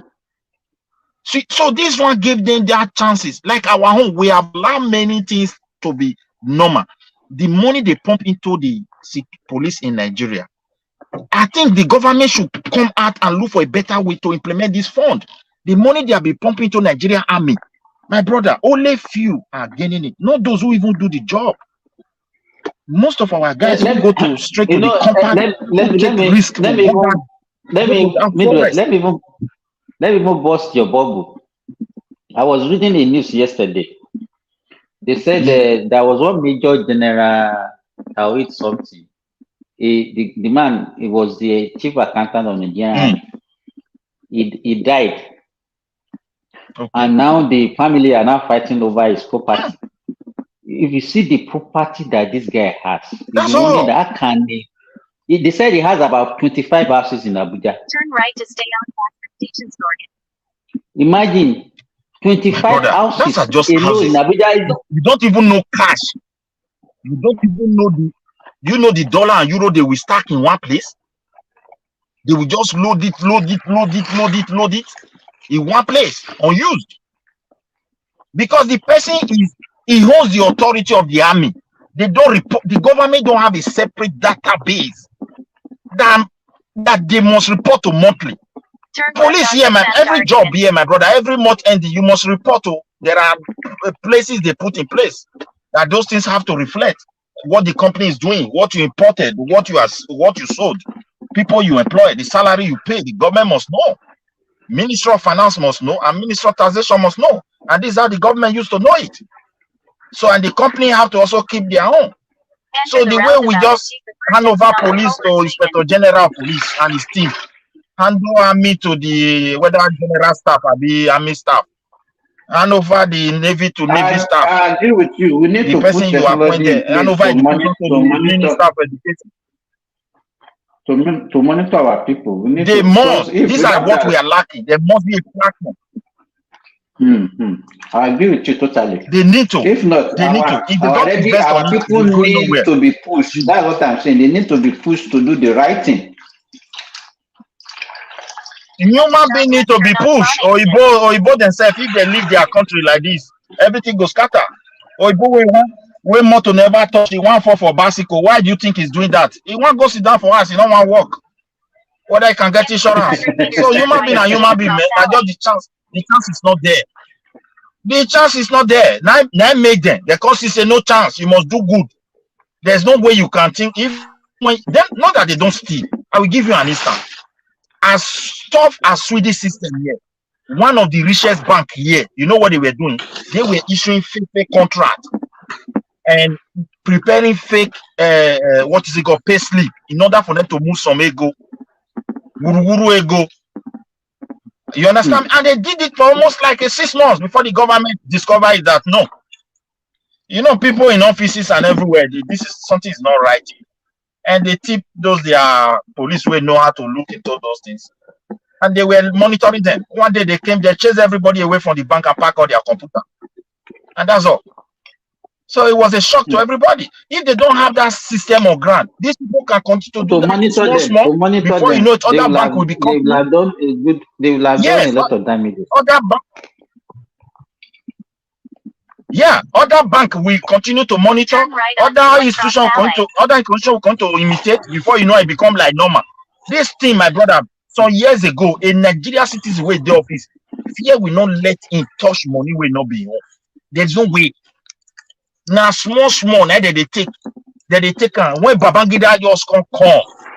Now that man, I just spoil everything. I never see where devil bring that man to come rule that country. 600 meters, turn right on Tollgate. The years we take rule us before he come out, he don't tear Nigeria eyes to this bad doing, and will not fit come out again. Now it's time they start to they chase primary school teachers away. They don't pay them. They just wake up, sack all of them, say they're not rich book rich. And that's the qualification that they still they teach for UK, teach for Sweden today. Now, small time can't enter secondary school.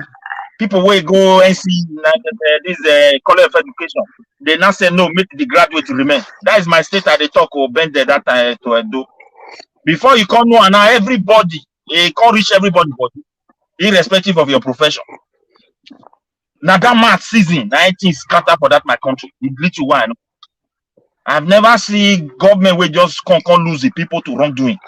Everybody started looting, started stealing. Before you know, as Minister of Education collapsed, Minister of this collapsed, Minister of Defense said, they even try when I'm Babangida legalized corruption in Nigeria. He just opened it, and that season me I knew. They grow up. You can't even cut a tree in Benin. Say you want to go cut tree where don't be. Say na gedu. You not do the necessary bureaucratic paper.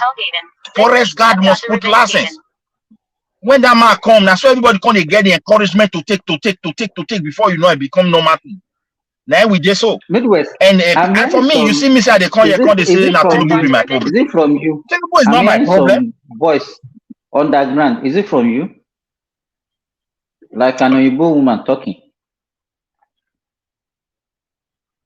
Go somewhere now. I did drive. Now they take me somewhere.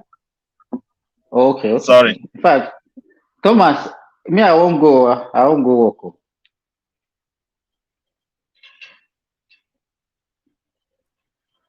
I don't come out. Greet Thomas. Anytime we wake up, make come out them. Okay. Bye. Thank you, Midwest. Bye bye.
Yeah, there you go. Think we are shutting down now. Thank you guys for coming today. Yeah. Another day, another dollar. One man always say that. Yeah, another day, another dollar. This we have tried. You guys are doing a great job, man. Yeah. Thank you so much, everyone. We'll see you later. Catch you later.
Na turn by turn,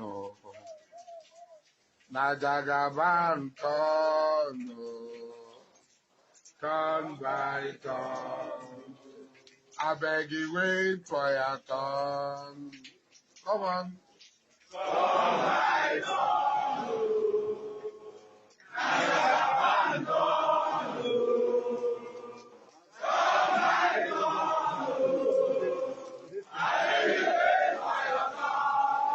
We say now turn by turn, na Jagaban turn, turn by turn. I beg you wait for your turn. I beg you wait for your turn, turn by turn,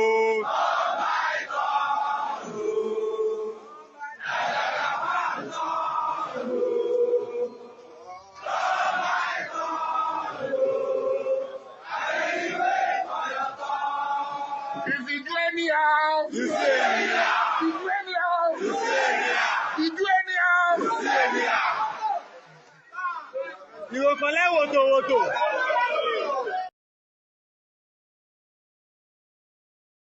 I'm going to be president of this country, whether you like it or not. And I will preside over the affairs of this country, including presiding over you.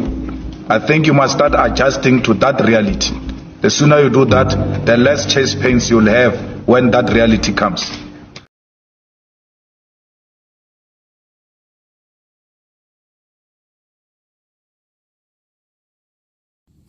Country people, make una come here tori o. Say Dino carry money, give talk. Say make you go buy gun to Fiakwa.